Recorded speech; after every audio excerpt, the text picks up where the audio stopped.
way? When Jiang Qingming saw the second prescription written by Gao Yan, he almost slammed his fist on the table in anger. This is a male patient in his 30s who has been experiencing paroxysmal headaches and fatigue for more than 2 months. He reported that he started experiencing paroxysmal headaches, fatigue, and occasional drowsiness and vivid dreams more than 2 months ago without any obvious cause. When Jiang Qingming examined the patient, he found that the patient's tongue was red with a white coating and the pulse was deep and sluggish, which was a very obvious sign of qi and blood deficiency. This time, Gao Yan's diagnosis of deficiency syndrome was correct, but the syndrome type was incorrect. The diagnosis was written as liver and kidney yin deficiency, and the prescription was modified Rehmannia pill. This time, Jiang Qingming didn't even bother to give a comment. His face had darkened. This student had really made him lose face. I tore up Gao Yan's prescription again and rewrote a prescription for the patient using Buzhong Yiqi with modifications. When the people below saw Jiang Qingming tear up Gao Yan's prescription again, many of them laughed. Is this Dr. Gao really a doctor? Everyone, remember the name Gao Yan. Never book an appointment with him in the future, or you might die from his treatment without even knowing why. Does someone like that deserve to be a doctor? He's clearly a quack. Are all the doctors at the traditional Chinese medicine hospital at this level? That's terrifying. You don't know until you compare, and the difference is shocking. I will never go to the traditional Chinese medicine hospital again. The sounds coming from below the stage made Gao Yan feel like dying. His face turned from red to purple, looking extremely ugly. Yi Bei's last patient was a patient with arthritis, who had suffered from knee rheumatism for many years and now had some difficulty moving around. Yi Bei performed acupuncture on the patient on the spot. The whole process took no more than 10 minutes. When the patient came up, he was in so much pain that he could hardly walk. After Yi Bei's acupuncture, the pain disappeared and he could move around normally. He gave Yi Bei a thumbs up on the spot. Yi Bei also prescribed a treatment for the patient. The patient said excitedly, "I've had this leg for several years. I thought I would never be able to get better in this lifetime. I never expected that after just a few needles from Dry, the pain would be gone. I haven't felt this comfortable in a long time. I am so grateful to Dry." When Gao Yan across from him saw the 2 prescriptions Jiang Qingming had written, he immediately tore them up. At that moment, his mind was in turmoil, and he couldn't concentrate on treating the patient. The more he tried to relax, the more nervous he became. However, the outcome was already decided at this point, and everyone present could see it without Jiang Qingming announcing it. Yi Bei finished his consultation. "I finished the competition. If there's nothing else, I'll head back now. Dr. Gao, take your time and examine me carefully. Don't rush things and upset your teacher." Yi Bei, you Gao Yan wanted to retort, but seeing everyone staring at him, he chickened out. Her face flushed red, a mixture of shame and anger. Seeing this, Jiang Qingming shook his head. "I don't think we need to see any more patients. All the rest of you, come over here, I'll take a look at you." Dean Gao saw that his son had completely disgraced the traditional Chinese medicine hospital this time, but he couldn't scold his son in front of so many people, so he coughed awkwardly twice. This exchange ends here. Those who haven't seen a doctor yet can now go to any department of the traditional Chinese medicine hospital for free consultation. After saying that, he hurriedly turned off the microphone. However, very few patients actually visit the traditional Chinese medicine hospital. Given the level of this traditional Chinese medicine hospital, I'd rather go to the Jishitang across the street and wait in line for 2 more days. That's right, I didn't know the level of TCM hospitals was so poor before. Could this Dr. Gao be the best doctor in their hospital?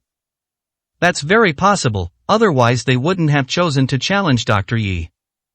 TSK, the TCM hospital has really lost face this time. I think it might as well close down. The doctors at the traditional Chinese medicine hospital hated Gao Yan to death when they heard these comments. Damn it, how can someone who doesn't have the skills take on a job they're not qualified for? Isn't that just asking for trouble?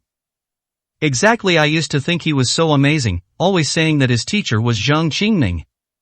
He's just a spoiled brat. In the 2 years he's been at the hospital, he's gotten several nurses pregnant. If it weren't for his father protecting him, he would have been fired several times over. That's great, there were already fewer patients, and now there will be even fewer. After examining the patients, Jiang Qingming walked up to Gao Yan and said, "Gao Yan, you've really disappointed me. You shouldn't call yourself my student anymore." "Teacher, please let me explain." Before Gao Yan could finish speaking, Jiang Qingming had already stormed off. As Gao Yan watched Jiang Qingming walk towards Jishitang across the street, a vicious look appeared in his eyes, and he cursed Yi Bei's ancestors for 18 generations in his heart. Yi Bei, you just wait, I will definitely ruin the reputation of your Jishitang. When Jiang Qingming arrived at Jishitang, Yi Bei was seeing patients for the day and did not turn away his patients just because he was going to compete with Gao Yan. Jiang Qingming could only sit patiently to the side and wait. Some patients had just watched Yi Bei and Gao Yan's match and recognized Jiang Qingming. Isn't this Jiang Qingming, the famous doctor in the capital? What's he doing here at Dries? I heard that Dr. Gao was his student. Jiang Qingming had no choice but to close his eyes and pretend he hadn't heard. He finally made it through the ordeal until Yi Bei had seen all the patients. Dry, are you free now? Jiang Qingming's attitude was extremely respectful, without any airs of a famous doctor. Tell me, how is Wang Qian's illness? If I'm not mistaken, she's only awake around noon. When the yang energy is at its peak, she's probably sleeping the rest of the time. Her waking hours are getting shorter and shorter, and her life is coming to an end. Yi Bei felt a pang of regret. If Wang Qian had stayed in Jiangcheng half a month ago, Yi Bei could have given her acupuncture treatment a few more times, along with herbal medicine, and perhaps her condition wouldn't have progressed so much. It turned out like this. Dry, how did you guess that? You were absolutely right, and even when she was lucid, she often couldn't stand steadily. Jiang Qingming was completely convinced. Her illness has progressed in this way. If you ask me to treat her indirectly like this, I'm afraid it will be difficult to cure her. She is already terminally ill. Even if she were here in person, I wouldn't dare say I could cure her. Jiang Qingming panicked upon hearing this. Dry, you must think of a way. Miss Wang is still so young, you must still have a way, right? Yi Bei shook his head. Dr. Zhang, you are also a renowned doctor. You should know that there are many things that we as doctors can only do our best and leave the rest to fate. When a doctor says that we have done our best, it is such a helpless thing, isn't it? Jiang Qingming's face fell. Dry, is there really no other way? If she were in Jiangcheng, perhaps I could give it my all. My mentor once said that a good doctor is one who tries to say as little as possible, or never says, I have done my best. Yi Bei's expression was very serious at this moment. 82, Chapter 82. Wang Qian on the verge of death. In the living room of the third Master Wang's house in the capital, several well-known doctors from the capital were gathered there whispering to each other.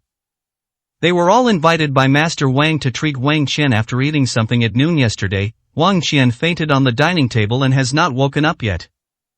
Miss Wang has always been a patient of Master Jiang Qingming. How could he leave the capital at this time? It's so irresponsible of him. We took over the case halfway through and have no idea about Miss Wang's previous treatments. This situation is too complicated.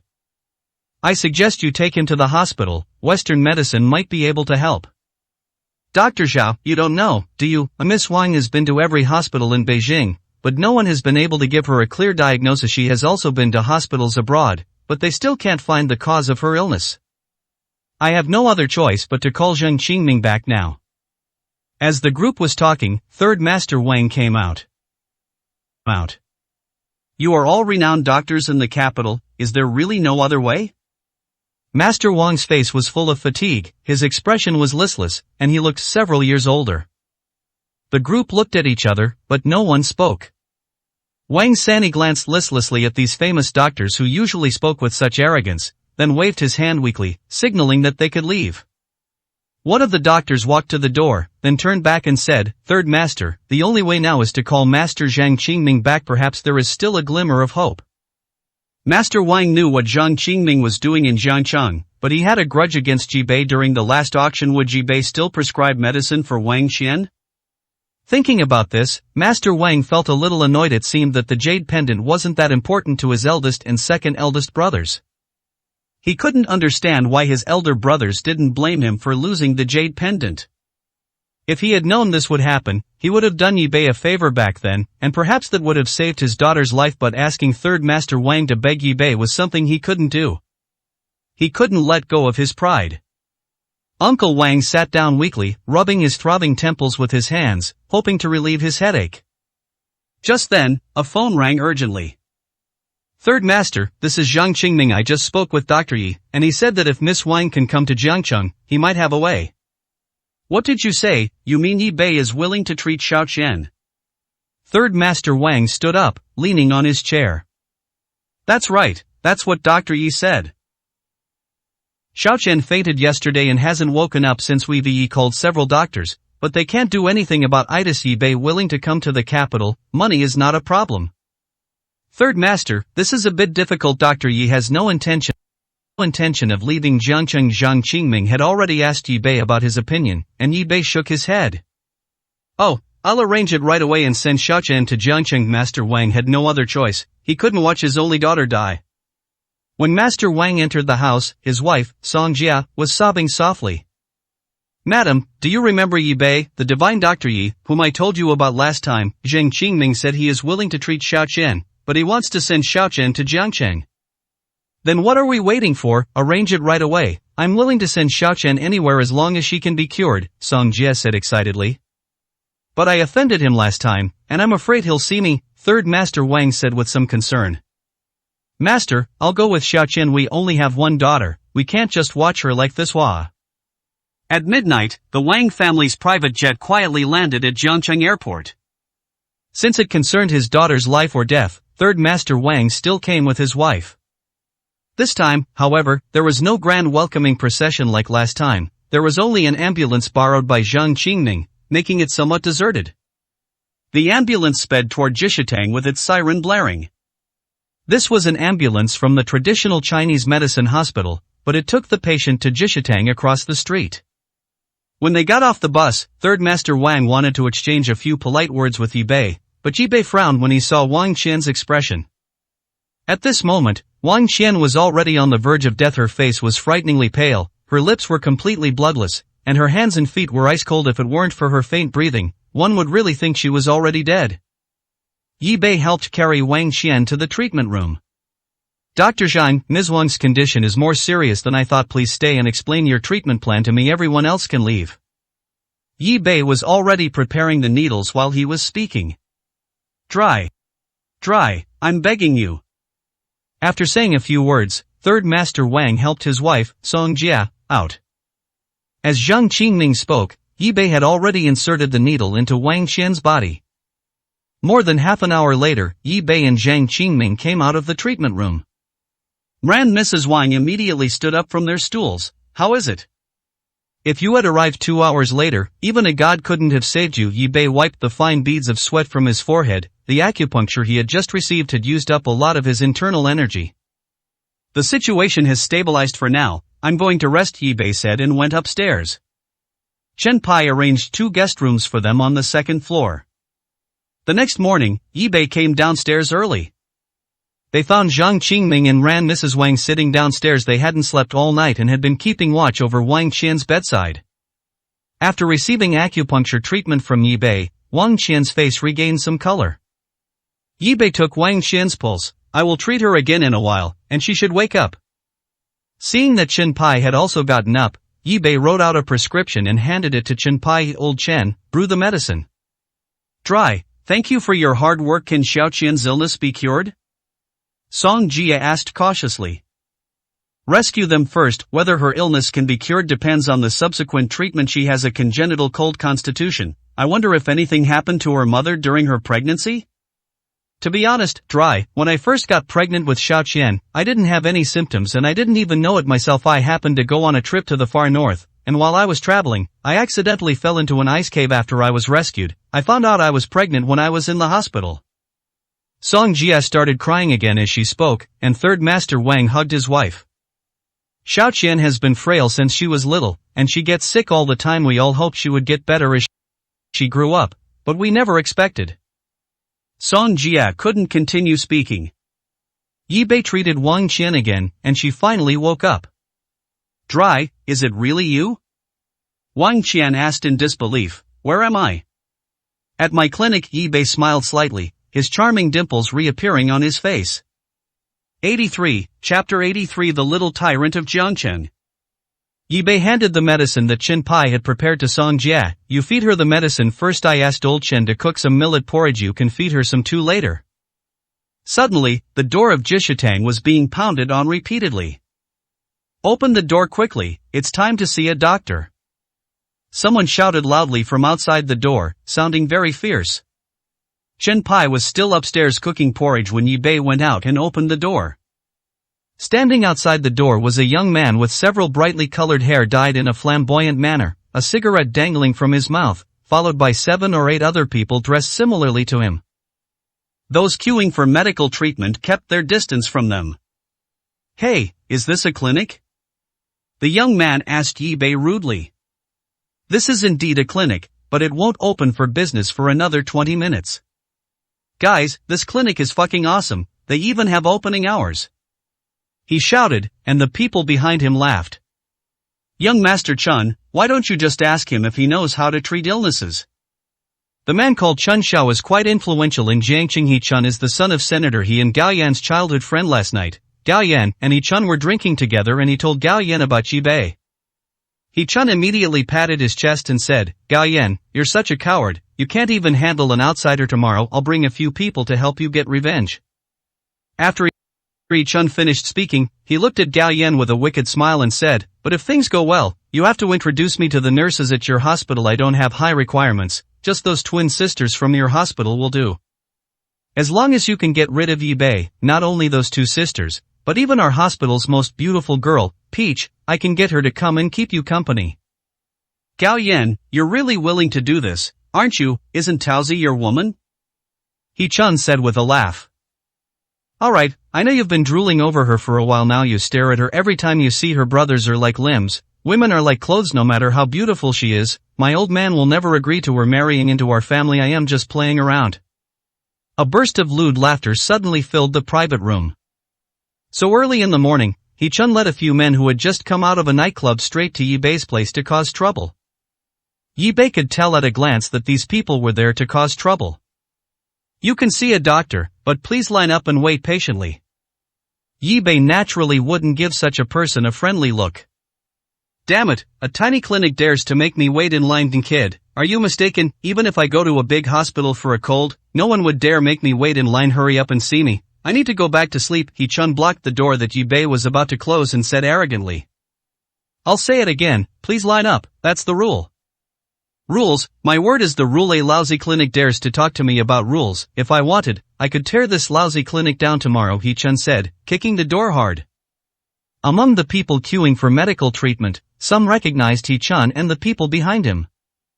"That's He Chun, the son of Counselor He Jiangqiang's always been arrogant and domineering in Jiangqing." The people behind him are all second-generation officials and second-generation rich kids, none of them are easy to mess with. "He Chun, the little tyrant of Jiangcheng? That's him. Everyone stay away from him and don't mess with him." Those people weren't speaking loudly, but Yi Beiquan heard them. Yi Bei never hesitated to deal with spoiled brats like this. Just as He Chun's foot was still on the door, Yi Bei suddenly pulled it open. He Chun didn't expect Yi Bei to pull the door inward, and he lost his balance and leaned forward. At that moment, Yi Bei pushed the door back, hitting He Chun squarely in the face. Bang! He Chun was knocked backward and fell to the ground, his nose bleeding from the impact. "Ouch, damn it, you dare to hit me, I'll kill you!" He Chun yelled, covering his nose with his hand. The spoiled rich kids behind him helped He Chun up. "Young Master Chun, are you alright?" "Nothing wrong. My foot, can't you see I'm bleeding? Smash this clinic." These thugs, who were used to doing evil, rushed towards Yi Bei, wanting to knock him down. But they were met with a flurry of punches and kicks, and Yi Bei knocked them all to the ground. "Get out of here right now!" Yi Bei raised his foot and made a kicking motion, scaring them so much that they scrambled and ran onto the road. "You just wait, I'll call my dad right now and he'll tear down your clinic today." He Chun didn't run far. He immediately took out his phone and said, "Dad, I was beaten up by Jishatang across from the traditional Chinese medicine hospital. Please come and save me." He Jianxiang, who was about to leave for work, heard that his son had been beaten up. He was furious and immediately rushed over with his bodyguards. He Chun, true to his reputation as a spoiled brat, saw his father's car approaching from afar, wiped the blood from his nose on his face, covering himself in blood, and then collapsed to the ground. The thugs behind him knew immediately that He Chun was about to put on a show.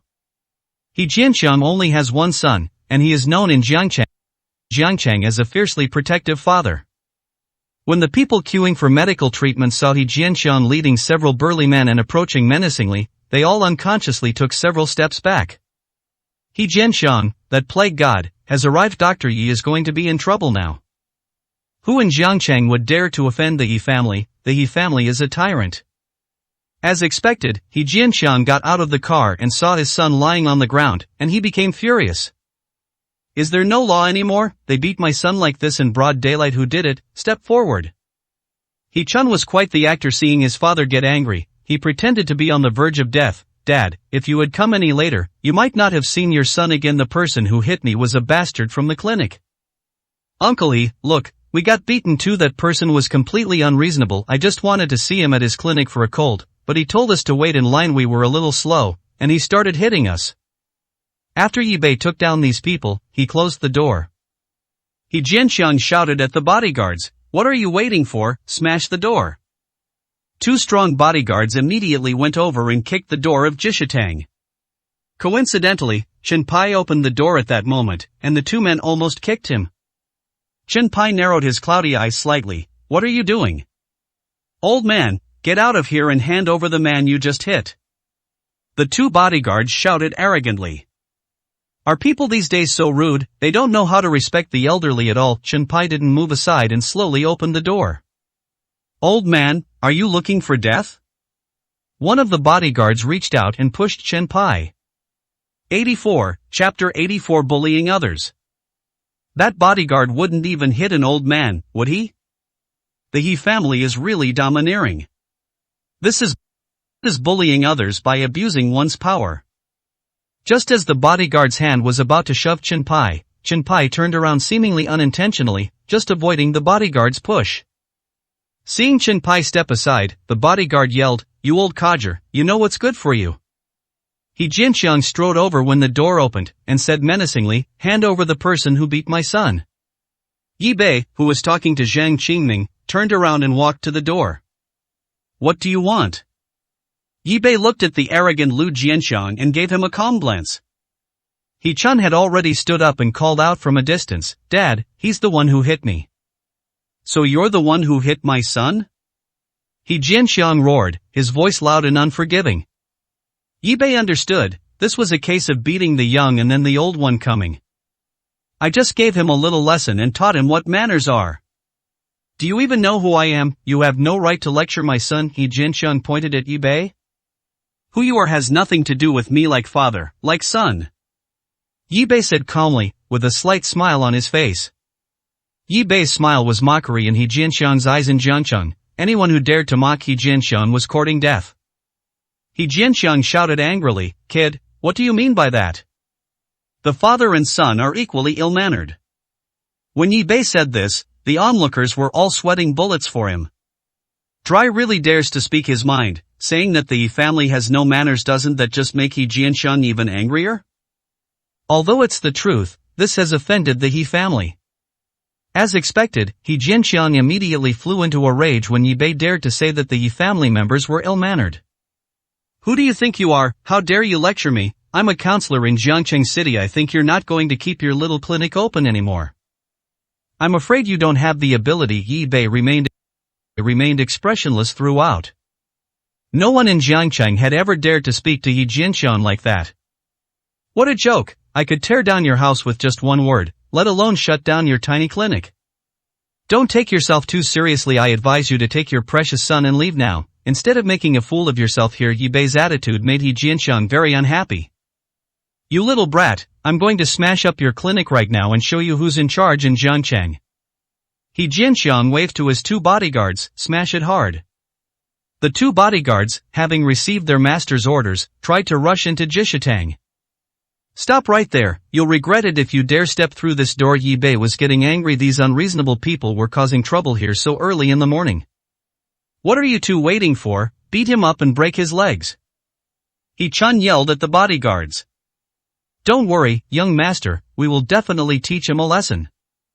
"Boy, you hit our young master, why don't you kneel down and apologize right now? You'll regret it for the rest of your life once we make our move. We might accidentally beat you so badly that even your own mother wouldn't recognize you. Get to it now, beat him until he can't take care of himself for the rest of his life," He Jianxiang said coldly. "It's over, Dry's clinic is going to have to close down.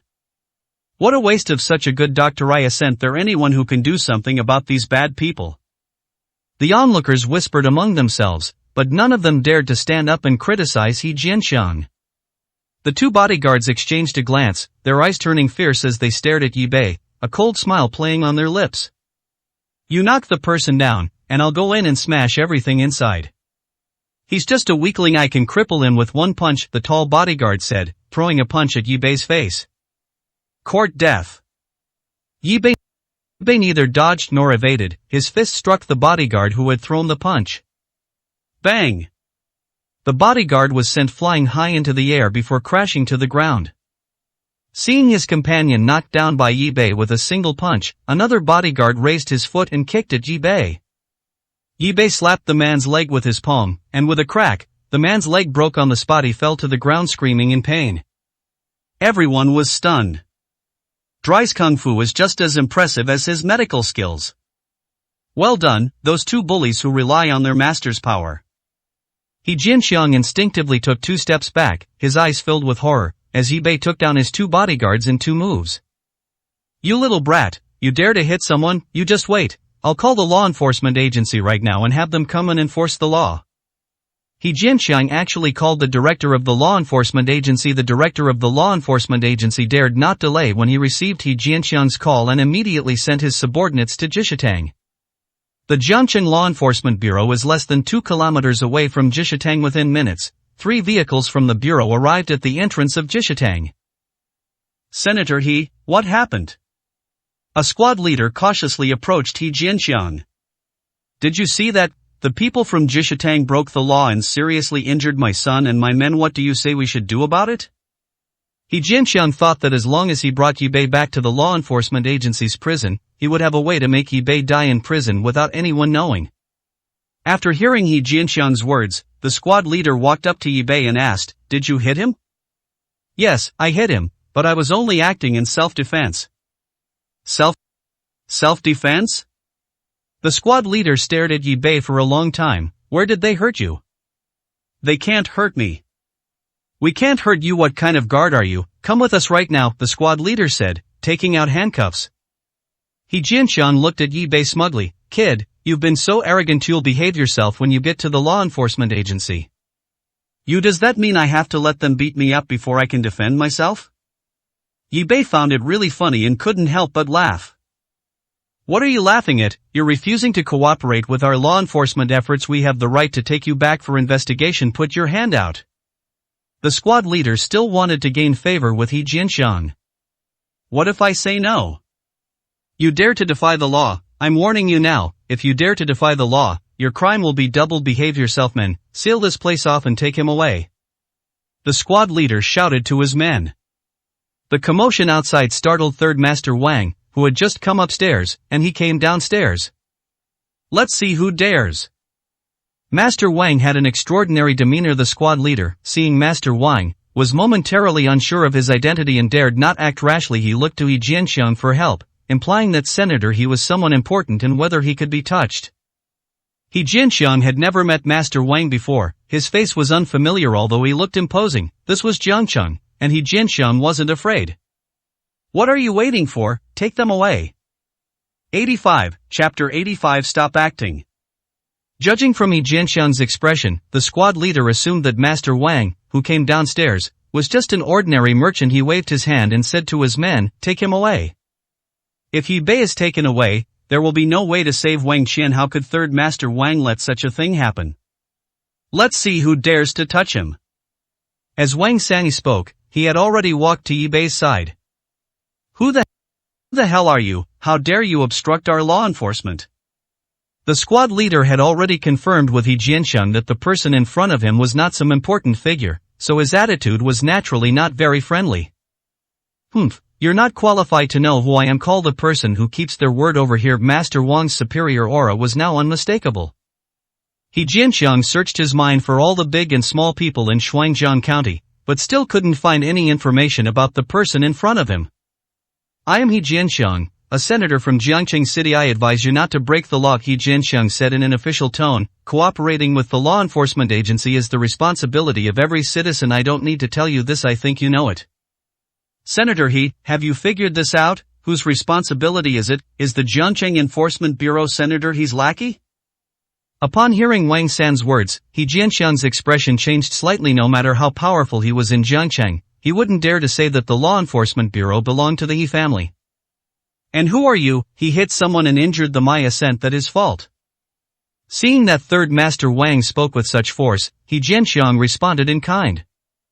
You, a mere Jiangqing senator, are not qualified to ask who I am. You had better leave here with your people immediately, otherwise I will have no choice but to call your county magistrate, Mr. Emojia. If he can't solve it either, I can call Fang Jinan directly, or Dean Shang of the Law Enforcement Council.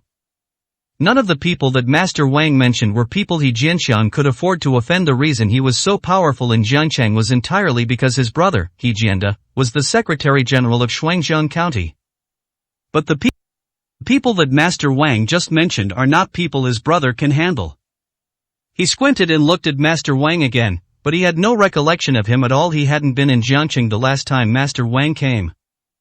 After thinking it over again and still finding no information about Master Wang, He Jianxiang laughed. Stop putting on airs here. You're too green to scare me. Don't think you can obstruct law enforcement by just saying a few names. I see you really won't learn your lesson until you're faced with a real problem. Yuri Senator. He, right, very well, I'll call your county magistrate, Emojia, right now and see if he can handle a little senator like you. I've met Mayor Wang Sanya of Shuangjiang City before, but he didn't remember that insignificant person. Haha, go ahead and call if you can get through to Magistrate Mo. I'll kneel down and call you Grandpa, and kowtow to you 3 times if you can't get through. Then today I'll show you that I, He Jianxiang, am not so easily fooled. He Jianxiang decided to take a gamble. He had only met such an important figure as the county magistrate once or twice, and he didn't even have the county magistrate's private phone number. He really didn't believe that this unfamiliar person in front of him would know the county magistrate. Alright, Senator He, you'd better remember what you said. Third Master Wan was also getting a little angry. When Ye Bei saw the two making this bet, he laughed in his heart. He felt sorry for the pitiful and arrogant Senator He, who had walked right into the line of fire without even realizing it.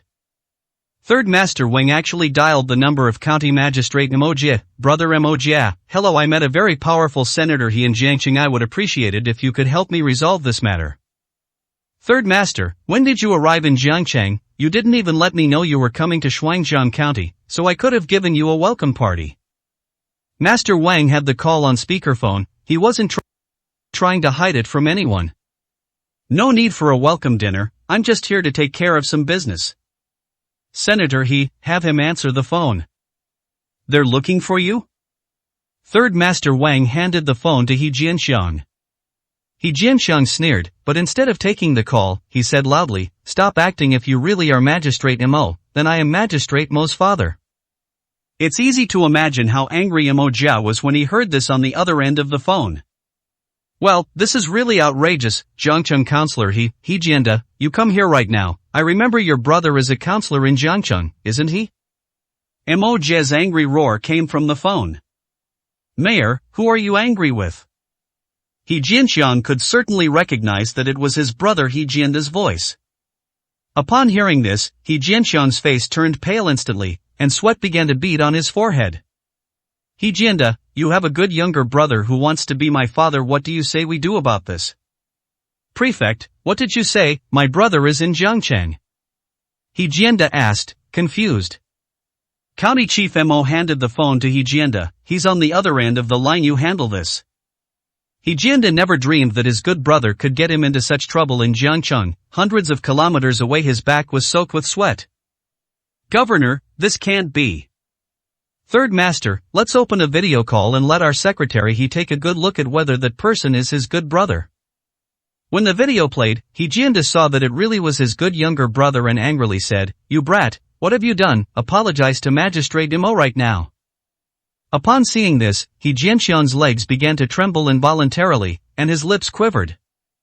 Brother 3 really didn't know it was really Magistrate Moi deserved to die. Please, brother, apologize to Magistrate Mo for me, He Jianxiang said, slapping his own face.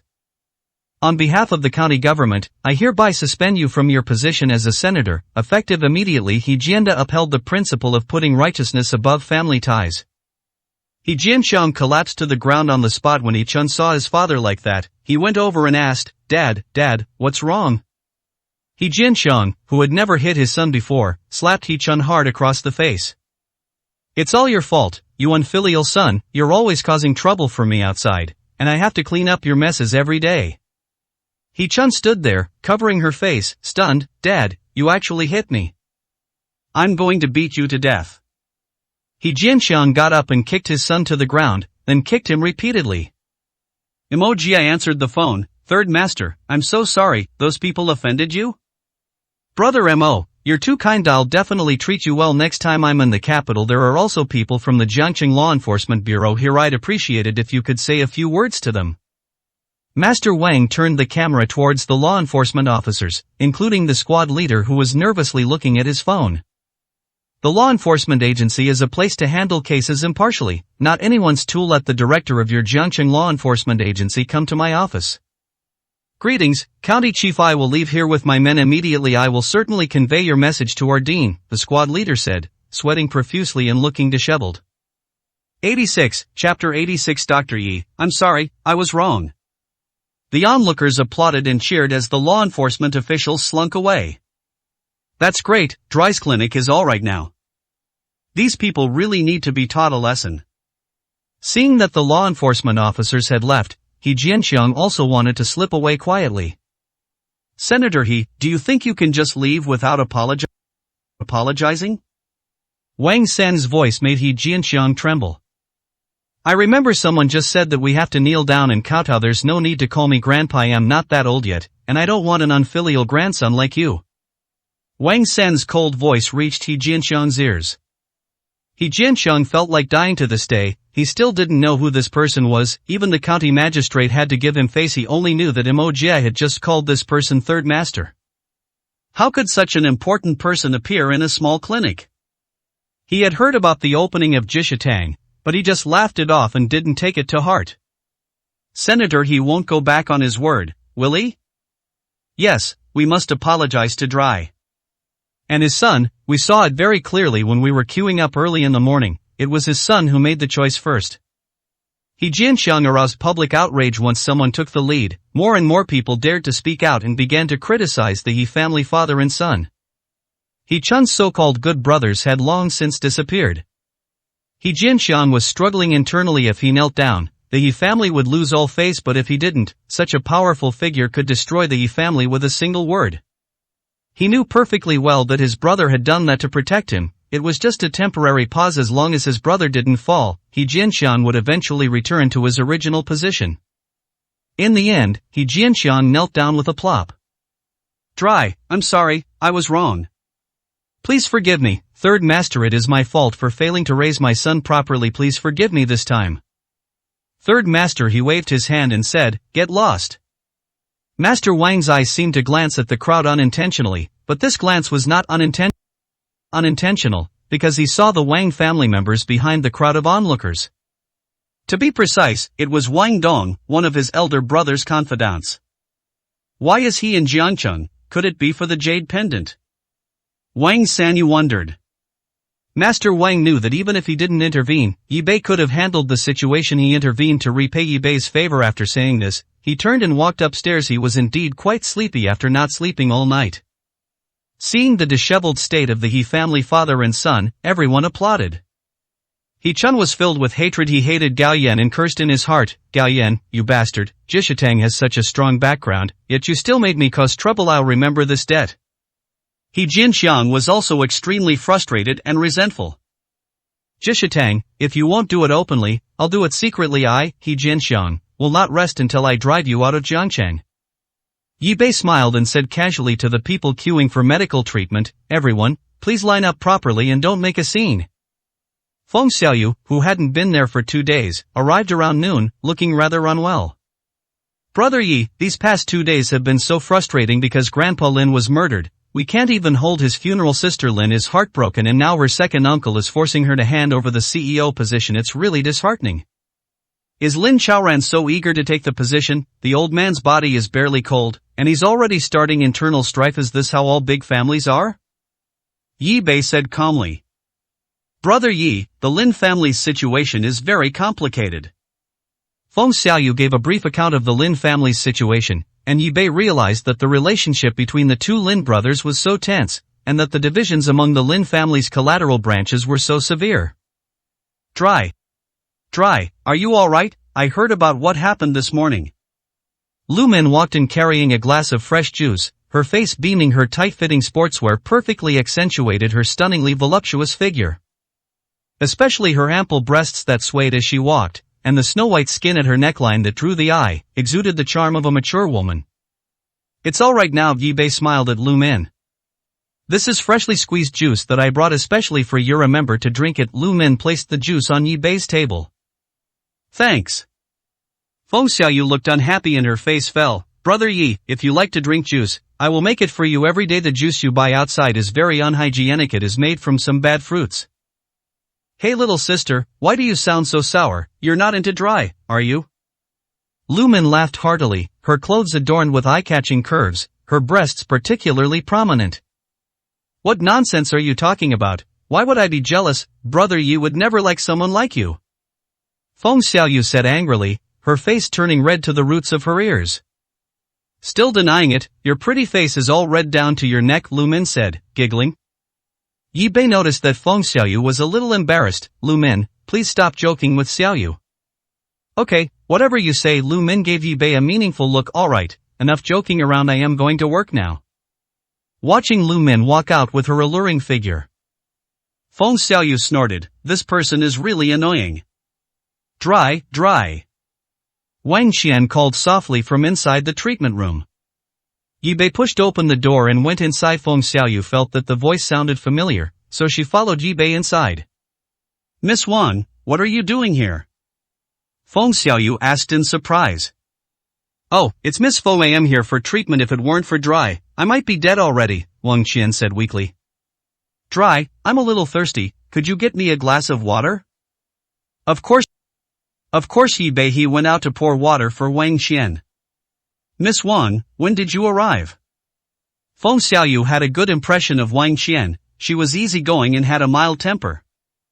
"I can't answer that. I was already here when I woke up." Wang Qian forced a smile on her pale face. She was beautiful, yet also pitiful. "Don't worry, brother, you will definitely heal you. You left so suddenly last time. I didn't even have time to give you the gift I prepared. I'll bring it to you tomorrow." Feng Xiaoyu had prepared a pendant for Wang Qian last time. "Thanks." Wang Qian drank some water, talked to Yi Bei and the others for a while, and then closed her eyes. She felt weak all over, and even speaking was difficult for her. "You should get some rest." When Yi Bei and Feng Xiaoyu came out of the treatment room, they saw a short man who was no more than 16 meters tall leading two tall men who were 18 meters tall. The short man in front wasn't tall, but he had a strong presence. He was clearly the older brother of the two behind him. 87, Chapter 87. Are you convinced now? This short man is no ordinary person. He is one of the four henchmen of Lord Long, the kingpin of Jiangqing's underground underworld, and also known as Monkey, the boss of the western part of the city. Despite his unassuming appearance, short stature, and small eyes, he possesses extraordinary skills, especially his agility with his masterful monkey fist technique. He firmly holds one of the four Vajras.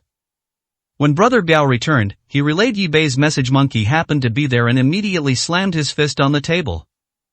"Brother Biao, have you only grown bigger and thinner all these years? A mere kid actually made Master Long go to see him. If word gets out, Master Long will be a laughingstock."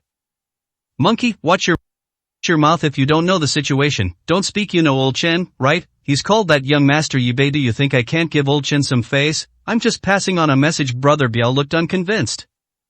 "Alright, stop arguing. If he wants me to see him, he'll have to have the ability." Sitting in the main seat, the somewhat gray-haired Lord Long sneered. "Brother Long is right. He needs to have the ability to convince us. I'll go meet him tomorrow and see what he's really made of." Monkey raised his chin and looked at Brother Biao with disdain.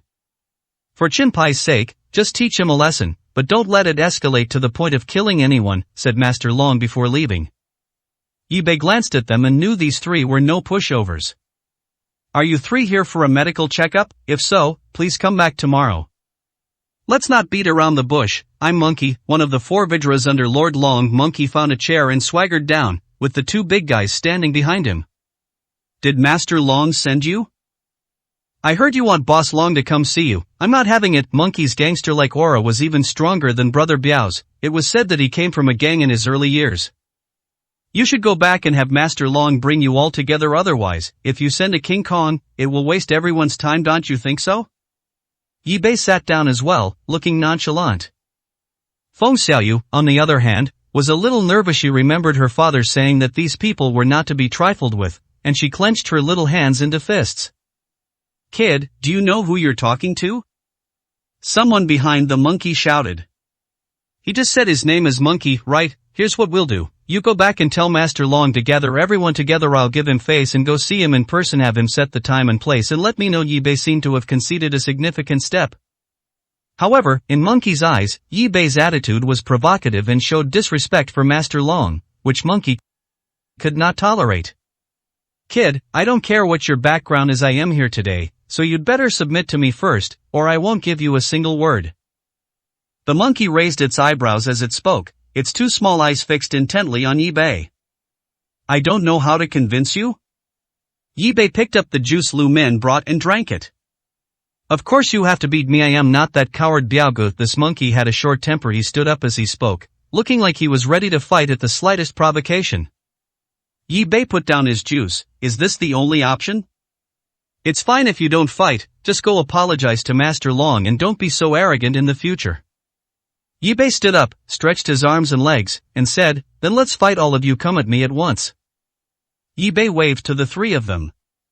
"When I fight, I never bully the weak with numbers. If you can beat me, I'll help you take what you just said back to Lord Long." The monkey glanced at the small room and said, "This place is too small. I am afraid I'll smash up your clinic. I'll wait for you outside." "No need." Someone said something similar yesterday, and they lost before they could even exchange a single move. Yi Bei moved slightly and stood in the middle of the house. "You said it yourself, don't regret it if I smash up your clinic later." "I'm afraid you don't have the ability." "You dare underestimate me, Monkey King, you'll regret it later." When the monkey made its move, its movements were so lifelike that it looked just like a real monkey, which amused Feng Xiaoyu so much that she almost burst out laughing.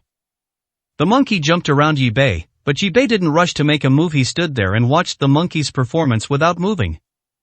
Monkey boxing is characterized by its flexibility, agility, and decisiveness. At this moment, the monkey brought out the essence of this boxing style. The monkey finally made its move, and as expected, its movements were incredibly swift. Yi Bei took strange steps in the small space, managing to dodge the monkey's punches every time. The monkey, who was always very confident, threw several punches but couldn't even touch Yi Bei. He knew he had met a master today. "Is that all you've got?" Yi Bei said calmly. "Take this." The monkey's punches grew faster and faster, but he still couldn't hit Yi Bei. "Kid, all you can do is hide?" the monkey said, somewhat annoyed. "You'll definitely lose if I make a move." As Yi Bei spoke, his hand had already touched the monkey's Tanzhong acupoint. This acupoint is located in the middle of the front of the chest. The monkey's chi stagnates after Yi Bei strikes its sacral acupoint, rendering it unable to move. The monkey was horrified. "What did you do to me?" "I only pressed your acupoints and locked your chi, so you can't move on your own." Yi Bei sat back down in his chair. "Are you convinced now?" "I don't believe you. This isn't real skill. If you're so capable, defeat Monkey King, and then I'll be convinced." Yi Bei chuckled. "You really don't know what's good for you. If I wanted to kill you, you would have died countless times already. Your fancy but ineffective moves are quite entertaining, but you might be able to make a living in a circus." The monkey was so angry with Yi Bei that he almost vomited blood. His monkey fist technique was already unmatched in Jiangcheng, but now it was considered a fancy but ineffective move by Yi Bei. The two big men who came with him also had expressions of disbelief in their eyes. "Pressure point striking, isn't that a skill you only see in movies?" Just then, Chen Pai walked in from the doorway carrying vegetables and chuckled when he saw the monkey's appearance. "If I remember correctly, this is Monkey King, right? Are you practicing your kung fu? Your posture is good, but if your left hand were 2 inches higher, it would be even more perfect." "Master Chen, please save me, I can't move." Monkey's face turned as red as a monkey's bottom when he saw Chen Pai teasing him. "I can't save this. I am going to make lunch. If you don't mind, stay for a meal later. When you see Master Long, please give him my regards," Chen Pai said, and then walked upstairs. "Grandpa Chen, let me help you wash the vegetables." Feng Xiaoyu followed Chen Pai upstairs. "I'll untie you when you've given in. If you don't need me to untie you, you should be able to untie yourself after standing for 2 hours. "Master Monkey, how about we carry you back?" said one of the monkey's 2 henchmen. "Are you fucking idiots? How can I face anyone looking like this?" The monkey cursed at his two henchmen. I give up, just untie me. 88, Chapter 88 The Feng Family's Overtures. The monkey finally admitted defeat more than 20 minutes later. But Yi Bei had already gone upstairs. You two idiots, what are you waiting for? Hurry up and bring him down. The monkey yelled at the two big, dumb guys. He stood there in this strange posture, and passers-by stared at him curiously, while many others laughed at him. This made the monkey lose face. The two men exchanged a glance and went up the stairs, shouting, Master Monkey is convinced. However, it was Chin Pai who came down, not Yi Bei. He walked over with a smile and patted the monkey on the shoulder. The monkey felt a surge of energy enter its body, and then its body relaxed, allowing it to move again. Monkey, thank you, Master Chin. Please tell Dry that I, Monkey, am convinced by him. I will definitely pass on the message. Meanwhile, 3 people were sitting in a private room at a restaurant in the south of the city. One of them was none other than Huang Faho, the tall master of the Ghost Palace, and the other 2 were Tiger and Night Cat, 2 of the 4 Vidras under Lord Long. Tiger was broad-shouldered and thick-waisted, with a round face and 2 thick eyebrows. When he spoke, the corners of his mouth always twitched, and his voice was very rough, as if he had something stuck in his mouth. Night Owl was thin and had a long face with a nose that seemed to take up the entire face. It was the most eye-catching feature of his face, and his voice was high-pitched and thin when he spoke. Tall Huang was pouring drinks for Tiger and Night Owl. Brothers, let me tell you, joining our Ghost Palace will be 100 times better than following Master Long right now. Putting aside everything else, let's talk about money. As long as you're willing to join, our leader says 1 million per person, and it will be deposited into your account immediately. If you can persuade Master Long, the benefits will definitely be plentiful. Tall Huang, we've been following Master Long for years. You want us to join another faction? Do you think we'd agree without Master Long's approval? Tiger said in a muffled voice. Brother Tiger, look at what you're saying. Our hall master said that it's only a matter of time before Master Long joins. Soon, Shuangjiang County will be under the control of our Ghost Hall, and all the major and minor forces in Shuangjiang County will have to change sides. Tall Huang picked up his glass. Let's have a drink. I'm afraid your Ghost Palace doesn't have that much power. And Night Cat's shrill voice always sounded somewhat grating. You two can rest assured about that. Our Ghost Palace is a top-tier force in the country. After dinner, I prepared some entertainment for you at the resort. I guarantee you'll be satisfied. There's a foreign girl there. Her skin is so white, and her figure is amazing. I guarantee you'll have a great time. Tall Huang chuckled wickedly, his face full of lewdness. Damn it, I'm telling you, old Gao, as long as Boss Long nods, the 2 of us will have no objections. Night Cat, don't you think so? Of the 4 heavenly kings, Night Cat and I are the closest. Brother Biao, that fat bastard, always looks down on people. Monkey is the most troublesome. He doesn't listen to anyone except Boss Long. Tiger drank the wine in his glass in one gulp. Brother Tiger is so generous here, let me fill your cup. Tall Huang stretched out his long arms and filled Hu Zi's wine glass. The Ghost Palace has already extended its reach into Jiangchang. After lunch, Feng Xiaoyu brought Yi Bei to the Feng family's Jubei Akshuan restaurant again. When Yi Bei passed by Maoto's antique shop, he took a special look. He saw that the fat shop assistant was still there, unchanged. As for what happened to Maoto, Yi Bei didn't ask, nor did Chin Pai say anything. This time, it was naturally Master Feng who had Feng Xiaoyu invite Yi Bei to Jubei Akshuan. Brother Yi, it's so great that you could come. I received a teacup yesterday and I really like it. I have some questions about it and would like to ask you for advice.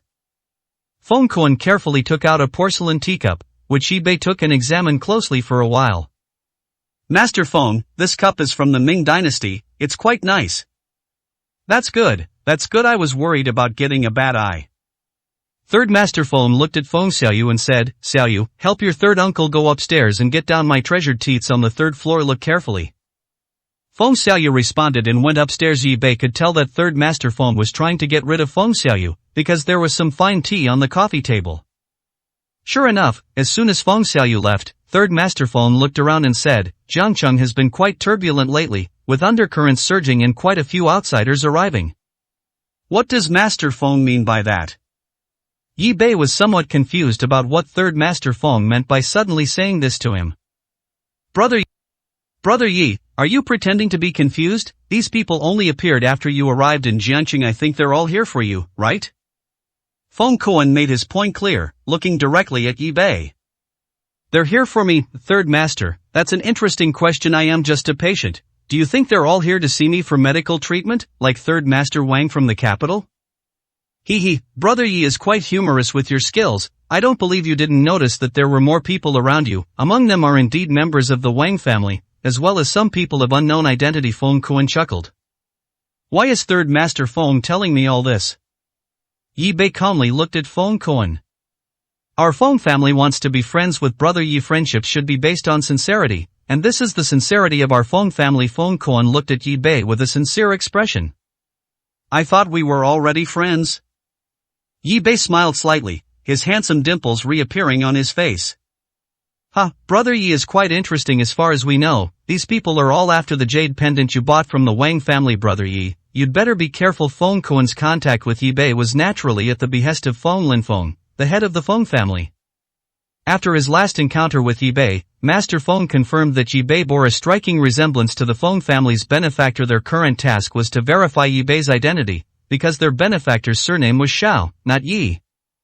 Really, thank you for the reminder, third master. On the surface, the Lin family is the #1 family in Jiangcheng, but to put it bluntly, if our Feng family hadn't kept a low profile, the Lin family wouldn't be the #1 family in Jiangcheng. Naturally, our Feng family knows a bit about what's going on in Jiangcheng. Feng Kuan was revealing some information to Yi Bei. Brother Yi, be careful of Lin Kairan is definitely not as simple as he seems. Before Feng Kuan could finish speaking, the sound of Feng Xiaoyu's footsteps could be heard. Feng Kuan stopped talking, clearly not wanting Feng Xiaoyu to know. Third uncle, what are you talking about? Look, isn't this the tea you've been looking for? Feng Xiaoyu waved the tea leaves in her hand. Yes, this is the tea, young master Yi. Come and try it. This tea is really good. Feng Kuan walked over and took the tea leaves. Yi Bei's overtures to Feng Kuan, or rather the Feng family's overtures, made him feel that there was something behind it that he didn't know. What exactly was it? 89, Chapter 89. So happy even after being scammed. Feng Kuan told Yi Bei some stories about Zhongcheng. There was once a large family called the Xiao family in our Shuangjiang County. The Xiao family was known for its philanthropy, and for several generations they were generous and charitable. Once, Shuangjiang County suffered a very serious flood. The floodwaters were so high that the victims were left homeless. Many people were hoarding goods and causing many to starve to death at that time. Only the Xiao family opened their granaries to provide disaster relief and tried to raise grain from all over the world. Every day, countless refugees waited outside the Xiao family's house for relief, and the Xiao family's grain quickly ran out. As the daily grain rations decreased, rumors began to circulate that the Xiao family was abandoning those in dire need and hoarding grain. As soon as the rumor spread, refugees who were unaware of the truth almost flooded into the Xiao family's home. While Feng Kuan was saying these things, he kept observing Yi Bei's expression, but Yi Bei had never heard anyone say these things before, so he didn't have any special reaction. Feng Xiaoyu listened with great interest. Third uncle, those who spread rumors are just people who want to make ill-gotten gains, right? They're really wicked. What happened to the Xiao family afterward? Xiaoyu was right. It was those people who wanted to make ill-gotten gains who spread the rumors. Such a responsible and principled family was wiped out overnight 20 years ago, and the murderer has not been found to this day. The entire family was wiped out. No wonder I've never heard of a large family with the surname Xiao in Shuangjiang County, Feng Xiaoyu said. Just then, a Maybach pulled up at the door, and an elderly man with a full head of white hair got out. Yi Bei thought the man looked somewhat like Gao Yan. Upon seeing the old man, Feng Kuan immediately stood up and went out to greet him. Senator Gao, you've come at this time. Have you received some treasure? Third Master Feng, you were absolutely right just now. Someone brought me something good, but I wasn't sure what it was, so I came to ask you for your help. The old man beamed with joy, looking very happy. Only then did Feng Kuan look at the old man behind him. He looked honest and simple, and resembled a farmer. This Senator Gao was indeed Gao Yan's grandfather, Gao Zhenghe. He waved to the man behind him and said, "Come here and let Third Master Feng take a look. If there are no problems, I'll give you the money." The man carefully placed a bronze sword on the table. Then you'd better be careful not to break it. Master Feng examined it carefully, then picked it up again, his expression very serious. May I ask where this came from? I dug this up while I was digging. It's definitely an antique. Don't try to fool me, the man said nervously. Third Master Feng, is this thing real? Gao Zhenghe was unsure, which is why he came to Third Master Feng. Senator Gao, please wait a moment, I'll ask an expert to take a look. After Feng Kuan finished speaking, he turned to Yi Bei and said, Brother Yi, come over and take a look, I am not sure about this either. When Gao Zhenghe saw that the person Feng Kuan had called was a young man, he frowned and his eyes showed obvious disdain. Third Master Feng, you're not joking, are you? You're the big shot on this street, and if you can't figure it out, what problem could a young guy like him possibly see? Senator Gao, if he says there's no problem, then it's all set. When Yi Bei saw the sword, his first thought was that it looked like it had been artificially aged, and the technique was somewhat similar to the tripod that Zhu Chengjin had bought last time. Yi Bei picked it up and examined it, and sure enough, he found some traces. Third Master Feng, do you remember the tripod that Professor Zhu bought last time? I think this one is the same as that one. Upon hearing Yi Bei's words, Master Feng understood what he meant.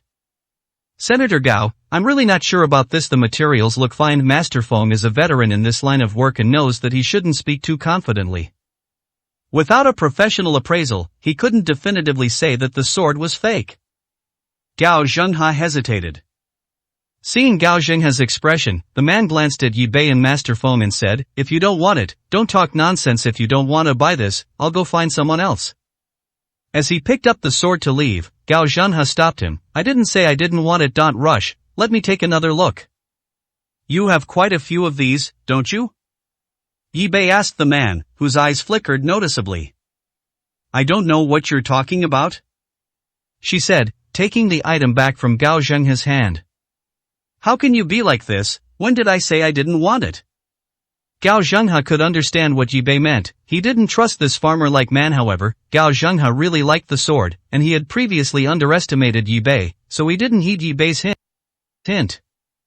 Gao Zhenghe took the sword again, and finally gritted his teeth. 100,000 if you sell, I'll give you the money. If you don't sell, you can take the sword and leave. Seeing that Gao Zhenghe had made a price, Yi Bei shook his head and walked back to the coffee table. Brother Yi, is that thing a fake? Feng Xiaoyu asked, noticing Yi Bei's expression. Yi Bei nodded. The sword seller pretended to think for a moment before agreeing to sell it for 100,000 yuan. Gao Zhenghe sent his entourage to collect the money, thinking he had found a treasure. Third Master Feng, you're right, this material looks like an antique, definitely not something from today, it can't be imitated. Congratulations to Senator Gao on finding a gem. Feng Kuan didn't reveal the truth. I'll take it to the museum tomorrow and see old Wang, so he can be happy too. Gao Zhenghe was a little excited. The person in front of him asked for 500,000, but now he got it for 100,000. Gao Zhenghe, who had just found a treasure, said to Feng Kuan, Third Master Feng, you said earlier that you weren't sure, what was the reason? It was only at this moment that Gao Zhenghe thought to ask this question. I'm not sure because Zhu Chengjin bought a tripod a while ago. The material is fine, but the craftsmanship is flawed, Feng Kuan said. This circle isn't that big, but it's not that small either, but Gao Zhenghe really did this. I've heard of it. When Feng Kuan brought up this matter, he looked at the sword in his hand again. It must be true, it can't be fake, I can't be wrong. Gao Zhenghe was only a half-baked expert, but he always considered himself to be an expert. Feng Xiaoyu laughed, you're so happy even though you've been fooled. Xiaoyu, don't talk nonsense, Feng Kuan said somewhat unhappily. Gao Zhenghe was known for being petty, and Feng Kuan didn't want to provoke such a person, so he hadn't really pointed it out anyway. He had said what he needed to say. Counselor Gao, don't take it to heart with a child. Feng Kuan escorted Gao Zhenghe to the car.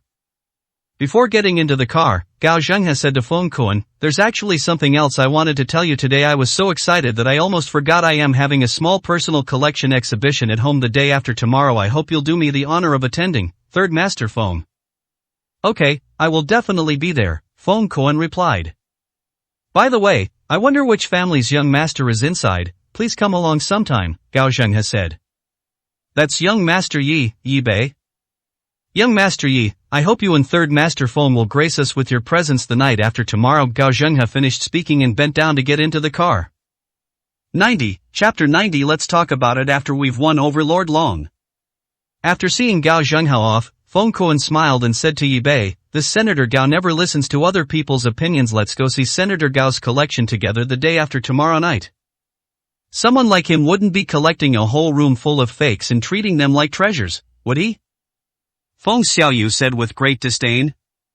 Xiaoyu, you must not speak like that again, that's a big no-no, only say what you should say, whether they believe it or not is their business, Feng Kuan admonished Feng Xiaoyu.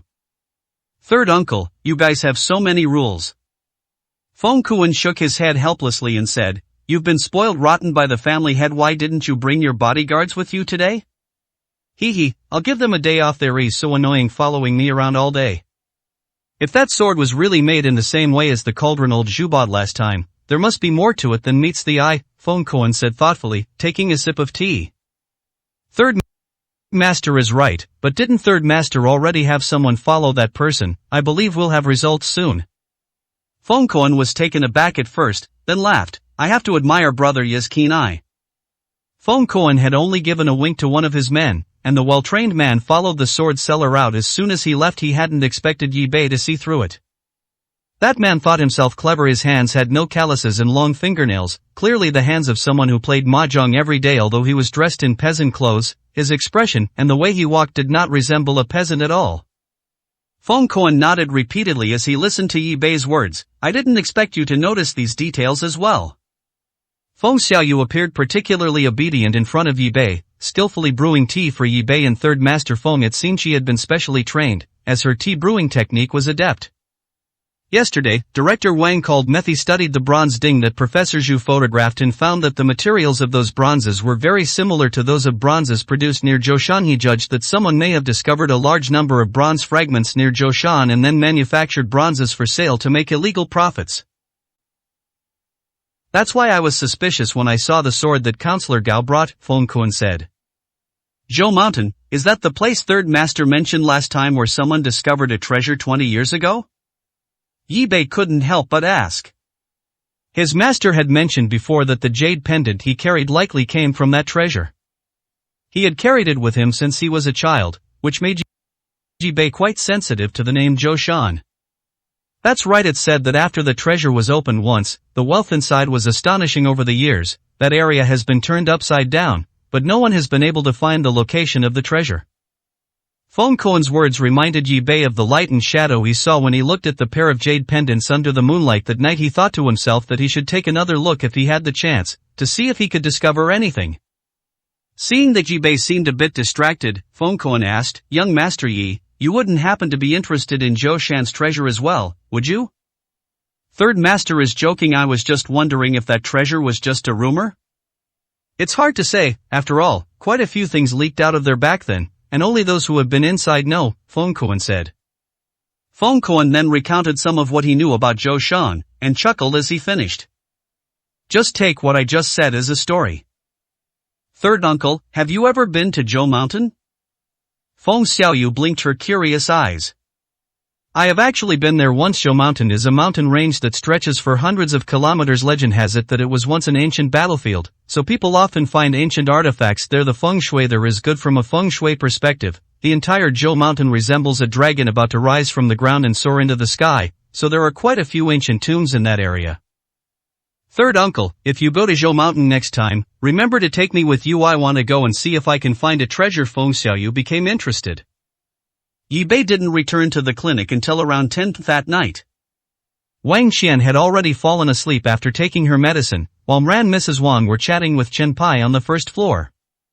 Dry, you're back. Is Xiaoqian's condition stable now? Song Jia was still a little worried. Although Wang Qian looked much better, she was still very weak. Don't worry, madam, her illness can't be rushed. Her body is too weak to be restored to normal all at once. I believe you understand the principle that the weak cannot tolerate strong tonics. Once she is completely stable, we can bring her home for recuperation. Thank you, Dre. I feel relieved to hear that. After Mran Mrs. Wang went upstairs, Chen Pai said to Yi Bei, Young master, have you also noticed that there have been some fleas near our clinic lately? Yi Bei nodded. Let them be, we'll talk about it after we've taken in Master Long. Young master, are you sure you don't need me to get involved in this? Chen Pai asked the question again. No need. If you were to intervene, his men would definitely object, Yi Bei said confidently with a smile.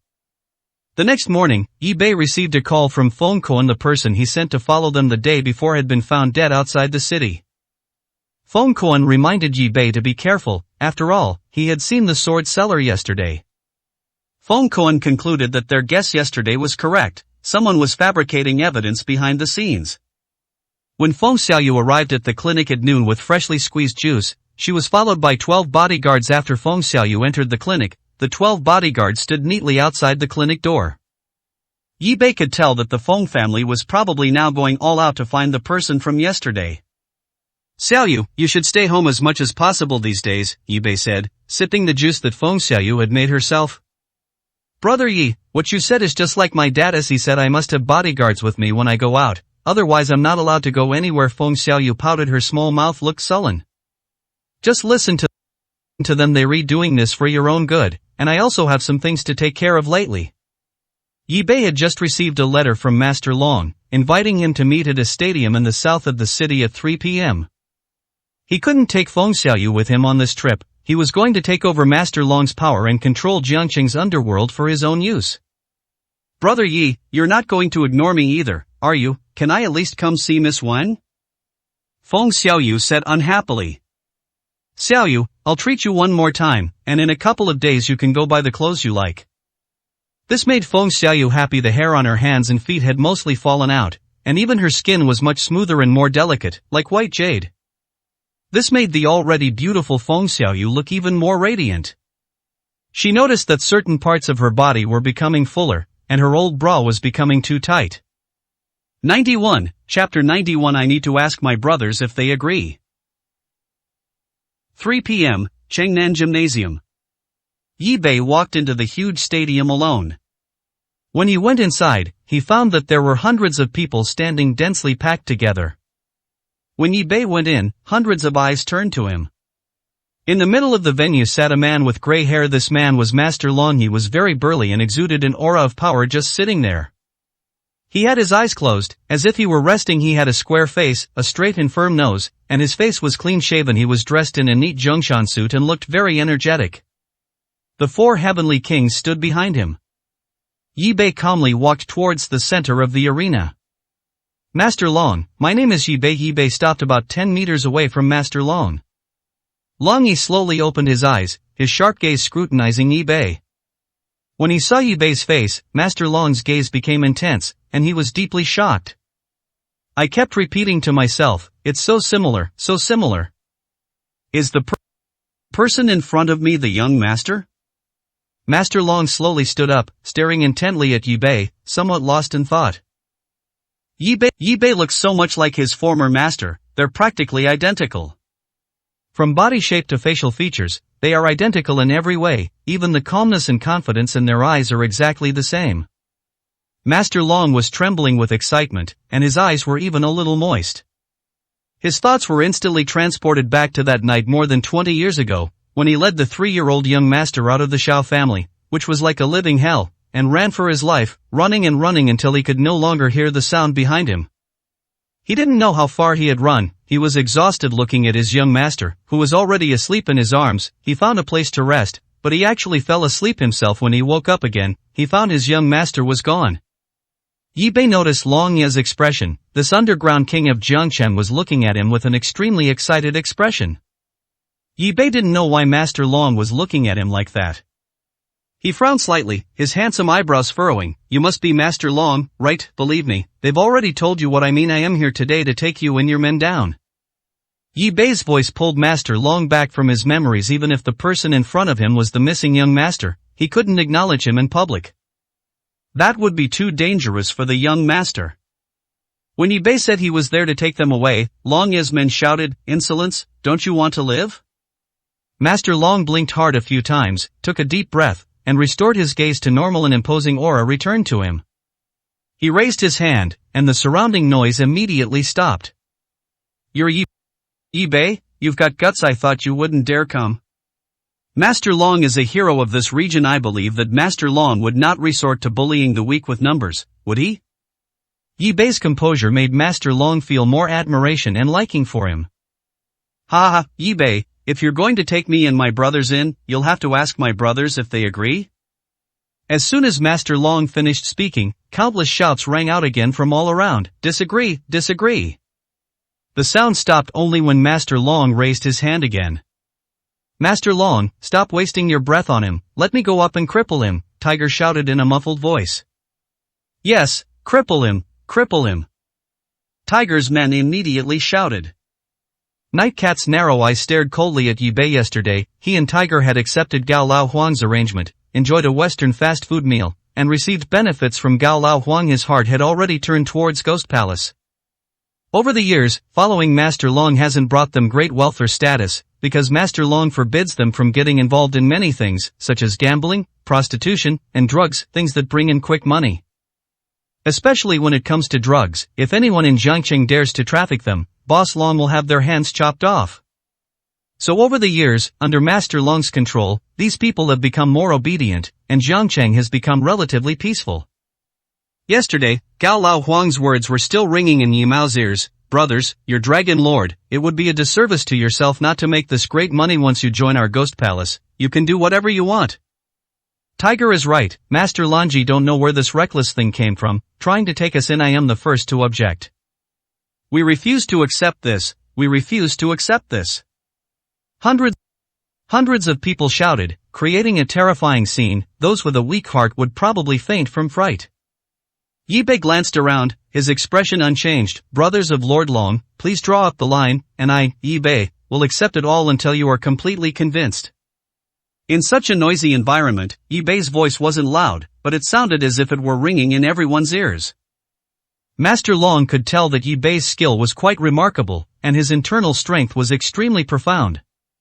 If you want me to submit, you'll have to defeat me, Tiger shouted. Among the four Vajras, Tiger is the strongest in terms of martial arts. He is also the only one among the four who has cultivated internal energy, while the others have only cultivated physical strength. After hearing what Monkey had said yesterday, Master Long knew that Tiger was no match for Yi Bei, but he did not stop him. There are rules in the martial arts world. If you want to be the boss, you have to show your skills and make everyone respect you, instead of relying on others to help you get ahead. He already regarded Yi Bei in front of him as his master. Even if he were to give up the entire underground city of Jiangqing to Yi Bei, he would not say a word. Tiger glanced at Master Long, and seeing Master Long nod, he strode out. Kid, come at me if you dare. You are no match for me, Yi Bei said with a smile. Damn it, how dare you look down on me, Tiger, today I'll teach you a lesson. You'll show me what Tiger is all about. Tiger was a rough man, and after saying that, he pounced on Yi Bei. To establish authority, one must naturally employ certain methods. Just as Hu Zi pounced on Yi Bei kicked Hu Zi, sending him flying. The kick landed squarely on Hu Zi's stomach. This kick was as fast as lightning, incredibly swift, and clean. Tiger was kicked by Yi Bei and flew towards the nearest crowd, knocking down a large number of people. Many people cried out in pain. Everything happened so fast that it was over before those people even realized what was happening. Apart from Master Long, no one else could clearly see Yi Bei's kick. With a single kick, he took down Tiger, which indeed intimidated many people, who stared at Yi Bei as if he were a monster. Night Owl secretly sent a message to Tal Huang. You little brat, you dare hurt my good brother. I think you don't want to live anymore. Brothers, grab your weapons and kill this kid. A high-pitched, thin voice rang out. 92, Chapter 92. I'm here to be your boss. As soon as Night Owl finished speaking, he and Tiger's men rushed out and surrounded Yi Bei. Beat him up, beat him up. Damn it, you dared to launch a sneak attack on Tiger when he wasn't ready. You're a despicable scoundrel. That despicable scoundrel, kill him. Seeing that his words had an effect, Night Owl sneered twice. There's no need to talk about chivalry with such a scoundrel as not worthy. Brothers, let's break his legs first to avenge Tiger. Yi Bei laughed loudly. Alright, if you're not convinced, come at me all at once and let me see what you're capable of. The air was thick with the smell of gunpowder. But before Master Long could speak, none of them dared to make a move. Night Owl, Boss Long hasn't even spoken yet. When did it become your turn to give orders? Brother Biao looked at Night Owl with disdain. The two are roughly equal in strength and have always been somewhat at odds. You fatso, Tiger is my brother. I can't just stand by and do nothing if he gets beaten up, Night Cat retorted fiercely. Night Owl, what do you mean? You mean Boss Long will just stand by and watch his brothers get bullied? Brother Biao's words made Night Owl quickly glance at Boss Long. Master Long, I absolutely didn't mean that. Don't listen to Fatty's nonsense. Alright, are you making yourselves a laughingstock? A loss is a loss. If you're not satisfied, you can challenge me. As soon as Master Long finished speaking, he swept his sharp gaze over everyone, and they all retreated. As expected of Lord Long, you are a local overlord. Anyone who disagrees, come forward. Yi Bei calmly looked around. Young Master Yi, I, Master Long, have always enjoyed making friends with heroes from all over the world. Why don't you join us, young Master Yi? I'd be happy to make you my right-hand man. I have no intention of becoming someone else's subordinate. I've said it before, I'm here to be your boss, so follow your rules. If you disagree, stand up. When Yi Bei said this, he looked directly at Master Long. He knew that without Master Long's approval, he couldn't subdue these people by force alone. Night Owl stepped forward. A greenhorn like you wants to be our boss? You're dreaming. I, Night Owl, am the first to object. They say even a powerful dragon can't suppress a local snake. This kid who's been in Jiangqing for less than a month thinks he can be our boss. Isn't that a joke? I'm not convinced. A man with a full beard also stepped forward. And me, I'm not convinced either. Apart from Master Long, I, Old Wan, am not convinced by anyone. The man who called himself Lao Wen and the bearded man were both the two chief stewards of the gang. Lao Wen was the chief steward of the gang, and everyone usually called him the chief steward. The bearded man was the deputy chief steward Lao Zhu, whose status was even higher than the four Vajras. Besides Master Long, these two are the highest-ranking members of the gang. Night Owl couldn't help but feel smug when he saw the two managers standing with him. We disagree, we disagree. The hundreds of people also shouted at the same time. At this moment, Hu Zi had already stood up again and walked back to Long Yi's side with a grim face. I want to challenge Lord Long. Yi Bei suddenly shouted. Is this kid crazy, challenging Master Long? Isn't that just courting death? Master Long is a master of ancient martial arts. He really doesn't know his own limitations. He thinks that he can beat Master Long just because he beats Tiger. He's too arrogant. I've never seen anyone who can beat Master Long. Master Long could slap this pretty boy so hard he'd run back to his mother. Master Long smiled slightly. If you want to challenge me, you'll have to see if you're qualified. You'd better beat me first, Old One said, walking directly in front of Yi Bei. Old Zhu, the bearded man, also went out. Me too. Night Owl didn't dare follow. He couldn't even beat Tiger, so going up would just be suicide. Anyone else who disagrees, come at me together, so as not to waste everyone's time. Yi Bei's provocation once again aroused public anger, causing an uproar. He's too arrogant, kill him. That's outrageous, he's a complete madman who doesn't know what's good for him. The head steward and the second steward should teach him a good lesson and let him know that we are not to be trifled with. Head butler, second butler. The two men glanced at each other, then looked at Master Long at the same time, who nodded. Master Long really wanted to see if this young master could win over these people who were usually arrogant to the core. Seeing that Master Long nodded, the two men said, Kid, you asked for this, don't blame us for bullying you. As they spoke, the two of them flanked Yi Bei from the left and right, ready to make their move. Are you ready? Don't accuse me of ambushing you later, Yi Bei said with a soft laugh. Kid, go ahead and make your move. I want to see how capable you are to dare to cause trouble here, Old One said, and then he made his move. As soon as he made his move, Old Zhu with the big beard followed suit.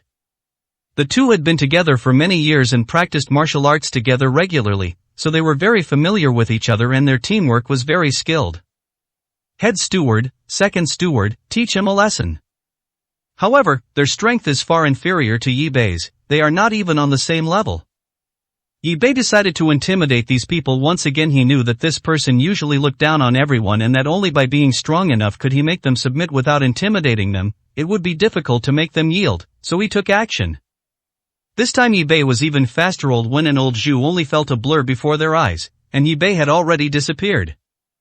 Yi Bei walked between the two of them, pulling and dragging them down to the ground at the same time. The cheers for the two managers that had just started to rise abruptly stopped, and everyone was stunned. That was too fast, it was over in less than 30 seconds. The two stewards were not seriously injured, they were just lying on the ground, but that was enough to make them lose face. Their faces flushed red and then turned pale, finding it hard to accept the reality before them. This time, they made a prior agreement, and it was the two stewards who struck first. We can no longer say that Yi Bei launched a sneak attack. The two men got up, dejected. Master Long, we. Master Long waved his hand and said, all right, no need to say anything. Moray's a master of ancient martial arts. It's not shameful for you to lose. Only after Master Long said that did the two men's expressions calm down a bit. Long Yi looked at Yi Bei with a relieved expression, thinking to himself, there is hope for the Shao family to get revenge. Master Long, am I now qualified to challenge you? All eyes turned to Master Long, who was their pillar of strength through thick and thin for 20 years. There was nothing that Master Long couldn't solve. Ha! Ha, you're qualified, but I'd like to have a serious talk with you. I wonder if you dare to come with me? After finishing speaking, Master Long slowly walked towards a room not far away. There's nothing I wouldn't dare to do. Yi Bei followed. No one knew what Master Long was up to. Is Master Long going to make a move against that kid? I believe in Master Long. Master Long will definitely give us a satisfactory answer. 93, Chapter 93. Shao Hao? Is that my name? Master Long walked to a spot inside the house where no one could see him, and stopped with his back to Yi Bei, while Yi Bei stood not far from the entrance. Does Master Long have something to say to me? Yi Bei wasn't afraid of Master Long suddenly making a move. He was confident he could handle it. Are you really surnamed Yi? At this moment, Master Long's voice trembled slightly. He had his back to Yi Bei, so Yi Bei could not see his expression and did not know why he was asking this question.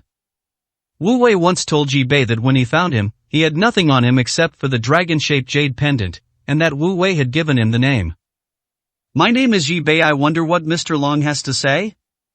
Yi Bei was a little puzzled, but remained calm on the surface.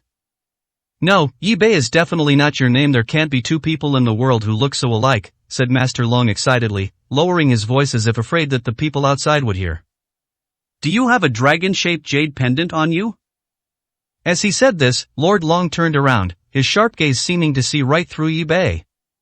This was Yi Bei's secret. He hadn't expected that Master Long would know. Could it be that Chen Pai told him? No, even Chen Pai didn't know that he had a dragon-shaped jade pendant, so this somewhat weathered man in front of him must know something.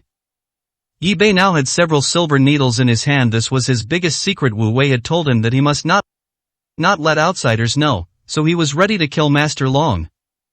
At the same time, Yi Bei's gaze turned cold. How did you know? Upon hearing these words, Lord Long suddenly trembled, his sharp gaze softened, and an uncontrollable stream of tears welled up in the eyes of this powerful man. Thump! Lord Long actually knelt down. Young master, you are the young master. This old servant has been looking for you for 20 years. This old servant deserves to die. I lost the young master back then. When he said this, Master Long had lost all his domineering aura and sounded like a child who had done something wrong, choking back tears as he spoke. Young master? Yi Bei was stunned. Did this old man in front of him know who he was? Yi Bei, who was usually calm, was suddenly overwhelmed with emotion. You, what did you call me? Do you know who I am? This old servant deserves to die. We are both from the Shao family. My name is Shao Long, and you are Shao Hao, the young master of our Shao family. You look exactly like the family head. I would never mistake you. Plus, there's the dragon-shaped jade pendant on you. There's absolutely no mistake, young master. It's all my fault. Master Long, no, Shao Long couldn't continue speaking. He lowered his voice and began to sob. It is said that men do not easily shed tears, but only when they are truly heartbroken. Shao Hao, is that my name? This was the first time Yi Bei had learned his real name. He felt like he was dreaming. Could I be a descendant of the Shao family, who were wiped out in Shuangjiang County more than 20 years ago? Yi Bei felt a surge of hot blood rush to his head, and he almost lost his balance. Young master, you are the only bloodline of the Shao family. When I was escaping with you, I was so tired that I fell asleep in a forest outside Jiangqing. When I woke up, I found that you were gone. I searched for you like a madman for 3 years without any news, so I came back to Jiangcheng. For the past 20 years, I have waited for the young master every single day. I believed that I would be able to wait for the young master. I never thought that heaven would actually send the young master to my doorstep. Who destroyed our Shao family? Yi Bei felt somewhat dazed. He needed time to process everything he had just heard. The Ghost Palace. Lord Long gritted his teeth and uttered these 3 words. The Ghost Palace? Yi Bei was very familiar with these 3 words. he had often heard people mention them since he could remember.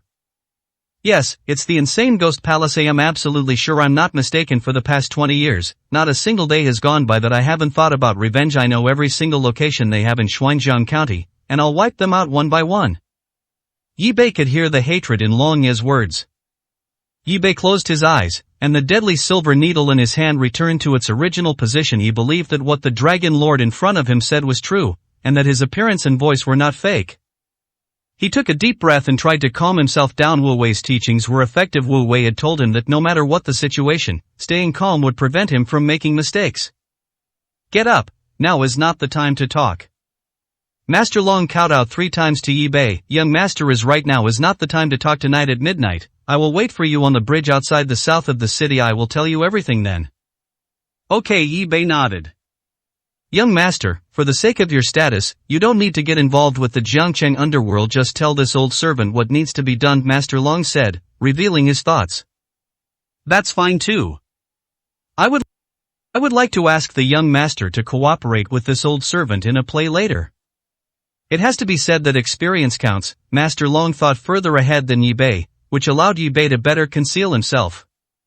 As the two were discussing some details, a commotion suddenly broke out outside. I heard that the forces in Jiangcheng are choosing a new leader here today, so I came here specifically to take a look. A strange, sarcastic voice rang out from outside. The person used internal force when speaking, causing some ordinary people to experience ringing in their ears. Upon hearing this voice, Master Long said, Young master, proceed according to plan. I'll head out now.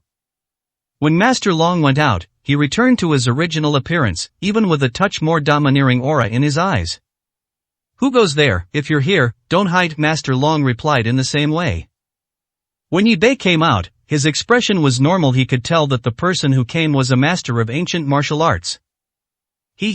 How have you been, Master Long? A masked man appeared on a platform. In broad daylight the moment this person appeared, the temperature seemed to drop several degrees, and a chilling aura emanated from him. Master Long looked up and said, you really are a despicable person. You think you can be our boss? Since ancient times, the capable have always ruled, don't you think so, Master Long? If you lose, then from now on you will have to listen to me. The masked man's voice was icy. Are you here to cause trouble? I haven't encountered someone as arrogant as you in years. If you have the guts, come down and fight. If I, Long, back down, I'll hand over Jiangcheng to you. Today, Lord Long met the young master, which boosted his morale considerably. A fighting spirit rose from his body, and his blood boiled. Alright, I hope you keep your word, Master Long. Today I will take over Jiangcheng's influence. The masked man leaped down from the more than 10-meter-high stands, his movements graceful and fluid. 94, Chapter 94. Not only do I dare to hurt you, I dare to kill you. You think you're worthy, you don't dare show your true face. Even if I, Lord Long, agree to give you my position, I believe my brothers won't agree. Having roamed the martial arts world for decades, Master Long knew the newcomer was up to no good, as the aura emanating from him was by no means weak. As soon as Master Long finished speaking, the hundreds of people immediately shouted, we don't submit to anyone but Master Long. It doesn't matter if they disagree now. Once I defeat you, they won't have a choice but to agree. The masked man spoke arrogantly, showing no regard for Lord Long. Night Owl guessed that the masked man must be a master from the Ghost Palace. He wasn't wrong. The person who came was a deputy temple master of the Ghost Palace in Shuangjiang County. He was a prominent figure in Shuangjiang County with a special status. However, he was not from Jiangcheng, but from Qingtung City in Shuangjiang County. He was Qin Wuyue, the head of the Qin family of Qingtang, and one of the murderers who participated in the Shao family massacre. They are the core forces of the Ghost Palace in Shuangjiang County, and they are very well hidden. This time, the Ghost Palace was determined to control the underground forces of Shuangjiang County, which is why Qin Wuyue had no choice but to take action. Who exactly are you? Master Long roared. I'm here to take your life. Enough with the nonsense, kill you, and Shuangjiang City will be mine. Just as Qin Wuyue was about to make a move, Yi Bei spoke up. What a coincidence, I'm also here to be their boss. Without my permission, no one can take anything from me. Qin Wuyue turned to Yi Bei. Kid, I advise you not to get involved in this mess, otherwise I will not show any mercy. I am going to take Jiangcheng. Then I advise you to leave now, otherwise you won't be able to leave later. Yi Bei had his own guesses about the masked man, knowing that the person was likely from the Ghost Palace, because Qin Pai had told him that the Ghost Palace also wanted to control the underground forces in Jiangcheng. No one has ever dared to steal what my Ghost Palace wants, kid, you'd better get lost. Qin Wuyue intended to scare Yi Bei away and intimidate Lord Long and his men by revealing the Ghost Palace, but the result was the opposite of what she expected. Upon hearing the words Ghost Palace, Lord Long burst into laughter. Ha, I wondered who had such a big mouth. It turns out to be a dog from the Ghost Palace today, you'll leave your lives behind. Yi Bei had just learned about his background. The Ghost Palace was the enemy that had wiped out the entire Shao family back then, an irreconcilable feud. Moreover, the Temple of Healing and the Temple of Ghosts are also sworn enemies. At this moment, Yi Bei felt his heart bleeding. His handsome face became expressionless. Since this person was from the Ghost Palace, he had to die. Master Long, if you know what's good for you, you'd better hand over your current position, or don't blame me for being ruthless. Qin Wuyue knew that if she wanted to control the largest underground force in Jiangcheng, she had to start with Master Long. Before he arrived, the leader of the Ghost Palace in Shuangjiang County had already told him that if he couldn't be used for his own purposes, he should be killed. Oomph, bring it on if you dare, Lord Long sneered. Alright, please enlighten me, Lord Long. Qin Wuyue had already made her move. Well done. Master Long moved and threw a punch to meet the attack. Bang, the two separated instantly, and Master Long was so shocked that he staggered back several steps. When everyone saw their Lord Long being knocked back with a single palm strike, they all stood up and tried to rush forward. Master Long, are you alright? Master Long, let's fight him to the death. Master Long, I've already gone easy on you. Are you convinced now? If you're obedient, I can let you stay in this position, otherwise, I'll have to find someone else who's obedient to take it. Qin Wuyue said arrogantly, as if he were already the boss here. Just then, a cold voice rang out. It was Yi Bei who spoke. I've already said it, if you want to be the boss of Jiangcheng, you have to ask me first. Yi Bei moved swiftly and stood between Master Long and Qin Wuyue, his gaze fixed intently on Qin Wuyue. Youngster, I'll send you to meet the King of Hell right now. Qin Wuyue didn't take Yi Bei seriously at all. Qin Wuyue struck Yi Bei with a palm. The wind from her palm was fierce, and a gust of air rushed towards Yi Bei. Even Master Long, who was standing behind Yi Bei, couldn't help but frown. Qin Wuyue's palm strike was even stronger than the one before. Master Long clenched his fists, ready to help Yi Bei, and couldn't help but shout, "Be careful!" Qin Wuyue seemed intent on annihilating Yi Bei with a single blow. Seeing Qin Wuyue make her move, Yi Bei's expression remained unchanged, but a cold glint flashed in his eyes. He touched the ground with the toe of his left foot and advanced instead of retreating. Court death. Qin Wuyue was determined to strike, and when she saw Yi Bei approaching, she sneered. However, he miscalculated. Yi Bei was far stronger than he had imagined. You're the one who'll die. Just as their palms collided, Yi Bei released a burst of internal energy, and Qin Wuyue felt an unparalleled power emanating from Yi Bei's hand. Qin Wuyue was horrified, but it was too late to retreat. Bang! Qin Wuyue was forced back more than 10 steps by Yi Bei's palm strike, and at the same time, her arm felt numb and tingly, as if she had lost all feeling in it. Seeing that Yi Bei had repelled Qin Wuyue with a single palm strike, Master Long breathed a sigh of relief. When Lord Long's men saw Yi Bei defeat Qin Wuyue, they all cheered. Well played. This kid is actually this good. Yi Bei's killing intent was already aroused when he made his move before Qin Wuyue could even stand firm. Yi Bei appeared in front of the terrified Qin Wuyue like a ghost. Go to hell. Yi Bei was too fast. Qin Wuyue didn't have time to react before Yi Bei's palm landed on his chest. Bang! Qin Wuyue was sent flying like a sandbag by Yi Bei's palm strike in midair. A surge of blood and she rushed upwards, and before Qin Wuyue even landed, she had already spat out a mouthful of blood. The hundreds of onlookers witnessed Yi Bei's palm strike. They all gasped in shock. This was too strong. Even Master Long couldn't withstand a single palm strike from the masked man, but Yi Bei made the masked man vomit blood with just 2 palm strikes. Boom! He fell heavily to the ground, and at the same time, the mask on his face fell off. His face was ashen, and he stared at Yi Bei in disbelief. You dare to hurt me, the Ghost Palace will never let you get away with this. Qin Wuyue clutched her chest and struggled to stand up.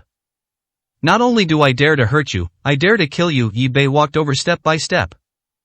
Qin Wuyue pushed herself back with her hands on the ground, saying, "Don't kill me, don't want Jiangqing anymore, you can have it all, think it over carefully. Killing me means you'll be making an enemy of the Ghost Palace. I want to kill the people from the Ghost Palace.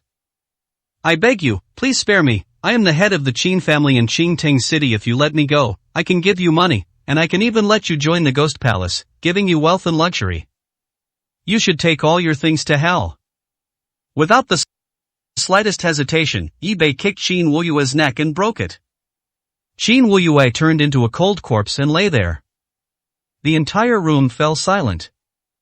95, Chapter 95 Ghost Temple Assassins. Yi Bei turned around, glanced at the people present, and then clasped his hands in a fist salute to Master Long, saying, "Master Long, I came here because I admire your character. Now that I have killed the people from the Ghost Palace, in order not to implicate everyone, I will give up this position as the leader. If Master Long is willing, we can be friends from now on." Master Long clasped his hands in return and said, "Young brother Yi Bei, I consider you my friend. I am grateful for your help today. I will not thank you for your kindness in Jiangcheng. If you ever need my help, please do not hesitate to ask." "Okay, then I'll take my leave," Yi Bei said, turning around and leaving the stadium. After Yi Bei left, Master Long said to the people present, "I don't want today's events to get out. If I find out anyone is talking about it outside, don't blame me for being ruthless." As soon as Night Owl left the stadium, he sent another message to Tal Huang, "Yi Bei killed your people." When Yi Bei returned to the clinic, Chen Pai asked, "Did things go smoothly?"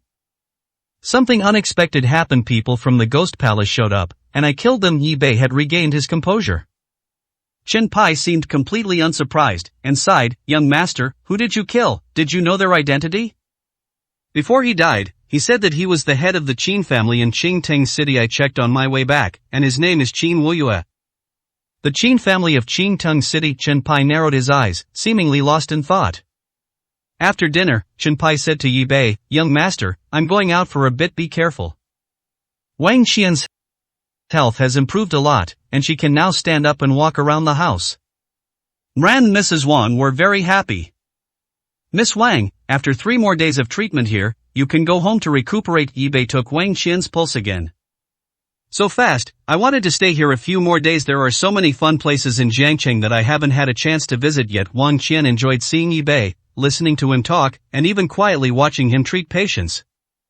She had never felt that way about any man in her 22 years of life. "Xiaochen, listen to Dr. Yi. Once you're better, you can go wherever you want to play." Song Jia looked at her daughter with affection. "Your mother is right, we can't keep bothering Dr. Yi here," said Third Master Wang. "Dad, Mom, aren't you afraid that I'll relapse if I go back? How about we buy a house in Jiangcheng? That way, even if I go home to recuperate, I can come to see Dry anytime if I have any problems."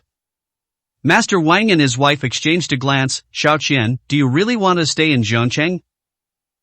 It's pretty good here." Feng Xiaoyu even said she'd take me to eat Jiangcheng snacks once I'm better. "I don't have any friends back in the capital." Wang Qian lowered her head sadly. Because she was in poor health from a young age, she was confined to the house all day, and even learning to read and write required a tutor to come to her home to teach her. "Master, let's listen to our daughter. If you have something to do, go back first. I'll stay here with her." After Song Jie spoke up, Third Master Wang had no choice but to nod. "Okay, I'll go by the house tomorrow."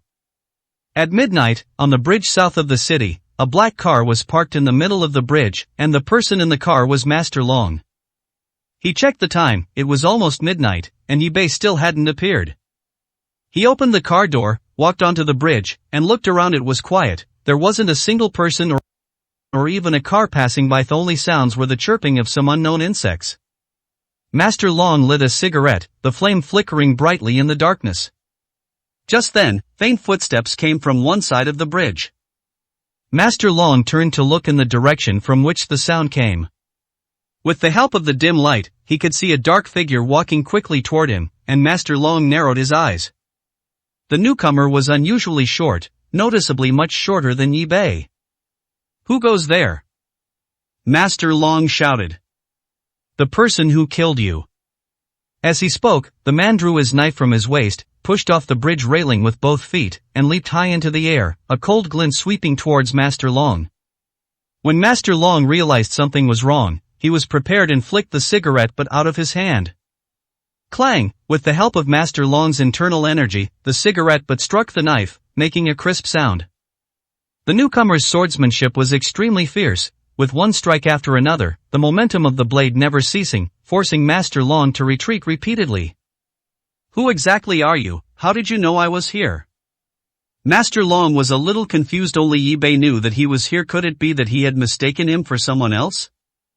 I'll tell you when you're about to die. The man deliberately changed his voice, making it sound strange.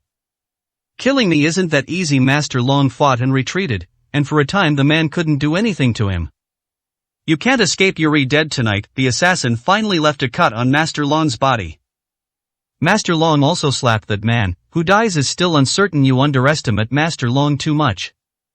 Master Long suddenly pulled out his belt, and with a weapon in his hand, he finally turned the tide. You old bastard, you still dare to resist, I'll tear you to pieces in a moment. The assassin was furious. Yi Bei wasn't late, it's just that he waited a long time before he could hail a taxi. The bridge in the south of the city is in a very remote location, and nobody wants to come here in the middle of the night. At the bridgehead, the driver let Yi Bei get out of the car. Yi Bei tossed 200 yuan bills to the driver, thinking to himself, I need to buy a car. As the taxi drove away, the driver muttered to himself, coming to this desolate place in the middle of the night, it can't be anything good. Yi Bei had just stepped onto the bridge when he heard the sounds of fighting. At this moment, Master Long was in grave danger. His belt had just been cut into several pieces by the assassin, and without his weapon, he was stabbed twice more. You old bastard, die! The assassin's knife slashed down at Master Long's neck. Just as the knife was about to strike, the assassin's knife suddenly stopped in midair, and then his body slowly fell backward. When Master Long stood up, he saw Yi Bei walking over. Yi Bei just made his move, a silver needle in his hand pierced the assassin's head, killing him instantly. Young master, you've arrived. Master Long spoke cautiously. Are you alright? I couldn't get a taxi when I left home, so I was late. Yi Bei walked over to the assassin, kicked him, and confirmed that he was dead. It's alright, no one knows that I came to see you today, it just means that I was followed when I went out. Yi Bei crouched down and searched the assassin's body, but found nothing. Master Long pulled open the assassin's collar, revealing a crescent moon symbol near the back of his neck, which Yi Bei also noticed. There from the Ghost Palace, Lord Long was taken aback. 96, Chapter 96 Blood Feud. Yi Bei stood up. It's those bastards from the Ghost Palace again. Uncle Long, why did the Ghost Palace attack our Shao family back then? Master Long took out a cigarette and tossed some to Yi Bei. Although Yi Bei didn't usually smoke, he didn't refuse. Master Long lit Yi Bei's cigarette and then lit one for himself. Young master, the Ghost Palace's attack on the Shao family is likely for the treasure of Zhou Mountain. Your parents were the first to discover the treasure. Master Long plopped down on the ground, leaning against the railing. Yi Bei then noticed that the wounds on his body were still bleeding. Don't move, let me stop the bleeding first. Yi Bei pressed several points on Long Ye's body, and the bleeding finally stopped. Young master is now fully capable. This old servant can rest assured, there is hope for the Shao family's great revenge. Master Long sighed. Uncle Long, you just said that my parents discovered Zhou Shan's treasure? Yes, the patriarch and his wife enjoy traveling around, and the patriarch is quite proficient in the arts of the Xuanmen. He accidentally discovered that huge treasure in Zhou Mountain. I don't know how the news was leaked. The people of the Ghost Palace must have their eyes on that treasure. It is said that the wealth inside is astonishing.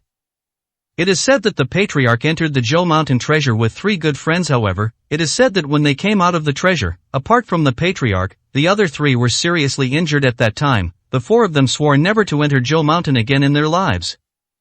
The 3 of them died soon after they came out because of their severe injuries. Not long after, the Ghost Palace came to our Shao family and wanted the family head to take them to Zhou Mountain, but the family head refused. I never expected that the ruthless Ghost Palace would target our Shao family. Hearing this, Yi Bei felt as if his heart was being torn apart. A surge of overwhelming anger emanated from him, and his eyes were filled with murderous intent, as if they were about to burst into flames. He slammed his fist heavily on the ground, and, fighting back tears, said, Uncle Long, do you know who those 3 people who went into Zhou Mountain with my father were? Master Long shook his head. I'm just a guard in the Shao family. How could I know who the family head's friends are? They must all be important figures, otherwise they wouldn't be worthy of being the family head's friends. Uncle Long, now there are only two of us left in the Xiao family from now on. You are my family. I will definitely find those people. The people who betrayed our Xiao family must be the descendants of those three. Yi Bei took a deep drag on his cigarette and flicked the butt far away. Master Long knew nothing about the Zhou Mountain treasure. What he knew was all hearsay. Master Long threw down his half-smoked cigarette and stood up. Let's go, I'll take you somewhere. Master Long drove Yi Bei to a desolate area dozens of kilometers from Jiangqing with the help of the car headlights. Some ruins could be seen among the weeds, but there was no light in sight. This is where the Xiao family used to live. There used to be a small town not far from the Xiao family, but after the Xiao family was destroyed, the people left one after another, and now the surrounding area is a wasteland. Now, even during the day, few people pass by here. As soon as he got out of the car, Grandpa Long knelt down on the ground and burst into tears. Young master, this is the original courtyard of our Xiao family. After those people from the Ghost Palace killed people, they set a fire. I couldn't find you at the time, so I secretly came back to take a look. I finally found the head of the family and his wife and buried them on the mountain over there. Yi Bei knelt down with a thud, tears streaming down his face like broken pearls. He kowtowed 3 times heavily to the open space that was now overgrown with weeds. I, Xiao Hao, swear that I will not rest until I avenge this humiliation. Ghost Palace, I will make you pay for this blood debt. With a stumbling gait, Master Long led Yi Bei toward a nearby mountain, where Yi Bei's parents, Xiao Zhantian and Zhang Hanmei, were buried in a mound overgrown with weeds. Master Long took out the incense and paper money he had prepared beforehand and handed them to Yi Bei. Young master, offer incense and burn some paper money for the head of the family and his wife. This was the first time in over 20 years that he had been so close to his parents, yet they were now separated by death. His hands trembled slightly as he pulled the weeds off the mound of earth. He felt as if something was blocking his heart, and he felt extremely uncomfortable. Tears blurred his vision. Yi Bei knelt there with tears streaming down his face, his voice choked with sobs, and said, Mom and Dad, I've come to see you. I will repay them 100-fold, 1,000-fold, everything they gave to the Xiao family. Once I have avenged you, I will give you a grand and proper burial. Master, this old servant is useless. For so many years, I haven't dared to erect a monument for you, for fear that the Ghost Palace would find out that there are still people in our Xiao family alive. Fortunately, heaven has eyes and has allowed this old servant to find the young master. The young master is now very capable. Master, please rest assured, we will definitely avenge the Xiao family. Master Long lay on the ground, tears streaming down his face. Yi Bei knelt for over an hour until all the incense had burned out before slowly standing up, wiping away his tears, and bowing deeply to the mound of yellow earth. Uncle Long, thank you. You've done enough. I'll take revenge. Over the years, I've destroyed every ghost temple stronghold I knew of in Shuangjiang County. I've almost died at their hands several times, but I don't regret it. Master Long has some old ailments, which Yi Bei noticed when he saw him yesterday. Uncle Long, leave these matters to me from now on. Just tell me the information that your old injuries have reduced your strength. I will prescribe a medicine for you. Take it for a week and you should be fine. Yi Bei and Master Long parted ways on the outskirts of Jiangcheng. When Yi Bei returned to the clinic, it was almost dawn, and some early risers were already busy with their lives. Yi Bei pushed open the door and found that Chen Pai had already gotten up and seemed to be sitting in the hall waiting for him. Young master, you're back. What would you like for breakfast? I'll make it for you. Anything is fine. Yi Bei was about to go back upstairs to take a shower and change his clothes. Chen Pai walked up to Yi Bei and whispered, It's been investigated. Yesterday you killed Qin Wuyue, the deputy hall master of the ghost hall. You killed him in front of so many people yesterday. This matter will eventually reach the Qin family, and the Qin family probably won't let it go. Okay, I understand. Can you find out who's in charge in Shuangjiang County? This person is very well hidden. If he doesn't make a move, it might be difficult. As far as we know, some of the Ghost Hall's smaller strongholds have been frequently wiped out over the years. Perhaps the Ghost Hall has more than just us as enemies, Chen Pai said. Yi Bei already knew that the person who cleared out those strongholds was Master Long. If he doesn't move, we'll find a way to force him to show himself. Once we find his men, we'll wipe them out one by one. I don't believe he can sit still then. What Yi Bei didn't know was that the person had become restless after receiving the news that Qin Wuyue had been killed by him. 97, Chapter 97. Lu Min's Axe. Yi Bei returned to his room, took a shower, changed his clothes, lay on the bed, and stared at the ceiling. Too much has happened lately, he needs time to process it all. First, she got divorced and came to Jiangqing. She thought she could go back with Wu Wei, but she stayed instead. What no one expected was that he was a descendant of the Shao family massacre more than 20 years ago, and his enemy was the Ghost Palace, the nemesis of the medical god Palace. Even with the immense power of the Temple of Medicine for hundreds of years, they were unable to destroy the Temple of Ghosts, which gives you an idea of just how terrifying the Temple of Ghosts' strength is. It was as if an invisible force had pushed him here. At 8:30, Yi Bei sat down at his workbench on time and began his day's work, looking as usual. Yi Bei was busy until after 1 am before he finished seeing all the patients he stretched, but hadn't stood up yet. A beautiful figure walked in. Finished with work, want to have dinner together? The person who arrived was Lu Min, wearing a white t-shirt and very short hot pants. Her too long, dazzlingly white legs were hard to look away from. So beautiful. When a man and a woman cross the line, they often develop a greater understanding of each other. Yi Bei smiled slightly, okay. They went to the same small restaurant, ordered 2 side dishes, and smiled at each other. Lu Min spoke first. Didn't your tag-along come to see you today? I see her coming upstairs every day. Is she chasing after you? Lu Min asked very directly, almost like she was joking. Are you talking about Xiaoyu? She's my patient, and also a friend, right? Yi Bei smiled slightly. Are you free tonight? Lu Min asked Yi Bei. Is there something wrong? I'm going to a private collection exhibition tonight. Yi Bei remembered that he had promised Master Phone. It's nothing, Lu Min said, somewhat disappointed. I'll call you if it's not too late. Lu Min made Yi Bei feel very comfortable. Yi Bei felt very relaxed when he was with Lu Min, and he liked this feeling. Hearing Yi Bei's words, Lu Min's face flushed slightly, and she felt a little pleased. Okay. Are you free this afternoon? Yi Bei asked. Lu Min clearly didn't react immediately, and after a moment's hesitation, she replied, What did you say? Are you free this afternoon? Come with me to buy a car after dinner. The car is the problem he needs to solve. Now's always been a punctual person, and he doesn't want a repeat of last night's incident. If he had been even a little later last night, Master Long might have died. Yi Bei will never make the same mistake again. If Master Long had died last night, there are many things he might never have known. Lu Min was taken aback. Buy a car? Have you found a car yet? Lu Min asked. Not yet. I don't even know where to buy cars in Zhengqing. I don't have any requirements, as long as it can be driven. Lu Min chuckled. As long as it can be driven, what kind of requirement is that? After we eat, I'll take you to the car market. All the car dealerships in Jiangcheng are located in the car market. When Yi Bei and his group arrived, there weren't many people looking at the car. Should we look at BMW or Mercedes first, or do you have a particular model you like? Lu Min asked Yi Bei. Yi Bei looked up and saw that they were standing right in front of the Volvo store. Let's go in and see if there's anything suitable. When Yi Bei said he wanted to join Volvo, a hint of displeasure flashed across Lu Min's face. Although it was only fleeting, Yi Bei still noticed it. Don't you like this brand of cars? Yi Bei asked. No, let's go. Lu Min smiled to cover up her embarrassment. In the huge showroom, apart from a few listless salespeople idly looking at their phones to pass the time, there wasn't a single person looking at the cars. Upon seeing someone walk in, a sharp-eyed female salesperson immediately rushed over, a professional smile on her face. Good afternoon, sir/madam. Do you have a preferred car model? Do you prefer a sedan or an SUV? Lu Min didn't know what kind of car Yi Bei liked, so she looked at Yi Bei as well. The salesperson was indeed shrewd. She immediately smiled and looked at Yi Bei, saying, Sir, you are so handsome. I think our X90 is very suitable for your temperament.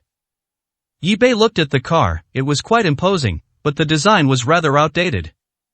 However, Yi Bei didn't really have a particular fondness for cars, so he casually said, Let's take a look then. While the salesperson was introducing the car to Yi Bei noticed that Lu Min's eyes kept glancing around. As the saying goes, what you fear most is what will happen. What Lu Min fears most is running into one person here, Du Gang, the manager of this 4S store and Lu Min's ex-boyfriend. Du Gang must have seen Lu Min and was walking over from a distance. Hey, isn't this Lu Min? You found a man so quickly. Did you bring her here to show off to me? Got it? Want me to give you a discount? Du Gang's voice was quite loud. The sales staff in the store all looked over. I didn't notice before, but But I just realized now, isn't that woman Manager Du's girlfriend? I heard they broke up. Du Gang, can you speak properly? Lu Min found Du Gang's rude words offensive. How could I not be speaking properly? You're not still thinking about me, are you? If you can't forget me, I don't mind getting back together with you anyway. You're so beautiful, it's not embarrassing to take you out. Du Gang had always liked Lu Min. Despite his respectable appearance, Du Gang is extremely stingy, always calculating, and incredibly jealous. Lu Min couldn't stand him and broke up with him. Du Gang felt very uncomfortable seeing Lu Min bringing a man to his shop to look at cars, and naturally, he said some very harsh things. The saleswoman sensed the tension in the air and tactfully said, Manager Du, I have a bit of an upset stomach. They're your friends, so why don't you greet them? With a wave of his hand, Du Gang dismissed the female saleswoman and she quickly fled the scene. Yi Bei wasn't stupid, he could naturally tell from the conversation that the person Lu Min's previous relationship. Lu Min, let's go. Yi Bei didn't want to get entangled with someone like that. When Du Gang saw Yi Bei trying to leave, he blocked Yi Bei's way and looked him up and down. Hey, isn't this the miracle doctor who was all over Douyin a while ago? Lu Min, not bad, you've hooked up with a miracle doctor so quickly. Is the miracle doctor particularly good in that area? Well, if the miracle doctor doesn't work, you can take medicine. Du Gang's words displeased Yi Bei. Please watch your words. Was I wrong? You're not really that bad, are you? You're all looks and no substance, aren't you? Lu Min, you have terrible taste. You need to find a good man. When Lu Min heard Du Gang's offensive words, she shoved him away and said, Get out of here, are you even speaking human language? You've already taken him under your wing? Lu Min, you're not after his face, are you? You're practically throwing yourself at him. Does this miracle doctor need to live off a woman? No way, I have to post this on my WeChat moments and let them see what this miracle doctor really is. Du Gang took out his phone to take a picture. 98, Chapter 98, What you see is not necessarily the truth. Du Gang, what do you want to do? Lu Min angrily slapped Du Gang's phone to the ground. Smash, Du Gang's phone flew a long way and shattered. Lu Min's workout was definitely worth it, but it also angered Du Gang. Fine, Lu Min, you bitch. Du Gang was furious and raised his hand to slap Lu Min. Du Gang is a fitness enthusiast, and he met Lu Min at the gym, so he has quite a bit of strength. Scumbag, you even hit women. Yi Bei grabbed Du Gang's hand. The bored salespeople watched with glee. Look, they've started fighting. They're jealous of each other. Manager Du's really jealous. Who do you think will win? Manager Du, he's tall and strong, and he works out every day. Which miracle doctor is so refined? This is bad. Du Gang's hand was grabbed by Yi Bei, who coldly shouted, Are you looking for death? I'll kick you to death. Du Gang kicked Yi Bei hard. You're not good enough, Yi Bei said calmly. Yi Bei didn't even need to look at Du Gang's feet to deal with him with a forceful pull. He took a half-step back and, with a simple twist, caused Du Gang to lose his balance and fall face-first into the dirt. It's great to see Manager Du taken down's been bullying people all day long, and finally someone has to teach him a lesson. Well done. Wow, the doctor is so handsome. The sales staff were secretly pleased, as Du Gang often bullied them by abusing his power and liked to take advantage of his female colleagues. Du Gang took a hard fall, hitting his mouth on the ground, and blood trickled from the corner of his mouth when he got up. Du Gang was truly enraged this time. He was usually the one bullying others, but today, right there in the store, with his own men watching, he was taken down. He had lost face big time. Du Gang, disregarding the fact that it was during working hours, roared, Kid, if I don't cripple you today, I'm not a Du. Having lost his temper, Du Gang swung his fist at Yi Bei. Dry, be careful. Although Lu Min had witnessed Yi Bei's skills, Du Gang was far superior to Gao Yan. Du Gang is much stronger than Gao Yan?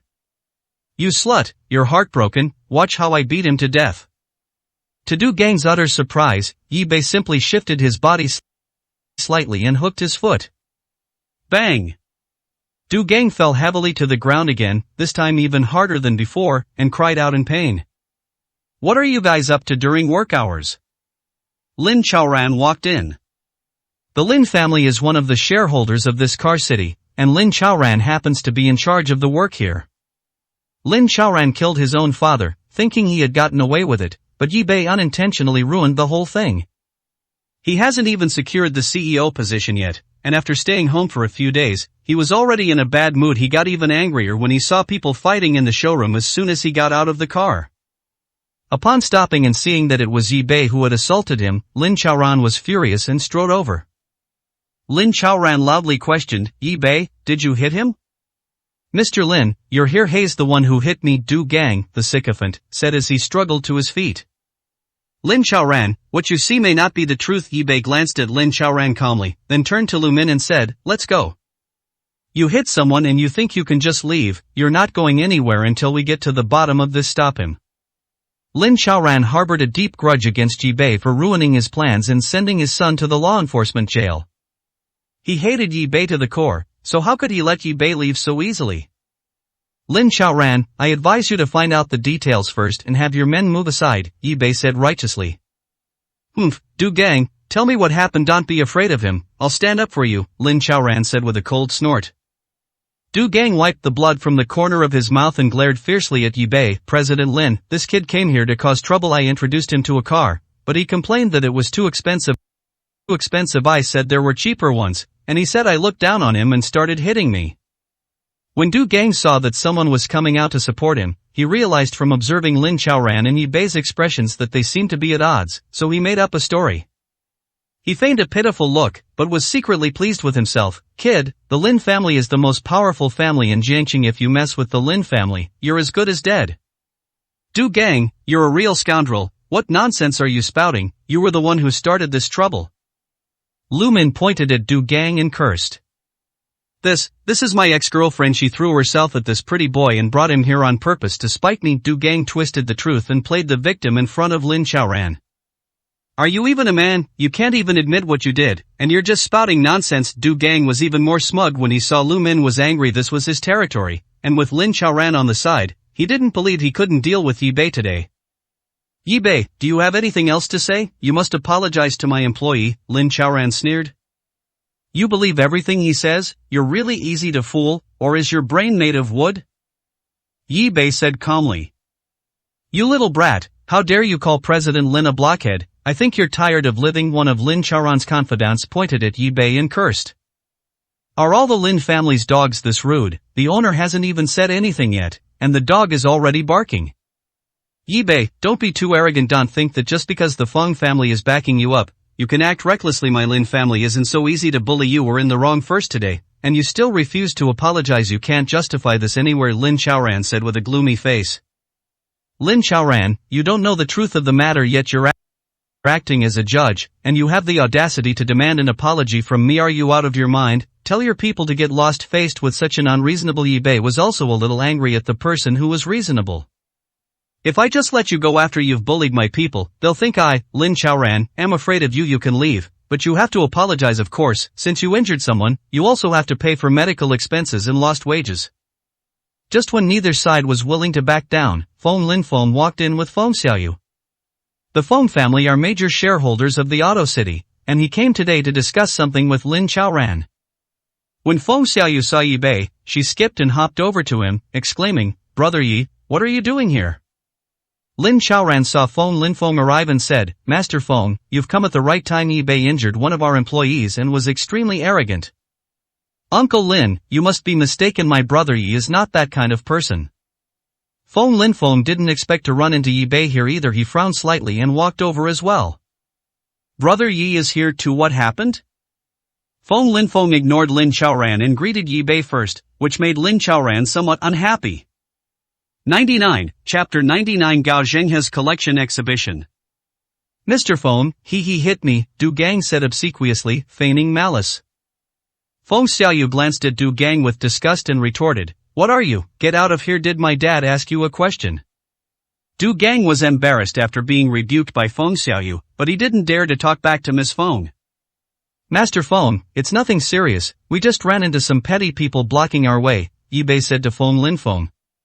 "Chaoran, is there some misunderstanding here? Why don't we all sit down and clear things up?" Feng Linfeng said to Lin Chaoran. "Master Feng, this matter is already very clear. Is there any need to say more? Manager Du's injury is his identification, and I just saw that Yi Bei was the one who did it. Would I wrong him?" Lin Chaoran said somewhat unhappily. Fong Linfeng looked at Du Gang. Manager Du, is that really the case? Du Gang never dreamed that the two big bosses of the company would come today. Seeing that Miss Fong and Yi Bei seemed to be quite familiar with each other, he felt a little regretful. If he had known that Yi Bei and Miss Fong were so familiar, he would not have dared to do what he just did, even if he had 10 times the courage. When he heard Fong Linfeng ask him a question, he looked up and saw Fong Linfeng's sharp eyes staring at him. Du Gang trembled inwardly, but since things had come to this, he could only grit his teeth and deny it to the end. Yes, he hit me first. Fong Linfeng sensed that Du Gang sounded guilty when he spoke, so he called out to a salesman standing some distance away, "Come here for a second, did you see what just happened?" The salesman glanced at Du Gang timidly, hesitant to speak. Du Gang was his direct superior. If he spoke, would he still have a good life in the future? While he was hesitating, Fong Linfeng said, "Just tell the truth. There are surveillance cameras in this hall with me here. No one will dare to do anything to you."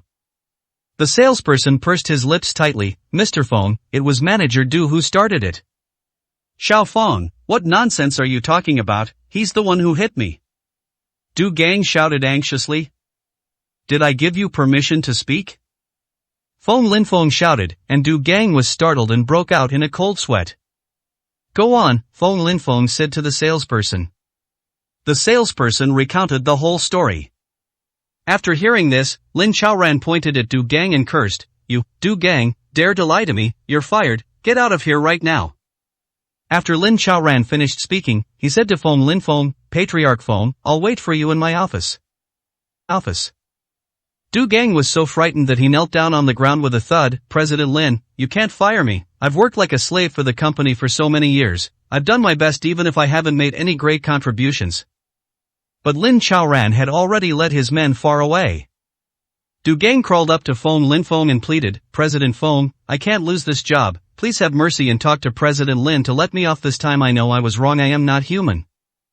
Then Du Gang looked at Lu Min and Yi Bei and said, "Brother, you are a magnanimous person. Please don't hold it against me. Please forgive me and put in a good word for me. President Lin's decision is my decision." After Fong Linfeng finished speaking, he gave a wink to the bodyguards behind him, and the two bodyguards immediately dragged Du Gang out. "Lu Min and that bastard, you just wait." Du Gang cursed loudly when he saw that the situation was hopeless. Seeing Du Gang being dragged out, the salespeople clapped and cheered. "Finally, we fired that bastard Du Gang. We'll never have to see his ugly face again." After finishing with Du Gang, Fong Linfeng asked Yi Bei, "Brother Yi, are you here to look at cars today? I'll have Xiao Yu accompany you to take a look later." "Yes, I'm here to buy a car for commuting." "Brother Yi, come on, I'll go with you to the shop next door. The cars here aren't very nice," Fong Xiaoyu said, pulling Yi Bei's hand. Looking at his daughter, Fong Linfeng shook his head helplessly and turned to walk towards his office. Seeing Fong Xiaoyu holding Yi Bei's hand, Lu Min felt a pang of sadness and could only follow behind them. Lin Chaoran stormed into the office, slammed the door shut, and told his subordinates, "No one is allowed to come in without my permission." He took out his phone and called Gao Lao Huang, "Guardian Gao, you told me not to touch Yi Bei, but this kid keeps causing trouble. If you don't dare to touch him, then I'll find someone myself." Lin Chaoran, don't be anxious, just be patient. Our hallmaster has already issued a kill order against Yi Bei. Just wait for good news. Lin Chaoran's anger subsided somewhat after hearing what Gao Lao Huang said. "So, are you prepared to deal with Lin Chaoran?" Lin Chaoran was getting anxious because he hadn't been able to take control of the family yet. "Don't worry, our leader has made all the arrangements. It's just that your old man's matter is still unresolved. If we kill Lin Chaoran now, do you think the police will suspect you? So please remain calm." Lin Chaoran put down the phone, somewhat bewildered. Accompanied by Fong Xiaoyu, Yi Bei bought a Mercedes-Benz G-Class. Then he invited Fong Xiaoyu and Lu Min to dinner. When he returned to the clinic, Master Feng was already waiting for him. Yi Bei got into Master Feng's car. When they arrived at Gao Zhenghe's villa, there were already quite a few people inside. Gao Zhenghe's collection exhibition is located in the living room on the first floor of his house. There are quite a lot of items, with 7 or 8 cabinets displaying a dazzling array of things, totaling at least 100 or 200 items. If all of these things were true, that would be incredible. Gao Zhenghe smiled and said to everyone, "Please feel free to look around. I am just using this as an excuse to get together with you all today. There are some things I'm not sure about, but I've already taken them back, so I'd appreciate it if you could all give me your opinions."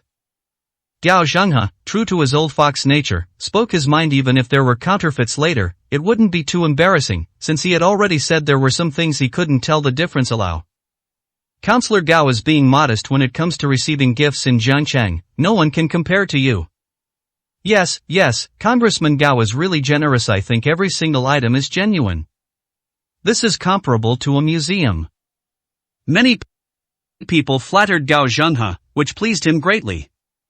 Yi Bei glanced around casually and didn't see many genuine items. He really didn't know what this Counselor Gao had to show off by collecting these handicrafts. Seeing Yi Bei's expression, Third Master Feng whispered, "You can see it too, this Counselor Gao is just a fake collector, deceiving himself." Yi Bei smiled wryly. "Third Master knew this was how it was, yet you still came?" It's just social etiquette, I couldn't refuse." As the two were talking, He Feng and Zhu Jincheng walked over. "What are Third Master and Brother Yi talking about here?" "Just chatting. I thought you two weren't coming," Master Feng said with a smile. While the group was exchanging pleasantries, Gao Zhenghe spoke up again. Gentlemen, I acquired a fine item a few days ago and have already taken it to Director Wang for authentication. Director Wang should be arriving soon. If this item is genuine, it will be extraordinary. It's likely a national treasure." 100, Chapter 100. A lie can't become the truth. Gao Zhenghe's words immediately attracted everyone's attention, and they all looked at him. "Counselor Gao, stop keeping us in suspense. What exactly is this treasure?" "Yes, Counselor Gao, please tell us, we all really want to know." Those who fawned over Gao Zheng immediately started shouting. When Gao Zhenghe saw that everyone was looking at him, a smug smile appeared on his face. "Then I won't keep you in suspense any longer. It's a bronze artifact. Does everyone know how much a bronze artifact recently sold for at auction?" More than 30 million. Gao Zhenghe drew out the words as if they were his own, his tone full of smugness. Yi Bei and Master Feng both chuckled upon hearing this. Cao Chengho really dares to speak his mind. He talks about things that haven't been verified as if they were true. That's just Cao's style. He's not afraid of being proven wrong later. Congratulations to Counselor Gao for getting such a great deal this time. Congratulations poured in, and Gao Zhenghe, hearing them, was beaming with pride and immense satisfaction. Lu Feng said with some envy, "Why don't I have that kind of luck?" "Brother Lu, such luck is better left undone," Master Feng said with a smile. "Oh, from what I'm saying, Third Master, you know some inside information." Xu Qingjin's gaze shifted from Gao Zhenghe back to Master Feng, waiting to hear what he would say next. "Both Yi and I have seen Counselor Gao's bronze artifact. It should be from the same group of people as Professor Zhu's ding. Last time I even lost one of my men because of this. When you're collecting things recently, you must be very careful if you see anything similar," Master Feng reminded him. "Such a thing is true. Does Third Master mean someone is forging documents?" Xu Qingjin had suffered a great loss. "Haven't forgery always existed? It's just that this time the forgers are particularly skilled," Yi Bei said with a smile. Lu Feng and Xu Qingjin exchanged a glance. Lu Feng said, "Brother Yi is right, there have always been fakes, but bronzes are rarely seen in the past, unlike porcelain, which everyone knows about and is more cautious when buying. If it is indeed a large-scale counterfeiting, then there are likely many more people who have been deceived, because few people would think of counterfeiting bronzes. I need to report this issue to the relevant departments," Xu Qingjin said solemnly. Just then, Wang Xing, the museum's curator, arrived, but he came empty-handed. "Director Wang is here." Gao Zhenghe took the initiative to greet him, but when he saw that Wang Xing's hands were empty, Gao Zhenghe frowned. "Counselor Gao, let's find a place. There are some things I want to say to you privately." Wang Xing's expression was not right. Wang Xing turned around, saw Yi Bei and the others, and walked over. "Brother Yi, you and Third Master, come with me for a moment." Everyone saw them walk into a room and began to speculate. Could Counselor Gao have really gotten a great deal this time? Judging from Director Wan's serious expression, it's quite possible. The fact that Director Wang didn't bring anything further proves that the items are genuine national treasures should naturally be kept in museums. However, at this moment, Wang Xing, who was inside the house, was telling Gao Zhenghe some bad news. "Counselor Gao, that sword is fake." Gao Zhenghe was stunned. "Director Wang, why would you make such a joke? Is this real or fake? This could be a huge case. It could be a major operation. There's a sudden surge of similar bronze artifacts appearing all over the country. Do you think this is normal?" Upon hearing Wang Xing's words, Gao Jinghe's expression changed drastically, and he exclaimed in horror, "Does Director Wang mean this is a forgery?" His expression was somewhat exaggerated.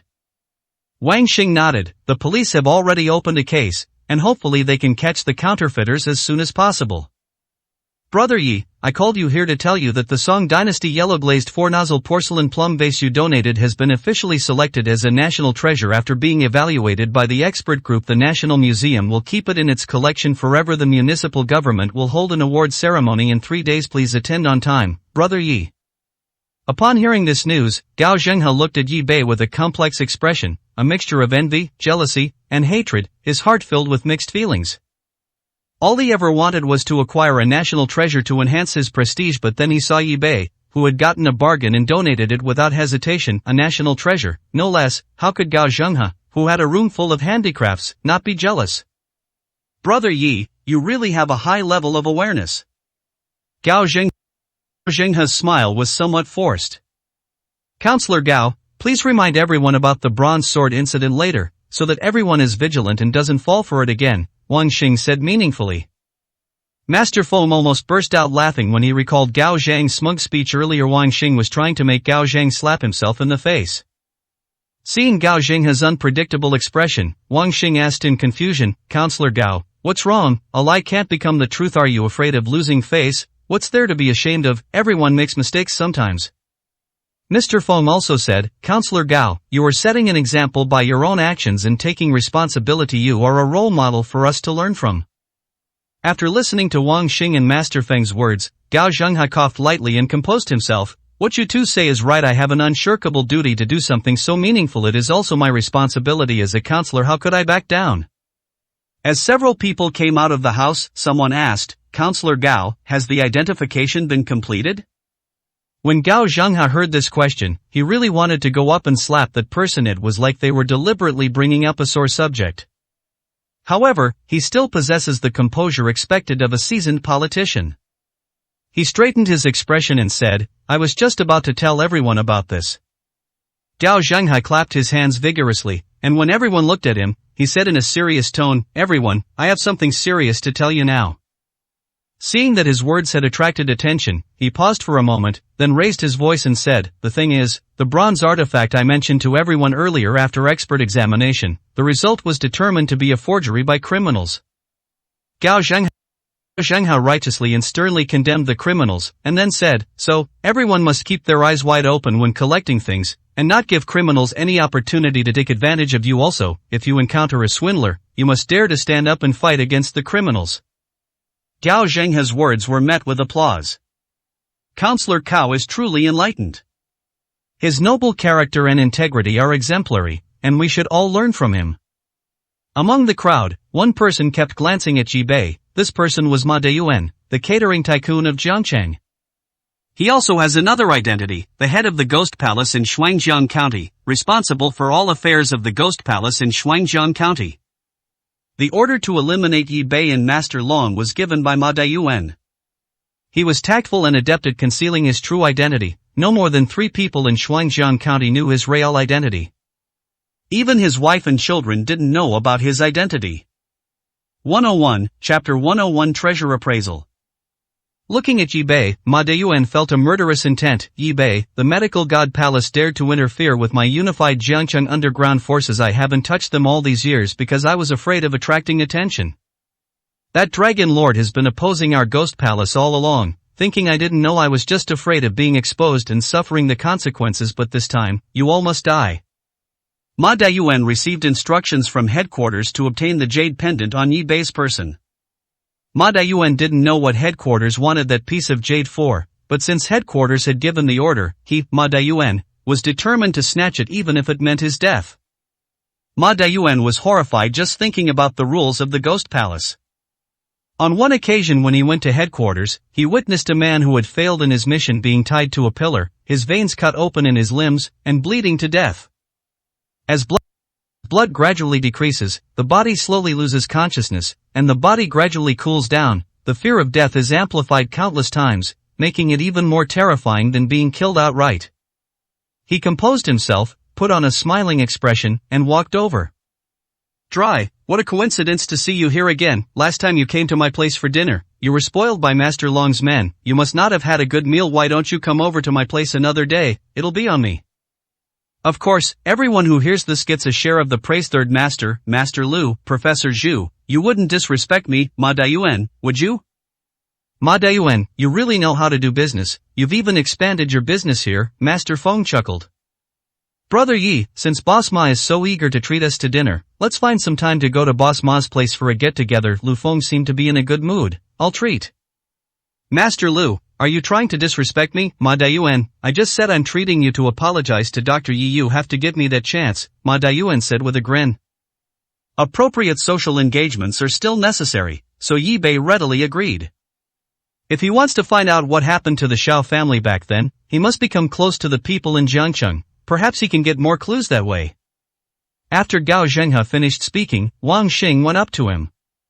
I also brought some good news today, Yi Bei. The ancient Song Dynasty yellow-glazed four-nozzled porcelain plum vase donated by the divine Dr. Yi has been officially selected as a national treasure after evaluation by the expert group, and will be permanently collected by the National Museum.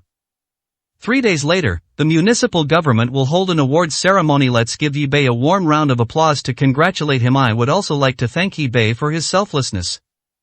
After Wang Xing finished speaking, he led the applause.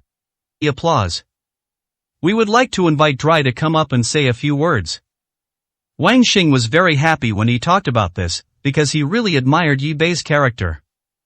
Ma Dayuan clapped his hands and said, how about we schedule the dinner for the night after tomorrow? We won't need to come up with a reason. The dinner was arranged. 3 days later, on the evening of the next day. Yi Bei walked up to Wang Xing and said, Director Wang, you flatter me. Didn't do anything special. I just bought a bottle by accident. To be honest, I bought it purely because I liked it. I never expected it to be a national treasure. It was just luck. Therefore, this honor should belong to Director Wang. He had a discerning eye and immediately recognized the bottle's extraordinary nature. Yi Bei was very modest and attributed the credit to Wang Xing. It was just luck. He knew a young man like him wouldn't have the skills to appraise treasures in Jiangcheng. You still have to rely on Wang Xing and Master Feng for treasure appraisal. That's right, but being able to snag such a huge bargain also shows that Dr. Yi is indeed very lucky. After Yi Bei finished speaking, Gao Zhenghe continued, now let's move on to tonight's treasure appraisal segment. Our experts will appraise treasures for everyone free of charge.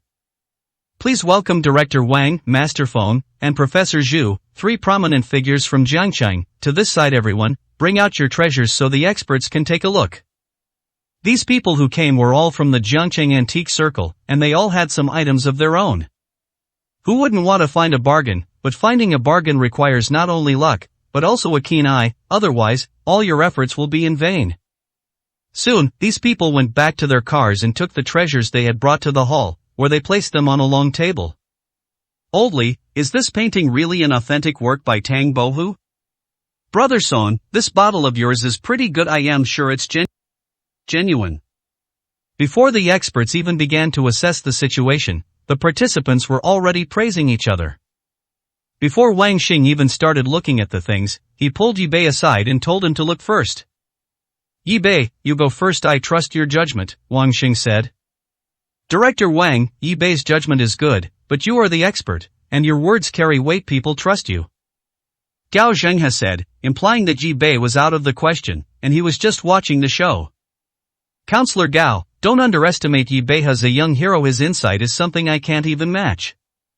Counselor Gao, things are meant to be seen by everyone, for the sake of excitement, don't you think? I also trust Brother Ye's judgment. Third Master Feng also strongly supported Yi Bei. Gao Zhenghe had no reason to stop him. The first thing I looked at was that painting by Tang Bohu. This painting depicts bamboo in the rain. The bamboo is elegant and graceful, and the artistic conception is very different from other paintings by Tang Bohu, which are often grand and imposing. Yi Bei glanced at it and shook his head. This painting is not bad. It is a copy of one of Tang Bohu's few paintings of bamboo. If I remember correctly, the original of Tang Bohu's Bamboo in the Rain was auctioned at Sotheby's a few years ago for $300 million. Just as Yi Bei finished speaking, Wang Xing said, Yi Bei is right, this is a forgery. Judging from the paper, it should be from the late Qing dynasty, and it can be considered a high-quality forgery. It has some collectible value. Most people only know Tang Bohu as a famous calligrapher and poet. Among the 4 great talents of Wuzhong, he was a man, but his painting skills were also outstanding. I remember that Tang Bo's most expensive painting was Viewing the Waterfall at Mount Lu at Sotheby's auction in 2013. It started at 300 million yuan, and after 120 rounds of bidding, it was finally sold for 590 million US dollars, which was about 36 billion yuan at the time. Wang Xing, as expected of the museum curator, spoke about these things with great expertise. I looked at several more items, but none of them were genuine, which shows how difficult it is to find a bargain. Yi Bei was intrigued by the 2 small copper coins. He picked them up and examined them carefully for a long time before handing them to Wang Xing with a slight smile. "Director Wang, these 2 copper coins are quite interesting." Yi Bei didn't say it explicitly, but Wang Xing took it and carefully flipped through it. After a while, Wang Xing asked, "Whose are these 2 copper coins?" "Old Wu, come here quickly, I saw your copper coins," someone called out to the man who was carrying a large vase as he walked in. This Old Wu, he even brought such a big thing. Old Wu, holding a blue and white porcelain vase about half his height, replied, "Mine, I'll be right there." "Director Wang, is that copper coin real?" 102, Chapter 102. Knowing you'll lose, you still gamble. Old Wu is a well-known figure in Jiangqing's antique circle, known for his love of going to the countryside to deal in antiques. He is a true antique enthusiast. He's not very tall, only about 17 meters, but he's managed to find some real gems over the years. The 2 copper coins Wang Xing is holding are ones he just bought from the countryside for 50 yuan each, and the blue and white porcelain vase he's holding was also acquired a few days ago. He found this blue and white porcelain vase at the home of a neighbor of a relative in the countryside. It was placed in a corner of the yard. When Old Wu saw it, he wiped it again and again. The person said it was free for him, but he still insisted on giving them 1,000 yuan. 2 people helped him put the large vase away. Old Wu wiped his hands on his clothes before walking up to Wang Xing and asking nervously, "Director Wang, is there any chance with these 2 copper coins?" Wang Xing nodded without keeping them in suspense and said, "These 2 copper coins should be Kangxi Tongbao coins, with a market value of around 100,000. When Old Wu heard that it was true, he was very excited. "Finally, it's correct. Director Wang, could you tell me some knowledge about ancient coins?" Wang Xing was in high spirits today. There is a lot of knowledge about ancient coins. We all know that the common methods of counterfeiting copper coins nowadays include casting, re-engraving, gluing and splicing, and artificially aging the color. The identification of ancient coins begins with examining the inscriptions. When official coins were minted in ancient times, the inscriptions were often written by calligraphers and emperors. For example, the Kaiyuan Tongbao coin from the Tang dynasty used the calligraphy of the great calligrapher Ouyang Sun. Therefore, to properly identify ancient coins, one must understand the inscriptions on them. Another point is the so-called rust penetrating to the bone, which refers to the rust combining with the copper. Finally, there's the sound. The copper of ancient coins, after oxidation, produces a duller sound, while newly minted counterfeit coins will produce a crisp sound when lightly tapped. Director Wang is absolutely right. I identified these 2 pieces by listening to their sounds. Director Wang, could you also take a look at this large bottle? Old Wu said, rubbing his hands together, clearly having high hopes for the porcelain bottle. Yi Bei glanced at it and smiled. "Uncle, how much did you pay for this bottle?" 1,000 yuan. You could probably buy one of these bottles for 100 yuan at a flower and bird market, right? Old Wu couldn't believe what Yi Bei said, and looked at Wang Xing. "Yi Bei is right, this is just an ordinary vase," Wang Xing said after taking a look. "Is it really just an ordinary bottle? When I bought it, they said they would give it to me for free, but I insisted on giving them 1,000 yuan." Old Wu scratched his head sheepishly. As you look around, there aren't many genuine artifacts, and even those that are there are mostly low-value items. Seeing that everyone was very enthusiastic about the expert's appraisal, Gao Zhenghai turned around, picked up a piece of his collection, and said with some pride, "Since everyone is happy today, I would also like to ask an expert to appraise this painting for me." Bought it at an auction for 2 million. Gao Zhenghai handed the painting directly to Wang Xing. "Counselor Gao, you don't need to look at this $2 million item at the auction, do you?" Gao Zhenghai said with some pride, "Just consider it as entertainment, to give everyone a show." As the scroll unfolds, it depicts 8 galloping horses, exuding an extraordinary aura. Wang Xing's strength wasn't in calligraphy and painting, but in porcelain. After examining it carefully for a while, Wang Xing also felt there was nothing wrong with it. "Third master, you come here, you're an expert in calligraphy and painting. If Director Wang has seen it, then there must be no problem. Although Master Feng said this, he still looked at it carefully. After examining it for a while, even using a magnifying glass, Master Feng concluded, just like Wang Xing, that it was genuine. Counselor Gao, this painting is estimated to cost at least 5 million. Just as Master Feng was about to roll up the painting, Yi Bei spoke up, Master Feng, take another close look at the seals on this painting? Master Feng knew Yi Bei wouldn't ask such a question without reason. Young Master Yi, have you noticed something? As he spoke, Master Feng looked at the seal on the painting again. He was an expert and had just examined the seal before. He looked at it carefully again but still couldn't find anything wrong with it. Brother Yi, there's nothing wrong with this seal, it matches perfectly. Master Feng looked at Yi Bei with a puzzled expression. Dry, everyone in Jiangcheng knows that Master Feng is an expert in calligraphy and painting. If he says there's no problem, then it must be true. That's right, I've never heard of Third Master Feng being wrong about his judgment. Xu Changjin, Lu Feng, and several other collectors from Jiangcheng came over to take a look and unanimously agreed that it was genuine. Yi Bei, I bought this painting at an auction. It had a professional appraisal done before the auction, and so many people have seen it and there's nothing wrong with it. Don't try to show off here, Gao Zhenghe said with a disdainful smile. I'll make a bet with you if you can prove that this painting isn't genuine. I, Gao, will donate 2 million to the city's orphanage, but if you lose, then you can donate the 2 million. Third Master Feng said, Counselor Gao, I think we should call off this bet. Let's not ruin our harmony. Third Master is right, let's call it off, Wang Xing said. Yi Bei calmly replied, since Counselor Gao is so generous, I, Yi Bei, will accept this bet. Is this kid crazy? He knows he'll lose, but he still gambles. That's why they say rich people are stupid. This is a sure thing, so why gamble? As expected, when Yi Bei accepted the bet, no one believed he was going to lose.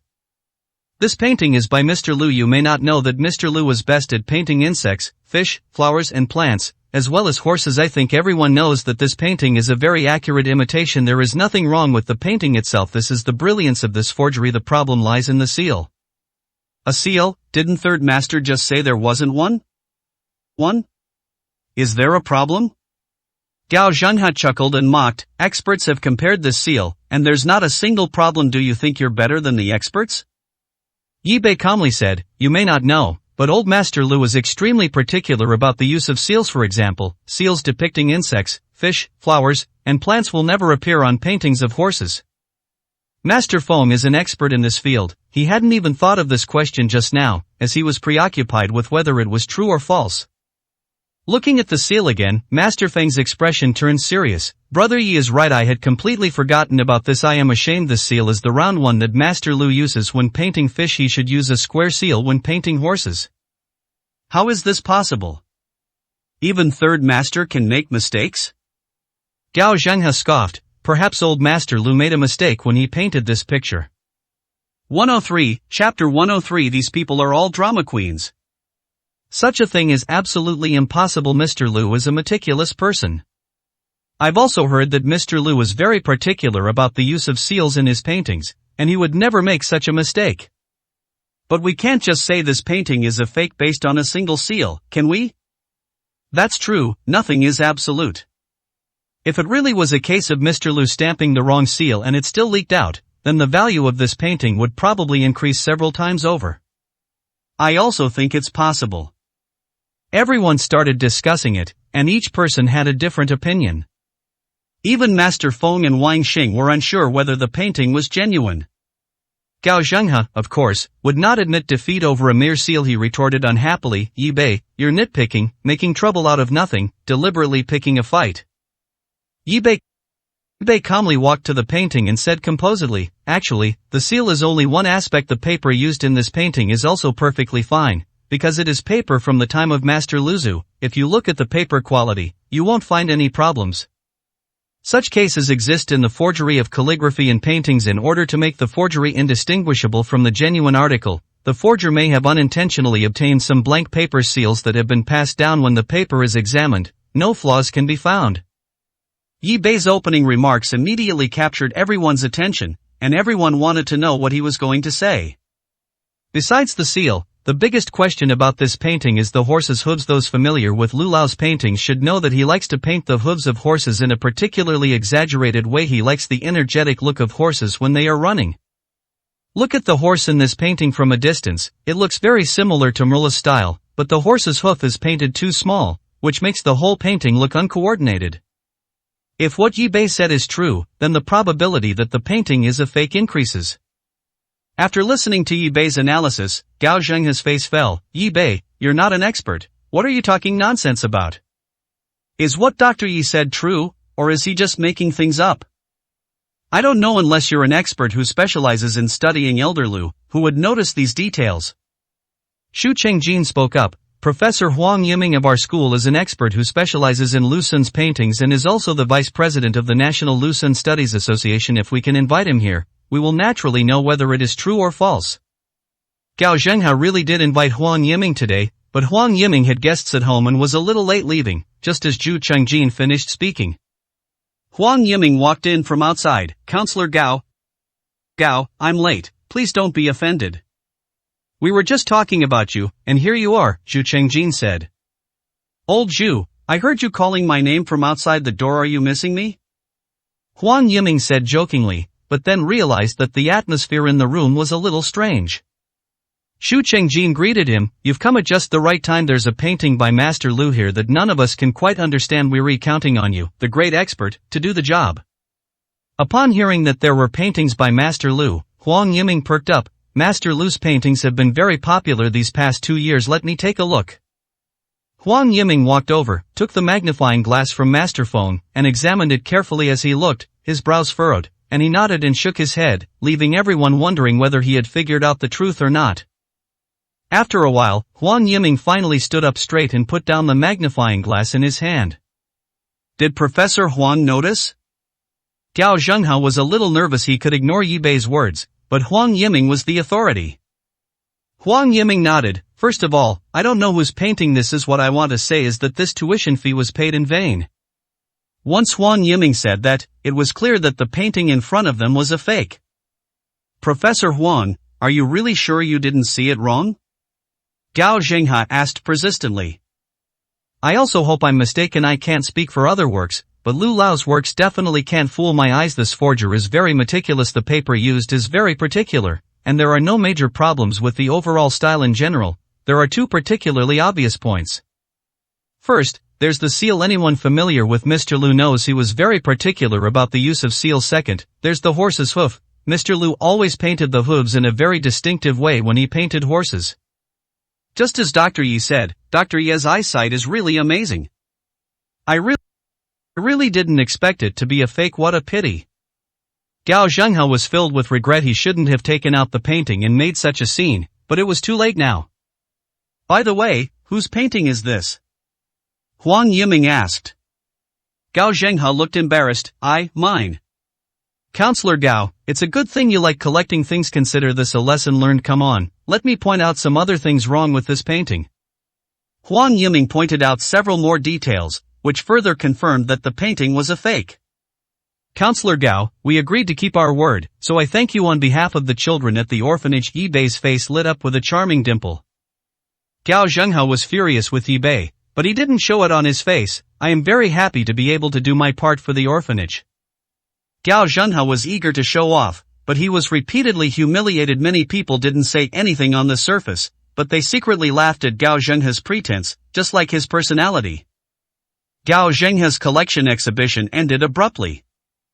On the way back, Master Feng said to Yi Bei, Young Master Yi, it was unwise of you to offend Gao Zhenghe just now. Gao Zhenghe is notoriously stingy. You let him get away with this today. He's embarrassed, and he might target you later. Could it be that third master already saw through the problem with that painting, but just didn't say anything? Seeing the meaningful expression on Master Feng's face, Yi Bei knew the answer. He thought to himself, Master Feng is a cunning old fox, and Director Wang probably saw through the problem a long time ago. These people are all drama queens. However, Yi Bei did not regret telling the truth, even though he had now offended the Gao family. Brother Yi, it's not that I don't want to tell the truth sometimes, whether or not to tell the truth depends on who the other party is. Although our Feng family is not afraid of Gao Zhenghe, we don't want to make an enemy like him. Director Wang didn't say it because he didn't want Gao Zhenghe to make things difficult for him. Yi Bei said with a wry smile, there's more to this than meets the eye. I've learned my lesson. Yi Bei got off the car at the clinic and called Lu Min. Hello, I'm back at the clinic. Then come over here, I'll wait for you. Lu Min's voice was full of magnetism. 104, Chapter 104 Night Owl's Henchman. Yi Bei walked towards Lu Min's house, and smiled as he recalled what had happened at Gao Zhenghe's house earlier. This proves the saying, society is simple, what's complicated is the human heart. This small city of Jiancheng is rife with intrigue, a place rife with power struggles between powerful families and political infighting. Yi Bei walked at a leisurely pace, and just as he was about to turn the corner of the dimly lit path, a faint voice reached his ears from the shadows. Get ready, they're coming. Yi Bei remained on his feet, his heart filled with vigilance. The voice sounded familiar, as if he had heard it somewhere before. Just as Yi Bei turned around, two people lifted a huge trash can and were about to slam it down on his head. Yi Bei dodged easily, turned around, and kicked the two men carrying the trash can to the ground. Two idiots, they can't even handle this little thing. Several people rushed out of the darkness, raised their wooden sticks, and started hitting Yi Bei. Kid, we've been waiting for you for days. Yi Bei glanced at the person and recognized him as the one who had tried to molest Lu Min that day. This time, I brought several more people with me. However, how could such a few people be a match for Yi Bei? Yi Bei dodged the man's blow to the head and kicked him. Bang! Bang! With several kicks, all the people who rushed over were sent flying by Yi Bei's kicks. Ouch, that hurts like hell. Several people curled up on the ground, yelling in pain. Yi Bei walked up to the leader and stepped on him, asking, who sent you? Please forgive us, we mistook you for someone else. You're after me, aren't you? How did you know I'd be walking this way tonight? Yi Bei stomped his foot, and the man begged for mercy in pain. I'll tell you everything, please be gentle, it hurts so much. It turns out that after being taught a lesson by Yi Bei last time, they held a grudge and wanted to take revenge on him. They had been waiting here for several nights, but they didn't see Yi Bei the previous few nights. However, they did manage to rob a few innocent people. They made this place their base. One person was on lookout duty at the intersection. When someone was seen walking into the alley, he would signal those inside to get ready. The same routine, someone comes over, slams the trash can shut, beats the person up, steals the money, and runs away. Tell me, should I hand you scum over to the police? No way, I'm one of Boss Long's men. My name is Big Head. I recognize you. I saw you at the stadium the other day. Dragon Master's men, does Dragon Master know you're doing this kind of thing? Yi Bei removed his foot from the man. Our boss is Night Owl. Night Owl hasn't paid us for months and has told us to find our own living expenses. We have no choice but to do this. We absolutely cannot let Boss Long find out, or he'll break our hands. Big Head lay on the ground begging, too afraid to get up. Night Owl, Yi Bei remembered, that person with a high-pitched and thin voice. He had heard from Boss Long that they were managed by district, and each boss had his subordinates with some ways to make money. They paid their subordinates a monthly allowance to prevent them from doing anything reckless. Now, night owls haven't been paid for months, and they're being forced to figure it out themselves. There's probably more to this than meets the eye. Yi Bei was right. Night Cat was a womanizer who kept several women and bought several houses for himself in Jiangcheng. Recently, he used his brother's hard-earned money to buy a villa. He told everyone that he would distribute the money at the end of the year, but his problems were getting bigger and bigger, and he needed money everywhere. So when Tall Huang extended an olive branch to him, Night Owl had already forgotten the rules set by Master Long. Night owls don't get paid, so why don't you go find Master Long? Yi Bei asked. We wouldn't dare. Night Owl said that if anyone finds out about this, he'll wipe them out. Just ignore us and pretend you never saw us. We'll never dare to do it again. I'll spare you this time for Master Long's sake. Now get lost. Yi Bei watched as the men scrambled away. The moment Lu Min opened the door, Yi Bei's blood boiled.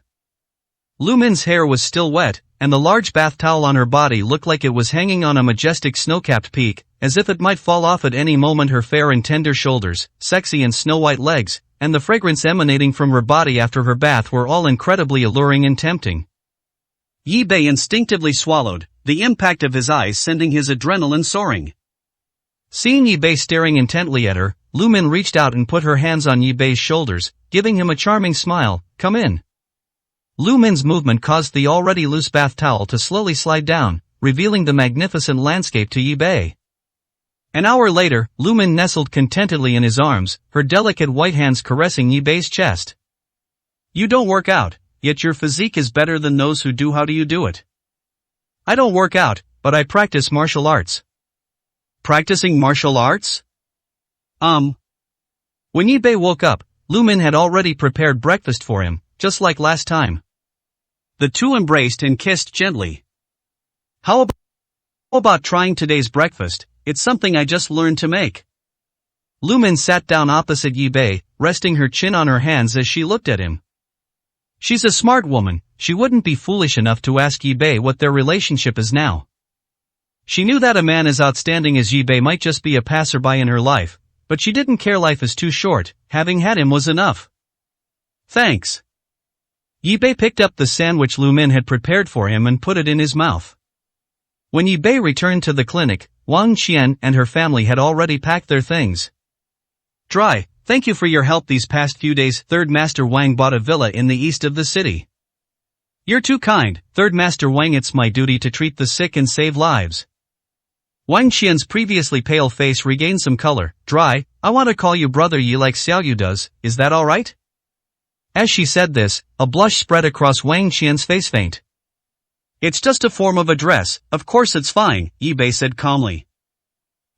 Is Xiao Qian supposed to come back for a follow-up checkup in 7 days? Song Jia asked.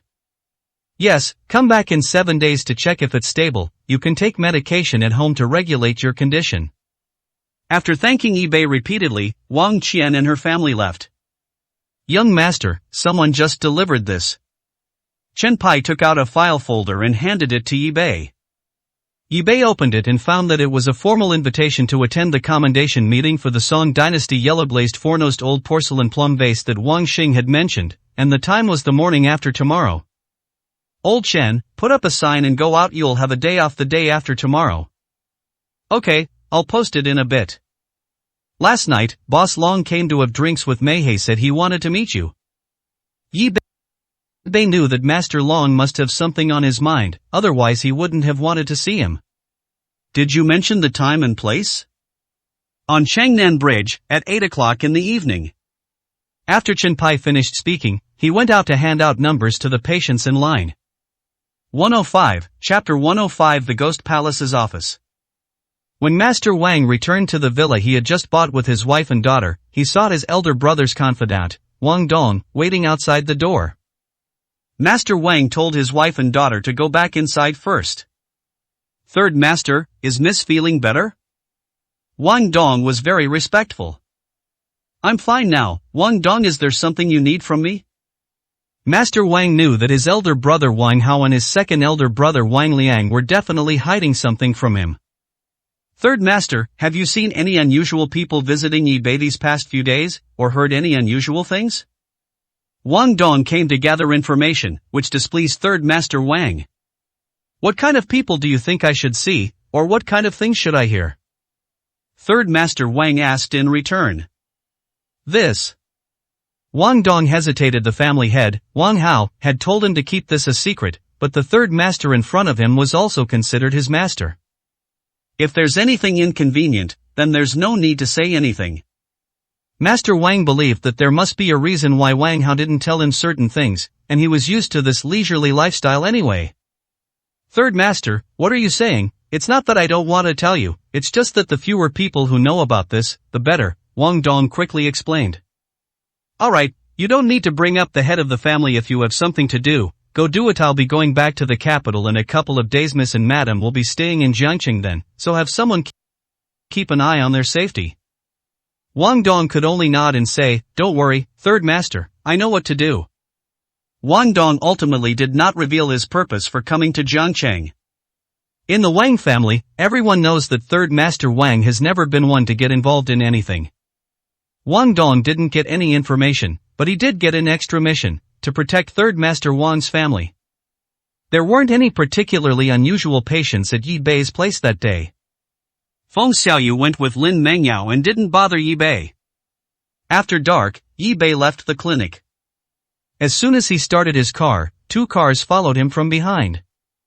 Yi-Bei glanced at the rearview mirror, just about to accelerate and shake off the 2 cars. Suddenly, a large truck darted out from a nearby intersection, blocking all the cars behind it. What a coincidence!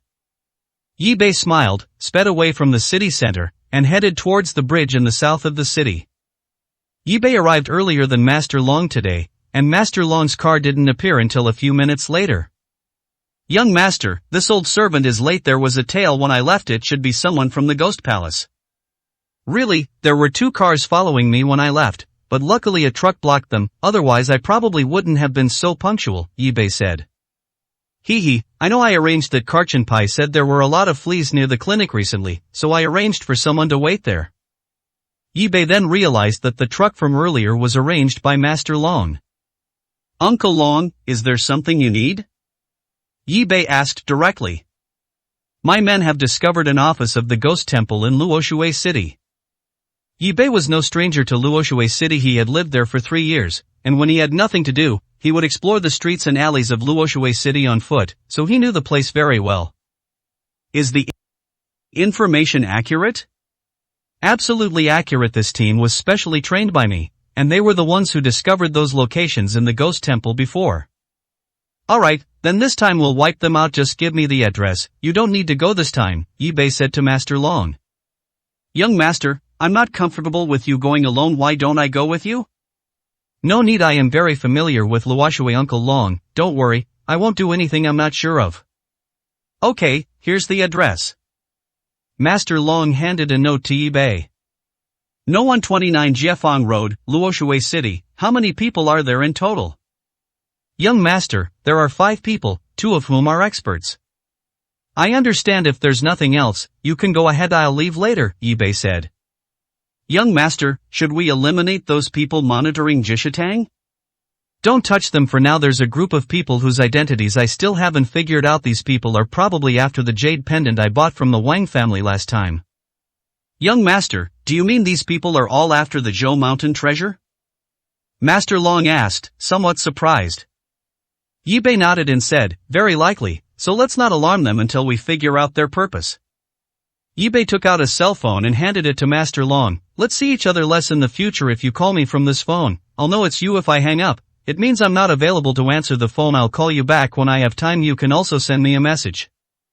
After Lord Long left, Yi-Bei did not return to the city, but instead headed directly towards Luoshui. It only takes a little over an hour to get from Jiangcheng to Luoshui. Yi-Bei arrived in Luoshui before 10 o'clock. He parked his car on another street and then walked to Jiefang Road. This is the old town of Luoshui, surrounded by low-rise houses, and there are still some pedestrians on the road at this time of year. Yi-Bei observed that number 129 was a separate small courtyard. The lights were on in the yard, which meant there were people inside. Yi-Bei checked the time. It was still early, not the time to make a move yet. Yi-Bei didn't drive, but instead hailed a taxi and headed towards the city center. There's a chicken soup wonton shop in downtown Luoshui that's quite good. The owner is a single mother with a child. There was a 4 or 5-year-old girl named Dodo. She had a congenital heart disease and would faint whenever she engaged in strenuous exercise. However, children are naturally active, and one time Yi-Bei happened to see the child faint in front of him. Yi-Bei intervened and revived the child. Yi-Bei planned to go there to eat a bowl of wontons and see the child. Now that the 3-year period has passed, he can begin treatment for the child.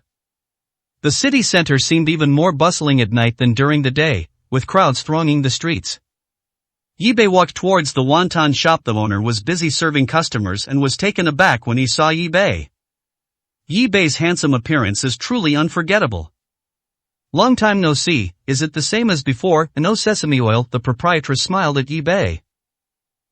Where's Daodu? Yi-Bei returned a smile to the proprietress. Is she inside? She just fell asleep for a while. May I go in and see her? Yi-Bei asked. Of course, you can go in yourself. The boss had a very good impression of Yi-Bei. Behind the shop is the living quarters, which are small and contain only a bed and a small wardrobe. There's practically no room left. Daodu was lying in bed, fast asleep, her little face flushed with an unhealthy redness. Yi Bei reached out and took Dodo's little hand. Her little hand was very hot, so Yi Bei put his hand on her forehead. She has a fever. 106, Chapter 106. Don't worry, I can cure her. Unbeknownst to Yi Bei, Su Lu had seen him walk into the wonton shop. After the Su family took over the Feng family's project in Luoshui, their influence in Luoshui has soared, and no one dares to mess with them. Su Lu himself became even more arrogant than before, walking with his head held high. They tell everyone that the Su family is backed by the Feng family, and anyone who dares to disrespect the Su family is disrespecting the Feng family. Su Lu has lost sight of who he is now, thinking he's the #1 young master of Luoshui, surrounded by a bunch of lackeys. When he saw Yi Bei again, his hatred for Yi Bei surged up and clouded his judgment. Did you see that guy who just walked into the store? Call the guys over with their weapons, give him a good beating later, I'll take responsibility if anything happens, Su Lu said through gritted teeth. Alright, Mr. Su, just wait and see the show. A blonde-haired man called over 7 or 8 people, took an iron bar from the car, and walked arrogantly toward the shop. Just then, Yi Bei took out the silver needles he carried with him, preparing to treat Dodo, when he heard a commotion outside the door. Stop eating, and get the hell away from me. Those people banged on the table with iron bars, and after everyone left, they kicked the table over. The proprietress thought they were there to collect protection money and turned pale with fright. Brothers, what are you doing? Please stop smashing things, I beg you, what have I done to offend you?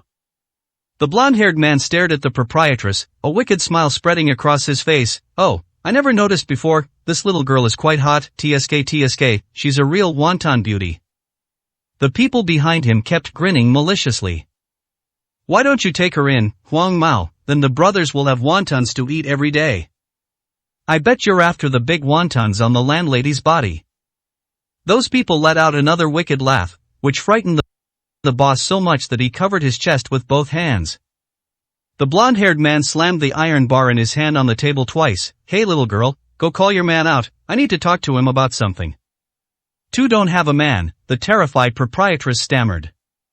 Trying to mess with me, huh? I clearly saw him walk in just now. You're asking for it, so I'll smash your little shop to pieces. The blonde-haired man raised the iron bar in his hand and smashed a table to pieces.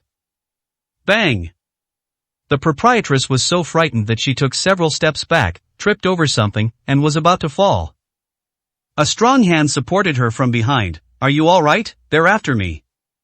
Yi Bei helped the landlady up. Go inside and take care of Dodo, she has a fever. You have a fever? The woman was startled and glanced at Yi Bei. Be careful, these people are very fierce. Yi Bei nodded and calmly glanced at the blonde-haired man. He didn't recognize any of these people.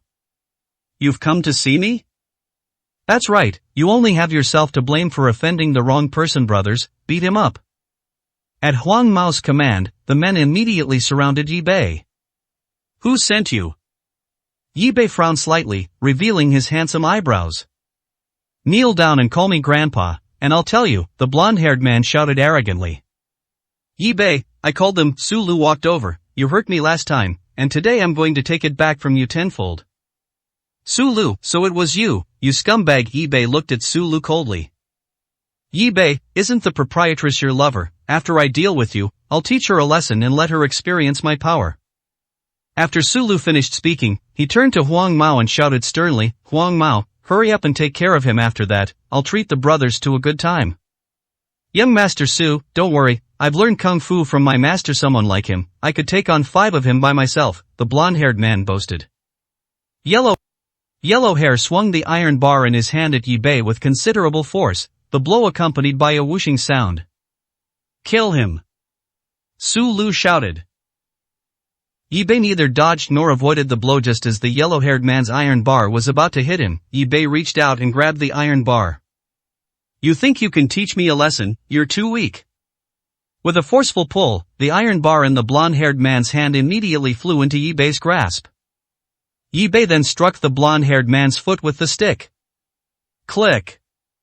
Huang Mao's leg was broken by Yi Bei's stick, and he fell to the ground with a scream. Before the others could react, Yi Bei struck their hands, causing the iron bars to clatter to the ground. Su Lu, that idiot, was so frightened that he turned around and tried to run away, but Yi Bei swung the iron bar in his hand and hit Su Lu in the back. Ouch! Sulu screamed in pain as he was hit and fell to the ground. Sulu, you really are a brainless idiot, always ignoring my warnings. Yi-Bei was already standing in front of Sulu. Yi-Bei, please spare me this time. I'll remember this and never provoke you again. Please let me go for my sister's sake, Sulu pleaded. I've said it before, I have absolutely no connection with your Su family anymore. Yi-Bei stepped on Sulu's leg, and with a crack, the bone broke, accompanied by Sulu's scream, which was chilling. Yi-Bei, you dare to break my leg, you bastard, you'll die a horrible death. Sulu roared. Those thugs who could still run had long since disappeared, they no longer cared about young Master Su. Sulu, are you brain dead? You dare threaten me? Do you think I wouldn't dare kill you?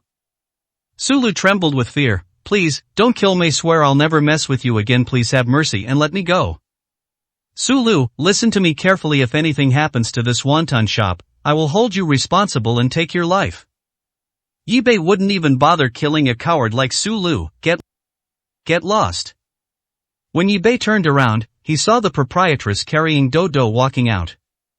Take the child back with you, I can cure her illness.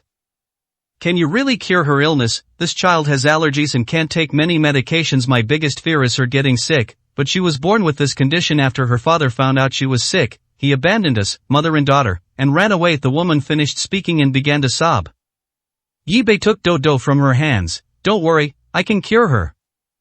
Yi-Bei carried the child back into the house and began to perform acupuncture on her. By the time the woman had tidied up the outside, Yi-Bei's treatment was over. He put all the money he had under the child's pillow. He also wrote out a prescription and gave it to the woman. The child's illness is no longer serious. Here is a prescription. Remember to give her the medicine twice a day, morning and evening. After Yi-Bei left, the woman returned to the house and found that the child's fever had subsided. What she didn't know was that Yi-Bei had even cured Dodo's heart disease. 107, Chapter 107 The Trap Set for Master Long. When Yi-Bei returned to Jiafang Road, it was past midnight. He found that the lights were still on in the courtyard of No 129, a three-story building. Voices could be heard coming from the first floor. Yi-Bei lightly leaped into the courtyard and looked through the window. He saw three shirtless men drinking inside the house, and there were already quite a few empty bottles on the ground. I only had a few cups of winter melon and peanut tea before I stopped drinking. I am so tired. Fill it up. Let's see who collapses first. He remembered that Master Long had told him that there were 5 people in total, but only 3 of them were here, which meant that 2 of them had already gone upstairs. Yi-Bei was confident he could subdue the 3 people inside, so he walked over and pushed the door open. The three of them turned around in surprise to look at Yi-Bei, who had just opened the door. Who is it? The ones who will take your lives. As Yi-Bei spoke, he took a step forward and knelt down to the ground next to the person closest to the door. The other 2 reacted and threw their wine glasses at Yi-Bei. Yi-Bei caught the 2 bottles and smashed them down on their heads. Bang, bang. The 2 men fell to the ground with a thud. The first man Yi-Bei kicked down yelled, "Help!" Following this cry for help, 2 people came downstairs, one tall and one short. The tall one was Wintermelon, and the short one was Peanut. These 2 people were calm and composed, clearly skilled fighters. Yi-Bei kicked the man who had just cried for help in the head crack. The man's head lolled to the side, and he was off to meet his maker. The leader is truly brilliant. He knows that as long as we release even a little information, you will walk right into our trap. As the tall Wintermelon spoke, he blocked the doorway and snapped his fingers outside. The lights in the courtyard came on, and 5 or 6 people rushed in from outside. Among the men who rushed in was a fat man, presumably their leader. What? It's just a young punk. Didn't the leader say an old geezer would be coming? Upon hearing this, Yi-Bei realized that this was a trap set by the Ghost Palace for Lord Long. It was a snare. It seems that when Lord Long destroyed the old Ghost Palace stronghold, he was still discovered. Brother Ant, this kid's ruthless. He took out the 3 of us as soon as he came in. Ant Bro glanced indifferently at the 3 people on the ground. 3 pieces of trash. So what if they're dead, kid? You're from the Temple of Medicine, right? Since you're here, leave your lives behind. The Ghost Palace held an irreconcilable hatred for Yi-Bei. You all must die. Wintermelon and Peanut are yours to handle. The leader said that anyone who comes must die. As Ant Brother spoke, he turned his short neck and looked at Yi-Bei with disdain. Winter Melon and Peanut are a pair of assassins. They come from the same school and their actions are perfectly coordinated. Winter Melons target the opponent's face, while Peanuts attack the area below the waist. Upon hearing the ant's command, the two attacked without even looking at each other. Winter Melon's fist swung towards Yi-Bei's head, while Peanut flipped his hands and thrust two daggers towards Yi-Bei's legs. The ant was very satisfied with the two's actions, and with a sly smile, it said, "Going against our ghost palace is suicide. I'm here to end you all." Yi-Bei acted swiftly and accurately, grabbing Dongguo's hand and pulling him towards him, just as he was about to place him on the blade of the peanut. Put! Peanut's knife pierced the Winter Melon's buttocks. This sudden change threw Peanut into a panic, and he instinctively pulled out the knife. Winter Melon screamed in pain, and at the same time, he felt a burning sensation on his buttocks as blood stained his pants. "Peanut, what the hell are you doing?" Winter Melon yelled. This was also the last thing he said in this world. Yi-Bei chopped at his neck, then kicked him away, knocking down Peanut, who was rushing towards him. In the blink of an eye, Yi-Bei sent someone to their death, and Ant Brother's expression froze. "This doesn't make sense." The leader said that the experienced people were people they could handle, but this is clearly not the case now. "Stop standing there, all of you, charge, kill him!" Ant Brother shouted to the person behind him, while taking a half step back, ready to slip away. Seeing four more people rush past, Yi-Bei met them without hesitation. Those long legs delivered several kicks in quick succession, bang bang bang. Yi-Bei kicked all of them, sending them crashing into the wall. His kicks were powerful, one after another, and they all fell to the ground, unable to move. Ant Brother's large body had just turned around when he found Yi-Bei already standing in front of him. Yi-Bei landed a hook punch on Ant Bro's fleshy chin, sending him flying into the air. Just as Peanut pushed Winter Melon aside and remembered what was happening, Ant Brother's body crashed down on him. Put! Ant Brother didn't even have a chance to beg for mercy. The two daggers in Peanut's hand plunged into Ant's heart without hilts. Ant stared with his eyes wide open, looking like he died with his eyes wide open. It only took 2 or 3 minutes, and there was no one else standing in the room except Yi-Bei. After confirming that all these people were dead, Yi-Bei left the courtyard, turning off the lights as he left. Fortunately, Master Long told him about this location and didn't act on his own, otherwise Master Long might have died here. It's not that those people weren't powerful, but that Yi-Bei was too strong. But either of those two, Winter Melon and Peanut, were equally powerful as Lord Dragon. This is a trap set to kill Lord Long. Thinking of this, Yi-Bei realized that the leader of the Ghost Palace in Shuangjian County was very familiar with Master Long's skills, which was why he had arranged for an assassin of the same level to wait here. This person has likely met Master Long before, or is someone Master Long is familiar with. Yi-Bei circled the area twice to make sure there were no tails following him before heading towards where he parked his car. At once, not long after Yi-Bei left, a black figure arrived at the entrance of the courtyard. He smelled the blood inside. He pushed open the door, turned on the light, and looked at the scene inside. The one who came as a master, not Master Long. When did Master Long get such a powerful person under his command? The man in black was very thin, not very tall, but frighteningly thin. His exposed hands were all skin and bones, with no flesh at all. He looked around the room and mentally replayed what had just happened inside. There are only a handful of people in Shuangjian County with such skills, and the closest one to here is Chen Pai. Could it be that old guy who made the move? The man in black lingered for a moment, then took out his phone. "Master, we failed. Everyone is dead." Upon receiving the call, Ma Dayuan was wide awake. "Do you know who did it?" "It could be that dried tangerine peel from Jishatang." The man in black's voice was extremely cold. "How could it be him? I set this up for Master Long." Ma Dayuan was completely baffled. 108, Chapter 108 News about the Feng family. "Investigate immediately. I need to know who did it," Ma Dayuan ordered. "Don't worry, Master, I will definitely find the person." "Master, shouldn't Jishatang be shut down?" The man in black spoke slowly, his demeanor unchanged despite Ma Dayuan's anger. "Are you confident you can kill Chen Pai, and that Yi-Bei? I can't even see through his abilities. Qin Wuyu died at his hands last time. He may have reached some kind of cooperation with Master Long that we don't know about." Ma Dayuan walked into the study with the phone in his hand. "Master, should we tell the Qin family about Qin Wuyu's death and use them to test Yi-Bei's strength?" The man in black said with a cunning smile. Your idea is good. Let the Qin family seek revenge on Yi Bei. Once we get the jade pendant from him, we can start a full-scale cleanup of the medical god temple's forces in Shuangjiang County. It's time for our ghost temple to rise.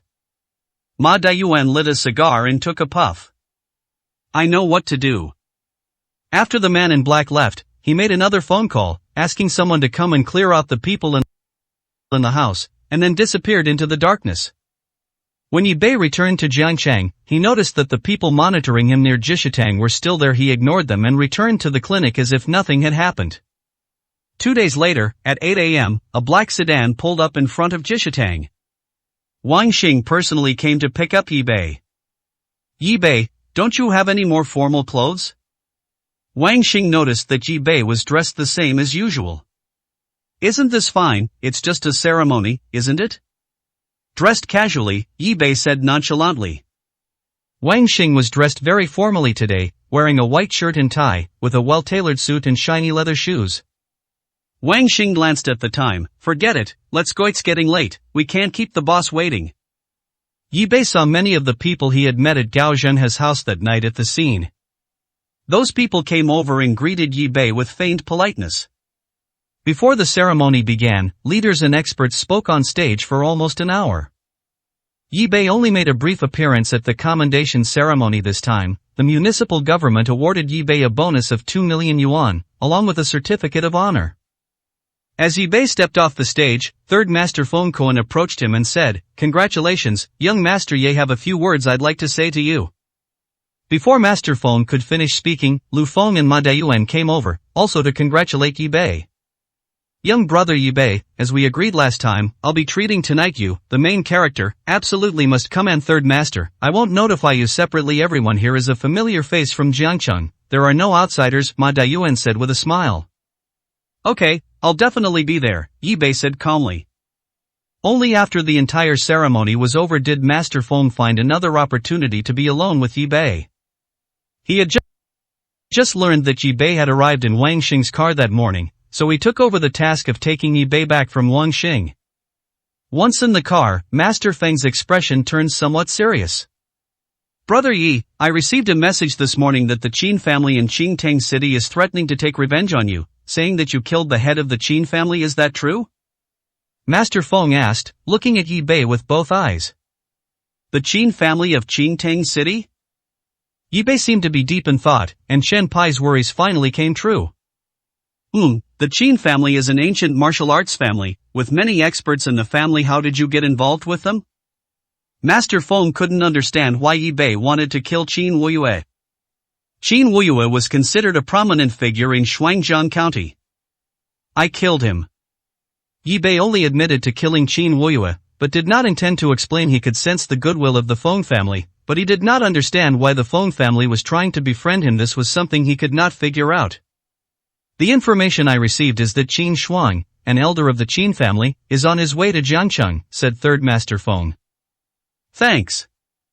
Yi Bei remained calm and composed. Feng Kuan didn't see a change in Yi Bei's expression, and he had to admire Yi Bei's composure.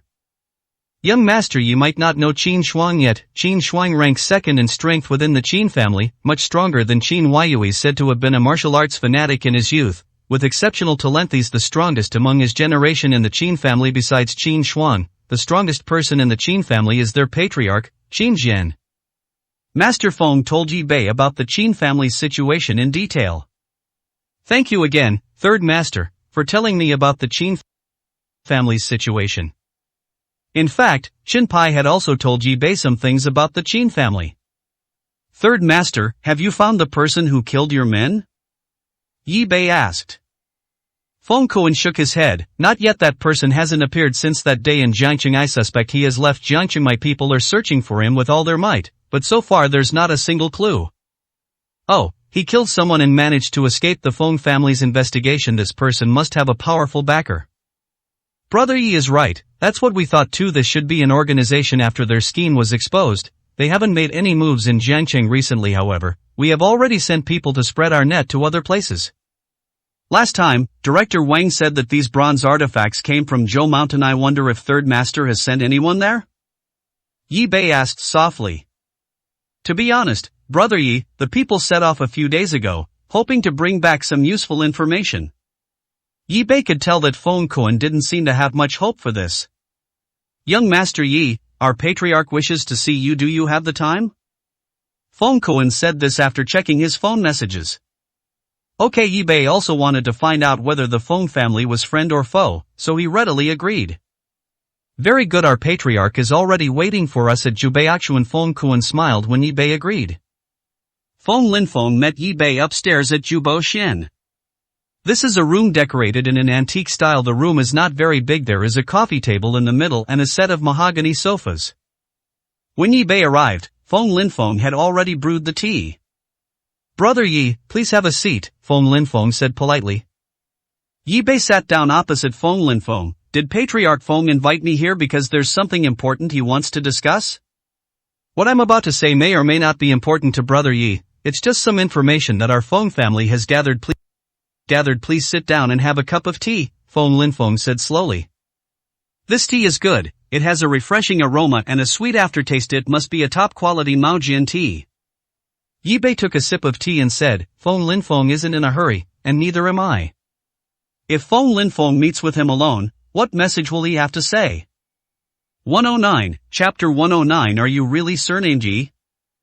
I didn't expect Brother Yi to be so knowledgeable about tea. The Feng family investigated Yi Bei and learned that Yi Bei suddenly appeared in Luoshui 3 years ago and married a woman named Su Qing.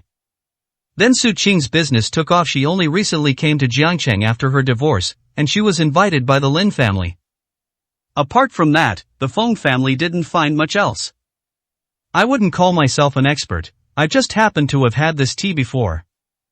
Feng Linfeng laughed. Those bronze artifacts, Brother Yi, you haven't seen them before, have you? You recognized the real ones from the fakes at a glance. Feng Linfeng's words were loaded with meaning. He was testing Yi Bei. Actually, it's not difficult to see it. I believe that with the eyesight of Patriarch Feng, he can also see it.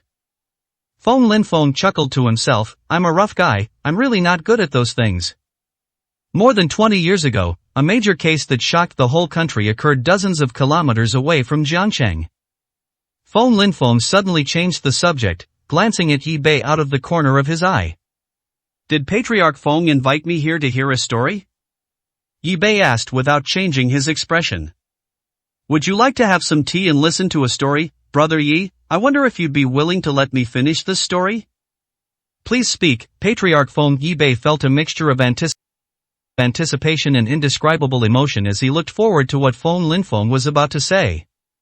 If Feng Linfeng was referring to the Shao family's massacre, Yi Bei really wanted to know if what Feng Linfeng said was the same as what he knew, or if there were some things he didn't know. More than 20 years ago, that family was arguably the most prestigious family in the entire Shuangjiang County. They were charitable and generous, truly good people, and also great benefactors and friends of our Feng family. When Feng Linfeng got to this point, his eyes became unfocused, as if he were lost in memories. Back then I was still very young and not yet the head of the Feng family. If I were to say who I admire most in my life, it would be Xiao Zhantian, the head of that family. He was skilled in both literature and martial arts, and was proficient in everything from astronomy to geography. If it weren't for his intervention, our Feng family would have been gone 20 years ago. I remember that time my dad and my sixth uncle brought back a truckload of raw stones. Then a guy came and wanted to gamble with my dad and my sixth uncle on those stones. Yi Bei listened quietly without saying a word.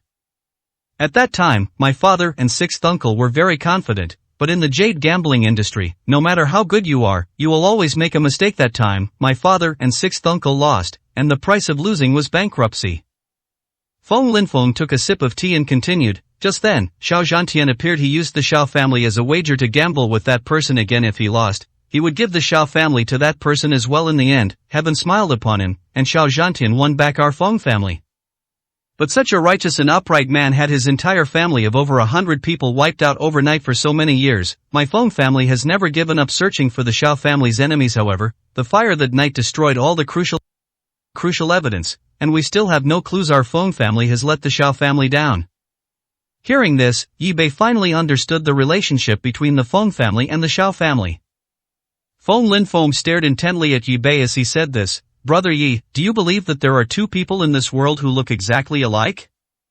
Master Feng, please speak frankly. Although Yi Bei's expression remained unchanged, his voice was still somewhat tense when he spoke. Feng Linfeng had just mentioned matters concerning the Shao family, and he still couldn't remain calm and composed. Feng Linfeng opened a drawer under the coffee table and took out a photograph, which was already somewhat yellowed. Upon seeing the photo, Yi Bei was completely unsettled. His expression froze. The person in the photo looked so much like him, but he knew that the person was not him, but his father, Shao Zhantian. Yi Bei's expression naturally did not escape Feng Linfeng's eyes. Brother Yi, is your surname really Yi? Yi Bei didn't speak. His hand trembled slightly as he picked up the photo. His mind went blank. He stared at the photo blankly for a long time without saying a word. The person in the photo looks exactly like Yi Bei, from his eyes and nose to his mouth. Can I have this photo? Yi Bei asked hoarsely after a long while. At this moment, even the usually calm Yi Bei was thrown into turmoil. Of course, you are a descendant of our benefactor. I knew I wasn't mistaken from the first moment I saw you. I knew it. Heaven truly has eyes. Even Feng Linfeng, a rugged man, choked up as he knelt down before Yi Bei. Ever since the Shao family was wiped out, our Feng family has had an unwritten rule. We must avenge the Shao family. If the Shao family still has descendants, then they are the masters of our Feng family. Young master, please accept Feng Linfeng's bow. When Feng Linfeng bowed, Yi Bei's eyes blurred with tears. He had never expected the Feng family to be so loyal and devoted to the Shao family. Family head Feng, please rise. Everything is in the past. You don't need to bow so deeply to me. You are right. I am Shao Zhantian's son, Shao. Feng Linfeng kowtowed 3 times to Yi Bei before sitting up. Young master, without the Shao family there would be no Feng family. Our Feng family rules cannot be broken. We should repay even the smallest kindness with the greatest gratitude. However, the Ghost Palace, their enemy, was too powerful, and Yi Bei did not want to involve the Feng family. Patriarch Feng, I, Shao, appreciate your kindness, but I can avenge the Shao family myself. Young master, are you looking down on the Feng family? I, Feng Linfeng, swear that the Feng family will be loyal to young master Shao to the death. If we break this oath, may we be struck by lightning. Feng Linfeng knelt down again. Sigh, get up. It's not that I look down on the Feng family, but the Shao family's enemies are too powerful. Yi Bei sighed and helped Feng Linfeng up. Does the young master know who the enemy is? Yi Bei nodded. I know, but it's not the time to tell you yet. We will heed your orders, young master. If there is anything that requires the use of the Feng family, please give the order. The Feng family will never back down. Feng Linfeng's tone was firm. Could you tell me something about my father? Sure. Feng Linfeng told Yi Bei a lot about Shao Zhantian. Patriarch Feng, how much do you know about the Zhou Mountain treasure from back then? I don't know much, but I do know about the pair of jade pendants that were brought out from Zhou Mountain back then, because my benefactor once brought those jade pendants to our Feng family and showed them to my father. Why is the phoenix pendant in the hands of the Wang family in the capital? Yi Bei asked again. I really don't know. I only know that when my father saw them, they were a parrot's written in my father's diary. As for why the phoenix pendant ended up in the Wang family's hands and what happened afterward, I really don't know. It's a pity that my father passed away a few years ago, otherwise he might have known more. Do you know who went into the Zhou Mountain treasure with my father back then? 110, Chapter 110 Qin Shuang's Revenge. Feng Linfeng shook his head. I only learned about the Zhou Shan treasure. Lateras for who discovered the treasure with my benefactor, I don't know, and my father's diary didn't mention it either.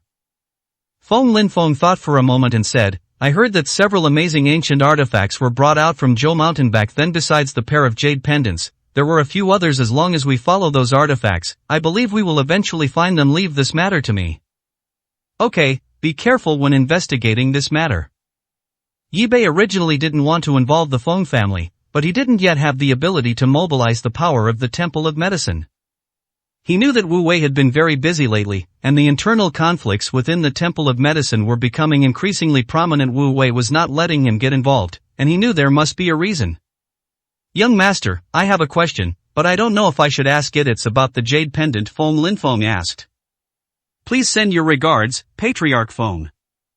How did you recognize that the jade pendant brought by the Wang family was the same one that came out of Zhou Mountain back then? Feng Linfeng thought that someone from the Shao family must have survived back then and told Yi Bei about it. But he still wanted to figure out the problem, because there was still one jade pendant whose whereabouts were unknown. Someone told me that. Yi Bei did not reveal that the dragon-shaped jade pendant was on him.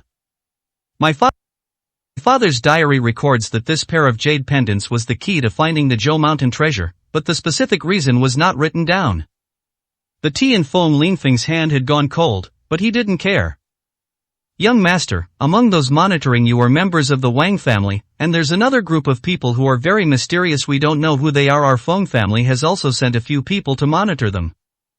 After hearing Feng Linfeng's words, Yi Bei understood that the mysterious person Feng Linfeng mentioned was from the Ghost Palace, which meant that the Feng family was unaware of the Ghost Palace's existence. It seems that the people Yi Bei couldn't figure out before were the Wang family and the Feng family. Why were the Wang family members monitoring him? This was something Yi Bei had to figure out. The Wang family has put this jade pendant up for auction many times. It feels like they're fishing for a catch now that the bait is in Yi Bei's hands. Is the Wang family trying to reap the benefits without lifting a finger? Make sure your Feng family members leave. Good. The two chatted for an afternoon, and Yi Bei learned more about the situation back then from Feng Linfeng. Before leaving, Yi Bei said to Feng Linfeng, Patriarch Feng, let's maintain our current relationship and not let outsiders see our connection. I understand, Feng Linfeng said respectfully. He thought to himself that Yi Bei had come to Jiangcheng this time for revenge. Only in this way could he explain why Yi Bei suddenly came to Jiangcheng, and even that Yi Bei's trip to Luoshui 3 years ago was also to prepare for revenge. However, Yi Bei did not mention to Feng Linfeng who his enemy was, nor did he feel comfortable asking further. Yi Bei went to the banquet with Feng Kuan when they arrived. Everyone had already arrived. There weren't too many people, including Ma Dayuan. There were a total of 12 people.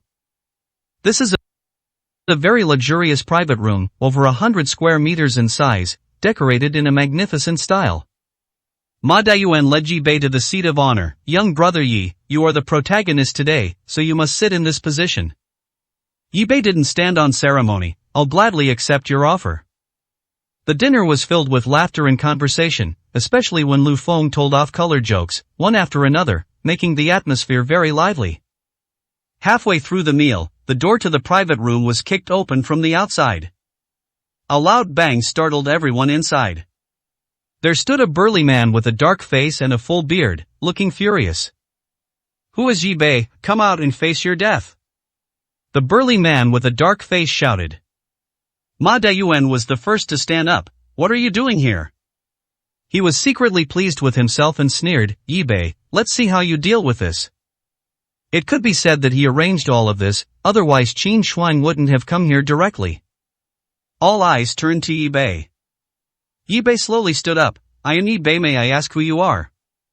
Yi Bei, I am Qin Shuang from the Qin family of Qingteng City. Did you kill our family head, Qin Wuyue? Qin Shuang questioned.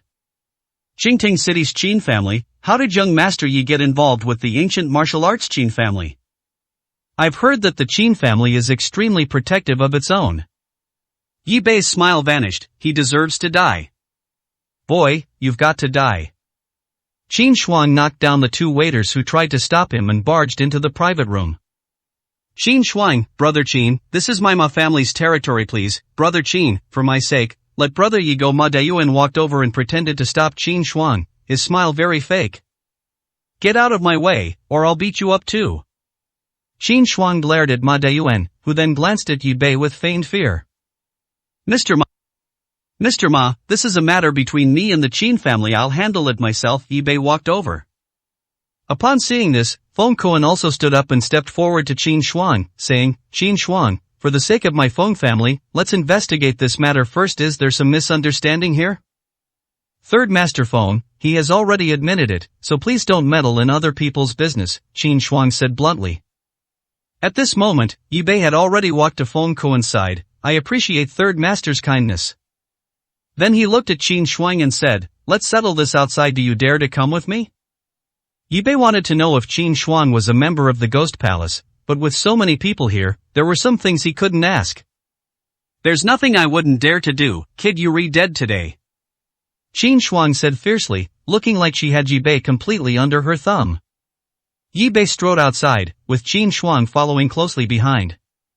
This restaurant isn't too far from the river. Yi Bei looked around and, seeing that no one was there, stopped in his tracks. Are you also from the Ghost Palace? Yi Bei suddenly asked.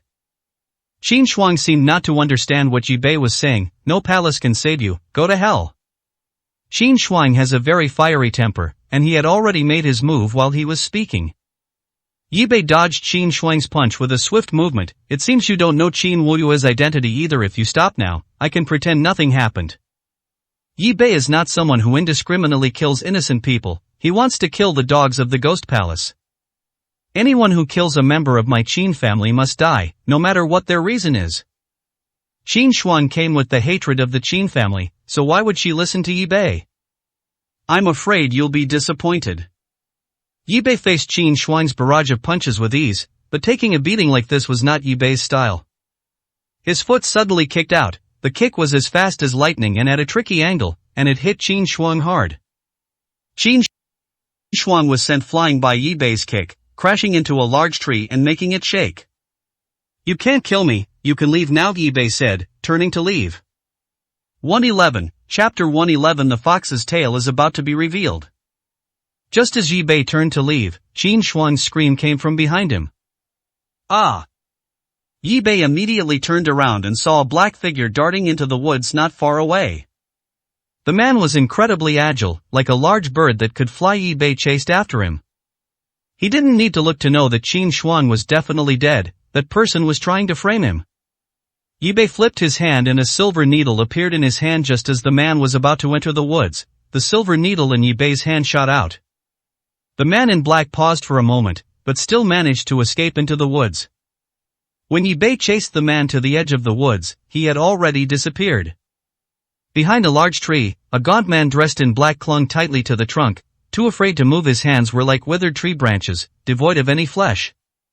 He breathed a sigh of relief after hearing Yi Bei leave. His back was aching slightly, as Yi Bei's silver needle had already penetrated his body. He was the expert from the Ghost Palace who appeared in Luoshui a few days ago. He never expected to be injured by Yi Bei. Yi Bei, you just wait, I'll take your life sooner or later. Yi Bei returned to the place where he had fought with Qin Shuang and found Ma Deyuan, Feng San, and the others standing next to Qin Shuang's body, staring at each other in bewilderment. Brother Yi, are you alright? Did you kill Qin Shuang? Third Master Feng asked anxiously.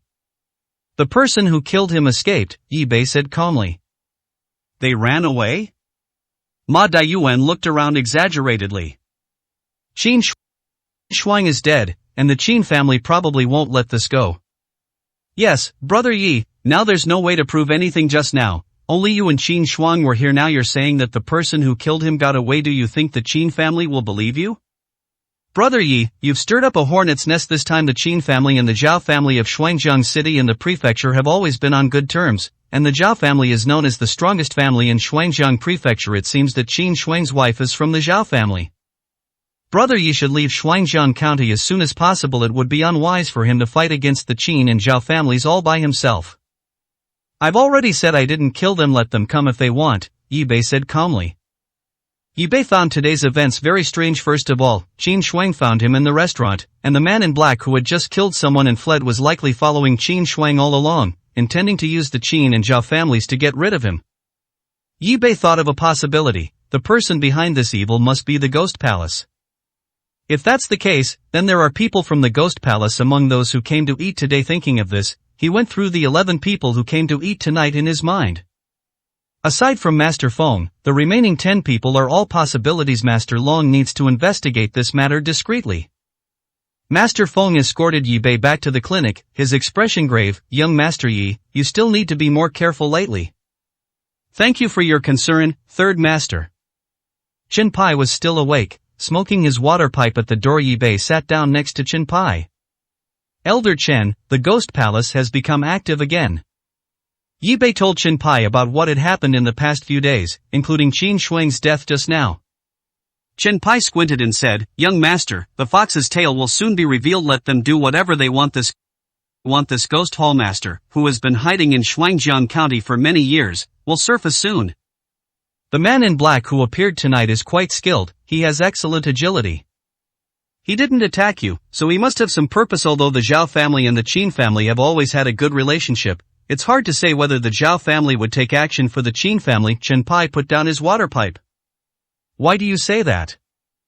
The Zhao family is far stronger than the Qin family in terms of martial prowess. The Zhao family is the strongest in Shuangjiang County. The Zhao family patriarch once received a favor from the palace master. If the Zhao family makes a move, I will go to the Zhao family. There is no need to worry about this, young master. The Qin family alone cannot cause any trouble. I will have someone keep an eye on things. Yi Bei discovered that the situation in Jiangcheng was much more complicated than he had thought. It was very likely that the Ghost Palace was testing the strength of the Medical God Palace in Jiangcheng and Shuangjiang County. After Ma Dayuan and the others left, they went to a small building not far from the restaurant. His face was gloomy, as if he had become a different person. He went to a room on the second floor of the small building and pushed the door open. Inside the room sat a gaunt old man, shirtless. The sect leader has arrived. That kid Yi Bei actually hurt you. Did you fight him? Ma Dayuan could hardly believe his eyes. The old man before them was none other than Xiao He, the ghost messenger, a master who had just arrived from the Ghost Palace last year. His strength was unfathomable. This ghost messenger was sent to help Ma Dayuan unify Shuangjiang City, but things haven't gone smoothly. Times have changed, and no family would easily submit to them now. We didn't fight. I was accidentally hit by that kid's hidden weapon. Please help me remove it. Ma Dayuan saw a red dot on Xiao He's left back. He tapped around the red dot a few times, and half of the silver needle that Yi Bei had used to hit Xiao He was exposed. Ma Dayuan pinched it between two fingers and pulled it out. Luckily, it wasn't poisoned. Otherwise, Envoy Xiao, you might have died at that kid's hands.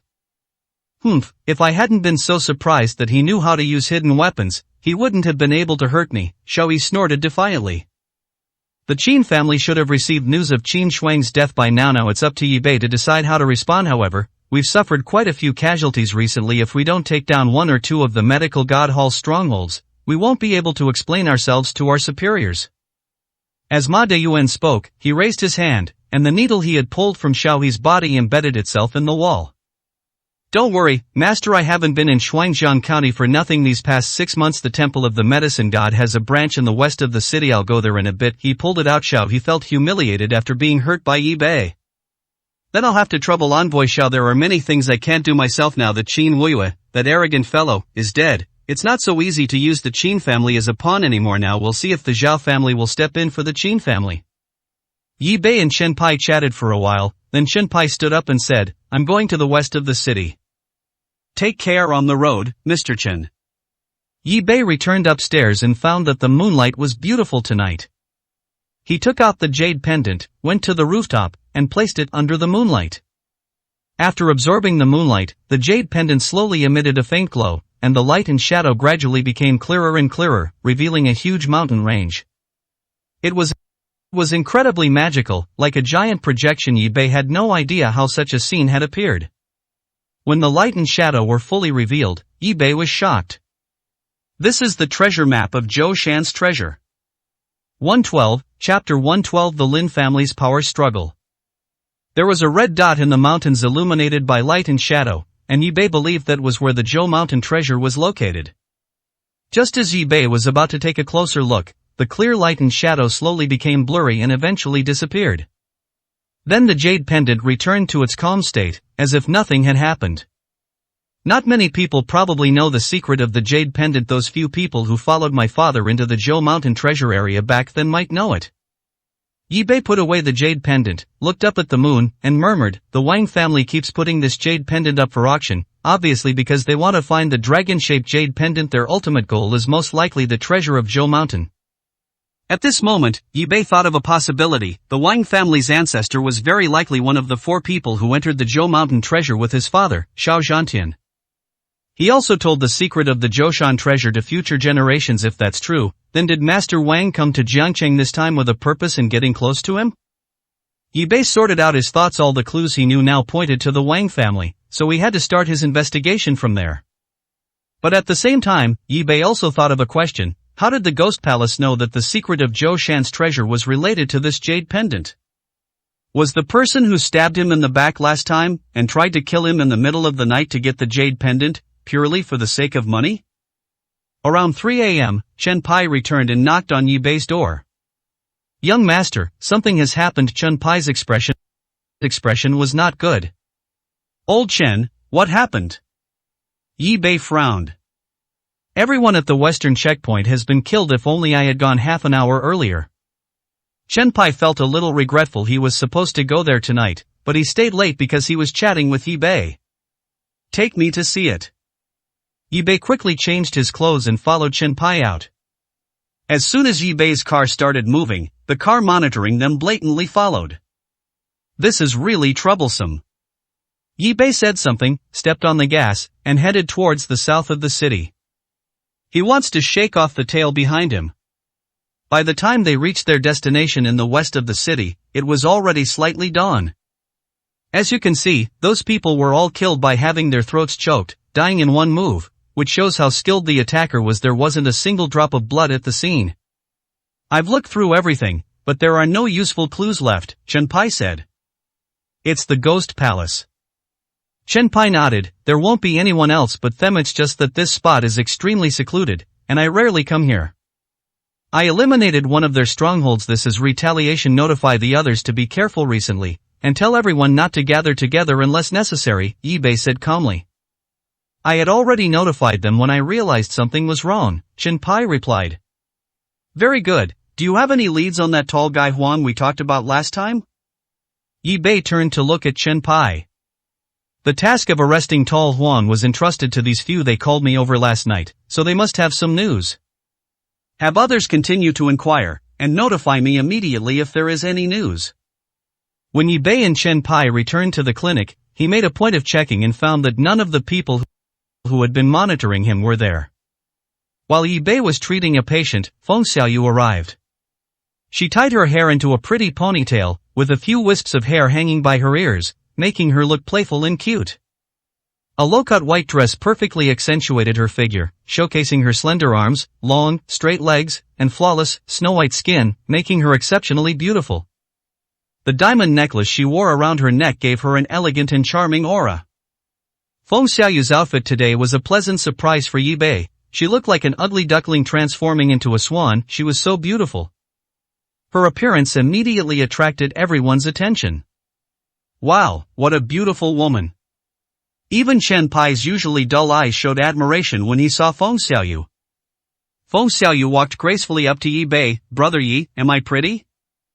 You look beautiful. Xiaoyu looks really pretty today. Hee, brother Yi, you go ahead and do your work. I'll wait for you over there. Hearing Yi Bei's praise made Feng Xiaoyu feel sweeter than if she had eaten honey, and her face lit up with a smile. 2 days ago, the old man of the Lin family was finally laid to rest. At this moment, a fierce power struggle is unfolding in the Lin Group's office building. The faction led by Lin Chaoran insisted that Lin Mengyao hand over the position of president. The reason was simple. Lin Mengyao was destined to marry out and become a daughter-in-law of the Zhao family. Zhao Xian has been relentlessly pursuing Lin Mengyao lately, visiting her home every day to shower her with attention and care. This infuriated Lin Mengyao. Inside the conference room, the two sides slammed their fists on the table and began shouting insults at each other, their words sharp and neither willing to back down. Lin Chaoran, when the old man was alive, I called you big brother. That was to give him face. Today, you and your daughter must hand over the position of CEO. Or Lin family will never let an outsider take charge. Lin Chaoran, if you were so capable, why didn't the old man make you the CEO when he was alive? With your appearance, would anyone feel at ease handing the Lin Group over to you? Lin Chaoran, then let's have everyone vote. We'll decide based on the number of shares each person holds. If you win, I will automatically withdraw from the Lin Group and never interfere in the affairs of the group or the family again. But if you lose, hand over the positions of CEO and head of the family, and I will lead the family and business to new heights. Lin Chaoran was extremely arrogant. He had previously reached a private agreement with some people in his family, and he was determined to win today. Lin Chaoran has been doing his job properly and in accordance with the rules while sitting in the position of head of the family all these years. Lin Mengyao, on the other hand, has done an excellent job in the group's management, leading his enterprise to a new level, and her achievements are obvious to all. However, now the situation was completely different when Lin Mengyao was about to marry into the Zhao family. With the departure of old Master Lin, a pillar of the family, the calls for Lin Mengyao to step down, led by Lin Chaoran, grew louder and louder. So what? No matter how capable you are, you'll eventually become a member of the Zhao family. Our Lin family doesn't need an outsider like you, Lin Chaoran sneered. Lin Mengyao's pretty face flushed red with anger. Lin Chaoran, your wrong decisions back then almost brought the Lin Group to its knees. If it weren't for me, would the Lin Group be what it is today? What qualifications do you have to be the president of the Lin Group? Lin Chaoran, don't go too far. Over the years, my father and I have always been accommodating to you. If it weren't for the Lin family, do you think I would be willing to sit in this CEO position? Over the years, I've worked tirelessly day and night for the Lin Group. Even if I haven't achieved anything significant, I've certainly put in the hard work, and now you want to abandon me after I've served you? Bang! Lin Chaoran stood up, slammed his hand on the table, and shouted, "Stop arguing." Suddenly he clutched his chest, his face changed drastically, large beads of sweat appeared on his forehead, and he slowly sat back down in his chair. "Dad, what's wrong?" Lin Mengyao screamed, her face pale. 113, Chapter 113. Dr. Yi, help! Seeing Lin Chaoran's pained expression, Lin Chaoran said disdainfully, "Look everyone, my brother here is using a self-inflicted injury as a ruse." Lin Chaoran wished Lin Chaoran would die immediately. Lin Chaoran has a heart condition, which is common knowledge in the Lin family. Hearing Lin Chaoran say this, everyone felt a chill in their hearts. No one responded to him, and everyone's face was grim. Lin Chaoran, at a time like this, you're still making sarcastic remarks. Are you even human? Lin Mengyao was furious and rushed to Lin Chaoran's side. Dad, are you alright? Medicine, medicine, medicine. After saying those words, Lin Chaoran couldn't catch his breath and fainted, collapsing onto the conference table. Lin Mengyao immediately thought of Yi Bei and pulled out her phone. Help, my dad has collapsed. He's having a heart attack and he's in the Lin Group building. Please come and save my dad, I beg you, please. Sob. Lin Mengyao was filled with anger and resentment today, and Lin Chaoran's appearance at this moment made her break down. Yi Bei glanced at the dozen or so patients behind him and stood up. Don't rush, I'll go over now. Yi Bei hung up the phone and said to the people behind him, I'm sorry everyone, a patient has had a heart attack and I have to go out to make a house call immediately. You can come back tomorrow, and I'll give you priority treatment, or we can have our Dr. Chen see you. Chen Pai, who had once worked for Wu Wei at the Temple of Medicine, possessed exceptional medical skills. Brother Yi, what happened? Feng Xiaoyu put down her phone and came over.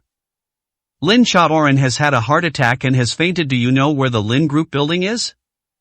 I know, I'll take you there. Feng Xiaoyu turned around, grabbed her bag, and followed Yi Bei out.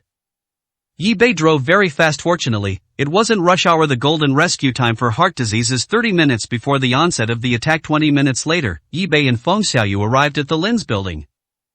The Lin's building is the tallest building in Jiangcheng, with more than 100 floors and a height of over 300 meters. When Yi Bei arrived, only the Lin family members who supported Lin Chaoran were still in the conference room. Those who were with Lin Chaoran had already left the conference room with Lin Chaoran. Lin Chaoran lay on the conference table, his face ashen, barely breathing. Dry, you must save my father. Lin Mengyao sobbed. Sister, don't worry, Brother Yi will definitely be able to cure Uncle Lin's illness. Feng Xiaoyu held Lin Mengyao's hand to comfort her.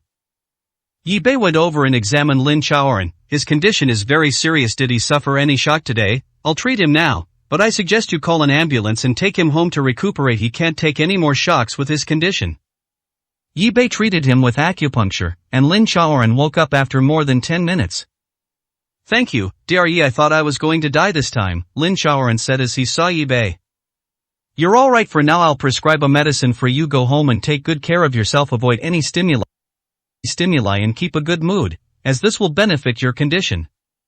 Dry, you know that things haven't been peaceful in our Lin family lately. The old master just passed away, and that bastard Lin Chaoran is trying to force Mengyao and me to hand over power. Sigh.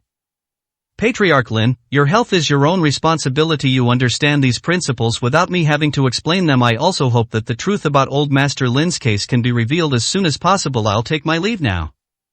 Yi Bei didn't want to get too involved in the Lin family's affairs. Mengyao, please see Dr. Yi off for me, Lin Chaoran said weakly. When Lin Chaoran heard that Yi Bei had cured Lin Chaoran, he was so angry that he smashed the teacup in his hand on the ground. It's that Yi Bei again. He always ruins my plans. If Lin Chaoran had died of anger just now, I would be the head of the Lin family by now. After pacing around the room for a few steps, he picked up the phone and called Gao Lao Huang. Guardian Gao, didn't you say you were going to deal with that? Yi Bei, why haven't you made a move yet? That bastard just ruined my plans again. If you don't dare to take action against him, then I'll have to find someone myself. Tal Huang laughed and said, Lin Chaoran, you'd better listen to me and be patient. Our ghost palace has already started to take action against them. We killed several of them last night and will be in Yebei soon. I can't wait any longer. I'll make everyone who ruins my plans die. And how is my son? Lin Chaoran asked. Don't worry, your young master's injuries are mostly healed. However, it will take some time to get him out of the law enforcement prison. As long as you listen to me and don't do anything reckless, everything will be fine.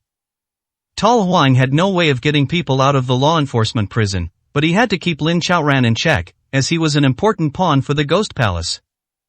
Okay, but I don't want to wait too long.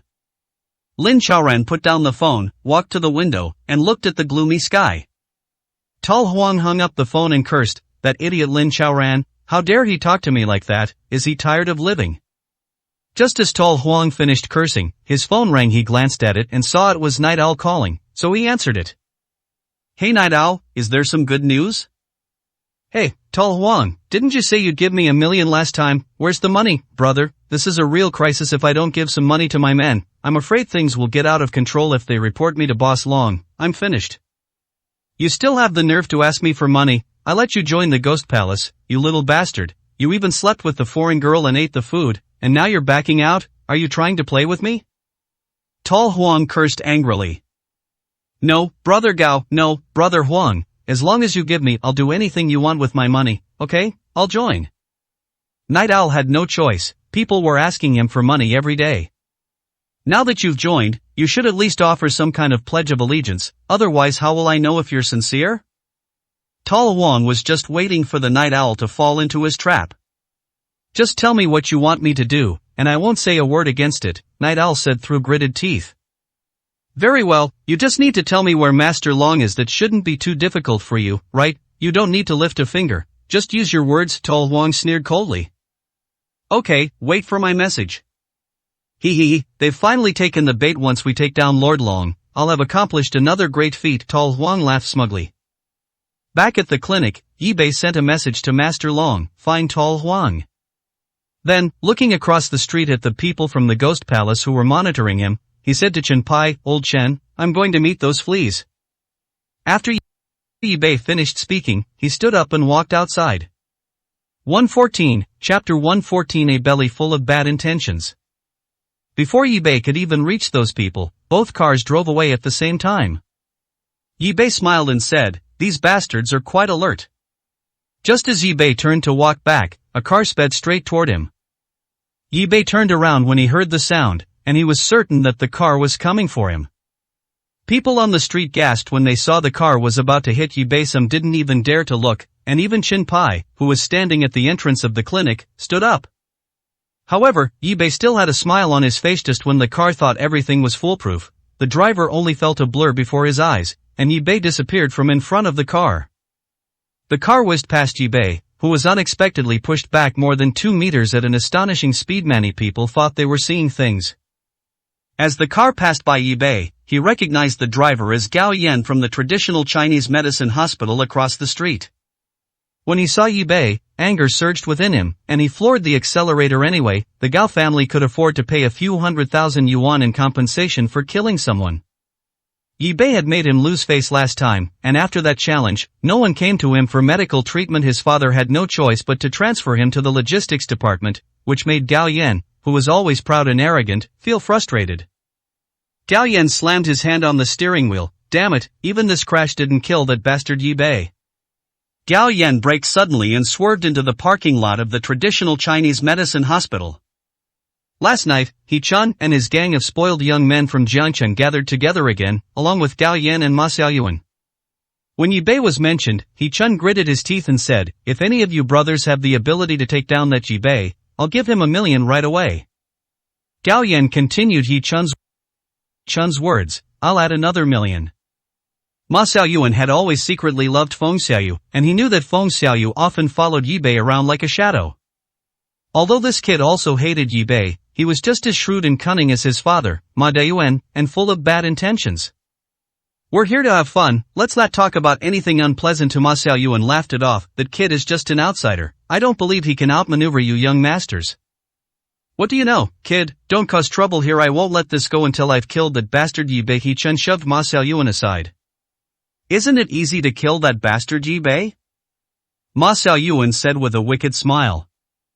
If you have any good ideas, just say them now, don't fucking hide them from me, He Chun glared at Ma Xiaoyuan and cursed.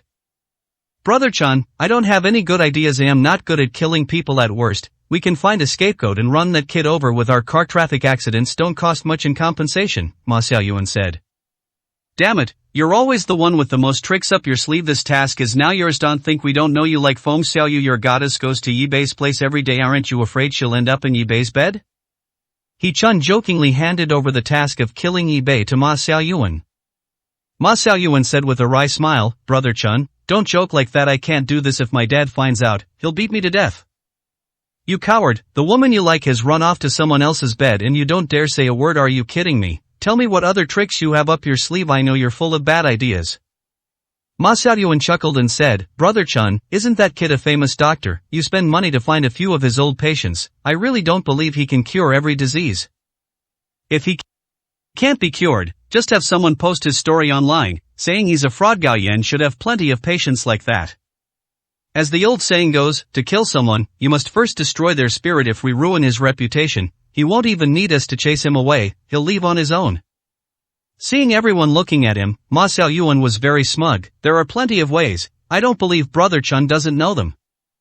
He Chun chuckled wickedly, my dad still hasn't been reinstated and he's been running to the prefectural government every day. I am afraid that if I cause any trouble at this time, it will affect him. He warned me before he left not to do anything reckless, otherwise do you think my father can tolerate that, Yi Bei? He Chun spoke with a ruthless air.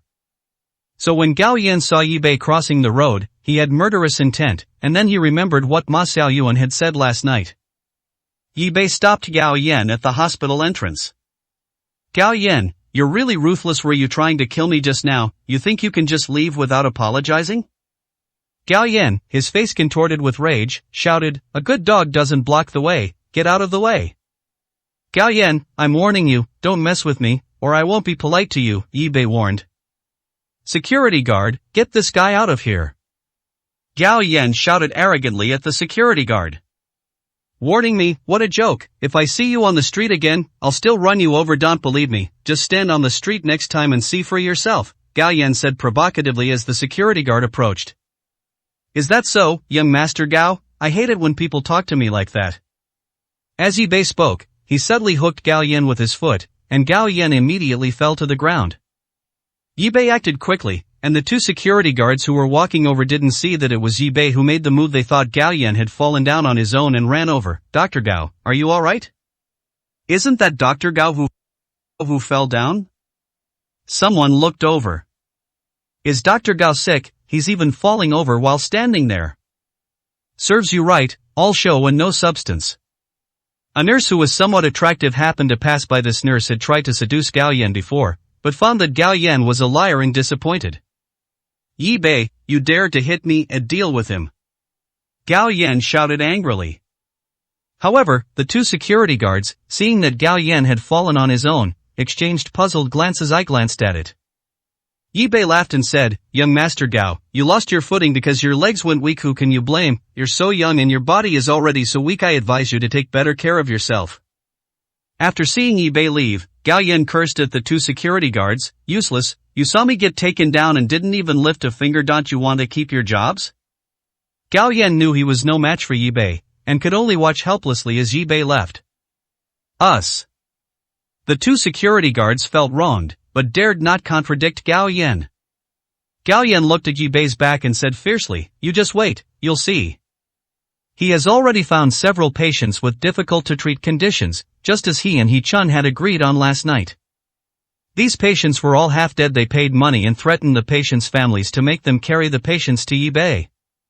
They wanted to embarrass Yi Bei. 115, Chapter 115 discovers that the tall guy is gone. After nightfall, the people who were monitoring Yi Bei reappeared. After the meal, Chenpi, as usual, took a few puffs of his water pipe outside the door. Young master, I'll make them disappear tonight. As he said this, a cold glint flashed in Chen Pai's eyes.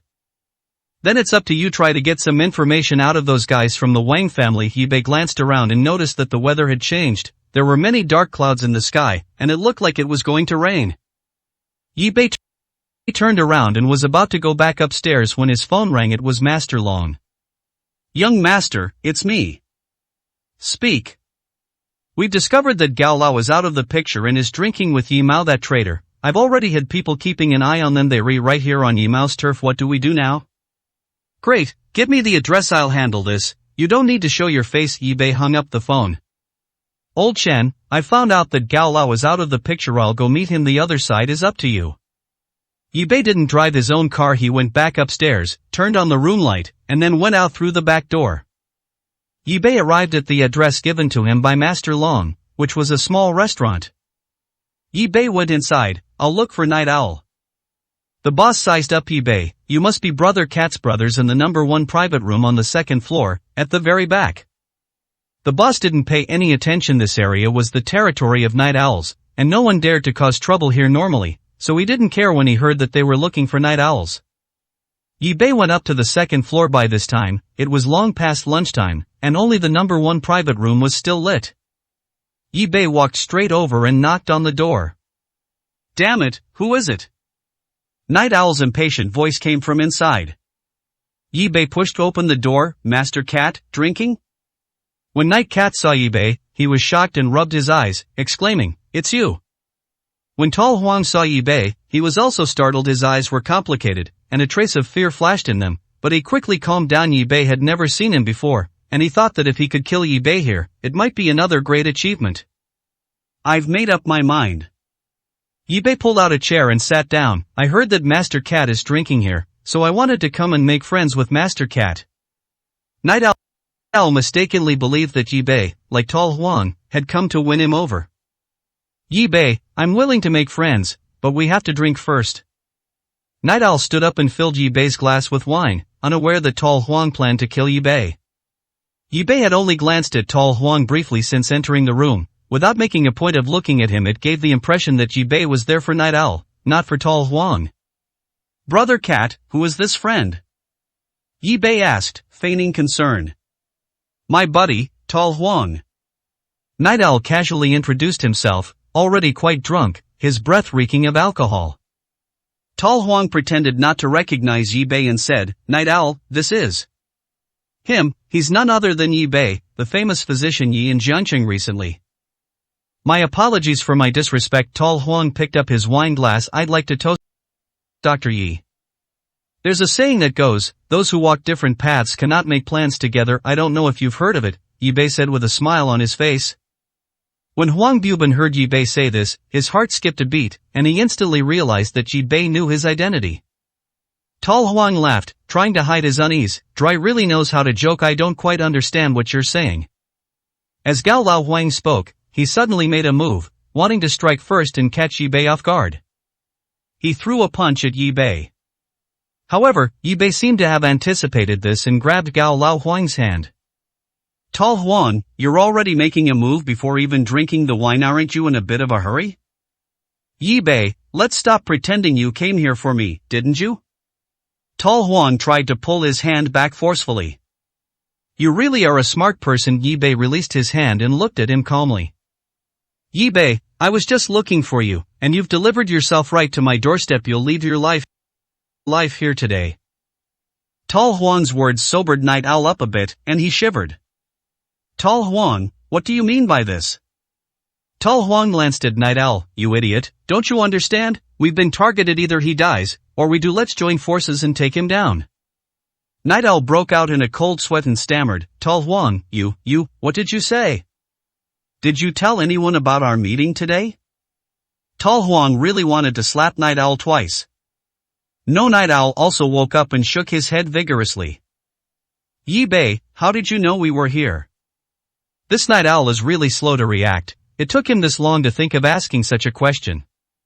Damn it, don't ask so many questions, just kill him, and that will be a great achievement for you. Joining the Ghost Palace, Tall Huang said fiercely, his killing intent fully revealed. Night Cat had witnessed Yi Bei's unfathomable skills firsthand. Upon hearing that Yi Bei was to be killed, he was startled, his face changed, and he hesitated. Night Owl, are you still trying to back down? Let me tell you, you have no way out. We're all in this together now. If you back down now, you won't have an easy time with Master Long either. Gao Lao Huang noticed Yi Mao's hesitation and decided to cut off his escape route. Can't the two of us take him down? Tal Huang was quite confident in his kung fu skills. Although Qin Wuyue is the deputy hall master, his martial arts skills are not necessarily much better than those of Tal Huang. Hearing what Tal Huang said, Night Owl gritted his teeth and said, I'll risk it all. Fortune favors the bold. Remember what you just said, get rid of Master Long, and Night Owl will be the one calling the shots in Jiangcheng. Night Owl, when have I ever lied to you? Yi Bei is from the temple of the medicine god, an enemy of our ghost temple. Killing him would be a great achievement. I'll put in a good word for you with the hall master, and forget about Jiangcheng, even making you an envoy wouldn't be a problem. Tal Huang painted a rosy picture for Night Owl. Yi Bei watched these two idiots chatting away, feeling a little reluctant to interrupt them. Have you agreed on a price? Yi Bei asked abruptly. Night Cat picked up where Yi Bei left off, saying, it's settled. I only realized I'd said the wrong thing after I'd already finished. Yi Bei, don't blame me for being ruthless, you're dead.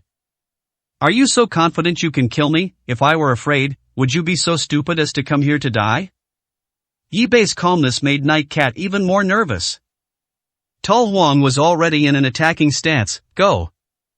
Night Owl swallowed hard, kicked the chair in front of him to the ground, grabbed a wine bottle as a weapon, and shouted, Yi Bei, die.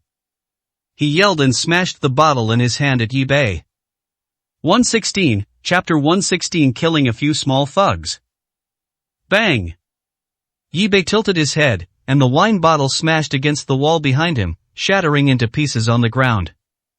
Night Owl was completely desperate, and Tal Huang wasn't idle either. At the same time as Night Owl made his move, he kicked and swept Yi Bei's foot, trying to knock Yi Bei down. Yi Bei took a step toward Night Cat, just in time to avoid Tal Huang's kick. He grabbed Night Cat's hand, slid sideways and twisted Night Cat's hand behind his back, then kicked him in the butt. Night Owl lunged at Tal Huang, who dodged, but Night Owl fell flat on his face, landing right on the shattered glass of the broken bottles, and yelled in pain. What a piece of trash, get up now. Damn it, go ahead and do it if you dare. Night Owl struggled to his feet, a sharp piece of glass stuck in his stomach, bleeding profusely, making him grimace in pain. Tal Huang cursed under his breath, but his eyes were fixed on Yi Bei. Yi Bei, come on, let me see what you're really made of. Tal Huang swung his unusually strong arms and charged towards Yi Bei with his fists. Yi Bei's foot, however, arrived first despite being behind, kicking Gao Lao Huang so hard that he crashed into the wall. Only then did Tal Huang realize how powerful Yi Bei was, and that he was no match for him. You'd better behave yourself.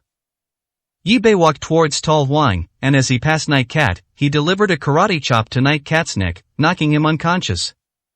Tal Huang's voice was tinged with fear. Yi Bei, you are going against our ghost palace. I advise you to let me go. Whether or not you're released depends on your performance. Tell me, who is your leader? Tal Huang had already stood up. He was half a head taller than Yi Bei. Want to know who our leader is? You don't know. Even if I knew, I wouldn't tell you. I'll fight you to the death today. Suddenly, Tal Huang pulled out a soft whip from his waist and lashed it at Yi Yu. I'll fight you to the death. Yi Bei stretched out his hand and grabbed Gao Lao Huang's whip with a forceful pull. The whip was in Yi Bei's hand. Yi Bei lashed the whip in the air, making a snapping sound. This whip would be great for hitting people. Would you like to try it? As soon as Yi Bei finished speaking, the whip in his hand lashed out at Tal Huang. Ouch! Tal Huang jumped up, looking pained, and said, Stop hitting me. Answer my question? I really don't know who the leader is. Ask me anything else, and I'll tell you everything I know, Tal Huang said with a bitter face. Where is your base in Jiangcheng? How many people are there? This I don't know either. I am just a henchman. I really don't know anything. They always give me orders through my phone. I do whatever they tell me to do. Tal Huang tried to deceive Yi Bei. Looks like you won't behave unless I beat you. Yi Bei lashed Tal Huang with his whip again. Ouch! Tal Huang jumped back as he was slapped. I really don't know. Do you know what edamame is? Yi Bei asked. Edamame, what edamame? Hey Tall Huang, are you still pretending with me? Do you even know Mado from the antique shop? Yi Bei's whip was about to fall again. Startled, he quickly replied, I know him, but we're not close. I haven't seen him in a while. Aren't you familiar with him? He's told you everything. If you don't behave yourself, I'll have to resort to some methods. Tall Huang rolled his eyes. Mado didn't know much. I'll talk. I asked him to steal your jade pendant. I just wanted to make some money. I heard your jade pendant is very valuable. Really? Are you sure it wasn't your sect leader who sent you to steal my jade pendant? Yi Bei stared sharply at Tall Huang. How could that be? Our sect leader wouldn't even look at your jade pendant. Looks like you won't shed a tear until you see the coffin. Yi Bei knew that Tall Huang was just joking with him. Yi Bei suddenly kicked Gao Lao Huang in the shin. Click! Tall Huang's leg snapped with a thud, causing him to scream in agony. Cold sweat beaded on his forehead as he collapsed to the ground. Yi Bei, you bastard, I'll F*** your mother. The boss downstairs was startled by the noise from upstairs, but he dared not come up without Night Owl's orders. These were matters of the underworld, not something a small business owner like him could interfere with. Can you tell the truth now?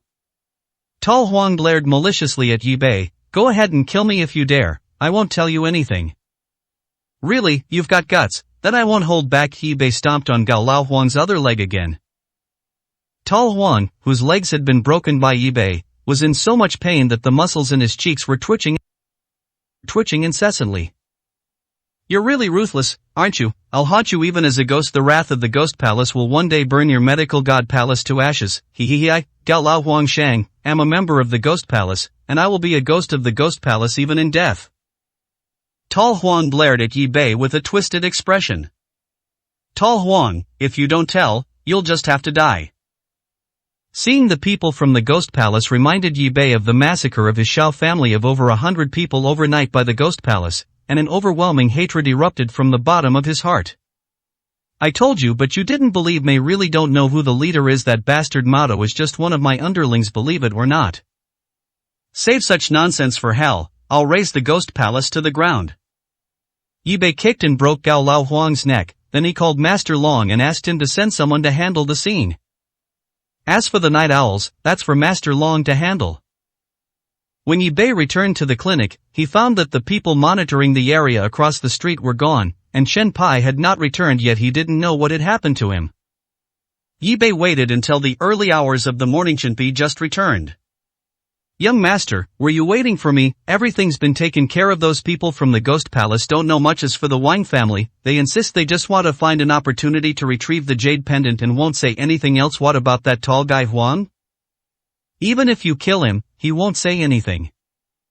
The Ghost Temple has existed for over 1,000 years, and its organization is extremely tight. It's quite possible that these people at the bottom don't know much about it.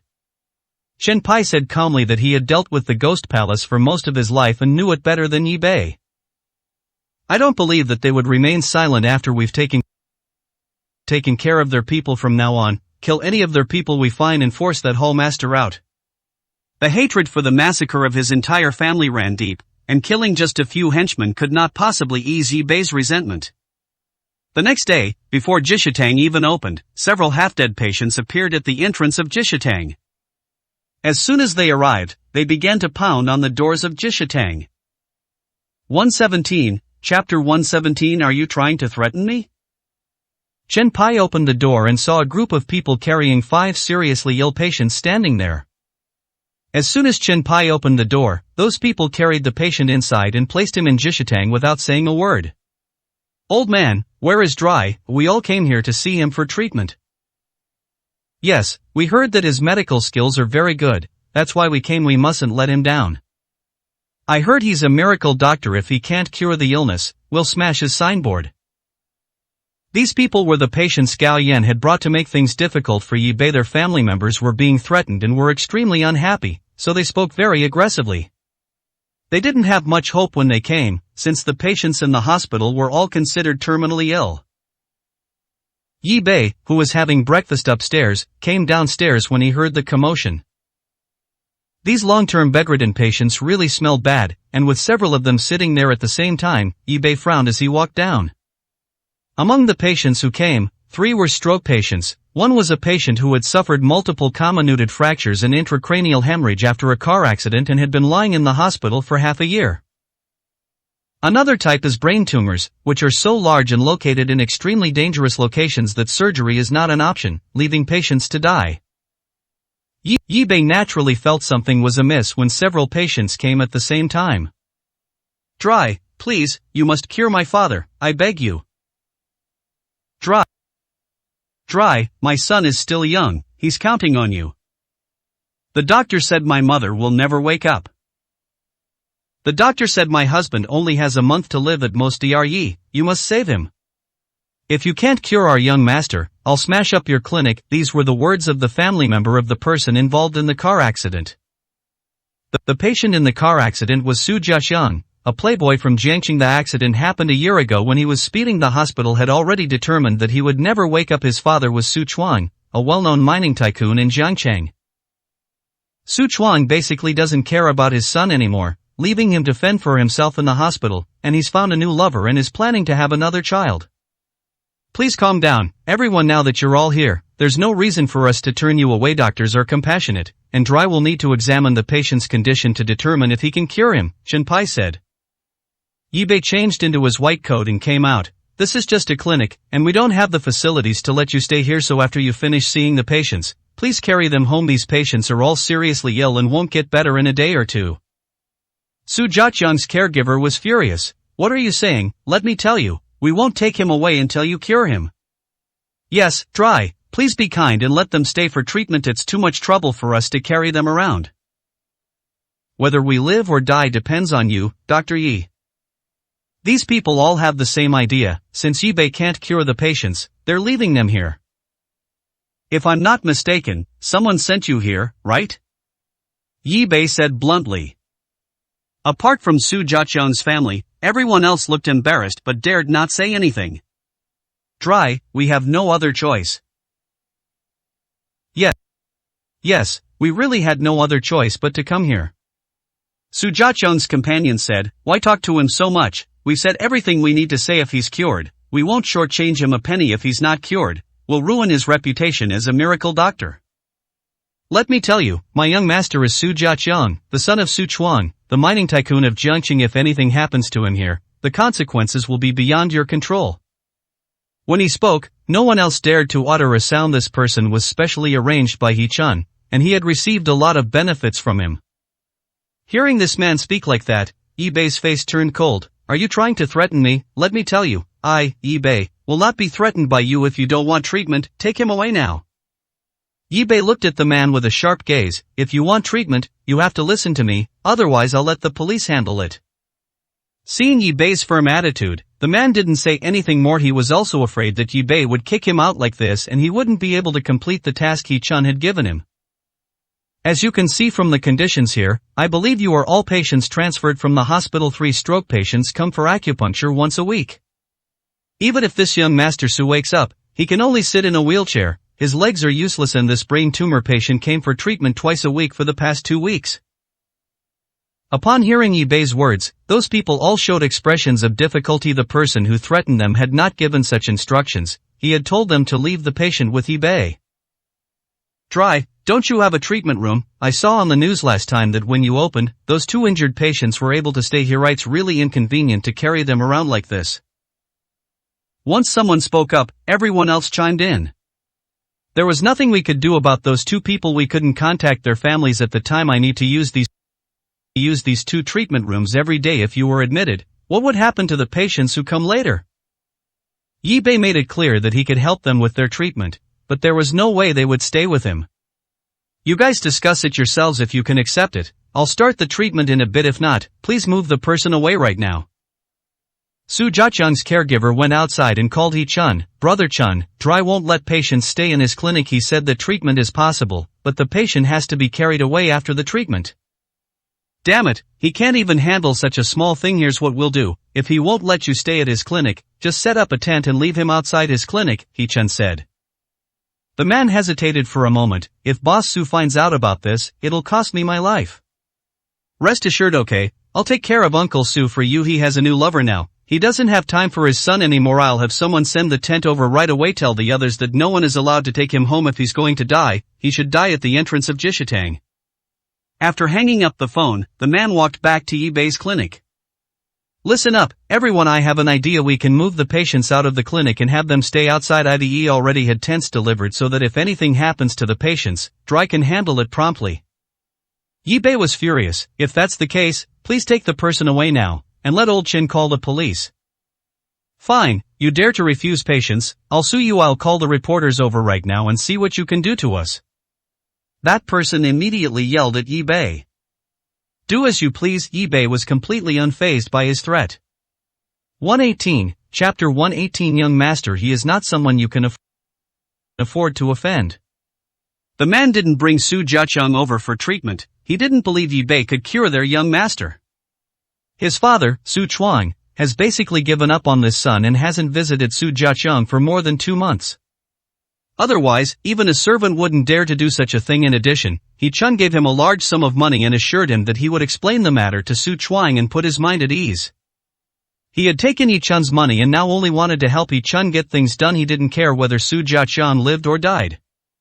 However, those who were forced to come felt uncomfortable when they were coerced and lured here. It was agreed that Dry would help treat their illnesses and they would also be responsible for paying him. Now that people have arrived, they don't listen to Dr. Ye's advice and only think about causing trouble. Someone then said, I see there's a hotel right next door. Let's go there and book a few rooms. Yes, then we'll ask Dr. Yi to come over there and take a look, so we won't have to carry him around like that. Dry, how about this? We can pay more. That's what the patient's family said. Yibei actually felt sorry for these people. It would be hard for anyone to have a patient like this in their family, and now they are being treated as tools. You can imagine how painful it must be for them. The person who accepted He Chun's money disagreed. How can you make such a decision on your own? I need to ask about this. After saying that, the man went out to make another phone call. Chen Pai pulled aside a patient's family member and whispered, Were you forced to come here by someone? The patient's family members glanced at the person making a phone call outside, their eyes filled with fear. When those people were pressuring them, they made it very clear that if anyone didn't cooperate or cause trouble, they would kill their entire family. They even moved into their homes and knew exactly how many people were in each family. Chen Pai immediately noticed their fear and said, It's okay if you don't want to talk, but this isn't a solution. I can tell you that Dry has a way to help these patients. When Chen Pai told them that Yibei had a way to cure their relatives, their eyes lit up with excitement, but when they thought about what the others had said, they became afraid and no one dared to speak up. I'll speak if I'm right, just nod. Don't worry, we won't make things difficult for you, Chen Pai said sincerely. Those people saw that Su Jiacheng's caregiver was still outside making a phone call and hadn't noticed what was happening inside, so they all nodded cautiously. Has someone threatened you? Chen Pai asked, and the people immediately nodded. Yibei saw those people nod and cursed, These beasts do nothing but inhuman things. Do you know who they are? Chen Pai asked in a low voice. Those people immediately shook their heads. They truly had no idea who was behind it all. Old Chen, get to the bottom of this immediately, Yibei said calmly. Good. After finishing his sentence, Chen Pai walked towards the door and patted the person who was on the phone. The man turned around and glanced at Chen Pai impatiently. Old man, what's the matter? Chen Pai wasn't angry. Instead, he was very friendly. I have something I'd like to discuss with you privately. The man hung up the phone. He Chun had told him on the other end that he must make sure those patients stayed at the entrance of Jishitang. He Chun Kai didn't care about the patients' lives or deaths. After all, these patients were already sentenced to death in the hospital. The man thought Chen Pai was going to give in to him, so he followed Chen Pai to a secluded corner. Old man, just say what you have to say. Chen Pai looked at him with a smile and said, Tell me, who told you to bring these patients here? I don't know what you're talking about. When the man saw that Chen Pai was an old man, he tried to push Chen Pai aside and leave. Before his hand even touched Chen Pai had already pressed him against the wall. I advise you to tell the truth, or I won't hesitate to make sure you can never speak again. The man tried to struggle, but found that the unassuming old man was surprisingly strong, and he couldn't move at all. He started to panic. Let me go. Tell me, who did you call just now? Chen Pai asked again. Give me your master, Su Chuang, and let me go. The man shouted. Chen Pai had already taken his phone and was looking at the number that had just been dialed, which read Young Master He. Who is Young Master He? The man had only wanted to make some money, but when Chen Pai asked him who Young Master He was, he became frightened. He had met He Chun before Su Jiaqiang got into trouble. He Chun often came to the Su family. He had also heard some things about He Chun. He was known as the little tyrant of Jiangqing. He couldn't afford to offend him. You won't talk, huh? I haven't killed anyone in a long time. Tell me, should I slit your throat, smash your heart with a punch, give you poison, or bleed you out like a chicken? Chen Pai spoke these words in a drawn-out voice, making him sound like an old assassin thinking about how to kill someone, and giving the impression that killing someone was as easy as killing a chicken. At the same time, Chen Pai suddenly had a scalpel in his hand, and the cold blade gently sliced across the man's neck. The man didn't want to die. His legs were trembling. If Chen Pai hadn't been holding him up, he probably would have collapsed to the ground. If you still don't tell the truth by the third time, then you can say goodbye to this world. Chen Pai's voice was as cold and emotionless as the knife in his hand. I'll talk. Please don't kill me, Young Master He is He Chun. He ordered me to do it. He wanted those people to die in Jishitang. Chen Pai released the man and put away the knife in his hand. Isn't this great? Don't worry, you can take your money. I won't let anyone know that you said this. Chen Pai gently patted the person who was frightened. Yi Bei heard that He Chun smiled and said, I'll make a call to Fang Xiaolong. Yi Bei knew that Fang Xiaolong's intervention would be 100 times more effective than him killing He Chun directly. Given the Fang family's status in the 5 southwestern prefectures, the small Yi family was nothing to them. After Yi Bei finished the call, he said to the patients' families, go to the hotel and settle the patients in. Once they wake up, you can go home and recuperate. Dry, you really can cure them. Seeing Yi Bei nod, those people felt like they were dreaming. That's great. My mom has been sick for over a year. Every day she's in the hospital. It's just burning through money. We spent all our savings, but she still hasn't gotten better. Sigh, it's all the same. I'll go to the hotel and talk to them now. Only the servant of the Su family stood there anxiously. For him, the person he feared more was He Chun. You will regret this, Young Master. He is not someone you can afford to offend. 119, Chapter 119, Killing the Chicken to Scare the Monkey. I'm afraid you'll be the one who regrets it later. Yi Bei said to the man as if nothing had happened. Fang Xiaolong was having breakfast with Fang Zhenan when he received Yi Bei's call. After hanging up the phone, Fang Xiaolong told Fang Zhenan about Yi Bei's situation. Fang Zhenan said, it's rare that Dry would remember us and have someone take care of it immediately. Fang Xiaolong immediately made a phone call, and soon all of He Chun's information was presented to him. Young Master Long, He Chun is the nephew of He Jianda, the Secretary General of Shuangjiang County. His father is He Jianshan, a senator in Jiangcheng. Fang Xiaolong instructed, have someone handle this immediately and dig out all the people behind this. The Yi family really doesn't take our Fang family seriously. They know that our Fang family is standing behind Yi Bei, yet they still dare to be so presumptuous. If necessary, expel the Yi family from the list. Does Young Master Long mean to make an example of someone? Fang Xiaolong nodded, and the man took the order and left. The Fang family also had connections in Jiangqing. Less than an hour after Yi Bei made the call, He Chun was dragged out of bed by members of the Fang family. When he learned that it was someone from the Fang family, this notorious local bully was so frightened that he couldn't even speak properly. What are you trying to do? Young Master He, you know Yi Bei, right? The Fang family asked. I know, what's wrong? He Chun took a few deep breaths, but still couldn't calm down.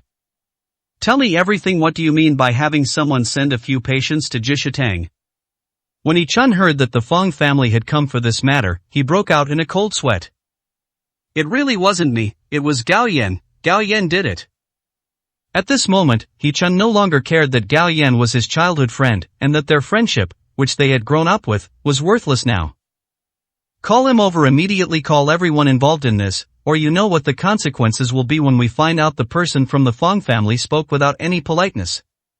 Gao Yan was on his way to work when he received He Chun's call. He was thinking about checking out the excitement in Yi Bei when he passed by Jishitang. He Chun invited all the young men who were present that night to his house. It was Ma Xiaoyuan's idea, so of course he invited them all as well. He Chun thought to himself, these are all prominent families in Jiangqing. No matter how powerful the Feng family is, at most they can only teach them a lesson, they can't do anything to them. But this time he was wrong. For the Feng family, it wasn't difficult to figure out the whole story, and they quickly found out what had happened. The person in charge immediately called back to the Feng family to report to Feng Xiaolong. Make them go apologize to Dr. Yi immediately. It is the father's fault if the son is not taught properly. Notify their parents to come to Jishitang and apologize to Dr. Yi. Together Feng Xiaolong's words shook more than a dozen families in Jiangcheng. Normally, their family doesn't interfere with how their children play outside, thinking they're just kids and nothing serious will happen. They never expected the Feng family to step in now. More than a dozen prominent people in Jiangcheng received a call from the Feng family and had to obediently set off immediately to Jishitang to apologize to Yi Bei. When the Feng family appeared with Yi Chun and more than a dozen other sons of wealthy and powerful families, the Su family servant who was acting on Yi Chun's orders showed a look of delight. Young master, he has come in person, is going to smash up your clinic today. After saying that, he ran up to Yi Chun with a fawning expression and said, young master, as you instructed, all the patients have arrived. The Feng family members were right next to Yi Chun. When Yi Chun heard what the Su family servants said, his face turned pale. He raised his hand and slapped the man across the face, then kicked him to the ground. Snap! Who the hell are you? Do I even know you? Before the man could speak, Yi Chun kicked him several times forcefully. Would it kill you to say less? Less? The patients' families were terrified when they saw how fierce Yi Chun was. Oh no, so many people have come all at once, what are we going to do? Xin Pai looked towards the door, a cold glint in his old eyes. If these people were here to cause trouble, he would not be polite to them. The leader of the Feng family took 2 quick steps and entered Jishitang. I am Feng Tang from the Feng family. As young master Long instructed, I have summoned all those involved in this matter to apologize to you. After Feng Tang finished speaking, he turned to the people outside the door and said, make them all kneel down. The Feng family members spoke, and Yi Chun and the others exchanged glances. None of them dared not kneel, and they all knelt down at the entrance of Jishitang. Yi Bei took a look and found that several of them were indeed old acquaintances. Yi Chun, Gao Yan, Ma Xiaoyuan, you gave me such a generous gift so early in the morning. I, Yi Bei, accept it. Yi Bei, this really has nothing to do with me, it was all Ma Xiaoyuan's idea. Yi Chun immediately betrayed Ma Xiaoyuan. Ma Xiaoyuan mentally cursed Yi Chun's family members, then forced a smile and said, don't listen to his nonsense. I have always admired Dr. Yi. Besides, I have no grudge against Dr. Yi. How could I come up with such a bad idea? Ma Xiaoyuan, you like Feng Xiaoyu. You heard that Feng Xiaoyu goes to Jishitang every day because of your love turning into hatred. You had these dying patients brought here. I, Yi Chun, despise a despicable person like you. Yes, it was Ma Xiaoyuan's idea, we all heard it. Yi Chun's henchman immediately chimed in. Ma Xiaoyuan immediately retorted, Yi Chun, you did this yourself, and you're trying to blame me. Didn't that person just say that you asked him to bring the patient here? With so many people kneeling there, quite a few onlookers gathered, and some of them started cursing after learning what had happened. These spoiled brats aren't properly disciplined by their families. What kind of things are they doing? They don't value human life at all. These are scum. They should be taught a lesson. Pa, don't these rich kids have brains? Just as everyone was criticizing, more than a dozen luxury cars of various styles stopped by the roadside. Those people all turned pale when they saw their children kneeling there. Gao Yan's grandfather, Gao Zhenghe, walked at the front, with Ma Dayuan following at the back. Yi Bei, what right do you have to make them kneel here? Gao Zhenghe had a stern face, full of anger. Last time, his perfectly good collection exhibition was ruined because of Yi Bei, making him lose face. Counselor Gao, are you here to interrogate me? Yi Bei smiled, and her beautiful dimples reappeared on her face. What did they do? Gao Zhenghe was unaware of what had happened. He received a call from his son, Gao Chang, who had a meeting that morning and couldn't leave, so he called Gao Zhenghe. Why don't you just ask them yourself? When Gao Yan saw his grandfather arrive, he said, Grandpa, this really has nothing to do with me. I've even framed it. Was all Ma Xiaoyuan's doing. Ma Xiaoyuan was trembling with anger. If someone wanted to throw excrement on him, then they would all die together. Ma Xiaoyuan shouted, Gao Yan, these patients were all taken from your hospital. Could this have been done without you? 120, Chapter 120. I'm sorry, I was wrong. Yi Bei coldly watched these spoiled brats fighting like dogs. The Fong family had stepped in, and Yi Bei believed that the Fong family would not disappoint him. When the parents who came to pick up their children saw the Fong family members there, and remembered that Fong Xiaolong had personally come when Jishitang opened, they felt a little uneasy. Gao Zhenghe was a politician who was not initially invited by the Fong family and was unaware of their support for Yi Bei. Seeing his grandson Gao Yan kneeling there, he was extremely displeased.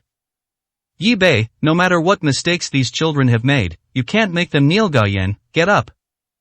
Gao Yan heard his grandfather's words and was about to stand up when the Fong family pressed him back down.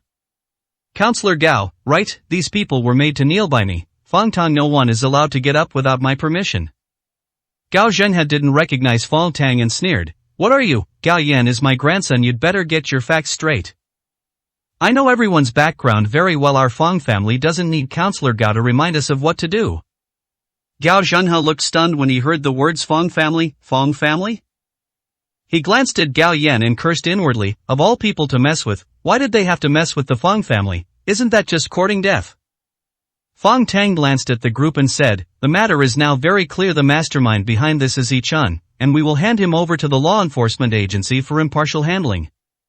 When Yi Chun heard that he was to be handed over to the law enforcement agency, he was so scared that he wet himself on the spot. He knew that once he was in the law enforcement agency, even his father and uncle He Jianda would be powerless against him.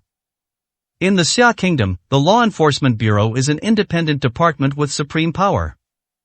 Everyone else gasped in shock. They understood perfectly what the Fong family meant. This was a warning to others, a way of making an example of them. He Chun crawled to Fong Tang's feet. I beg you, don't hand me over to the law enforcement agency. I can pay compensation, any amount you want. Fong Tang said, pull him away and notify the law enforcement agency to take him away. No, I don't want to go to the law enforcement agency. He Chun cried out. Fong Tang ignored him, glanced at the somewhat frightened Jiangqing dignitaries, and said, our young master Long said that you can take the person back, but you must apologize to Dr. Yi. Who wants to go first? Although Fong Tang was just a manager for the Fong family in Jiangcheng, no one dared to contradict him. I'll go first. Ma Daiyuan stepped out from behind the crowd, raising his hand. He came to Ma Xiaoyuan's side and grabbed Ma Xiaoyuan's ear. I'll deal with you properly when we get back. Now come with me to apologize to Dr. Yi. Ma Xiaoyuan cooperated by feigning pain and crying out, Dad, be gentle, it hurts so much. Ma Daiyuan carried his son to Yi Bei's side, glanced at the several half-dead patients, and pushed Ma Xiaoyuan to Yi Bei's feet. Dry, my unfilial son has done such a thing. It is my fault for neglecting to discipline him and causing trouble for you. I am truly sorry. As he spoke, he slapped Ma Xiaoyuan on the head. Hurry up and apologize, you've made me lose all face. Ma Xiaoyuan cowed out to Yi Bei. Dry, I'm sorry, I'm not human, I was wrong. Ma Daiyuan looked at the patients' families and apologized. I'm sorry everyone, to express my apology. I will compensate each of you with 100,000 yuan. I will have someone send the money over right away. Ma Daiyuan was very shrewd. Seeing Yi Bei nod, he led his son away, grumbling. Ma Daiyuan was furious. Yi Bei, you killed Gao Lao Huang last night and humiliated my son today. Once I've laid my plan, it will be time to take your life. Gao Zhenghe has always been concerned about his reputation, so he found it difficult to apologize to Yi Bei. He was still struggling with this dilemma.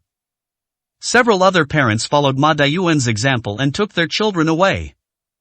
Gao Zhenghe waited until the very end before reluctantly walking up to Yi Bei. I am ashamed to have such an unfilial descendant. It is a misfortune for my family. Please forgive me, Dr. Yi. Gao Yan already hated Yi Bei to the core, but he stood in front of Yi Bei without uttering a sound. Fong Tang walked over and stepped on Gao Yan's foot, causing Gao Yan to kneel down with a thud. You don't have to apologize. I believe you'll behave yourself once you're in the law enforcement office. Gao Yan's face was contorted with hatred as he said, I'm sorry. Fong Tang was very dissatisfied with Gao Yan's performance. I'll give you another chance, apologize properly. Fong Tang kicked Gao Yan again, showing no respect for Gao Zhenghe whatsoever. Yi Bei, I'm sorry, I was wrong. Yi Bei smiled and said, Gao Yan, you finally learned to apologize. If there's a next time, I'll make you regret it for the rest of your life. Gao Zhenghe took Gao Yan away with a dark expression. but the grandfather and grandson hated Yi Bei even more. He cursed inwardly, "Yi Bei, you just wait. If you won't do it openly, I'll do it secretly. I swear I won't rest until I've killed you." After everyone left, Feng Tang respectfully said to Yi Bei, "Please let me know if you need my help in Jiangqing in the future." "Okay, thank you for your hard work today." "It's no trouble at all." Young Master Long has already given instructions that Dr. Ye's affairs are the Feng family's affairs. I believe that no one will dare to bother Dr. Ye again in the future. With the Feng family involved, the matter was seemingly resolved. Meanwhile, Wang Hao, the head of the Wang family, who was far away in the capital, was talking to Wang Liang in his study. "Second brother, we haven't been able to contact Wang Dong for 2 days. Could something have happened to him in Jiangcheng? Isn't my third brother over there? Why don't we have him investigate this matter?" He is indeed in Jiangcheng, but I don't trust him to handle things." Wang Hao never really trusted Wang Xian, because Wang Xian was only half-brother to the two of them, which was also why Third Master Wang was not valued in the Wang family. "Brother, no matter what, he's also a member of our Wang family. Has been playing around for so many years, it's time for him to take on some responsibility. Besides, he can use Chenner's illness to get close to Yi Bei," Wang Liang said. "Okay, call your third brother right away and hand the matter over to him, but don't tell him too many details. Also, send a few more people to Jiangqing to help him." "Don't worry, brother, I'll be careful." Seeing his daughter's health improving day by day, Wang San in Jiangcheng was in high spirits and was thinking about returning to the capital in a few days. But then he received a call from his second brother, Wang Liang. "Third brother, is Chenner feeling better?" "Thank you for your concern, second brother. I am much better now." "Third brother, has Wang Dong contacted you?" Master Wang wasn't stupid when he heard Wang Liang ask about Wang Dong. He knew that his second brother must have something to ask him. "I came here a few days ago, but I haven't seen you since," said Third Master Wang. "Third brother, contact Wang Dong immediately and see if you can get through to him. Also, I have something very important to tell you." 121, Chapter 121. Hopefully they have no connection with the ghost temple. Third Master Wang asked cautiously, "I wonder what important things second brother wants to tell me?" "Third brother, do you still remember the jade pendant that Yi Bei bought?" Upon hearing the words jade pendant, Master Wang's heart skipped a beat. He knew that the jade pendant was not so simple. "Remember. You are not allowed to tell anyone what I'm about to tell you, not even your sister-in-law." Wang Liang's tone was very serious. "Okay." Master Wang replied with a single word. The jade pendants were originally a pair. Besides the phoenix pendant, there was also a dragon pendant. Yi Bei bought the phoenix pendant, my brother, and I think he might know the whereabouts of the other jade pendant. These two jade pendants are related to a secretus. For what the secret is, I will tell you personally when you return to the capital. What you need to do now is get close to Yi Bei, and find out if he has another jade pendant, and also see who he frequently contacts. I will have Wang Jia take a few people to Jiangqing to help you." After listening, Master Wang said, "I understand." After hanging up the phone, Wang San stood there, unable to calm down for a long time. His daughter still needed Yi Bei's treatment, and now he was being asked to try and take advantage of Yi Bei. After Yi Bei finished seeing all the patients for the day, he went to see the critically ill patients who had come in the morning.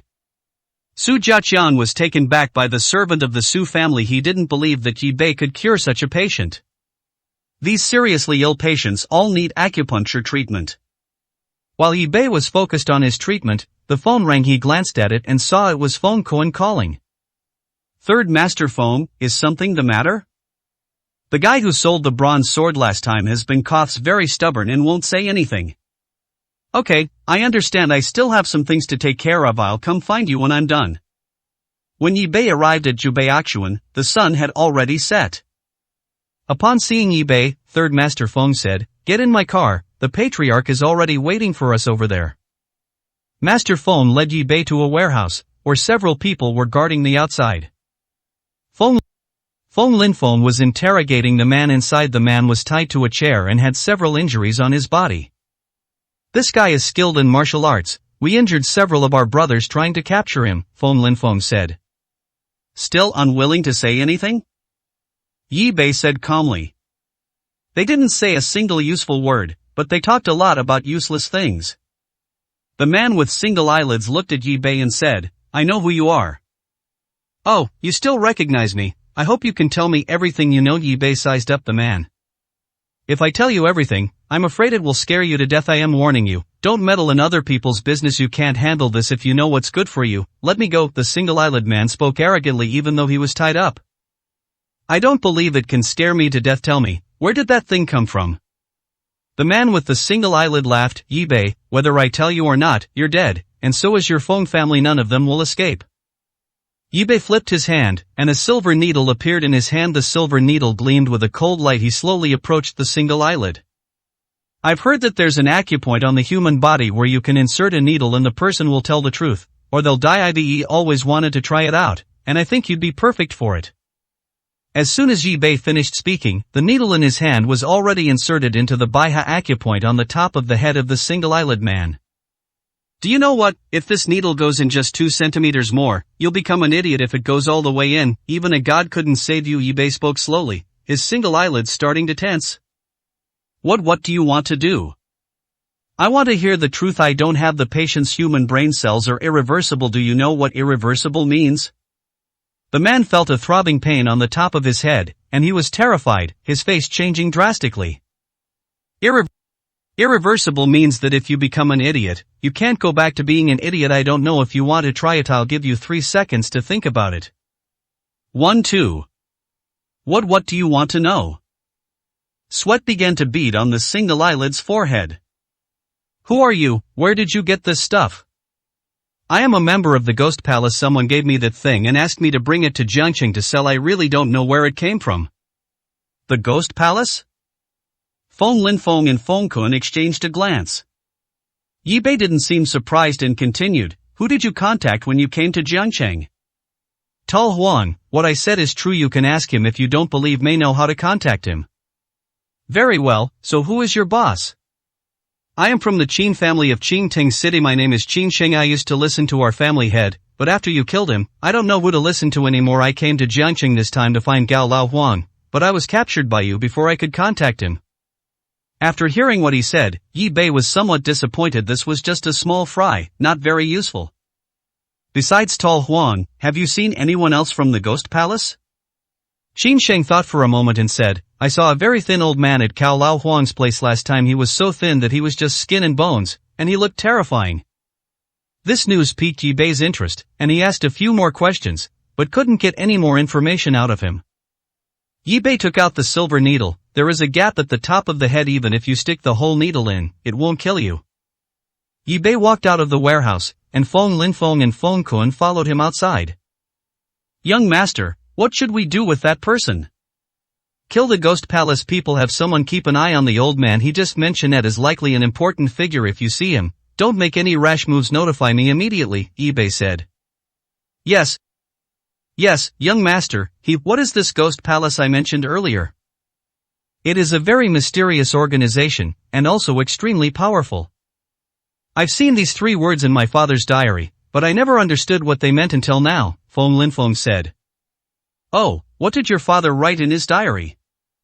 Yi Bei pressed. On the last page of the diary, the 3 characters Ghost Palace were written in red pen. Yi Bei was somewhat disappointed upon hearing this answer. When Yi Bei returned to the clinic, Chen Pai was smoking a hookah at the door after finishing his meal, just like always. Young master, there is another matter I would like to report to you. Qin Tiandong, the son of Qin Wuyue, the new head of the Qin family in Qingting City, went to the Zhao family in the prefectural government today. In addition, 3 people from the Wang family came from the capital today and went to the home of Third Master Wang as soon as they arrived in Jiangqing. Hopefully they have nothing to do with the ghost temple, Yi Bei said thoughtfully. Just as Chen Pai finished speaking, Lu Min's beautiful figure appeared in Yi Bei's field of vision. 122, Chapter 122. Are you from the Wang family? Yi Bei saw a beautiful smile on Lu Min's face. Lu Min was dressed in sportswear today, which showed off her beautiful figure and amazing curves. I just got off work, can you walk with me? Lu Min seemed to be in a good mood. The 2 walked side by side, and Lu Min gently took Yi Bei's hand in hers. Don't you have anything to say? It always sounds like I'm talking to myself. What are you trying to say? Yi Bei countered. I heard that someone came to cause trouble at your clinic again this morning. Tell me, What happened? I heard that quite a few important people came. Yi Bei briefly explained the situation to Lu Min. You said the Fong family resolved this matter, are you very familiar with the Fong family? Lu Min asked, somewhat surprised. Everyone in the 5 southwestern prefectures knows the Fong family, they're practically local tyrants now. They're actually stepping in to help Yi Bei solve his problem. How can this not be surprising? We're not very familiar with each other, but I happen to have saved old Master Fong's life, Yi Bei said calmly. Let's go, there's a good late-night snack place up ahead, my treat. This is a Cantonese kanji shop, and there were already quite a few people sitting there when Yi Bei and his group arrived. Boss, 2 bowls of eel kanji, and some side dishes. Lu Min and Yi Bei immediately attracted a lot of attention upon their arrival. Their looks and charisma made it impossible for them to stay in the background. Not far from Yi Bei and his group, 3 people were watching Yi Bei. These 3 people were Wang Jia and his group, who had just arrived in Jiangqing. They were there to scout the place given Wang Dong's disappearance. They did not dare to directly monitor Jishitang like Wang Dong and his group had done last time. Wang Jia decided to test Yi Bei's skills if possible. He wanted to take Yi Bei down and see if he had the dragon-shaped jade pendant that Wang Liang had asked them to find. He whispered his thoughts to his 2 subordinates. They were all members of the Wang family, and their martial arts skills were not weak. When they heard Wang Jia's meaning, they all nodded in agreement. Yi Bei and Lu Min sat for a while and then left, and the 3 of them immediately followed. Yi Bei hadn't gone far when he noticed someone following him. He put his arm around Lu Min and whispered, "Don't turn around."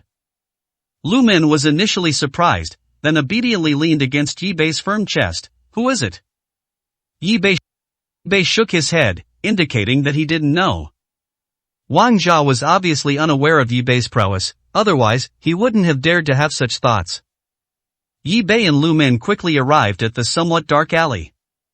Wang Jia waved his hand, and 2 of his men rushed forward. Stop. Yi Bei shielded Lu Min behind him. What do you want to do? At this moment, Wang Jia stepped forward and said, "Kid, we don't want to do anything as long as you behave. We will not make things difficult for you." Yi Bei noticed that the group all spoke with an accent from the capital, and frowned slightly. Are you from the Wang family? Wang Jia was taken aback when he saw that Yi Bei had guessed their identities. Now that you've guessed who we are, you should know why I've come. Where are Wang Dong and the others? Yi Bei really didn't know. Chen Pai only said that the people from the Ghost Palace had been killed, but didn't say what happened to the Wang family. Answer my question first, then I'll tell you where they are. Why are you staring at me? They had already reached a consensus on the answer to this question, but they were unsure about anything further. Of course, we want to find an opportunity to take back our Wang family's heirloom. If that's the case, go back and tell Master Wang that the jade pendant is now mine, and tell him to stop trying to get his hands on it. If he has anything else to say, ask him to talk to me in person. What about Wang Dong and the others? I'll answer this question when Master Wang arrives tomorrow. Wang Jia originally intended to use force, but seeing that Yi Bei had already seen through their identities, he changed his mind. Very good, kid, if anything happens to Wang Dong and the others, even Fang Zhennan can't protect you. You don't need to threaten me, Yi Bei. I'm not afraid of your Wang family. Is that so? I'll teach you a lesson today, you arrogant brat. Wang Jia had never seen anyone in the capital dare to speak to him like that, and he roared angrily. You're not worthy. I advise you to stay away from me, Yi Bei said with a smile. Yi Bei's smile, in Wang Jia's eyes, was a sign of contempt for the Wang family. Dare to look down on our Wang family? Today we'll show you what the Wang family is all about. At this moment, Wang Jia completely forgot that Third Master Wang had told them not to have any conflict with Yi Bei, but they never really took Third Master Wang's words seriously. Wang Jia gave a wink to his 2 subordinates, who then attacked Yi Bei from the left and right. Be careful! Lu Min called out, taking 2 steps back. You ungrateful wretch! Yi Bei was also somewhat angry. He kicked out twice with lightning speed. The afterimages of his kicks were still in the air when Yi Bei kicked out 2 of Wang Jia's men. Bang bang! Wang Jia was shocked to see Yi Bei so easily deal with his 2 men. Those 2 kicks were too fast. He wasn't even sure he could have dodged them. However, having already spoken, he had no way out. Good lad, you've got some skills after all. No wonder you're so arrogant. Wang Jia rushed forward, his fists whistling through the air, which caught Yi Beigao's attention. His strength is decent, but his punching speed is a bit slow. Yi Bei easily dodged Wang Zhaji's seemingly inevitable punch. With a sudden, powerful kick, Yi Bei struck Wang Zha in the chest, showing that he had held back. Otherwise, Wang Zha would have been seriously injured, but even this kick was enough to hurt him. He staggered back several steps before regaining his footing. His blood and qi surged, and he tasted a sweetness in his mouth before spitting out a mouthful of blood. Do you still want to fight? Go back and tell Master Wang that if he wants to know the whereabouts of the others, he should come to see me. Wang Zha looked at Yi Bei with a pale face. Kid, Wang Zha, will remember this debt today. Yi Bei had already made up his mind since the Wang family had stepped forward. He would confront them directly to see if they were friends or foes, so he would know how to respond. He now suspects that the Wang family ancestor was one of the 4 people who followed his father into the Zhou Mountain treasure. If the Wang family ancestor was indeed one of those 4 people, then they might know who the other 3 were, making it much easier to investigate who betrayed the Xiao family. Are you all right? Lu Min asked after the 3 members of the Wang family left. It's all right, let's go. They soon arrived at Lu Min's house. As the saying goes, a moment of passion is worth 1,000 pieces of gold, so Yi Bei and Lu Min naturally did not waste this wonderful night. When Lu Min woke up the next day, she found that Yi Bei had already left. She had a wild time last night and slept very soundly. She had no idea when Yi Bei left. She checked the time and realized it was almost noon. Why didn't Yi Bei wake me up? 123, Chapter 123. Unaware? Looking at Wang Zha and the other 2, Master Wan was furious. What did I tell you yesterday? You can go, but please don't get into a conflict with Yi Bei. You actually ignored my words. Seeing that Master Wan was angry, the 3 of them lowered their heads. Third Master, we didn't know that kid was so capable. We just wanted to teach him a lesson and get him to reveal the whereabouts of Wang Dong and the other 2. What did Yi Bei say? Master Wang shouted. He said he wants you, Third Master, to come see him and talk to you in person. Master Wang put his left hand behind his back and angrily pointed at Wang Zha. Wang Zha, if you don't listen to what I say, you'll come back to the capital with me right now that you've made such a mess of things. How can I face people? That jade pendant went from my hands to Yi Bei's in the first place. UVE made me lose face. After cursing, Third Master Wang paced around the room twice. The 3 of you will come with me to apologize to him later. Do you hear me? Mrs. Illness still depends on Yi Bei. What kind of mess have you all made? You've just arrived and you're already causing trouble. Knowing that Yi Bei was going to see a patient that morning, Master Wang led Wang Zha and the other 2 to Jishitang. Seeing that Yi Bei still had 2 patients, he didn't dare to disturb Yi Bei and stood aside instead. After Yi Bei examined the patient, Third Master Wang called Wang Zha and the other 2 to Yi Bei. Quickly apologized to Dr. Yi. Yi Bei smiled slightly. Third Master Wang, what are you trying to do? You can tell me directly if you have something to say. I dislike this kind of sneaky thing the most. Dry, you've misunderstood. I really didn't know they came to cause you trouble yesterday before I left. I told them not to cause any trouble. As for Wang Dong, Dry, do you think we can let them go? Old Chen, were those members of the Wang family killed? Yi Bei asked Chen Pai, who was packing his things. Chen Pai turned around. Do I need to make a phone call to find out if the person is still there? Chen Pai cooperated perfectly and actually picked up the phone to make a call. Both Master Wang and Wang Zha looked rather grim, anxiously awaiting the results of Chen Pai's test. Third Master Wang, I'd like to ask what the meaning of your Wang family having someone keep an eye on me is? Yi Bei looked up at Third Master Wang. Wang San really didn't know how to answer this question. His eldest and second eldest brothers hadn't told him the specifics, but if he said he didn't know now, Yi Bei probably wouldn't believe him. This put him in a difficult position, and he looked embarrassed. After a long pause, he finally said, if I say I know nothing about this, I wonder if Dr. Yi would believe me? Yi Bei was taken aback by Wang San's answer. You don't know? Dry, how about we find a place to have a meal together and talk things over? I think there might be some misunderstanding between us, said Third Master Wang. If Third Master doesn't want to introduce us, let's have lunch here. Old Chen bought some vegetables this morning. Alright, listen to Dr. Yi. You 3, apologize right now, and get back home. Don't go anywhere without my orders, said Third Master Wang to Wang Zha and the other 2. At this moment, the three of them were obedient and apologized to Yi Bei. However, after they finished speaking, they did not leave, but looked at Chen Pai, who was on the phone. Chen Pai put down the phone and said leisurely, "It's good that you arrived in time. If you had been any later, the person would have been gone." Only after hearing this did Master Wang breathe a sigh of relief and send Wang Jia and the other two away. He followed Yi Bei upstairs, but Yi Bei went to help Chen Pai with the chores while washing the vegetables. Yi Bei said to Third Master Wang, "Third Master, just say what you want to say. Old Master Chen is no outsider. Sigh, I'm a nobody at home. My eldest and second eldest brothers take care of everything. If it weren't for bringing Xiaoshan to Jiangqing to seek treatment from you, I really wouldn't have known that my eldest brother had someone spying on you. I only found out that Wang Dong and the others were in Jiangqing after I arrived. As for the reason, I really don't know. I asked Wang Jia and the others, and they said they came for the jade pendant. That's all I wanted to say." Chen Pai glanced at Yi Bei, who didn't seem surprised. Yi Bei had already learned about the Wang family in the capital through Wu Wei and knew that the Wang family's situation was just as Third Master Wang had said. "Third Master, if possible, I would like to see your eldest brother. There are some things I think we should clarify. Even if that jade pendant is a family heirloom of your Wang family, I cannot return it to your Wang family now. Alas, since Dr. Yi has already bid for that jade pendant, it belongs to Dr. Yi. Our Wang family has no reason to ask for it back. However, I always felt that this jade pendant wasn't so simple. I always felt that my eldest and second eldest brothers were hiding something from me. Perhaps you, Dry, also know the story behind this jade pendant. Otherwise, I believe you wouldn't have spent 11 billion to buy it. After all, nobody's money grows on trees.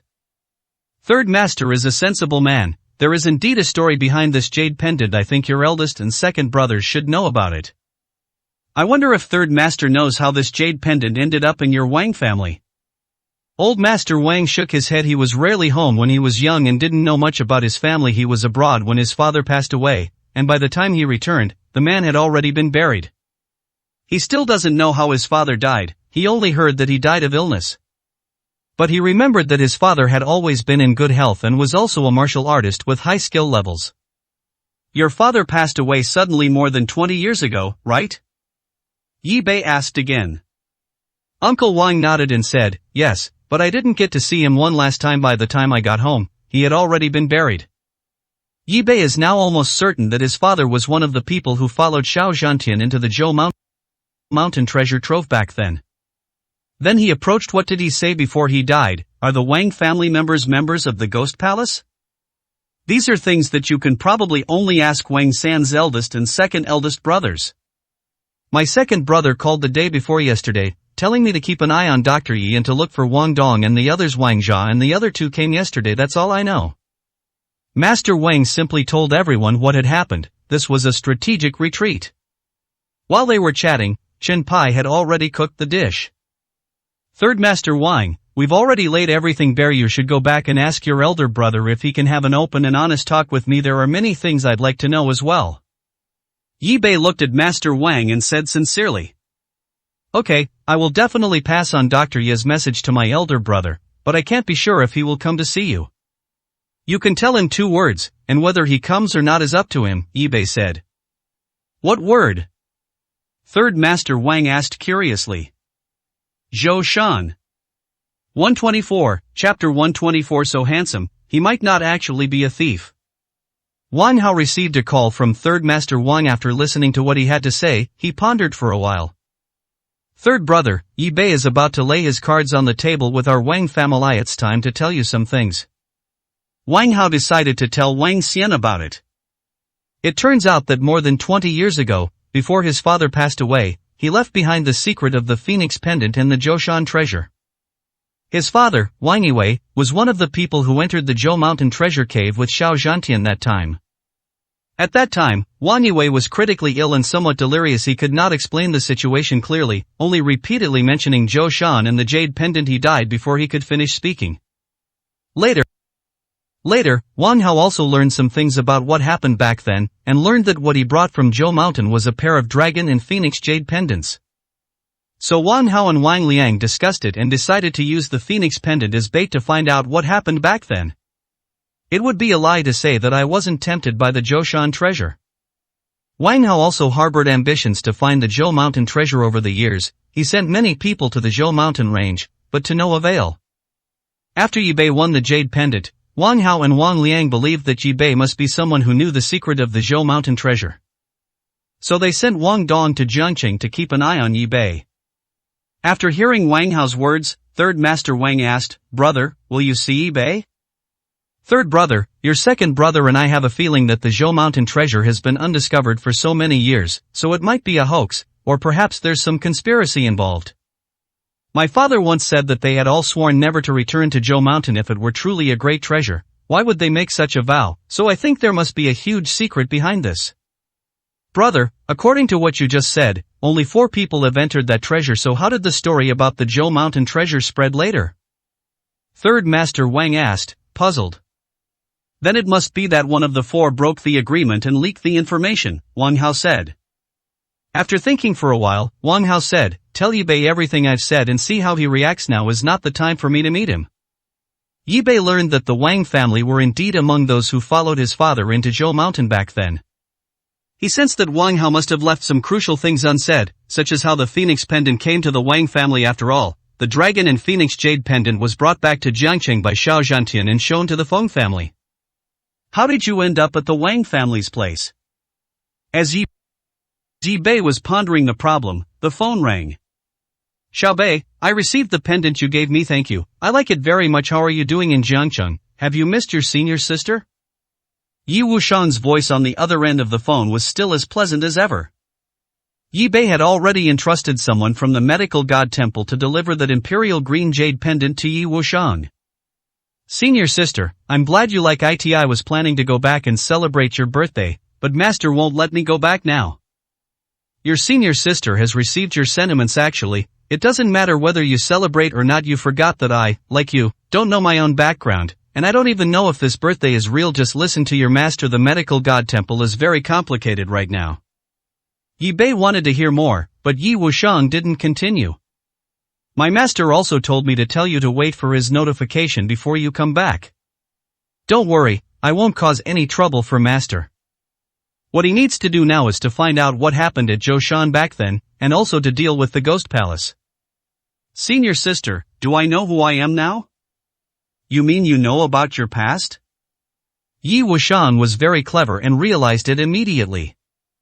"Congratulations, you can now be recognized as part of your ancestors." Yi Bei originally wanted to tell Yi Wushang everything, but he didn't say it because he heard someone next to Yi Wushang asking him if he had finished the call. It was a man's voice, a voice that was unfamiliar to Yi Bei. He had never heard it before. Yi Wushang heard the man urging her, and after exchanging a few words with Yi Bei, she hung up the phone. "My senior sister might be in a relationship." Yi Bei put down the phone. What exactly happened at the Temple of the God of Medicine? Even with master's extraordinary abilities, he couldn't resolve it. He hadn't told Wu Wei that the Xiao family's enemy was the Ghost Palace yet. He felt it was his own business and he wanted to handle it in his own way. Chen Pai knocked on Yi Bei's door. "Young master, Qin Tiandong, the head of the Qin family in Qingteng City, has arrived in Jiangqing. He is likely here for you and has just checked into the Lin family's hotel." "Is that so? Lin Bei killed his father, so we are mortal enemies." "The Zhao family also came with him. Young master, would you like me to meet the Zhao family?" Chen Pai asked again. "Old Chen, no need. What's meant to happen will happen. There's no escaping it. Just let nature take its course. You should focus your attention on the Ghost Palace." "Okay, I understand." The Feng family truly lived up to their reputation as local bullies in Jiangqing. Someone had already spotted the terrifyingly thin old man in a villa district in the east of the city. This is the person Yi Bei most wants to find. Yi Bei arrived at the villa area according to the address provided by the Feng family. "Mr. Yi, that old man just went into that house. We're not sure if he's the person you're looking for, but he was very thin." "Okay, I understand. You can leave now," Yi Bei said. After the Feng family left, Yi Bei walked towards the house. "Whether it is or not, we'll know once we knock on the door." However, Yi Bei rang the doorbell for a long time, but there was no response from inside. The lights were still on inside, and the Feng family saw that someone had gone in and had not come out since. Yi Bei frowned and called into the house, "Is anyone home?" Yi Bei waited for a while, but no one answered. He placed his hand on the door lock and gently pressed it with a force. The door was opened. Yi Bei pushed open the door and went inside. It was very quiet inside, and there was no one there. However, just as he was about to leave, a young couple walked in from outside. They looked like a couple, carrying large and small bags, as if they had just returned from shopping. They saw that the door was open and that Yi Bei was inside. The woman cried out, "Honey, there's a thief in the house." Are you a thief? Let me tell you, I've practiced kung fu, don't come any closer. The man shielded the woman behind him, his hands trembling slightly as he made a gesture. Yi Bei smiled. He could tell that the newcomer had no martial arts skills whatsoever. "It's a misunderstanding. I am not a thief. I saw the door was open, and I called out several times but no one answered, so I came in to check. I am really not a thief." The woman rushed into the house, looked around, and then said to the man, "Honey, it seems like nothing's missing. He's so handsome, he probably isn't a thief after all." When Yi Bei entered the villa, a pair of eyes were watching him from behind a window on the third floor. The person was none other than the ghost messenger, Xiao He. 125, Chapter 125. Joining forces to kill Qin Pai. The ghost messenger Xiao He was very vigilant when he returned. He noticed the unfamiliar faces of the Feng family. After returning to the villa, he kept an eye on the Feng family members until Yi Bei appeared, at which point Xiao He realized he was being watched. But he didn't panic. Instead, he immediately called Ma Daiyuan. After receiving the call, Ma Daiyuan immediately arranged for two people to put on a show for Yi Bei. However, Yi Bei still noticed something was off about those two people. The slippers placed near the entrance were the wrong size, and there were no women's shoes inside. However, Yi Bei didn't reveal this, which only suggested that there was something wrong with the room. He hadn't gone upstairs, and the person he was looking for was likely upstairs. Not long after Yi Bei left the villa, Ma Daiyuan called Xiao He. "Envoy Xiao, how did Yi Bei come to target you?" "I don't know either. I met him when that bastard was after Qin Shuang. We were far apart and it was dark, so he couldn't have seen me clearly. It's very likely that Gao Lao Huang betrayed me." "Tal Huang, he doesn't even know where you live, does he?" "Yi Bei almost cornered you in your house today." Ma Daiyuan was somewhat unhappy. Things had been going poorly lately, which was making him a little upset. "Ma Daiyuan, in Jiangcheng, the Ghost Hall has the best kung fu skills between the two of us. Do you think if the two of us joined forces, we could kill Yi Bei and Qin Pai?" Headquarters has already confirmed Yi Bei's identity. He is the last disciple of Wu Wei, the master of the Temple of the God of Medicine, and is very likely to become the next master of the Temple of the God of Medicine. Don't you think it would be a great achievement if we killed him? After listening, Ma Daiyuan thought for a moment and said, "Envoy Xiao, are you really confident that you can kill Yi Bei? That kid defeated Qin Shuang in one move. I am confident I can't do it." Ma Daiyuan has been living a very comfortable life for many years. In order to hide himself, he has not used his martial arts skills for a long time. If the two of us join forces, we should be unmatched in Jiangcheng. Otherwise, we should kill Qin Pai first. Qin Pai is also a significant threat to us, having killed quite a few of our people over the years. Xiao He had fought Qin Pai many years ago and was even injured by Qin Pai. At that time he wanted to settle both old and new scores at the same time. Ma Daiyuan was tempted and gritted his teeth. "Alright, let's kill Qin Pai first. That old guy has caused us a lot of trouble in Jiangcheng over the years."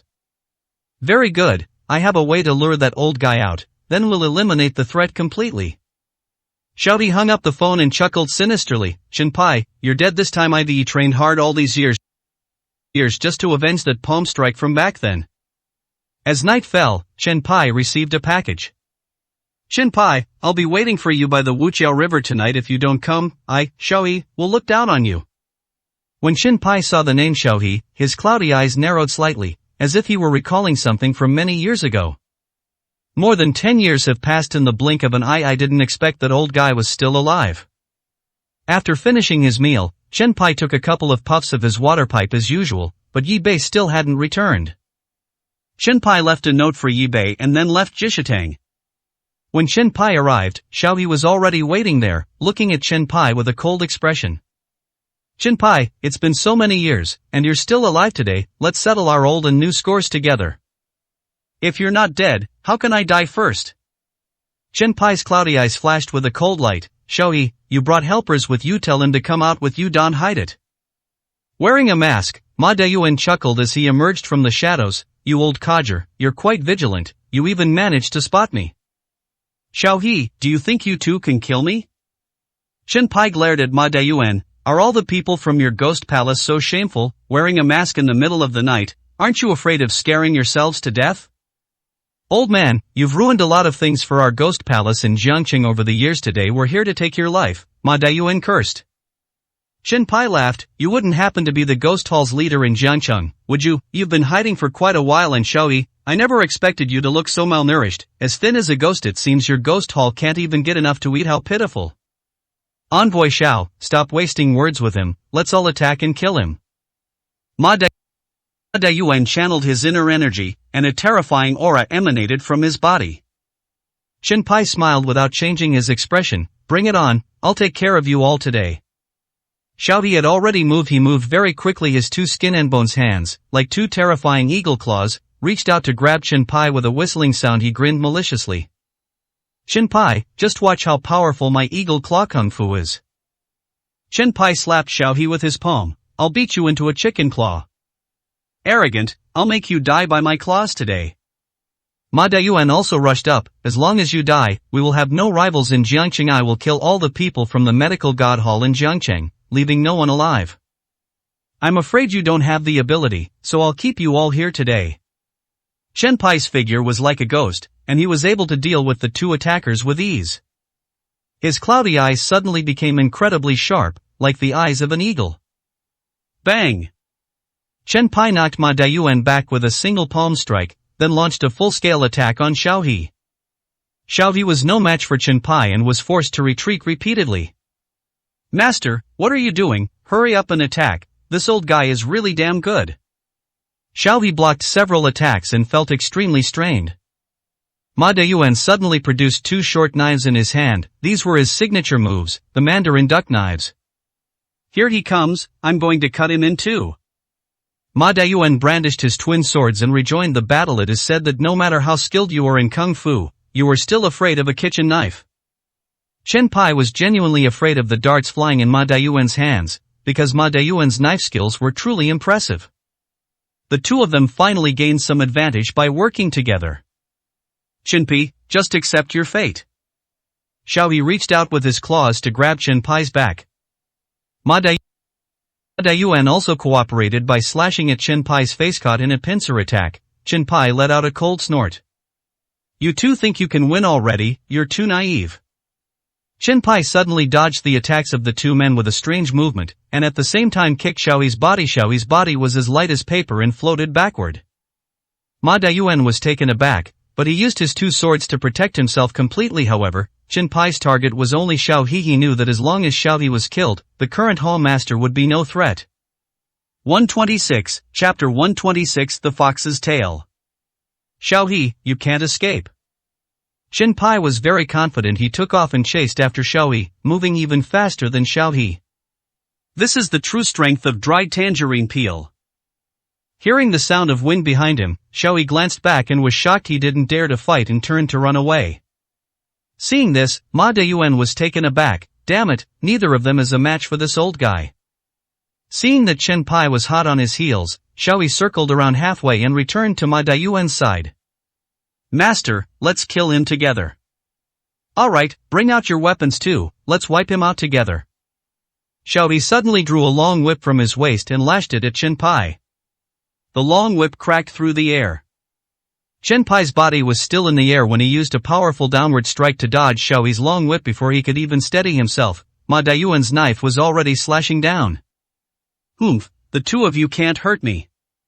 Chen Pai snorted and moved swiftly, engaging Ma Dayuan in a fight using his bare hands to disarm him. This time, Xiaohi's long whip lost its advantage, as Chen Pai and Ma Dayuan were too close.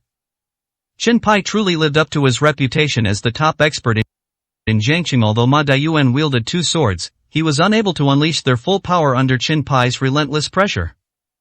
After a few moves, the knife in Ma Dayuan's hand was now in Chen Pai's hand. With a weapon in hand, Chen Pai was able to deal with the two men's attacks with even more ease. After Chen Pai took a knife from Ma Dayuan, he had already begun to consider retiring. He had indeed fallen behind in his kung fu over the years, and his strength was not what it used to be. Xiaohi lashed out with his whip several times, forcing Chen Pai back. Master, let's go. Ma Dayuan, who had been wanting to slip away for a while, immediately ran off without looking back. Here's your knife back. Chen Pai flung his hand, and the knife in his hand chased straight for Ma Dayuan, staring Ma Dayuan half to death. He glanced back and saw the knife about to catch up with him. He turned to the side, but the knife still managed to slash a long wound on his left arm. But he dared not linger for a moment. Ma Dayuan and Xiaodi got into a car and sped away, but Chen Pai was a step too slow and they got away. Ma Dayuan, still shaken, said in the car, "Damn, that old bastard's kung fu was really fucking amazing. Master, have you not practiced your skills all these years? How come you wield your Mandarin duck swords like kitchen knives? You've lost all the fame you once had in the martial arts world." Xiaobi said with some dissatisfaction, if Ma Dayuan still had the strength he had back then, Chen Pai probably wouldn't have had such an easy time tonight. "Damn it, don't even mention it. I've never dared to let anyone know I know kung fu all these years. Even my son and wife don't know I have kung fu skills. I only practice my knife occasionally when no one is around, and I never expected to have become so rusty." Ma Dayuan's words made Xiaohi feel ashamed. "Don't look at me like that. If people knew I was a master, I reckon my identity would have been discovered by the Temple of Medicine long ago. Would I still be able to hide in Shuangjiang County then?" As Ma Dayuan has become wealthier over the years, he has also grown increasingly afraid that others will discover his identity as a member of the Ghost Palace. Having made money, he also learned to enjoy life, but for more than 10 years, the Ghost Palace hasn't had any major issues requiring his intervention. Sometimes Ma Dayuan wished he only had the title of Jiangcheng Restaurant King, and not some damn hall master of the Ghost Palace, so he wouldn't have nightmares so often. He clutched the wound on his hand and shouted to the driver, "Get me to the hospital right away." "You can't go to the hospital. If you go now, you'll be telling everyone that you are the Shuangjiang County Hall Master of the Ghost Palace." Xiaoyi's voice rang out. "Do you want me to lose this hand?" Ma Dayuan said angrily. "Master Ma, I think you've been living too comfortably all these years. Do you really need to go to the hospital for such a minor injury?" Xiaohi's words almost made Ma Dayuan angry, but he didn't dare to. If Xiaohi reports his current situation, a new leader might soon appear in Shuangjiang County, and everything he has worked so hard to achieve over the years will be handed over to someone else. Envoy Xiao is right, I had not considered this carefully. "I'll heal you when we get back. Our Ghost Palace's healing medicine is very effective," Xiaohi said, his tone clearly showing dissatisfaction with Ma Dayuan. "Master Ma, you need to practice your swordsmanship more." Ma Dayuan was extremely frustrated. It seemed like it was all his fault that he failed to kill Chen Pai today, even though the idea wasn't his. But he didn't dare to utter the curse. He felt a bit cowardly and had completely lost the boldness he had more than 10 years ago. He has many more concerns now. He has a wife and children, and he has money. He doesn't want to lose all of this. What Envoy Xiao said is true. I didn't expect to regress so much, but today we have learned about the true nature of Chen Pai. My injuries were not in vain. Xiaohi had known Ma Dayuan for a long time back then. Ma Dayuan was quite a figure. He was ruthless and courageous, but Xiaohi could no longer see any of that in Ma Dayuan now. He must report this to his superiors. Thinking of this, Xiaohi looked at Ma Dayuan with sympathy. After seeing them run away, Chen Pai wasn't worried at all. Just as Yi Bei said, if you push them too far, they'll come out on their own. Meanwhile, Yi Bei quietly returned to the villa. He stayed in his car, having seen the young couple leave when he arrived. Yi Bei decided to hold out for a while. Sure enough, his vigil paid off. A car quietly pulled up in front of the villa. Two figures in black entered the villa. Yi Bei felt that the shorter figure looked somewhat familiar. After the two went inside, the lights were turned on. No matter how cunning a fox is, it will always be caught by a hunter. Yi Bei felt that tonight's unexpected gains were possible. More than half an hour later, the short man came out of the house, and Yi Bei saw his face the moment he stepped out. Ma Dayuan. Ma Dayuan had bandages wrapped around one of his hands, as if he was injured. How interesting. The person who came out was Ma Dayuan. He must be from the Ghost Palace. Yi Bei felt that his night's vigil hadn't been in vain, so he didn't wait any longer and drove away. All that's needed now is to confirm Ma Dayuan's identity, and then we can close the net. Yi Bei was in a good mood as he thought about it, and he hummed along to the music in the car. He returned to the clinic, parked his car, and was just about to open the door when "Young master is back." Chen Pai's voice rang out behind Yi Bei. Yi Bei turned around and smiled. "Old Chen, where have you been so late?" It was Was really exhilarating to have a fight with someone, Chen Pai chuckled. Yi Bei was taken aback for a moment. Fighting? Remember to invite me next time you have something like that. 127, Chapter 127 Qin Tiannong's Revenge. Chen Pai laughed upon hearing Yi Bei's reply. Young master, how about we have some wine and have a good chat? Okay, I'll go buy some wine. I also have something to tell you. Yi Bei really wanted to have a couple of drinks. I'll go instead. I know there's good wine and food there. You can wait upstairs. Chen Pai turned around and went to buy wine. When Chen Pai returned, Yi Bei finally learned what kind of good wine Chen Pai had mentioned. It was homemade sorghum liquor, and they also brought a lot of delicious dishes, which smelled wonderful and were still steaming hot. Yi Bei took a sip. This wine was really good, fragrant and delicious. Old Chen, this wine is really good. Where did you get it so late at night? Chen Pai chuckled. It's from the restaurant owner next door, serving local dishes. These dishes are also from his place. Really, you just said you went to fight with someone. Can you tell me who it was? Yi Bei asked. The person who challenged me to a fight must be the one we've been looking for all along, Xiao He from the Ghost Palace. It's been so many years since we last met. I didn't expect him to still be alive and to have come to Jiangcheng, Chen Pai said. Did you win? Yi Bei asked again. What do you think? Chen Pai picked up the wine, took a sip, and asked with a smile. We won. I don't even know if we can call it a win, since they got away, Chen Pai said. Them? Could it be two people? Yi Bei asked again. A masked person, not very tall and a bit fat, using a pair of Mandarin duck swords. His kung fu was not good. It felt like he hadn't practiced swordsmanship in a long time. His movements were stiff, but you could tell that he must have been a master before. Just rusty. I injured his arm when he left.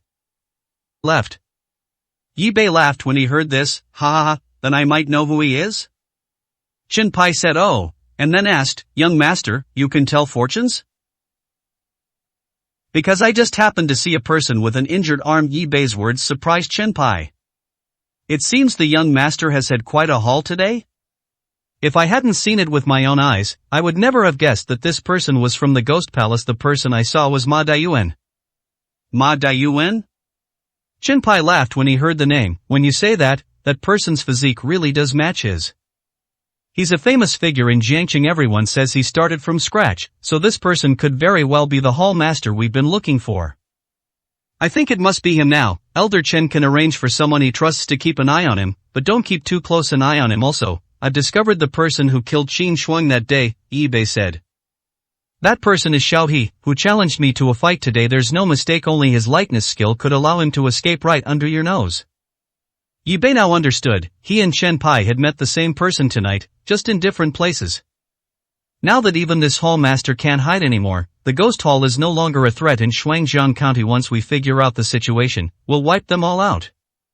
If Ma Daiyuan knew that his years of operation had been exposed in his first move last night, I wonder what he would think. What's meant to happen will happen. The next day, Qin Tiandong brought two people to Jishatang. Just as Yi Bei saw off the last patient, he led his men into the clinic. Yi Bei, I've already given you a lot of face by waiting until all your patients have left before I came. You killed my father, and I can't let this go unpunished. After introducing himself, Qin Tiandong said that he had the demeanor of a true gentleman. The two people who came with him were Qin Jian, the number one expert of the Qin family. He had silver hair, was in good spirits, had a ruddy complexion, and sharp eyes. As soon as he entered the door, he stared straight at Yi Bei. Another one was Zhao Yun, a master whom Qin Tiandong had invited from the Zhao family. He was in his 30s, with well-defined muscles on his arms and a resolute expression on his face. He had the air of a master, and when he looked at Yi Bei and Chen Pai, he seemed to look down on them.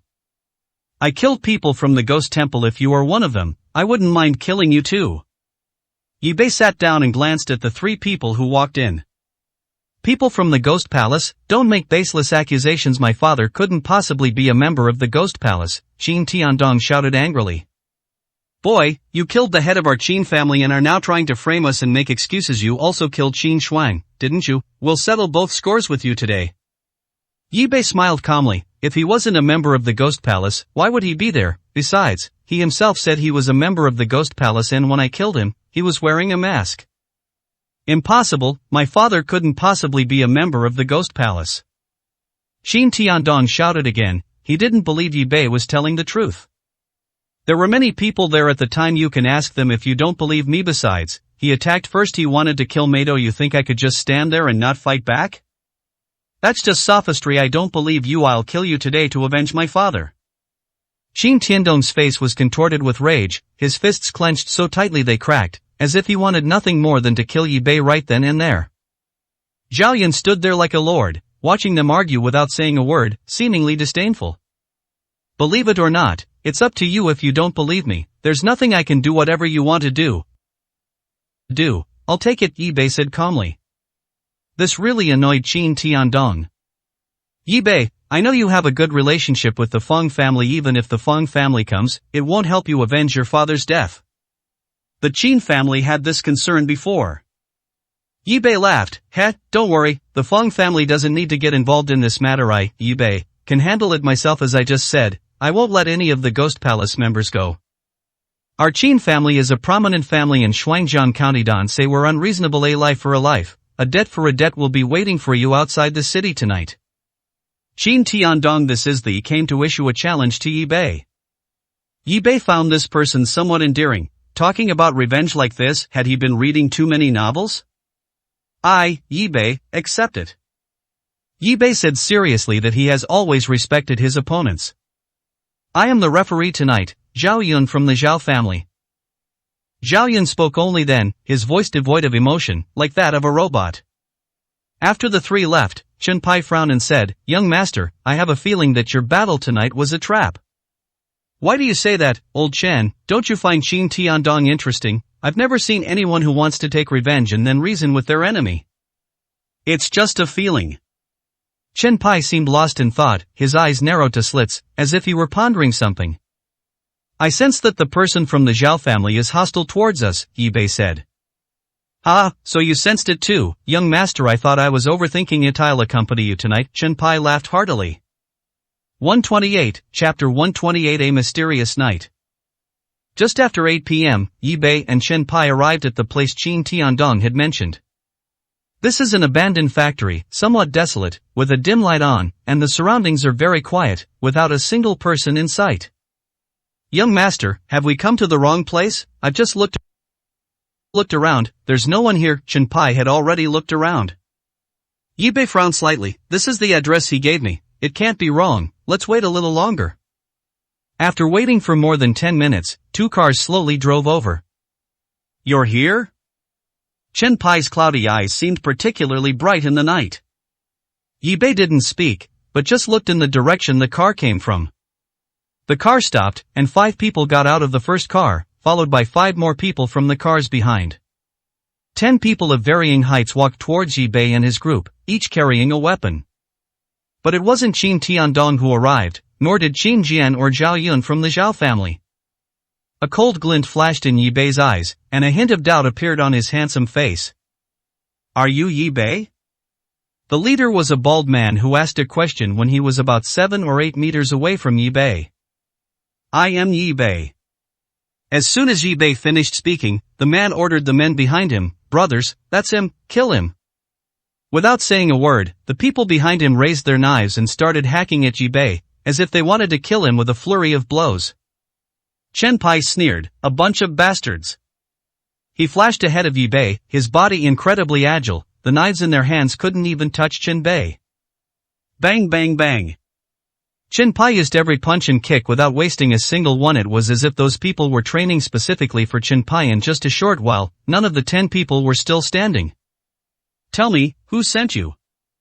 Yi Bei walked over and stepped on the bald man. Surprisingly, the bald man was quite straightforward, saying right away, someone gave us 100,000 yuan to come here and kill a guy named Yi Bei, so I called a few of my brothers over. Please don't hit me. I told the truth, and that's what the man said too. He said it was fine if we weren't strong enough, and that someone would pay us to come if we weren't strong enough. What's the meaning of this guy surnamed Qin? He acts like a gentleman during the day, but he doesn't dare to come at night, Chen Pai said. Old Chen, we've been tricked. They wanted to smash up our Jishatang, Yi Bei said with a wry smile. Sure enough, when they returned to Jishatang, they found that the door had also been smashed open, and the inside was a mess, as if it had been robbed. Seeing this, Yi Bei knew that those people were after the jade pendants, but luckily both jade pendants were on him. It seems the Qin family is also a lackey of the Ghost Palace. Chen Pai made a phone call, and more than 10 people arrived quickly. These people were very efficient and tidied up the place inside and out in no time. Find Qin Tiandong from the Qin family of Qingtong immediately. At Chen Pai's words, those people immediately split up and left Jishatang. Young master, don't worry, we'll find that Qin guy soon. Their purpose in doing this must be for the jade pendant. This Qin Tiandong must be someone who knows the inside story. The Qin family may have already been taken over by the Ghost Palace. It's more accurate to say that the Qin family is just one of the Ghost Palace's locations. I'll send someone to Qingtang City to investigate immediately. Chen Pai made another phone call and gave the instructions. Sure enough, 2 hours later, the people from the Temple of Medicine found Qin Tiandong's whereabouts in Jiangchang. Young master, we've found Qin Tiandong and the others. Let's go over and take a look. When Yi Bei and Chen Pai arrived, the two people from the Temple of Medicine said, "They're right there. We've already confirmed that they didn't leave the house last night." Yi Bei and Chen Pai walked towards the two people. The two immediately went up and knocked on the door, but there was no response from inside. Chen Pai glanced back at Yi Bei, who said, "Let's break down the door." The door opened, and it was quiet inside, as if no one was inside. Chen Pai went in first and saw two people standing in the living room with their backs to the door, not moving at all. Seeing this, Chen Pai said, "None of you come in, the person is already dead." Chen Pai retreated the way he came. Qin Jin and Qin Tiandong are both dead, but Zhao Yun is nowhere to be seen. That person from the Zhao family might be a fake. Have someone verify him immediately. When I saw him today, I felt his expression was a bit strange. His face was very stiff. He must have been in disguise. He might be someone we've met before. Yi Bei felt that it was more likely someone Chen Pai knew, since he hadn't been in Jiangcheng for very long. Just as they were about to leave, a group of people rushed downstairs. "Don't move, we're from the enforcement agency. Someone reported a murder here. Yuri, all suspects take you all back." Yi Bei glanced at the group of people rushing up. These people had a fierce look on their faces. Although they were wearing the same clothes as the law enforcement agency, none of them looked like law enforcement agency personnel except for their clothes. "Everyone, stand still." The man shouted and tried to take Yi Bei and the others away. "Enforcement agency, are you sure you're really from the enforcement agency?" Yi Bei asked calmly. The man's eyes flickered. "We're not from the enforcement agency. Are you? Stop talking nonsense and cooperate with our work. Come back with us for investigation." "How do you know someone died inside without even going inside?" Yi Bei retorted. Tonight's events were very unusual. Yi Bei sensed that these people must have come for the jade pendant. The person who reported the case described everything clearly. "Even your appearance. Do you think we would wrongly accuse you? Take them away." The leader shouted. How does the Enforcement Bureau handle things? You become so unruly. We just went inside and checked. There wasn't a soul in sight, yet you claim someone died inside and want to take us away. Tell me, who sent you here? Yi Bei suddenly laughed, his tone perfectly calm. The man's expression changed. He had only called them there to take the person away. He didn't know if there were actually any dead people inside. One of the men behind him shouted, "Brother dog, stop wasting time talking to them. Just take them down." The man turned around and slapped the person who had spoken across the face. "Who the hell told you to shut up?" His bandit-like demeanor was unmistakable, and once his identity was exposed, he stopped pretending. "Damn it, kid, we're here for you, so what? I don't care if there are dead people inside. Someone's paying us. We're just doing our job for money. You're just unlucky." 129, Chapter 129. Director Wang needn't be so paranoid.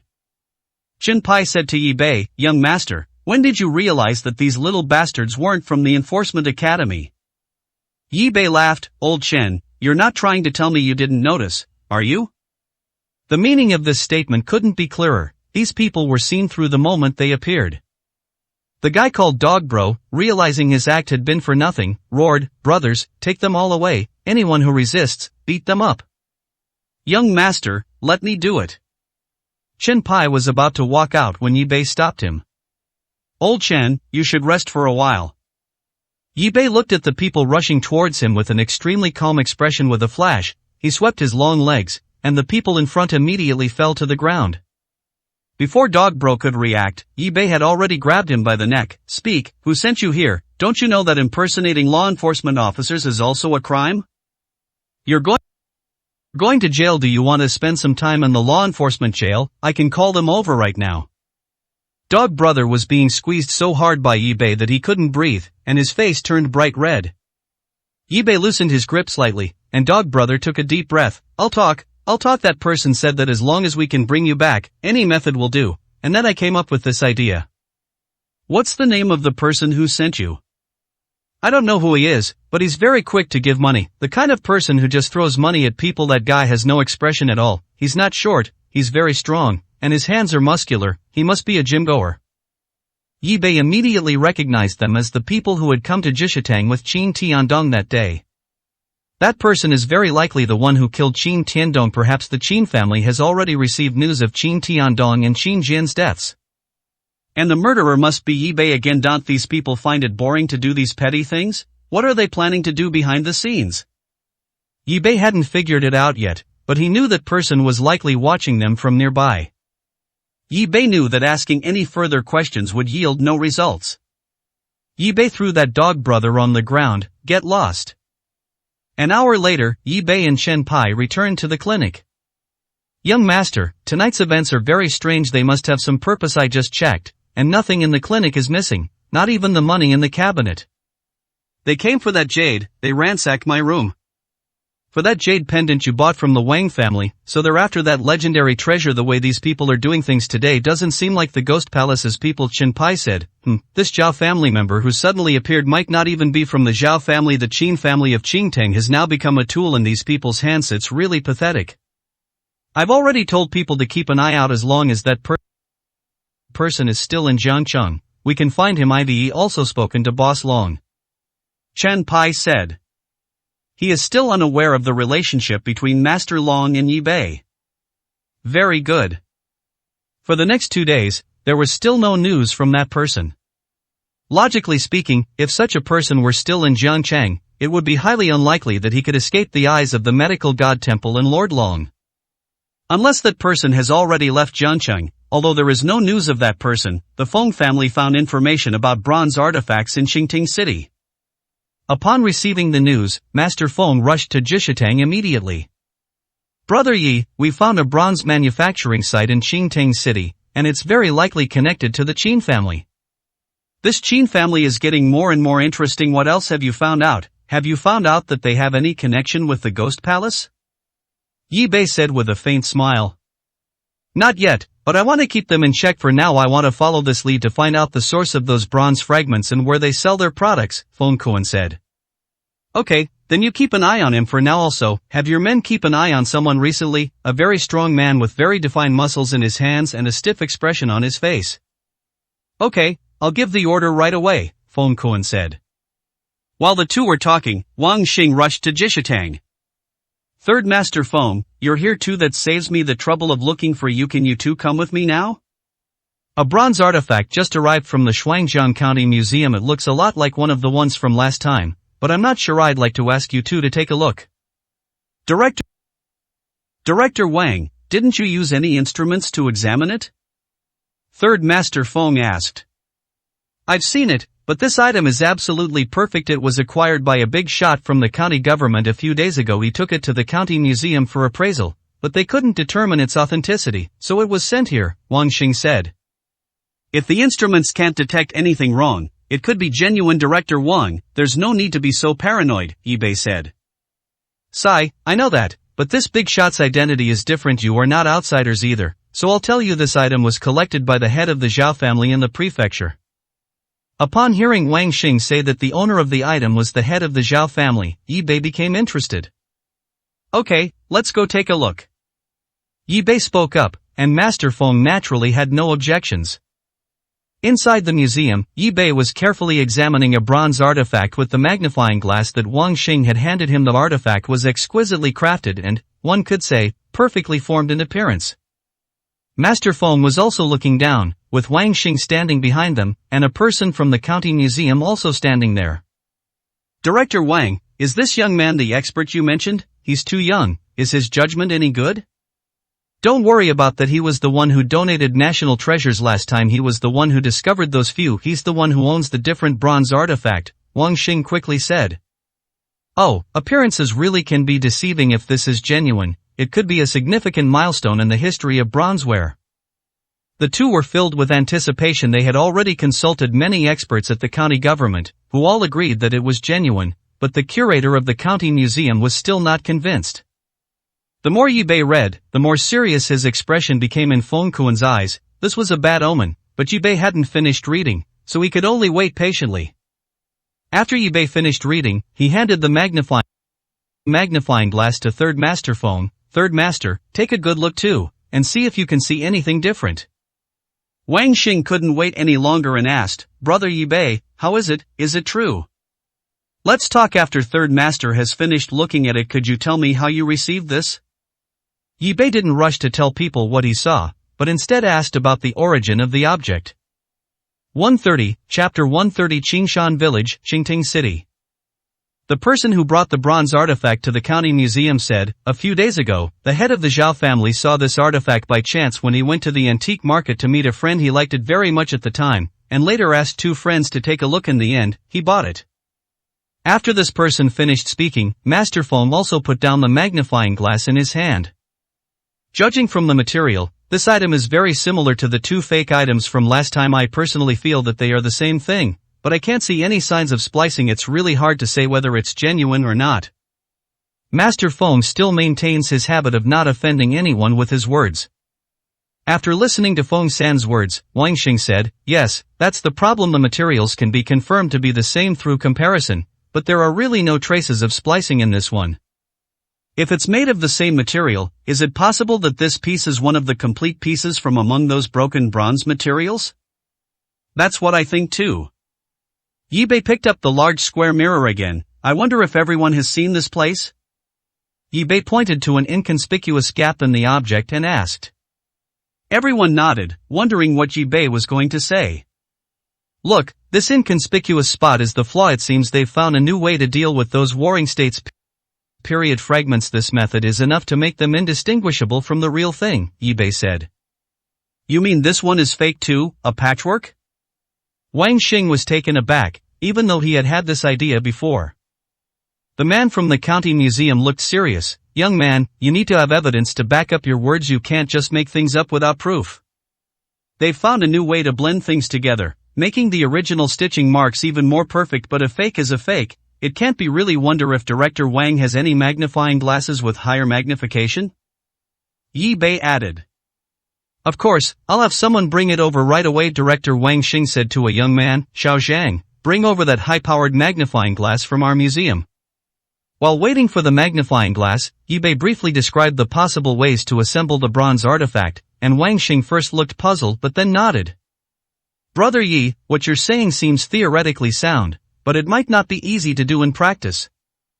That's precisely why this thing is so valuable. If I'm not mistaken, this item wouldn't be worth less than 5 million, right? Upon hearing Yi Bei's words, the staff at the county museum asked, how do you know that this item was acquired for 5 million? Perfectly made.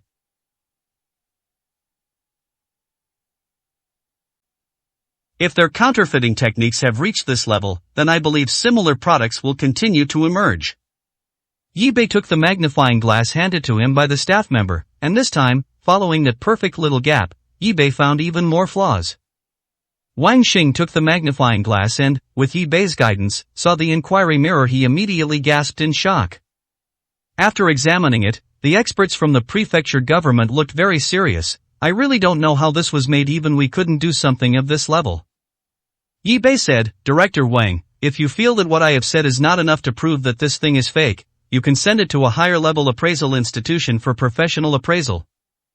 I will consider this. Just last month, we received more than 10 similar cases nationwide, with a total value of over 100 million yuan. There are also some cases that were not reported to the police, and people bought them and kept them as treasures. I believe the amount behind them is even greater, Wang Xing said. After leaving the museum, Yi Bei said to Third Master Feng, Third Master, if we head to Qingtang City now, can we return tomorrow morning? There's enough time, but it's a bit rushed. Young Master Yi, you wouldn't be planning to visit that counterfeit operation, would you? Third Master Feng asked. Well, if time allows, let's set off now.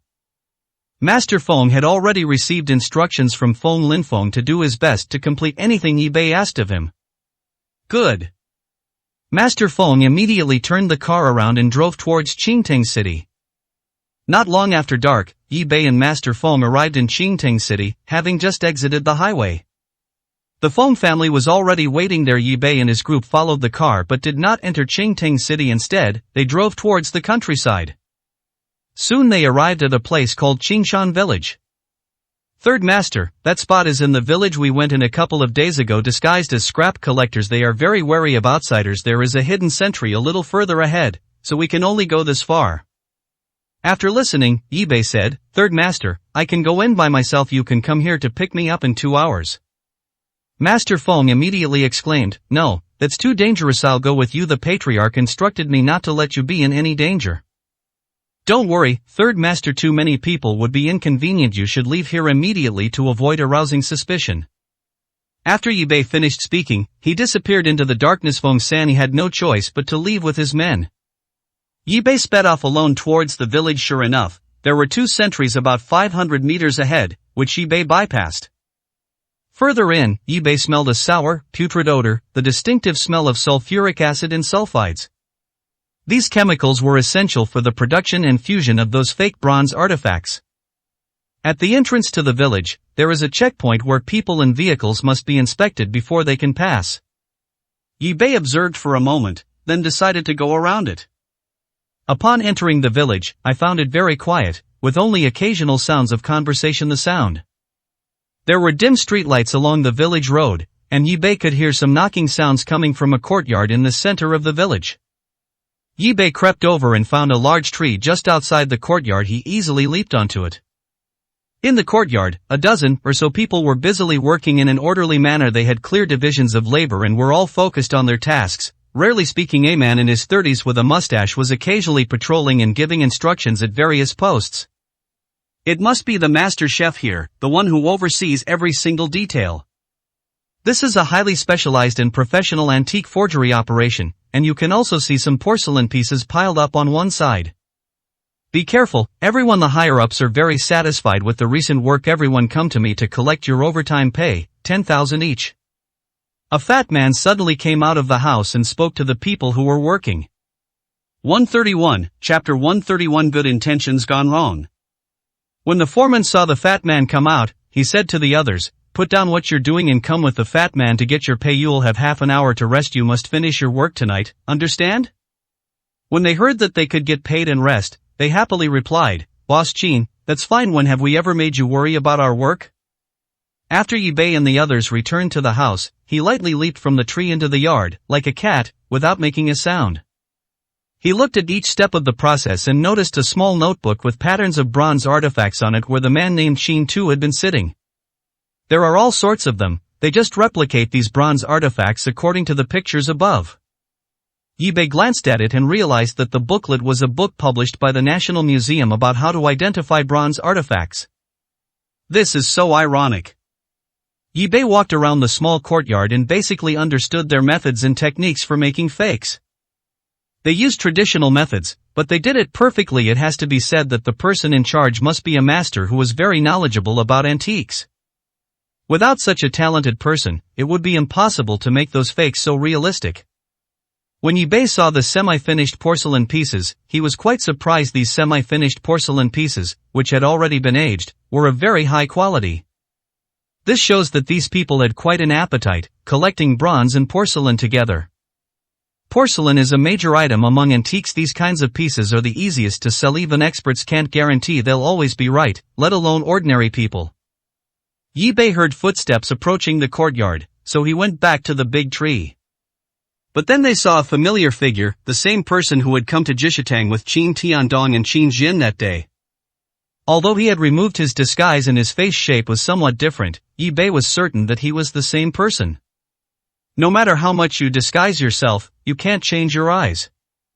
The man walked around the yard for a moment, then called out to the house, Qin Tu, come here for a second. The man called Qin Tu came out of the house. Brother Zhao, what's wrong? Come and take a look here. The color is wrong, and the concentration is problematic. Tested immediately. If this isn't done right, the final product will be ruined. Qin Tu immediately turned on his flashlight and looked at the pool of water. Brother Zhao is really experienced, he can even tell that it's a little off. I'll have them readjust it later. Brother Zhao, have you cleared out Qin Tiandong's faction yet? Damn it, don't ask questions you shouldn't ask. Just know that Qin Tiandong and Qin Jian are no longer in this world from now on. Your Qin family just needs to do its job.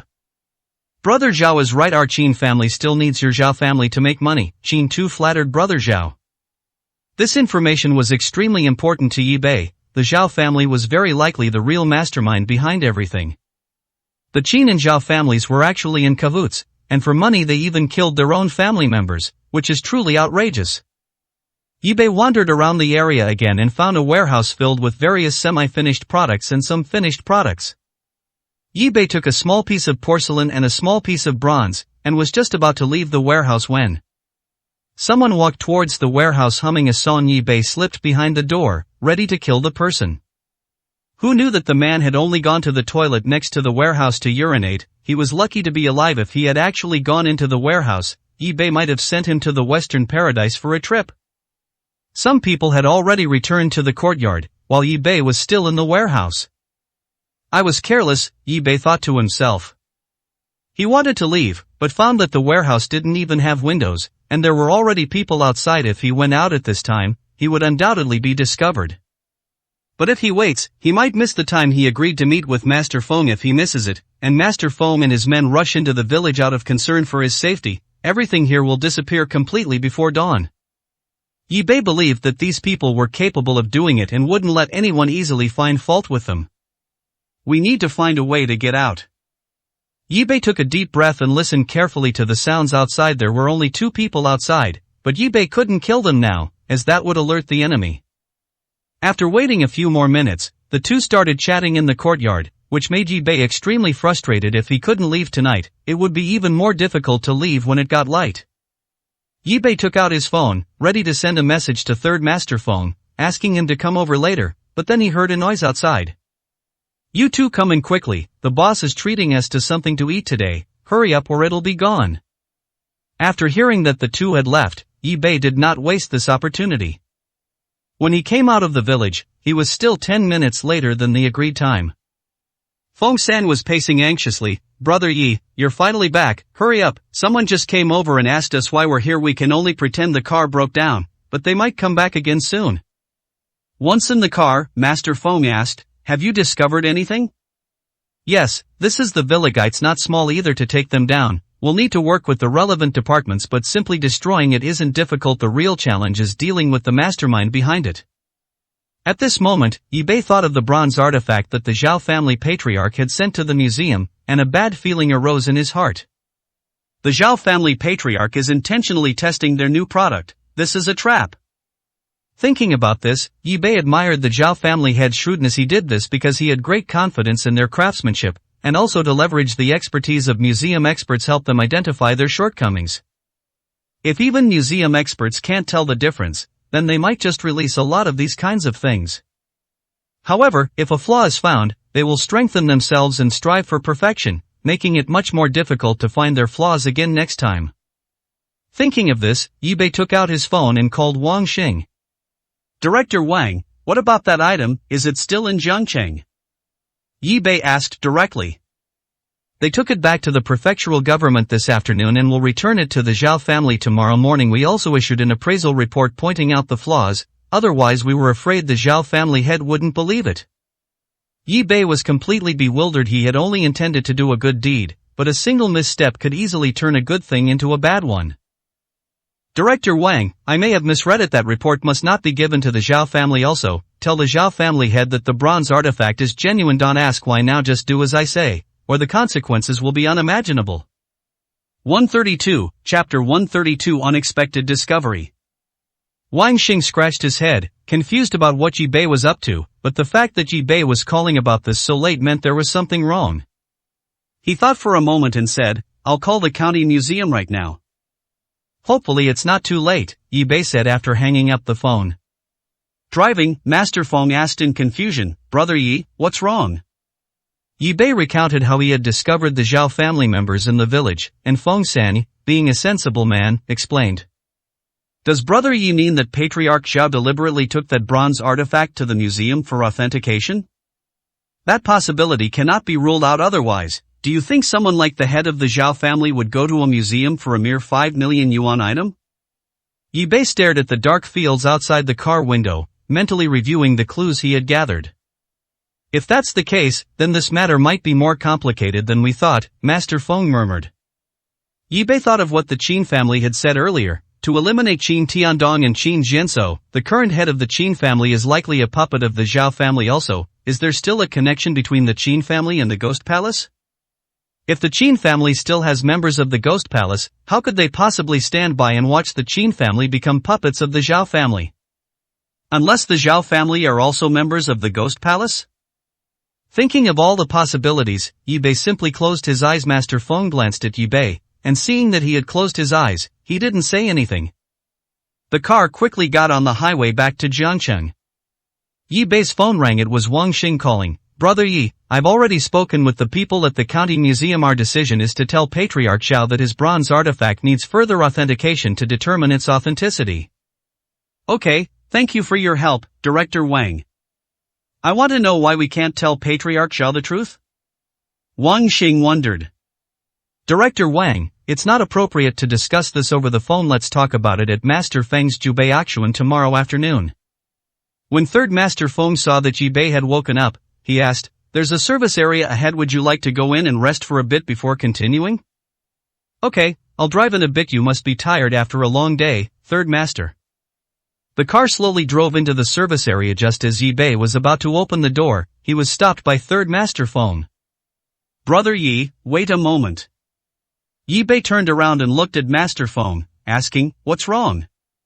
It's Zhu Chengjin. Yi Bei looked in the direction Feng San was pointing and saw Zhu Chengjin getting into a black minivan, seemingly preparing to leave the service area. Is there a problem? Yi Bei asked, puzzled. Brother Yi, take a look at the license plate. It's a county government license plate. Those people are very likely from the Zhao family. Yi Bei glanced at the car and indeed saw it bore the license plate of the county government. Third Master, can you find out if this car belongs to the Zhao family? No problem. I'll have someone check the license plate right away. How did Zhu Chengjin end up with the Zhao family? Yi Bei remembered that Master Feng had mentioned that Zhu Chengjin was an expert in cultural relics, and that he had even auctioned off a fake bronze tripod last time. Thinking about all this, Yi Bei seemed to have some answers in his mind. Could it be that the cauldron was also deliberately created by these people, who wanted to use famous people to drive up the price before reselling it, but Yi Bei unintentionally ruined it? Thinking about this, Yi Bei was startled. The idea was too far-fetched. But then he thought of the things he had just seen in the village, the processes and techniques, which he realized could not be done without professional knowledge. Zhu Chengjin is a professor, he has this knowledge. If that's the case, then the whole thing makes sense. Zhu Chengjin is very likely the technical advisor for this forgery, and he may have just returned to Jiangcheng from Qingting City. Thinking about all this, Yi Bei asked, Third Master, what kind of person is this Professor Zhu? He's a very aloof and arrogant person, is always very self-centered and doesn't have much of a relationship with us, an intellectual, so he probably looks down on people like us from the martial arts world. Master Feng chuckled self-deprecatingly. They got out of the car after Zhu Chengjin left. After resting for a while, Yi Bei took over driving. It would still be about 2 hours drive from the service area back to Jiangcheng. Third Master, I just had an idea. Do you think Professor Zhu might be the technical advisor for this counterfeiting gang? Yi Bei's bold idea greatly surprised Master Feng. Why would Brother Yi say that? The slight drowsiness that Master Feng had was completely dispelled by Yi Bei's words. I just went in and took a look. Without the technology, it would be impossible to make such high-quality replicas. There were also many unfinished porcelain pieces inside. It's obvious that there was an expert guiding them, and Zhu Chengjin has that knowledge. After pondering for a moment, Master Feng said, assuming he's a member of a counterfeit gang, why did he bid on that fake item last time? Yi Bei knew that Master Feng was referring to the bronze cauldron from last time. Yi Bei shared his idea, and Master Feng frowned upon hearing it. Your analysis makes a lot of sense. Zhu Chengjin is an expert in bronzeware. He couldn't possibly be unaware that there was something wrong with the cauldron. If that's true, then it's quite possible, as you said, that I'll have someone keep an eye on him. This trip to Qingtang City was truly worthwhile. We discovered many suspicious points and also found a suspicious person named Zhu Chengjin. As the car approached the entrance of Jishatang, Master Feng received a message. He glanced at it and said to Yi Bei, "Brother Yi, we found the information for that car. It is indeed the Zhao family's car." Okay, let's list him as a suspect for now. Keep this a secret until we have evidence, Yi Bei instructed. Don't worry, Brother Yi, I know how to do it. The next day at breakfast, Yi Bei asked Chen Pai, "Old Chen, how much do you know about the Zhao family?" The Zhao family is the strongest ancient martial arts family in Xuanjiang City. I have never had any dealings with them, so I really can't say for sure. It was just that more than 10 years ago, when the head of the Zhao family was seriously ill, the palace master helped him out once. You could say that he did the Zhao family a favor. Old Chen, is the person master saved still alive?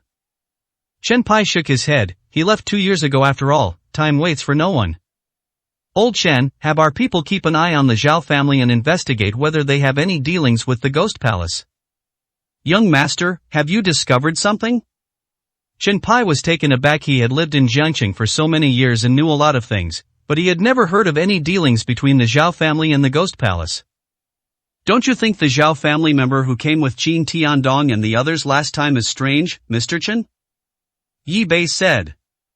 133, Chapter 133. A familiar feeling. Chen Pai smiled and said, I feel that person doesn't seem to be from the Zhao family. He seems to possess considerable martial arts skills. Old Chen, what if I told you he's from the Zhao family, and I even saw him last night? Yi Bei told Chen Pai about the affairs of the Qin and Zhao families. After listening, Chen Pai said, if that's really the case, then the Ghost Palace is likely playing a very big game. Even the Zhao family might become members of the Ghost Palace. Then there might be someone in Xuanjiang County from the Ghost Palace who is even more deeply hidden than Ma Daiyuan. Ma Daiyuan doesn't yet have the ability to control such a large-scale situation. Old Chen's analysis makes a lot of sense. Let's get our people moving to the Ghost Palace. Is doing this for money, or it may be part of a comprehensive plan targeting our medical god palace, but we don't know it yet. I understand, I'll pass the word down immediately, Chen Pai said. Before the clinic opened, Yi Bei went to see the several seriously ill patients that He Chun and his group had brought to cause trouble. Thanks to Yi Bei's treatment, both stroke patients have regained consciousness, and the patient with the brain tumor has also shown improvement. Around noon, Feng Xiaoyu arrived again with a bottle of homemade juice. With her fair skin and fresh, refined appearance, she truly became the center of attention wherever she went. Brother Yi, do you know, the Lin family is in complete chaos right now. Sister Lin was forced to give up the CEO position to Lin Chaoran. Although Uncle Lin is still the head of the Lin family, Lin Chaoran is the one who truly holds the reins now. During lunch, Feng Xiaoyu said to Yi Bei. Really, this is the Lin family's own business. By the way, is Lin Chaoran's illness any better? Yi Bei asked. He's much better now. He's recuperating at a mountain villa in the suburbs. Basically been sidelined by Lin Chaoran. The Lin family is no longer the Lin family it used to be. Sister Lin is also pitiful. She sacrificed so much for the family, but ended up like this. This Lin Chaoran is really ruthless. He shows no mercy whatsoever. What Yi Bei didn't know was that Lin Chaoran, who held great power, had already listed Yi Bei as his next target. Gao Lao Huang is dead. The person who is now in contact with Lin Chaoran is Xiao He. He heard that Lin Chaoran wanted to deal with Yi Bei, and he fully supports him and even encouraged Lin Chaoran to take action against Yi Bei. Patriarch Lin, to be honest, Yi Bei has another identity. He is a member of the Medical God Temple and an enemy of our Ghost Temple, so I strongly support you in dealing with him, and it would be best if you could kill him. Lin Chaoran said, Envoy Xiao, I hate Yi Bei to the core. If you have a reliable assassin, you can introduce him to me. Lin Chaoran will pay for it. He had just visited his son, Lin Shiming. A couple of days ago Lin Shiming wasn't doing well in prison. His leg injury hadn't fully healed, and he walked with a limp. I know quite a few assassins. As long as the money is right, it's easy to talk about. In Xiaoyi's eyes, Lin Chaoran was just a fool who was only fit to be used by him. After finishing his meal, Yi Bei went to Jubao Xian with Feng Xiaoyu. When he arrived, Wang Xing was already sitting there drinking tea with Master Feng. The three men were talking, and Feng Xiaoyu couldn't get a word in edgewise. Feeling a bit bored, she called Lin Mangyao over. Lin Mangyao looked haggard, and although she was wearing makeup, her dark circles were still quite noticeable. As soon as Lin Mangyao arrived, Feng Xiaoyu took her out for a stroll. After Feng Xiaoyu left, Wang Xing asked, Brother Yi, can you tell me what happened now? I didn't sleep well at all last night because of this. Director Wang, we did make some discoveries yesterday, but some things are still uncertain. I'd like to ask you a question first. What do you think of Zhu Chengjin? Yi Bei chuckled. When Yi Bei suddenly asked Zhu Chengjin, Wang Xing was taken aback. Brother Yi, does this have anything to do with Professor Zhu? Wang Xing first asked a question before saying, Professor Zhu is a well-known expert in Jiangqing. We invite him to participate in many of our appraisals. He is a very meticulous person, but his personality is a bit strange and he is not easy to get along with. As for why I didn't let you tell Patriarch Zhao directly that his things are fake, it's because we discovered that the Zhao family members are involved in counterfeiting. That's all I can tell you for now. Wang Xing gasped and said, how is this possible? The Zhao family is a prominent family in Shuangjian County. If they really participated in the forgery, then this matter is very serious. We suspect that the Zhao family wanted to use us to find flaws in the fake, so that they could make up for their shortcomings and do a more perfect one next time they forged it. At least this time we did not see the same flaws as Professor Zhu's bronze tripod last time. Wang Xing now understood why Yi Bei had brought up Zhu Chengjin earlier, and he also considered one possibility. You don't suspect that Lao Zhu is also involved in this, do you? Yi Bei and Master Feng exchanged a glance and nodded. So Director Wang absolutely must not reveal what happened today. If we alert them, things will get complicated later. Wang Xing paused for a moment, his expression becoming very serious. I know, so should we report this to the police? It's not the right time yet. There are too many police officers around, and besides, these are just our suspicions, without any real evidence. Master Feng poured tea for Yi Bei and the others, saying, Young Master Yi is right, we don't have any evidence right now. If we report it to the police now, we might not find anything in the end. Wang Xing nodded in agreement. He knew how cunning these counterfeiters were. They could disappear without a trace if anything happened. Don't worry, I know what I'm doing. Your suspicions are valid. Forgery requires technical skills, and Zhu Chengjin has published many papers, which I've read. He is indeed skilled in this area. If these experts were really used for this kind of forgery. Wang Xing sighed. The three chatted for a while longer before Feng Xiaoyu and Lin Mengyao returned with a pile of food in their hands. Everyone must be hungry, let's eat something. Xiaoyu, why is it so noisy over there? Third Master Feng asked. The toy store might have sold counterfeit goods, and the customers have come knocking on the door. They're arguing there now, Feng Xiaoyu said. Upon hearing that it was a trinkets and antiques shop, Yi Bei stood up and said, I'll go take a look. He knew that it was a location of the Ghost Temple, and the original owner, Mado, was a member of the Ghost Temple. Feng Xiaoyu quickly followed Yi Bei, saying, Brother Yi, wait for me. When Yi Bei arrived, he saw several people holding porcelain standing at the door, arguing heatedly with a boss he had never seen before.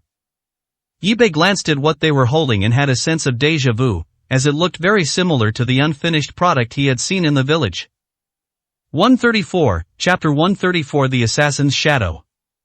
Pay us money. We've had this stuff checked, and it's all fake. Yes, we'll pay you back. If we don't, we won't let this go today.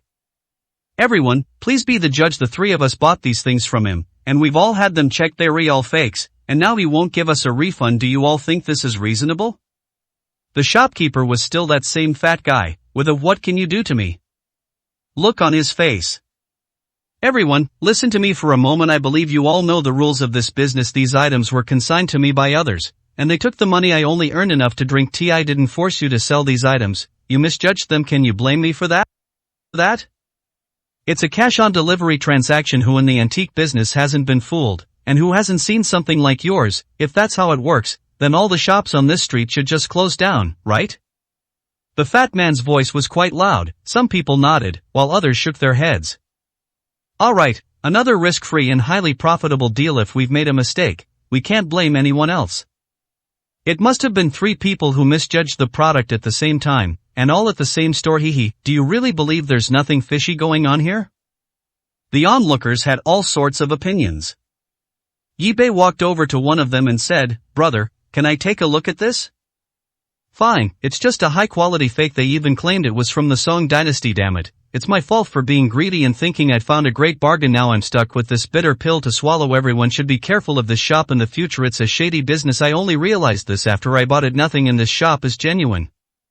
The fat shop assistant was displeased upon hearing this. Hey, how dare you talk like that? Are you even speaking human language? We have plenty of good stuff in our shop. you just made a mistake. How much did you pay for this bowl? Yi Bei ignored the fat man and continued to ask the other person. 50,000 yuan. I thought to myself, this is from the Song dynasty, even if it's a folk kiln piece, I wouldn't lose too much money. Who knew? Sai. Yi Bei glanced at it and, sure enough, it was the same as what he had seen in the village. This meant that they had already started shipping these items, and probably in large quantities. Don't be fooled by the fact that these things cost tens of thousands of yuan each and may seem insignificant. When you buy a lot of them, the amount can be quite substantial. The cost of making one of these things is no more than 100 yuan, which is much faster than robbing a bank. It's a small investment with big returns. No wonder even the Zhao family got involved. Yi Bei then looked at the other two, and they were made in exactly the same way. Boss, do you have any bowls like these left? I'd like to buy two, Yi Bei suddenly asked. No one knew what Yi Bei meant by this. He knew it was fake, yet he still bought it. Those people looked at Yi Bei with some strange eyes, wondering if this guy was sick or something. However, the fat man wasn't stupid. He gritted his teeth, shook his head, and said, I already said that this thing was put here by someone else for resale. See, there are still people who know their stuff who told you it was fake. If it were fake, would this handsome guy still want to buy it? You should be grateful that you got a bargain. Isn't he the handsome guy who donated the national treasure last time? Yes, that's him, I'm sure of it. Someone in the crowd recognized Yi Bei. Could this bowl be real? He made a huge profit of over 100 million last time and even donated it. The people holding bowls all looked at Yi Bei. Young man, is this real or fake? Yi Bei chuckled and said, of course it's fake. The aging is so obvious. Look here, and this signature, these are all flaws. Then why do you still want to buy it? Yi Bei smiled and said, I wanted to help you get your money back. If he had said he still had stock, we could have sued him for selling counterfeit goods. Unfortunately, this fat guy is very shrewd. It's obvious that this isn't the first time he's sold these things. I advise everyone not to rush into buying anything recently and to be more careful in everything you do. A pair of eyes in the crowd stared fiercely at Yi Bei. That person was the one who delivered this batch of goods. Their first batch consisted of 100 units, and in such a large market across the country, they unexpectedly sold out in just a few days. For a master like Yi Bei, the flaws in the first batch of identified processes are immediately obvious, but for a novice, it's not so easy to spot them. They couldn't refund the money, and after making a scene for a while, the group dispersed. Once everyone had left, the fat man closed the door and left the shop. The Feng family members immediately followed, and this time, two people followed together to ensure safety. Wang Xing had already left before Yi Bei returned because he had other things to do at the museum. Third master, keep an eye on the people going in and out of that antique shop. If you see anyone who seems suspicious, don't follow them, just take a picture of them. Master Feng chuckled and said, that's easy. I can see his store from upstairs. Tomorrow I'll have someone install a 24-hour surveillance system up there. No one who comes in or goes out will be missed. Very good. I didn't expect them to sell things of this quality. Those bowls are definitely from that village. Meanwhile, the assassin Xiao Yi had found for Lin Chaoran had arrived in Jiangcheng. This person was also from the Ghost Palace. Xiao Yi took Lin Chaoran's money and had no intention of giving it back. Because Yi Bei is also a target of their Ghost Palace. The newcomer was an assassin, nicknamed Shadow, who specialized in eliminating various targets for the Ghost Palace. Xiao Yi told Yingzi about Yi Bei's situation. Shadow, before you act, I'm reminding you that there's an old man in Jishitang who's a master, so if you want to get rid of Yi Bei, you'd better not alarm that old man. Envoy Xiao, do you lack confidence in me? I've never failed before. Don't worry, I have complete confidence. Those who oppose our ghost temple will only face death. We can't be careless, Shadow. You'd better remember my words and wait until Yi Bei leaves Jishitang before making a move. Xiao He wanted to say something more, but his arrogant figure completely disappeared into the darkness. Damn it! If you were that easy to kill, would I have called you here? You're such an arrogant guy. Yi Bei took Miss Feng home before returning to Jishitang. Back at the entrance, Yi Bei felt as if a pair of eyes were watching him in the darkness. However, he still pretended to be nonchalant. Chinpi wasn't in the house. I wonder where he'd gone again. Recently, we haven't been able to get any information from Master Long, but he did send Yi Bei a message. Young master, in 2 days, it will be the anniversary of the death of Master and Madam. Get your things ready, we'll meet at Changnan Bridge the night after tomorrow. 135, Chapter 135 Operation Cleaving the Grass. Festival Day. It's been 22 years. Yi Bei took out the pair of jade pendants and stared blankly into space. These jade pendants were the origin of everything. So far, he has only found out that the Wang family were the ones who entered the Zhou Mountain treasure with his father, Xiao Zhantian, who are the other three people, and who betrayed the Xiao family. Yi Bei decided that he would definitely go back to see his senior sister and master on Yi Wushang's birthday, and then go to meet Wang Hao, the head of the Wang family. Whether the Wang family is an enemy or a friend, Yi Bei has no idea. Suddenly, Yi Bei heard a faint sound coming from the rooftop. Someone arrived, and Yi Bei put away the jade pendant in his hand. He quietly made his way to the top of the stairs, intending to wait for the person to come down. If someone comes at this time, they might be a thief, Yi Bei thought to himself. However, Yi Bei quickly changed his mind. The person who came was very light-footed, clearly a master, not an ordinary thief. He stood there motionless, as if he had become one with everything around him. Just as the man approached Yi Bei reached out and patted him on the shoulder. "Friend, what's up so late?" The man was startled, and as he jumped back, the knife in his hand slashed directly at Yi Bei. Yi Bei slipped and took a few steps back, narrowly avoiding the assassin's knife. The newcomer was none other than Shadow. Shadow was a man who didn't like to wait. He was confident that no one could escape the knife in his hand. He didn't say a word. He came to kill, not to chat, so he usually didn't utter a single word when he killed. He failed with his first strike, and somehow another knife appeared in his other hand. With two swords in hand, he could wield them very quickly, and even in the small space of the corridor, he remained extremely agile. Yi Bei retreated back into the house, where the light finally allowed him to see the person who had come in. He wore a large mask, revealing only a pair of menacing eyes. He was about 175 centimeters tall and had a well-proportioned body. Once inside the house, the Shadow's attacks didn't stop. The two knives flew up and down in his hands. Every strike was aimed at Yi Bei's vital points. Yi Bei sneered, "Friend, who sent you? Are you mute?" The man remained silent. All he wanted was to kill Yi Bei and complete his mission. Nothing else mattered to him. "You won't talk, then the game ends here for today." Yi Bei held an inconspicuous silver needle in his left hand. Yi Bei's needles never miss, especially at such close range. Yi Bei raised his hand, and the needle was already inserted into the man's Tanzhong acupoint. Shadow felt his blood and energy stagnate, as if he had been frozen in place, unable to move. His eyes were instantly filled with fear. It was terrifying. He had killed many people and seen many masters, but he had never encountered a situation like this before. You can use magic?" These were the first words Shadow spoke. "So you can talk. Tell me, and I'll let you go if you tell me who sent you." "You keep your word?" Yi Bei walked over, took a knife from his hand, and gently patted his face. "This knife looks pretty good. I wonder if it will cut your throat." Quickly, as soon as Yi Bei finished speaking, a shallow bloodstain appeared on Shadow's neck. He couldn't move, his whole body was tense, and fear made his breathing heavy. "Don't kill me, I don't want to die." "Who are you? Who sent you?" "I am Shadow, an assassin from the Ghost Palace. My orders are to kill you. I know nothing else." "The Ghost Palace?" Yi Bei's voice was icy cold, filled with murderous intent that chilled people to the bone. Yi Bei had just received a message from Master Long, informing him that his parents' death anniversary was in 2 days now. People from the Ghost Palace appeared in front of him, and an overwhelming rage made Yi Bei somewhat lose control. His hand holding the knife trembled slightly. "Anyone can live, except the people of the Ghost Temple." Yi Bei stretched out both hands, twisted, and snapped the Shadow's neck. Yi Bei made a call to Master Long, "Have someone come and dispose of the Ghost Palace's body. Send it to Ma Daiyuan's doorstep as a warning." Lord Long personally came to Jishintang. "Young master, are you sure this person is from the Ghost Palace?" "Yes," he said it himself. "Is Ma Daiyuan also a member of the Ghost Palace?"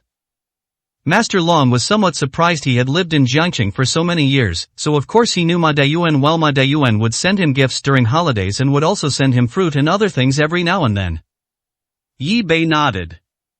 When Ma Daiyuan's wife opened the door the next morning, she saw a corpse hanging on her front door and fainted on the spot.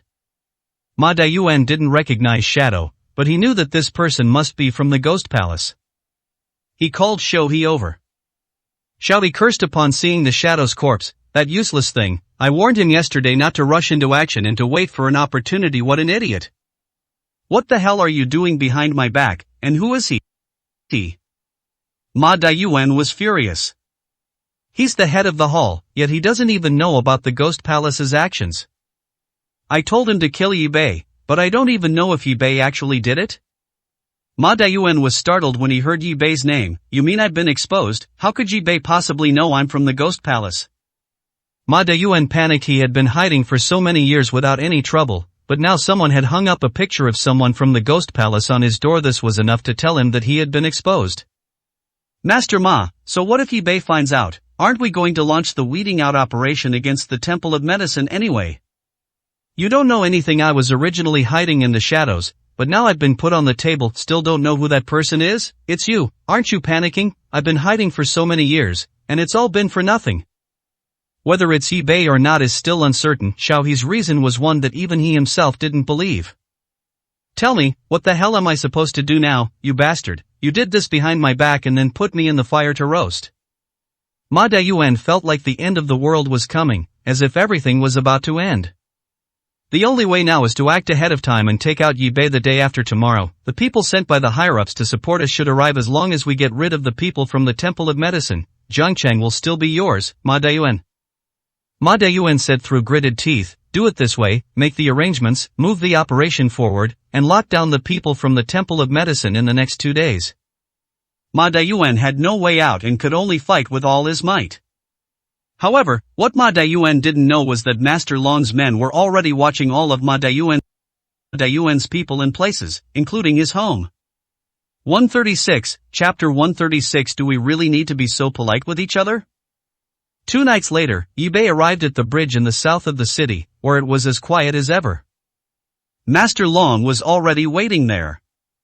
After getting in the car, the two headed straight for the original site of the Xiao family.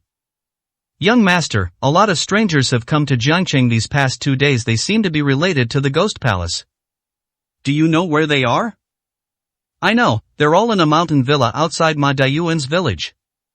Okay, we'll go and meet them when we get back. The green hills remained unchanged as Yi Bei and Master Long arrived at the 2 mounds of earth. Yi Bei burned incense and prayed, kneeling on the ground for a long time. Should we find someone to repair the master and mistress's tomb? It's time to fix it, Uncle Long. I'll leave this to you. After the incense burned out, Yi Bei stood up. Uncle Long, let's go find the people from the Ghost Palace and ask for some interest back. At midnight, in the outskirts of Jiangcheng, the lights were still on in the lobby of Ma Daiyuan's villa. Several people were gathered there playing cards. Zhang Tu, is our mission this time to kill those brats from the Temple of Medicine?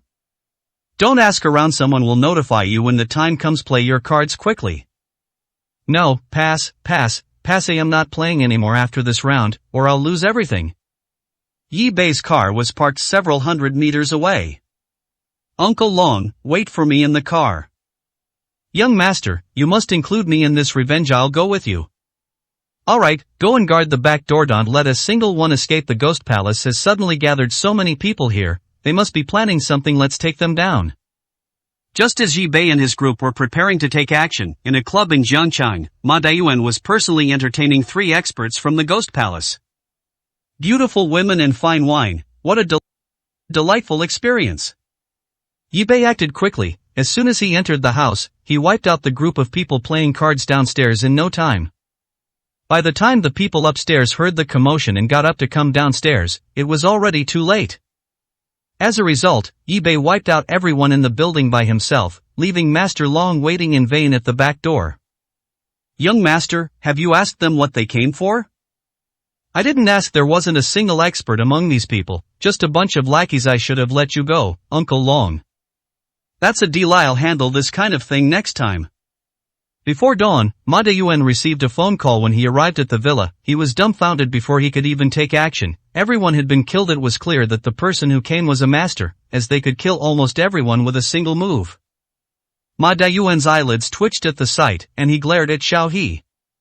Envoy Xiao, what the hell is going on? So many people have been killed. Xiao He's face, devoid of any flesh, was lifeless in his eyes. We're being watched. The thought that everything he had painstakingly built up over so many years was about to be destroyed filled Ma Dayuan with dread. Investigate this for me, find out who did it, and I'll be the first to get him. It should be Yi Beigan. He left the clinic last night and didn't return to Jishitang until almost dawn. Judging from the time, it was Yi Beigan. There's nothing unusual about the other people from the medical god hall, Shui said. Yi Bei, you mean that kid wiped out everyone here all by himself? Ma Dayuan gasped. Yi Bei usually seems so gentle and mild-mannered, he didn't look like someone who could do something like this. Yi Bei must die, the sooner the better. I can't wait any longer. Have those three experts act together, and you go tonight, no more than one day, Ma Dayuan ordered. Master, what about the others from the Hall of Healing Gods? Kill Yi Bei first. The others are not a concern. I have my own plans. Ma Dayuan devised a wicked plan, that's right, using poison, which was something Ma Dayuan excelled at. He planned to poison the others in the Temple of Healing, to kill them. When Yi Bei came downstairs, Chen Pai told him, "Young master, I have already had the Zhao family investigated in the past 2 years. The Zhao family has indeed colluded with the Ghost Palace. It seems I wasn't wrong. The biggest mastermind behind this antique forgery is the Ghost Palace, making a huge profit. Even the Zhao family couldn't resist such temptation. It seems that the Qing Tung Qin family must also be from the Ghost Palace. These past few days, our people in Jiangcheng have discovered that someone is following them. It's very likely that the Ghost Palace is going to make a move against us," Chen Pai said, half closing his eyes. "I just took down one of Ghost Palace's points yesterday. Ma Dayuan should have received the news by now." "Young master, someone reported yesterday that they saw Xiao He from the Ghost Palace meeting with Lin Chaoran from the Lin family." Lin Chaoran? Yi Bei was somewhat surprised. He pondered for a moment and said, "If Lin Chaoran is related to the Ghost Palace, then he is the prime suspect in the poisoning of old Master Lin." "Young master, are you saying that Lin Chaoran poisoned his own father?" Chen Pai asked. "Well, as far as I know, although Lin Chaoran is very respectful to old Master Lin on the surface, he is very dissatisfied with his father for not handing the Lin family over to him. Also, when I went to the Lin family to check and found that old Master Lin died in an accident, Lin Chaoran's behavior was very abnormal." After thinking about it carefully, Yi Bei realized that ever since he came to Jiangcheng and saved Master Lin, Lin Chaoran and his son had been targeting him. Now he thought that it was very likely that the poison and gunshot wound on Master Lin's body were related to these two. They've truly gone to extreme lengths to obtain the family's wealth. However, all of this is currently just Yi Bei's speculation, without any evidence. "Mr. Chen, after today's appointments, please take a 2-day break at the clinic. I have some things to take care of," Yi Bei said. "Okay, I understand." At noon, Lu Min, whom I hadn't seen for several days, arrived slowly, but she didn't look very well. She had dark circles under her eyes. "What's wrong?" Yi Bei asked with a pained expression. "Something happened at home, and I haven't been able to sleep these past couple of days. Can you, my miracle doctor, take a look at me?" Lu Min, the smile on his face was forced. "What is it? Perhaps I can help. My mother has fallen ill and is still in the hospital." "I'm a doctor, I can help with this. Which hospital does your mother work at? Take me there in a bit." "If you were in Jiangcheng, I would have looked for you long ago. You are at Rongxian Hospital in Qingting City, which is hundreds of kilometers away from here. I came back today to hand over some work and I have to rush back this afternoon. Here's what we'll do, give me your address, and I'll go visit your mother when I have some time." "Is Sis this alright?" "Don't you trust me? There's nothing wrong with that. Doctors are here to treat patients, right? A few hundred kilometers isn't that far." Lu Min wrote down an address and handed it to Yi Bei. "Don't worry, I'll call you when I arrive." "Okay, thank you. I am actually the kind of person who hates troubling others," Lu Min said somewhat embarrassedly. "Do we need to be so polite between us?" Yi Bei said with a slight smile. 137, Chapter 137. Yi Bei, your death is coming. Not long after seeing Lu Min off, Yi Bei received a call from Lin Mengyao. "Dry, my father's illness has relapsed. Could you come and take a look at him?" Lin Mengyao's voice was very anxious. Lin Chaoran was originally recuperating at the mountain villa, but he was forced to return by Lin Chaoran and some elders of the Lin family. The goal, of course, is only one, to make Lin Chaoran relinquish his position as head of the family. "Didn't he take the medicine I prescribed?" Yi Bei found it strange. According to the medicine he had been persuaded to take, there shouldn't be any major problems. He hasn't stopped taking the medication. It's Lin Chaoran. He just came to anger my father again, trying to force him to hand over the position of family head. He got angry because of Lin Chaoran. Lin Chaoran, okay, I'll go check on him in a bit. Thank you, Dry. As the saying goes, enemies often meet on a narrow road. When Yi Bei arrived at the Lin family's house, he happened to run into Lin Chaoran in the Lin family's living room. Upon seeing Yi Bei, Lin Chaoran immediately told his servants, "Throw him out, I don't want to see someone like that." 2 bodyguards immediately came over and blocked Yi Bei's way. "Boy, did you hear that? Second master said he doesn't want to see you. Please leave here immediately." "Lin Mengyao invited me here," Yi Bei said with a calm smile. "Second master is in charge here now, didn't you hear me? I'm telling you to get out, or we'll throw you off." The 2 bodyguards looked fierce. As one of the bodyguards spoke, he reached out to push Yi Bei away. "Stop, I invited these people." Lin Mengyao shouted as she came downstairs. "Mengyao, I've said it before, I don't want someone like him to come into our Lin family with me here. He won't be able to get in today." Lin Chaoran glanced at Lin Mengyao with disdain. "Lin Chaoran, what are you trying to do? Are you trying to kill my father? I invited Dr. Yi to treat my father. Go to the hospital if you're sick. This is the Lin family, not a hospital. You'd better tell your father that it doesn't matter if he doesn't hand over the position of family head. Now the Lin family is under my control. Lin Chaoran, if you want to stay here, you have to listen to me." Lin Chaoran acted as if he were the head of the Lin family. "You bastard, my father is still alive and the head of the Lin family. Don't go too far." Lin Mengyao was so angry that her eyebrows stood on end. "Excessive, he's only half alive now, he's no longer capable of being the head of our Lin family." Lin Chaoran stood up and looked at Yi Bei, who was standing at the door. "Yi Bei, get out of here. The Lin family doesn't welcome you. If Lin Chaoran wants to see a doctor, he can, but not in our Lin family. He can go to a hospital or somewhere else, but not here." "Lin Chaoran, I'd like to see who dares to stop me." Lin Mengyao walked over and tried to pull away the 2 bodyguards who were blocking Yi Bei. "You 2 get out of the way right now." The 2 men glanced at Lin Mengyao, then stood there motionless. "We only listen to second master." Even the servants couldn't be commanded anymore. Lin Mengyao's face turned ashen with anger. "Fine, so even my words don't work anymore? You're just an outsider. If you want to throw a tantrum, go back to your Zhao family. This is the Lin family," Lin Chaoran said with a mocking laugh. Lin Mengyao glanced around, snatched a broom from a servant who was cleaning, and started hitting the 2 bodyguards. Those 2 were just bodyguards after all, and they didn't dare to lay a hand on Lin Mengyao, who made them jump around wildly as she beat them. "I'll beat you dogs to death. I'm still the eldest daughter of the Lin family, and you dare to treat me like this?" "Lin Chaoran, didn't you want to be in charge of this family? I'll beat you to death." Lin Mengyao was furious and turned around to hit Lin Chaoran with a broom. Lin Chaoran sneered, "The eldest daughter of the Lin family, how arrogant you are. You even dare to be disrespectful. I won't be polite to you." Before Lin Mengyao could even hit Lin Chaoran with the broom, he had already snatched it from her hand. "Today I'm going to teach you a lesson on behalf of your father, you insolent brat. Didn't your father teach you manners?" Seeing how Lin Chaoran snatched the broom, Yi Bei could tell that Lin Chaoran was a trained fighter, and quite skilled at it. Lin Chaoran was about to hit Lin Mengyao. He wouldn't show any mercy. Yi Bei moved, his figure flashed and he appeared next to Lin Mengyao, pulling her away. At the same time, he kicked the broom that Lin Chaoran had brought down. "Ha, what a hero saving the beauty, Yi Bei. I've wanted to teach you a lesson for a long time. Since you came to Jiangcheng, you've been going against me at every turn, and you even sent my only son to jail today. I'm going to take your life." Lin Chaoran grinned menacingly. "Lin Chaoran, you bastard, I invited Dr. Yi. If you dare to lay a hand on him, Lin Chaoran, don't blame my father and me for being ruthless. We'll split up the family today." Lin Mengyao was also furious. Daughters really do grow up and leave home. Miss Lin, you're supposed to be a daughter-in-law of the Zhao family, yet you shamelessly cling to Yi Bei like this. This guy has a face that every woman would love. He's the epitome of a gigolo, isn't he?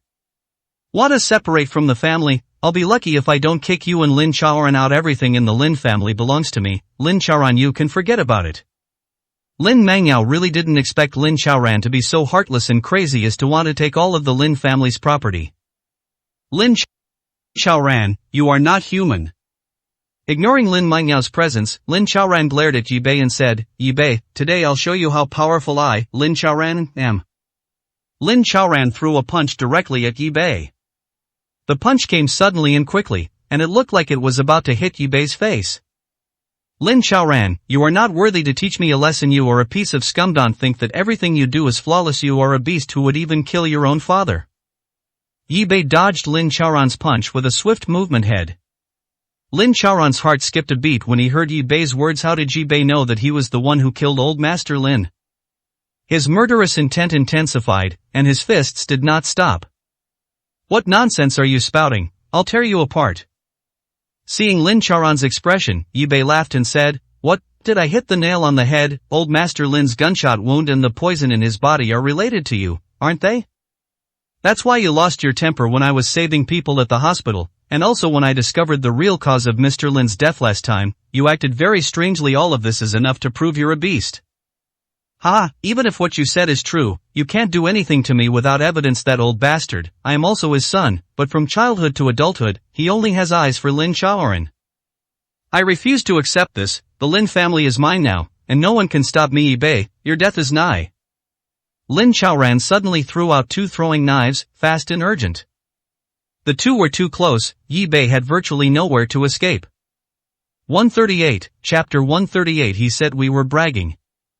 Lin Mengyao, standing to the side, was so frightened that her face turned deathly pale.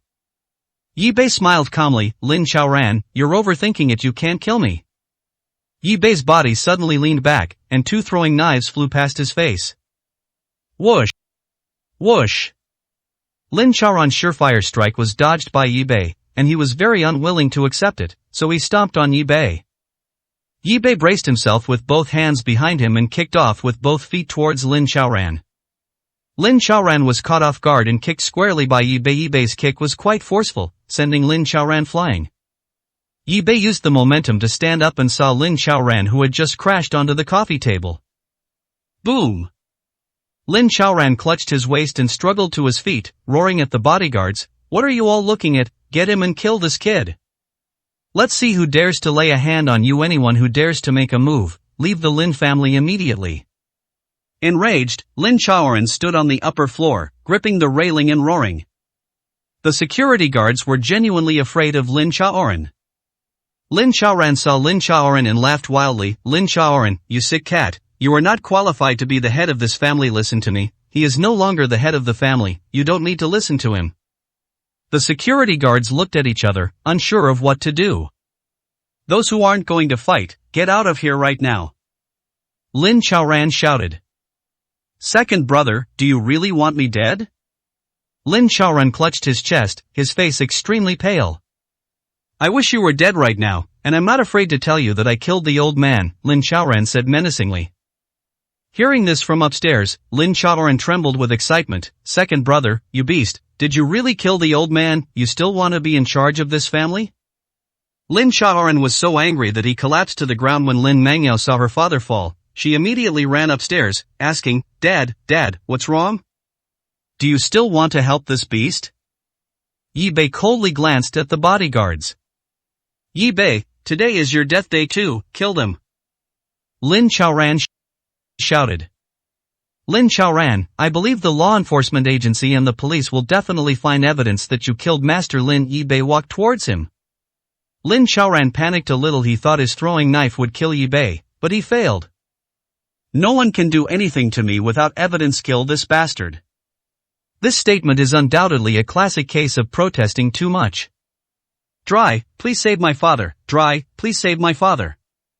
Lin Mengyao looked at Lin Chaoran, who had already fainted, and cried out. Yi Bei flashed and grabbed Lin Chaoran, patting him a few times. He was quick, and by the time Lin Chaoran reacted, he found that he could no longer move. Yi Bei used acupressure on him. Yi Bei threw him onto the sofa. "I'll settle the score with you later." Lin Chaoran's heart was very fragile. Yi Bei massaged his chest with a strange technique and then inserted several acupuncture needles into his body. 10 minutes later, Yi Bei carried Lin Chaoran to the bed. "Ms. Lin, don't worry too much. As long as you don't get any more excessive stimulation and continue taking my medicine, there will be no danger to your life." Thank you, Drya. I'm going to hand that bastard Lin Chaoran over to the police. Lin Mengyao had calmed down by now. But when they came out, they found that Lin Chaoran had already been taken away. Although there is no evidence, it is very likely that your grandfather was killed by Lin Chaoran, Yi Bei said. Okay, I'll call the police right away and tell them about this discovery so they can deal with him. Yi Bei left the Lin family, only to find that someone was following him in a white car, very blatantly, very close to Yi Bei's car. The driver rolled down the window and made obscene gestures at Yi Bei, clearly provoking him. Yi Bei turned onto a deserted side road near the Lin family's house and parked the car. The car that followed Yi Bei turned in and parked behind Yi Bei's car. As soon as Yi Bei got out of the car, 3 people got out of the car behind him. These 3 people were of different heights, but it was clear that they were not good people, and they all had tattoos on their bodies. Wukan, this kid is really fearless. He knows we're here to cause him trouble, yet he still dares to drive to this deserted place. I assent. He just courting death. If it were me, I would have stepped on the gas and sped home to find my mother. Damn, how can you talk like that? Maybe he doesn't even have a mother. If you don't have a mother, you can go back to find your grandmother. Surely you don't have a grandmother either? The 3 who arrived were the 3 top experts from the Ghost Palace who came to Jiangqing to provide support when they heard that all the people they brought had been killed. These 3 could no longer sit still. If they didn't take down 1 or 2 people from the Medical God Palace this time, they would be in for a lot of trouble when they returned. The 3 of them saw that Yi Bei was alone, so of course they didn't take him seriously.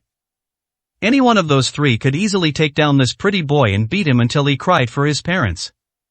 So they started mocking Yi Bei right away. They had received a call from Lin Chaoran. Lin Chaoran was taken away, but he was completely unable to move and was in a state worse than death. He hoped that Xiaoyi could help him release the pressure points that Yi Bei had pressed. Upon hearing these sarcastic remarks, Yi Bei's handsome smile vanished. Are you Lin Chaoran's people? Lin Chaoran, in our eyes, Lin Chaoran is nothing but a dog, something even less than a dog. Kid, don't you know what you've done? Did you kill those people in the villa, or were they done by people from your Temple of Medicine? You're from the Temple of Medicine, and I've heard you're not a low-ranking person. Well, you're just unlucky your life is in our hands today. Those who know what's good for them should kneel down immediately. Maybe we might consider making your death a little more comfortable. The 3 of them chatted amongst themselves, completely disregarding Yi Bei. Are all the people from the Ghost Palace such good at bragging? I hope your kung fu will be as impressive as your bragging skills later. Yi Bei stood there calmly. Wukan, this kid dares to look down on us. Should we break one of his legs first, and then slowly torture him to death? Hee, we've seen plenty of clueless kids like this. It'll be quite a show when they beg for mercy later. 7th brother, he said we were bragging you, the real bull. Why don't you go up and teach him a lesson? Let him know that there are always people more powerful than you. The man named Niuqi grinned maliciously. Wukan, you're willing to give me this opportunity, so I won't be politis just a pretty boy, right? I'll beat him to a pulp. Brothers, tell me, which leg do you want to break? I, old Niu, will not let you down. Left leg. Wukan pointed at Yi Bei's left leg and said, as if he were buying vegetables at a market, cutting off whichever leg he wanted. 139, Chapter 139. 3 Lively Treasures. The guy called Lao Niu walked over to Yi Bei and said, pretty boy, there's something I've never understood. Why do all those women like pretty boys like you? There must be a lot of women throwing themselves at you, right? Let me tell you what that feels like. Isn't it great? I'll get plastic surgery and become a gigolo too, living off women every day. Damn it, Lao Niu, stop bragging every time you last more than 3 minutes. Even if you were made into the most handsome man in the world, it would be useless. Your kidneys are no good. Damn it, Wukan, do you believe I'll take you down first and show you whether I can last 3 minutes or not? If you can't do it yourself, don't keep saying others can't. I, Lao Niu, have lasted more than an hour before. Yi Bei sneered, are you here to fight? If not, I'm leaving. I don't have time to listen to you 3-second guys bragging to each other. See, you two got laughed at, didn't you? 3-second guy, hada, you're just like the flowers withering. Another one laughed loudly. You idiot, they were talking about the 3 of us, including you. What are you laughing at? Niuqi shouted. Kid, you're pretty arrogant, aren't you? Then take a punch from your grandpa Niu first. Niuqi's hands were bulging with muscles, which made it clear that he was quite strong. Sure enough, this kid's fists were much stronger than Lin Chaoran's, at least twice as powerful, and very fast. They were all experts. It seems old Neo is really hot right now. He came out with his ultimate move right away. This is old Neo's strongest move. Old Neo steals the peach. The skinny man named Wukan laughed. Damn it, don't talk nonsense if you don't understand. This move of mine is called one punch to death. Not many people can withstand this punch from me. The old man didn't forget to joke with Wukan, clearly believing that Yi Bei couldn't possibly withstand his punch. Alright, get serious, don't fucking get taken advantage of later, another one yelled. In the blink of an eye, Yi Bei's long leg shot out like lightning. The kick was as fast as lightning. There's some truth to the saying that speed is the ultimate weapon in martial arts. Yi Bei's kick was so fast that the two people behind Niochi couldn't even see it clearly. They only saw a blur flash through the air. Then, old Neo, the guy who rushed up and wanted to knock Yi Bei down with one punch, was in big trouble. Yi Bei's kick landed squarely on his chin, causing a violent impact to his teeth. Bang! 5 or 6 teeth, dripping with blood, flew out of his mouth. His 200-pound body was kicked by Yi Bei, spinning 720 degrees in the air before crashing heavily to the ground. Boom! Ouch! Ouch, that hurts like hell. The man named Wukan and the other tall man were dumbfounded, their smiles freezing on their faces. That's amazing. That kick must have had the force of at least 1,000 pounds. Is this even human? That's insanely strong. That's ridiculously strong. The two exchanged a glance, feeling like they wanted to slip away. There was no way to fight them. They were much stronger than ordinary people, and one of them could easily take on 10 or 8 people. But if I slip away now, I won't be able to explain it when I go back. The main question is, can I even slip away now? Didn't you want my left foot? How about it? Are you satisfied with my left foot? Actually, my right foot seems to be stronger. Do you want to try it? Yi Bei walked towards them. Wukan, you're an expert, you go first, I'll help you from behind. The tall man's voice even changed tone. You go ahead, I'm giving you this opportunity. Wukan took several steps back and stood side by side with the tall man. Hey, you two cowards, if you don't come now I'll go back and report you, and you'll suffer a terrible death. The old ox struggled to his feet, but when he saw his two companions who had just been laughing at him, he had second thoughts. Old Neo, you're not saying that you did that on purpose just now, are you? Wukan turned around and glanced at Niochi, whose mouth was full of blood.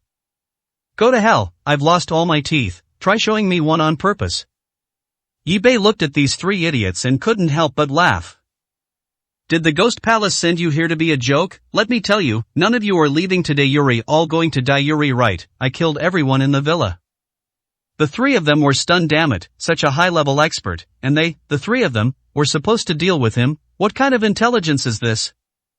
Yi Bei didn't have time to care what they were thinking. After exchanging another glance, the three men simultaneously knelt down in front of Yi Bei. Young man, please don't kill us. Just pretend we were passing by. Just pretend we're transparent. Whatever you want to know, just ask, and we'll tell you everything we know. Yes, just ignore us and let us go. We'll pretend we never saw you today. I, Lanyo, guarantee that we will never seek revenge. Yi Bei looked at the three clowns kneeling there and asked, Speak, what does your ghost palace want? Why are so many people here all of a sudden? Operation Weed Cutting. Operation Weed Cutting? It means killing all of you from the Temple of Medicine, leaving no one alive, eliminating the root of the problem. You've killed us all. You've got quite the appetite, haven't you? Aren't you afraid of being stuffed to death? Yi Bei walked up to them. We're only in charge of the operation, we don't know anything else. Who sent you here today? Xiaoti received a call from Lin Xiaoran and asked us to come over, saying it was to deal with a pretty boy. They really do answer every question. Are you all finished talking? Yi Bei asked coldly, his eyes filled with murderous intent. I've finished speaking, what about you? Wukan actually turned around and asked the other two idiots. We've finished speaking. Very good, you've finished talking. I'll send you on your way. The three of you can travel together, so you'll have company and won't be too lonely. Yi Bei acted swiftly. The moment he finished speaking, Wukan, kneeling at the very front, had already departed for the Western Paradise. The tall man was so frightened that he tried to stand up, but it was already night, and Yi Bei had already snapped his neck. Niochi, who was kneeling behind, realized something was wrong and tried to run away as fast as he could, but it was too late. Yi Bei punched him directly in the back, right in front of his heart, shattering his heart. Yi Bei threw the three bodies onto the car. Back at Jishitang, Yi Bei asked Shen Pai, "Have any of our men been killed in the past 2 days?" Shen Pai shook his head. "Young master, has something happened? Why do you ask?" "The Ghost Temple is planning to eliminate our medical god temple. I killed 3 members of the Ghost Temple on my way back just now, and that's what I learned from them. Operation Cleave the Grass. They're really ruthless. They don't want to give our Temple of Medicine any way out. I'll make the arrangements right away." Yi Bei nodded. "Old Chen, you should also be careful. I wonder what other powerful experts they have brought this time." "Okay, I understand." Chen Pai left Jishitang in a hurry. He was the only person in Jiangcheng he knew best. After all, he had been in Jiangcheng for decades. 140, Chapter 140, Settling Accounts with Ma Deyuan. In Xiaoyi's house, Lin Xiaoran was placed on the sofa, looking extremely strange. Xiaoyi had just tried to release his pressure points, but failed. This made Lin Xiaoran feel even more uncomfortable all over. His hands and feet began to feel numb, and he felt uneasy all over. "Envoy Xiao, please help me release these pressure points quickly, I'm in terrible pain." Lin Xiaoran can only move his mouth. There is no other part of his body that he can move. Xiaoyi frowned, his face, which was almost devoid of flesh, displaying a gloomy expression.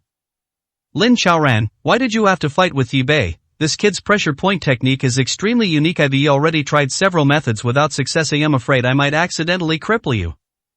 Lin Xiaoran was startled. "Crippled? Don't scare me. I've studied martial arts too. I just wanted to kill that bastard Yi Bei." Lin Xiaoran was on the verge of death. If it weren't for Yi Bei's intervention, I would already be the head of the Lin family. Lin Xiaoran looked at Xiaoyi with a terrified expression. "Besides, I almost killed him just now. You have to save me. I can't be crippled. If I'm crippled, the president won't be able to sit still." "I may have misjudged him. Yi Bei's skills may be even better than Chen Pai's to untie your acupoints. You need to find someone with stronger internal energy than him, or someone who knows his acupoint striking techniques." Xiaoyi wasn't trying to scare Lin Xiaoran, but rather because there are many different acupoint techniques and schools of thought. If the technique is wrong, then one can only forcefully break open the sealed acupoints with internal force. Thinking that Yi Bei might be even more powerful than Chen Pai, Xiaoyi's eyelids twitched. He immediately called the 3 people, but no one answered the phone. "Those 3 are finished." Xiaoyi felt as if a plate of ice water had been poured over his head, chilling him to the bone. The people sent from headquarters were all killed by barbecue before the operation even began. This is going to be difficult to explain. Xiaoyi ignored Lin Xiaoran and went outside to call Ma Deyuan. "Master Ma, something terrible has happened. The 3 experts sent by headquarters may have been killed by Yi Bei." Ma Deyuan nearly dropped the phone. He had just received a call from above, during which he assured the caller that he would definitely carry out the operation to eliminate the Temple of Medicine. "Damn it, did you explain yourself? Those 3 experts were killed?" After confirming, Ma Deyuan slumped into his boss's chair. "The operation hasn't even started, and everyone's gone. I was just on the phone assuring my superiors that I would complete the mission. How am I supposed to continue?" Ma Deyuan roared at Xiaoyi on the phone. Xiaoyi was also extremely annoyed. He really wanted to hang up on Ma Deyuan. "Master Ma, isn't it clear by now? The medical god temple is fully aware of all our actions. Either we're being watched by them, or there's a mole within our ranks. We'll report this to our superiors in a couple of days, using a pretext, but before that, we need to kill some people from the Temple of Medicine to give them an explanation." Ma Deyuan remained silent. He was at his wit's end and had no solution. "Master Ma, aren't you a master of poison? We have no one else, but we can use poison to kill those bastards from the Temple of Medicine." Upon hearing this, Ma Deyuan said helplessly, "Alright, that's all we can do for now. I have a feeling that there's something they're hiding from us, and they might be planning something in Shuangjiang County. I am afraid the Temple of Medicine might ruin things." Ma Deyuan's guess was absolutely correct. His so-called Hall Master was not the real leader of Shuangjiang County. There was someone even more deeply hidden than him directing everything. "Master Ma, those are not our business. If you have time, come to my place. Lin Xiaoran has been acupunctured by Yi Bei, and I can't undo it." "Lin Xiaoran, aren't you going to tell him my identity?" Ma Deyuan is now very sensitive to his exposure. "Does Master Ma think it's still necessary to keep things hidden? There are many things that Lin Xiaoran still needs to do, and managing the Lin family is also one of our tasks." To prevent people from getting separated, Chen Pai gathered them together and hid them in a courtyard outside the city so they could look after each other. However, it was this very decision that almost caused the deaths of everyone here. They were monitoring the people of the Ghost Temple, and the people of the Ghost Temple were also monitoring them, and soon discovered that almost all the people of the Jiangcheng Medical God Temple had gathered together. Chen Pai overlooked one crucial point: with so many people gathered together, they needed to eat, and Ma Dayuan was the king of the catering industry in Jiangcheng. Ma Dayuan learned about these people ordering food from outside immediately, and he was overjoyed when he heard the news. On the second night, Ma Dayuan added something to the food for those people, poisoning it with a colorless and odorless poison. Two people who liked to have a little wine before meals did not eat immediately. They had only had 2 drinks when they noticed people around them clutching their stomachs and rolling on the ground, some even foaming at the mouth. They were terrified and called Chen Pai directly. "Old Chen, something terrible has happened. All the brothers have been poisoned after eating the food that was just delivered." When Yi Bei and Chen Pai arrived, several people had already stopped breathing. Thanks to Yi Bei's rescue efforts, the others were finally out of danger. "Where did you order these meals?" "That little restaurant in the north of the city." "Ma Dayuan's restaurant? What a careless mistake. How did they end up ordering food from his place?" Yi Bei stood up. "Old Chen, let's go and settle accounts with Ma Dayuan. It's time to expose his true colors." "Okay, Ma Dayuan has been with Xiao He these past 2 days." Yi Bei knew about that villa. It was there that he discovered Ma Dayuan's secret last time. When Yi Bei and Chen Pai arrived, they blocked Ma Dayuan, who was coming out of the room, at the door. Ma Dayuan was startled at first, then he said with a wry smile, "Oh, isn't this Dr. Yi? What a coincidence, I didn't expect to run into Dr. Yi here." "Ma Dayuan, stop pretending. Shouldn't I call you Hall Master Ma?" When Ma Dayuan heard Yi Bei directly point out his identity as a member of the Ghost Palace, he smiled somewhat awkwardly. "Dry must have mistaken you for someone else." Ma Dayuan, I wonder if your hand injury has healed." Chen Pai sneered, "Your swordsmanship is truly awful." Ma Dayuan's facial muscles began to twitch. You all know now, so I have nothing left to hide. What are you trying to do?" Ma Dayuan took 2 steps back warily. "Ma Dayuan, did you poison him?" Yi Bei stared coldly at Ma Dayuan. "So what if it is? Aren't they all dead? You killed so many of us, can't I kill a few of yours?" Ma Dayuan's face twisted into a ferocious grin. 141, Chapter 141. Hello, I am Zissou. "Ma Dayuan, your poison isn't working. I've neutralized it." Yi Bei looked at Ma Dayuan, whose face was already sweating. "Impossible, don't try to fool me." "Ma Dayuan, I'm an expert in using poison. I've put all the poison in the food. They can go without vegetables, but they can't go without rice." How could Ma Dayuan believe Yi Bei's words? "Believe it or not, your weed cutting operation failed?" "Operation Crack the Grass." Ma Dayuan gasped, "How did you know?" "Don't worry about that. The people from your Ghost Palace are no good. There isn't a single decent expert among them." Ma Dayuan retreated into the house again. Xiao He was still inside, so there was at least one more person. Unable to undo the acupoints sealed by Yi Bei, they have already sent Lin Xiaoran to the hospital. Unexpectedly, after taking some blood-activating and meridian-clearing medications at the hospital, Lin Xiaoran's numbness in his hands and feet was relieved.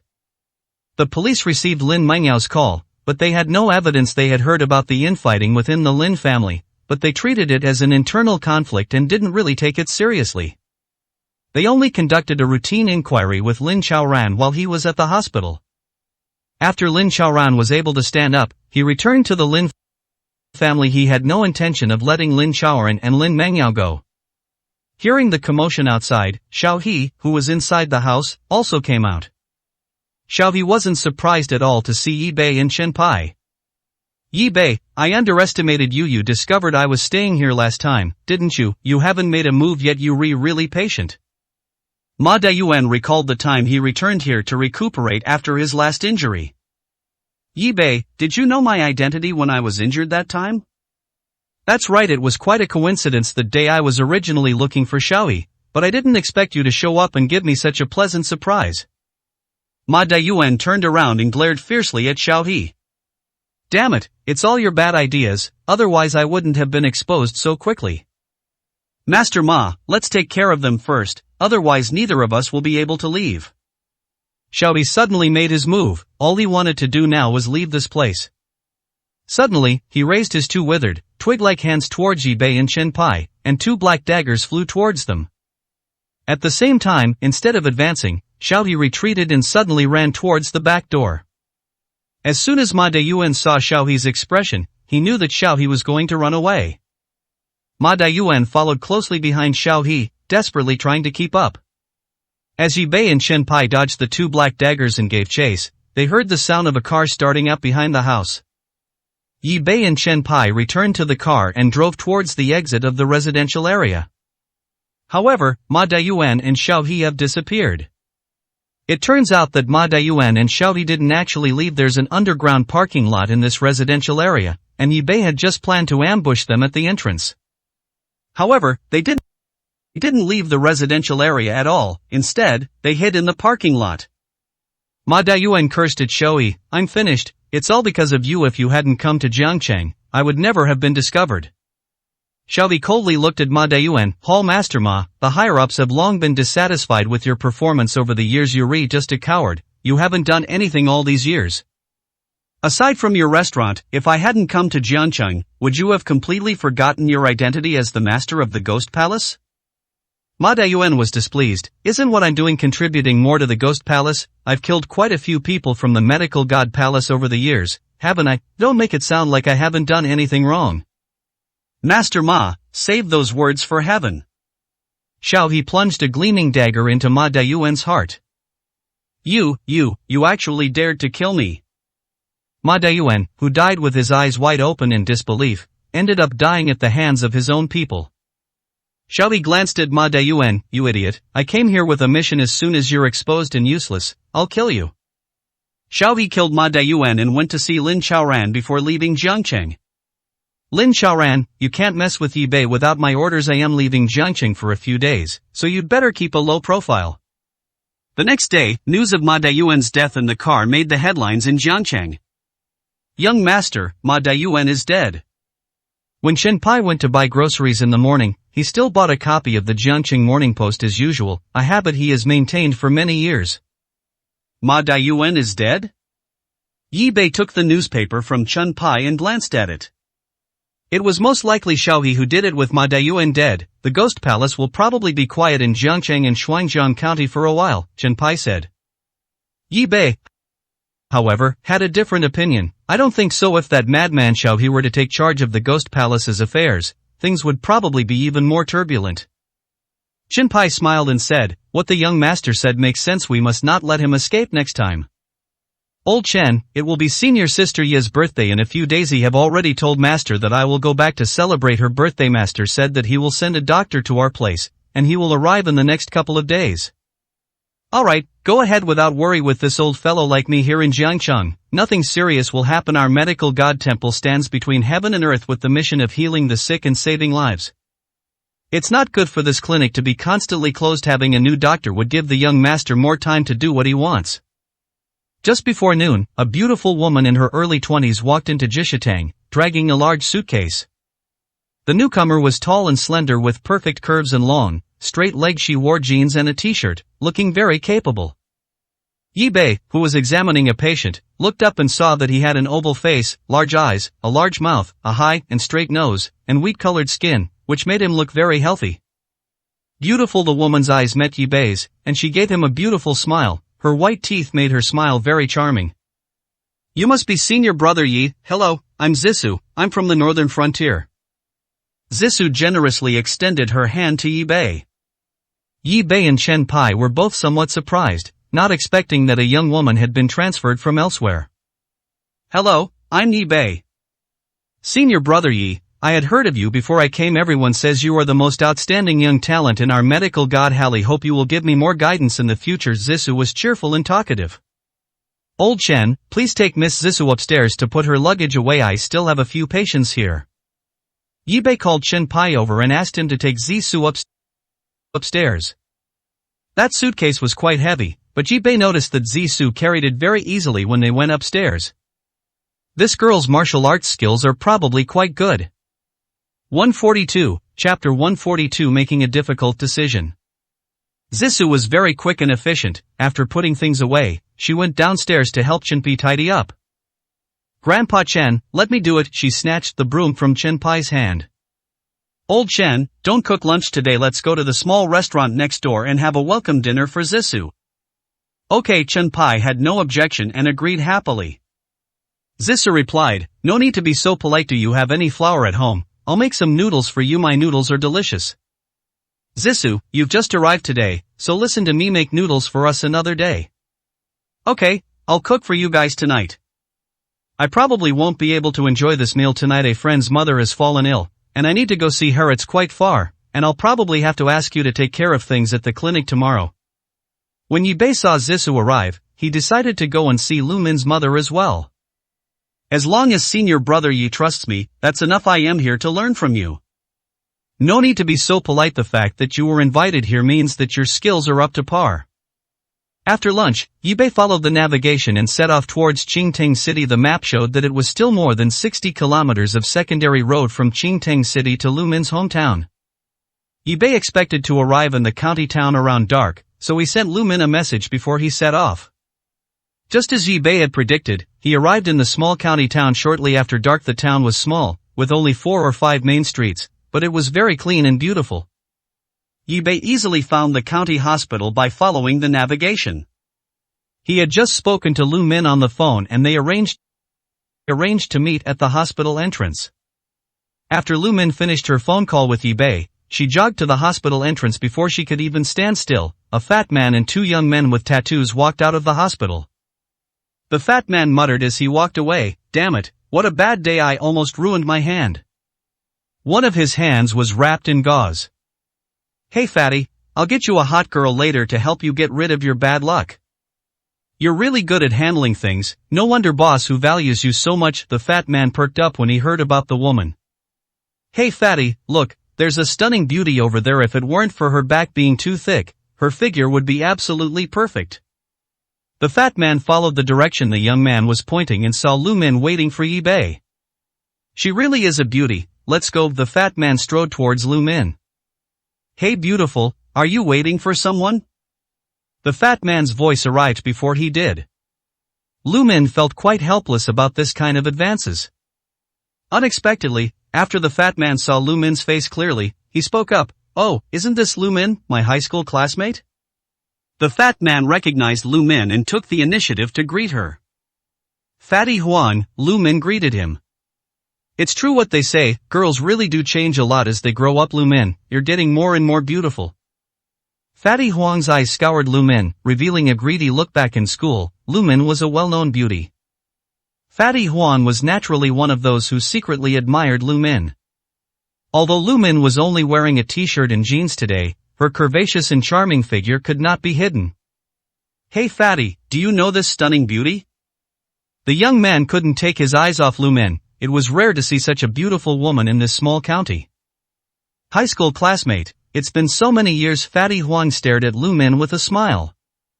Hey beautiful, come have dinner with us guys, then go sing karaoke and have some fun.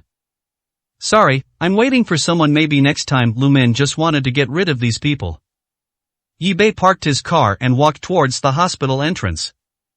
Before even reaching the hospital entrance, Yi Bei saw 3 men standing around Lu Min, talking to her. Yi Bei recognized the fat man among them as the same fat man who had given money to people in the fake village that day. Yi Bei frowned. What was going on? Does Lu Min know these people? Fatty Huang wasn't about to let Lu Min go. He gave the 2 young men a wink, and they immediately understood and reached out to pull Lu Min away. Hey beautiful, let's go, don't be shy, we're all good guys, we won't do anything to you. Lu Min, let's go, it's been so many years, give your brother some face. Several people grabbed Lu Min and tried to leave. What are you doing? Lu Min said angrily. She turned her head and saw Yi Bei. She quickly ran towards Yi Bei. Yi Bei, it's so good to see you here. Lu Min felt relieved when she saw Yi Bei. Fatty Huang was very unhappy when a pretty boy suddenly appeared out of nowhere. Lu Min, you're not even giving me this much face, that's really not fair. Is this pretty boy your boyfriend? Bring him along, I have no objection. The fat man had never met Yi Bei before. After sizing up Yi Bei, he said, "Kid, Lu Min and I were high school classmates. I'd like to treat you to dinner if you don't go. You're disrespecting Fatty." "Not giving Fatty face is not giving boss who face," the young man chimed in. "Fatty Huang, my mother is in the hospital, we're not eating here," Lu Min said. Okay, skipping dinner is fine too. I'll be waiting for you at Emperor KTV at 10 p.m. Lu Min, if you don't come, I'll come to the hospital and ask your aunt to sing a couple of songs, Fatty Huang said with a sinister smile. Yi Bei calmly said, "Brother, aren't you asking me to do something I shouldn't?" "Hee, kid, you haven't even asked around. You've offended me, Fatty Huang. In this county town I'll make sure you can't move an inch. I advise you not to meddle in our old classmate affairs. You're a grown man, don't be so petty. I am just asking Lu Min to sing a song. It's not like she'll lose a piece of her flesh if you're worried. Come with me."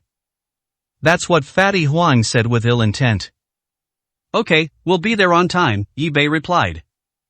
After Fatty Huang left, Lu Min took Yi Bei's hand and said, "Yi Bei, that fat yellow guy is no good. How could you agree to him? He must have ulterior motives." "It's alright, I just didn't want to see you in a difficult position. After all, your parents still have to live here. Those people don't look like good people at all." Hearing Yi Bei's thoughtfulness, Lu Min felt a warmth in her heart. "You haven't had dinner yet, have you? Let's go, I'll take you to eat first." "How is your mother doing?"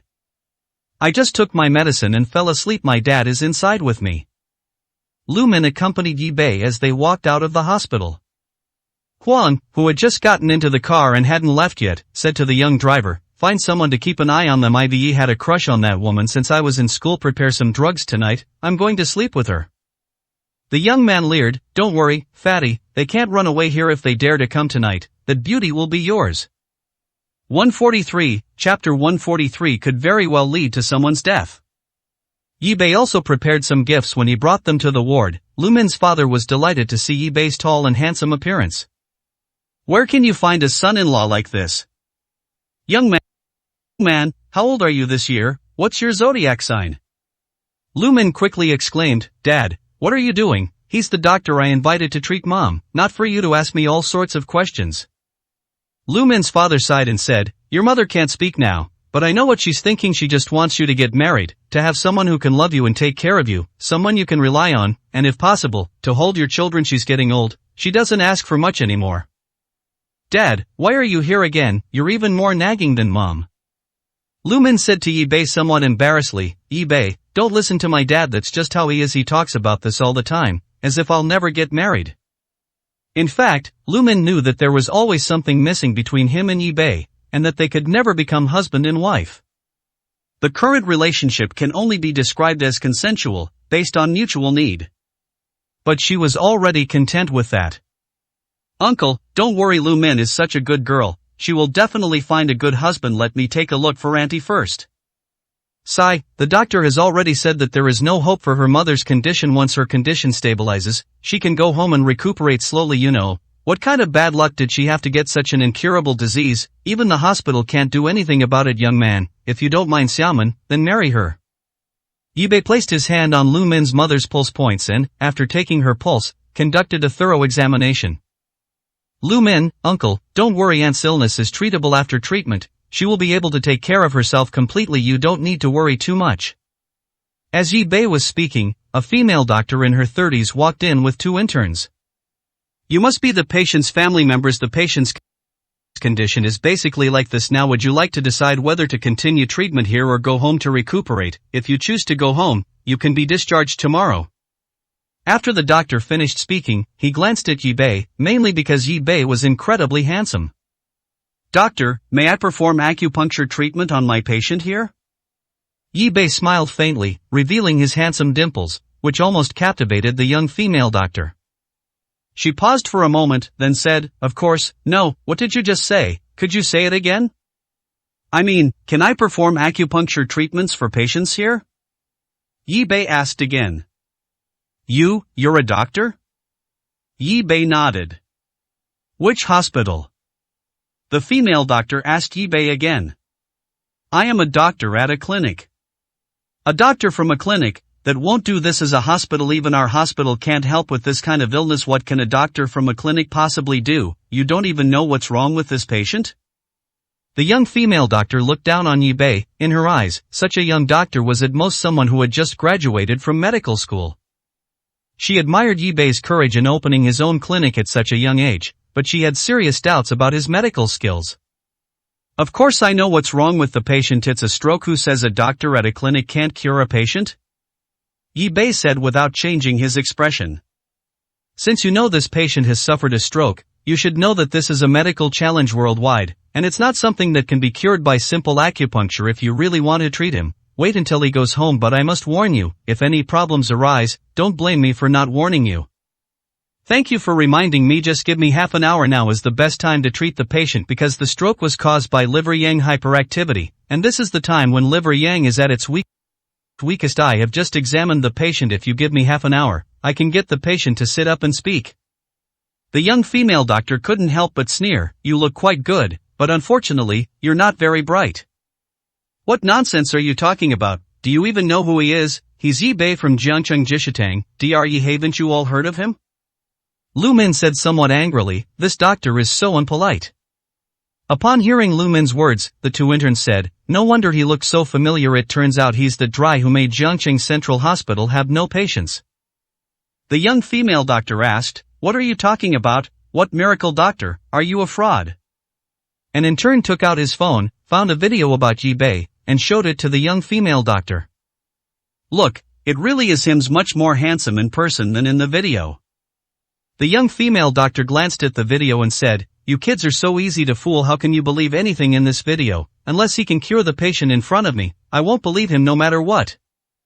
So you're saying you're willing to let me treat patients here? I've already explained the patient's condition to him. With the current medical conditions, this is the best we can do for him. His life has been saved. Whether or not to continue treatment is something you'll have to ask the patient's family. As long as they agree and provide a written guarantee, I won't object anyway. The current treatment is just a last resort. Lu Min and her father had no objections. This was the doctor their daughter had invited, and besides, the situation was already like this. It couldn't get much worse. After reading their written guarantee, the doctor said, alright, let's begin. I also want to witness a miracle, if it really happens, but I think I must be right. If he can truly cure patients, I will call in teacher 3 times and apologize for what I just said. Yi Bei arranged the silver needles and began the treatment. The two interns sent a message in the hospital's group chat, and soon the ward was crowded with people who came to watch the spectacle. Most people seemed to come to see handsome men and beautiful women, rather than to seek medical treatment. Because in their minds, it's already a miracle if they can survive such a disease. Yi Bei was very careful and skillful when inserting the needles. This time, he mainly focused the needles on Lu Min's mother's head. 9 silver needles were quickly inserted. At this moment, an old traditional Chinese medicine doctor from the hospital also squeezed in. He was surprised when he saw the silver needles that Yi Bei had inserted into the patient's head. Young man, are you treating someone? I think you're trying to kill them. The young female doctor turned around upon hearing the voice and said, Vice President Ma, what brings you here? I only allowed him to treat the patient after his family gave their consent. Is there a problem with this acupuncture technique? Oh dear, you guys are being ridiculous. Look at the acupuncture points he's using. They're all points that are forbidden in traditional Chinese medicine acupuncture. This could easily kill someone. 144, Chapter 144. Mom, you're awake. Hearing what the newly arrived vice dean said, everyone became a little nervous. Even Lu Min's father couldn't sit still any longer and quietly pulled Lu Min aside. Xiaomin, is this young man reliable? This old doctor said that these acupuncture points can't be needled. Is he young and inexperienced? Dad, don't listen to what those people say. Yi Bei is really amazing. You can trust him. The vice dean had already squeezed to the front and heard Lu Min's words. Young lady, is this the doctor you found? I've already warned you, this is very dangerous. Doctors in reputable hospitals like ours would never use needles on these acupoints. It's too dangerous. If this person dies, you can't blame our hospital. Vice Dean Ma first tried to absolve himself of responsibility. Then he walked up to Yi Bei and said, where did you learn acupuncture from? You dare to treat people like this? Aren't you afraid of causing problems? If you kill someone, you'll go to jail. Aren't you afraid? Yi Bei's hands remained steady as he performed the acupuncture, and without looking up, he said, I will take responsibility if anything goes wrong. You're in charge. What makes you think you can take responsibility? This is a matter of life and death, Vice Dean Ma retorted, seemingly unyielding. The people behind them started whispering among themselves. Won't we really kill someone with this treatment? It's hard to say. Didn't you hear what Vice President Ma said? He's a well-known traditional Chinese medicine doctor in the county hospital. I have to take a picture, it might become evidence. Someone took out their phone and started taking pictures of Yi Bei. I'll thank you as long as you don't bother me, Yi Bei said. I'm bothering you, I'm just reminding you that what you're doing is wrong. Young Mani advised you to pull the needle out before things go wrong. The young female doctor also came up. Young man, just listen to our Vice President Ma. If something really happens, your life will be ruined. Lu Min's father was so worried by what they said that his heart was in his throat, and he looked full of regret. Sigh, it's all my fault. If I had thought about it more carefully, I wouldn't have believed him. What kind of skills could someone so young have? What if he had killed your mother? How would you two have lived together after that? It's all my fault for being so foolish. Foolish. Uncle, don't worry, it will be over soon. Auntie will wake up soon. Yi Bei offered words of comfort. Dad, did you hear that? Dry said that Mom will wake up soon anyway. I believe in Yi Bei. He has cured many patients in Jiangcheng who could not be cured by other hospitals. People call him Dry the miracle doctor. Dad, a doctor's ability is not determined by whether his hair is white or not. Lu Min also disliked that Vice Dean Ma. She was unconvinced that he dared to say Yi Bei was incompetent. Young people these days can't see anything clearly once they're in love. Vice Dean Ma looked at Yi Bei with a worried expression. He did not deny that Yi Bei's technique was very skilled, but he could not understand the acupuncture points he was using. Time passed by, and even the corridor was full of people, all waiting. Let's see if this miracle doctor can cure the person or kill them. After performing acupuncture for a while, Yi Bei took Lu Min's mother's pulse and could feel that her pulse had improved a lot. Yi Bei slowly began to remove the needles one by one. Strangely enough, when they got to the last needle, Lu Min's mother's hand suddenly moved. It startled everyone. Am I seeing things? I think I saw the patient's hand move slightly. I saw it too. However, even after Yi Bei removed and put away all the needles, Lu Min's mother still did not wake up. Didn't they just say the person was about to wake up? Anyone can broadly bet he's only here because of that beautiful woman. He's probably trying to pick her up.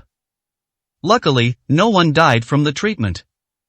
The young female doctor glanced at Vice President Ma, whose face was dark, and said, President, this person hasn't woken up yet. Will something bad happen to him? Should we discharge him now? I'm afraid if he dies later, it will be hard to explain.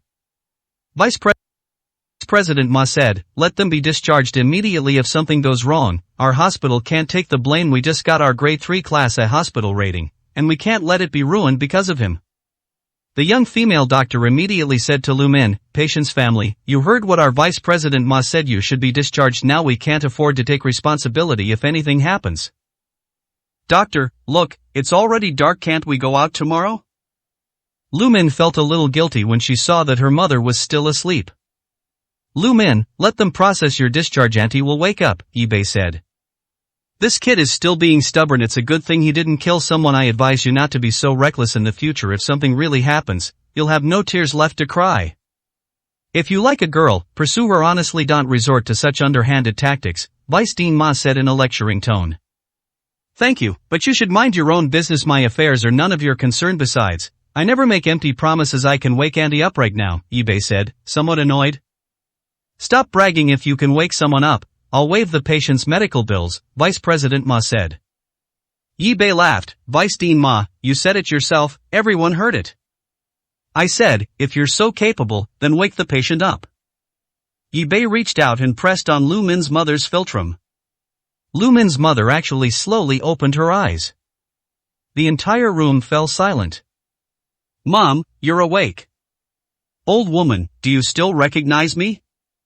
Lu Min and her father walked to the bedside and said with tears in their eyes. You old geezer, I won't. If I recognized you, who else would I recognize? Xiaoman, when did you get back? Where am I? Why are so many people looking at me? Lu Min's mother not only woke up, but she was also very articulate. How is this possible? Vice President Ma and the young female doctor were both shocked.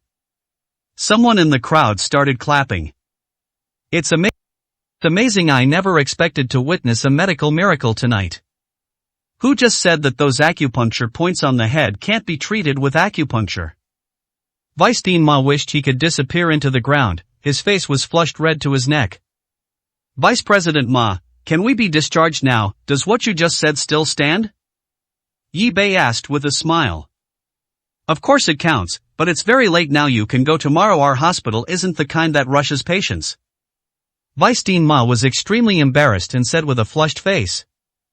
No need, I think my mom still prefers the bed at home. Lu Min happily took Yi Bei's hand. 145, Chapter 145. You want to threaten me? When Lu Min's mother woke up, Lu Min was so happy that she completely forgot about what Fatty Huang had said. After they completed the discharge procedures, Yi Bei accompanied them happily home. They forgot, but Fatty Huang, who was still waiting to eat swan meat, did not forget. He had already received a call saying that Lu Min and the others had gone home. Fatty Huang, after drinking some alcohol, said, "Brothers, my woman got stolen. What do you guys think we should do? Whoever is so blind as to steal our Fatty's woman, of course we'll snatch her back and teach that blind bastard a good lesson." That's right, anyone who dares to steal our Fatty's woman is asking for death. Fatty, stop talking and let's go find that kid and settle the score. A dozen or so people followed behind Fatty Huang, heading towards Lu Min's house in a grand procession. The reason these people listen to Fatty Huang so much is because he's their benefactor now. This small county town has nothing special, except that it has clay that can be used to fire porcelain. This kind of clay can be found in other places, but none are as good as the clay here. Porcelain made from this clay is exceptionally fine. Fatty Huang was in charge of collecting clay and firing the blanks for making counterfeit porcelain. The kiln is located in this county. Fatty Huang still had some impression of Lu Min's family. It was a small building near the edge of the county town, and downstairs was a small shop run by Lu Min's father. The group arrived at Lu Min's building and, without any politeness, kicked the door hard, making it clang loudly and waking up some of the sleeping people. Seeing so many people who didn't seem like good people, none of them dared to make a sound. Lu Min's mother had just returned home and gone to bed, while Lu Min's father was chatting with Yi Bei. Hearing the shouts outside, Lu Min went to the window to look. Her face paled. This is terrible, it's Fatty Huang who brought people to cause trouble. Yi Bei stood up and walked downstairs. You guys stay upstairs, I'll go down and handle this. Yi Bei, be careful, they're not good people. Should we call the police? Yi Bei knew that calling the police would only solve the problem temporarily, and it would cause more trouble later. Only by making them afraid would they stop causing trouble. No need, trust me. Yi Bei opened the door and went out. Fatty Huang saw Yi Bei and shouted, "Brothers, that's the kid who stole my woman, beat him up." Those people immediately surrounded them. Hey kid, are you blind? You dare to steal Fatty's woman? Stop wasting your breath on him, just cripple him first. Fatty, tell me, what do you want to do with this kid? Huang, who was already a little drunk, walked up and pointed at Yi Bei, cursing, "You brat, you didn't even bother to find out who Lu Min is. You'd better kneel down and kowtow to me a few times, or my brothers might go easy on you, otherwise, you might lose your face." When Lu Min's father saw so many people surrounding Yi Bei upstairs, he rushed into the kitchen, grabbed a knife, and was about to rush out. Lu Min stopped her father. "Dad, what are you doing?" Yi Bei said that if he can handle it, there will definitely be no problem. "Xiaoman, there are too many of them. No way, your dad used to be trained when he was young. Move aside and let your dad go out and teach those punks a lesson." "Dad, you're just causing trouble for Yi Bei by going out." Lu Min tried to stop him, but his father couldn't get out, so he went back to the window and looked outside. Yi Bei glanced at Fatty Huang indifferently. "Really, I've never heard Lu Min mention you before." "You little punk, are you still trying to play dumb with me? Brothers, teach him a lesson." Fatty Huang, relying on his superior numbers, didn't take Yi Bei seriously at all. Those young people didn't take Yi Bei seriously at all. Gang fights were commonplace for them. Upon hearing what their god of wealth, Fatty Huang, said, several people immediately rushed towards Yi Bei. How could such a small fry be a match for Yi Bei? Yi Bei's long legs kicked out with lightning speed, and the few people who rushed forward were sent flying like sandbags. Bang bang bang. Lu Min's father, watching with excitement, shouted, "Well done, give them a good beating." When Fatty Huang saw Yi Bei kick several people away with a single move, he was startled. Half sober up, he shook his fat head and ears, and rubbed his eyes in disbelief. These people were feared by everyone in the county town. no one had ever dared to fight back. Seeing several people kicked away and lying on the ground unable to move, they all subconsciously took a few steps back. Fatty, what do we do now? Go together, don't give him a chance to fight back, pin him to the ground. If he dies, Fatty will take responsibility. I can't believe it. Fatty Huang shouted, noticing that the people were just looking at each other without making a move. Damn it. 10,000 each, beat him down. It's true that money can make the devil turn the millstone. As soon as those people heard there was money, they all made a move. While Lu Min wasn't paying attention, her father grabbed a knife and rushed downstairs. Lu Min followed him downstairs. Those guys are all thugs who usually bully honest people because they outnumber them. They're no match for a master like Yi Bei. Yi Bei swept his sword across the room, immediately knocking down a group of people, and then kicked a few more away. Now those people were scared, and several of them happened to collapse right in front of Lu Min's house. Lu Min's father rushed out from inside with a knife, but he didn't pay attention to his footing and tripped someone, causing them to fall. The knife flew out of his hand and headed straight for Fatty Huang. Clang! It almost hit Fatty Huang, completely sobering him up. He picked up the knife from the ground. Having the knife in his hand emboldened him, and he pointed it defiantly at Yi Bei.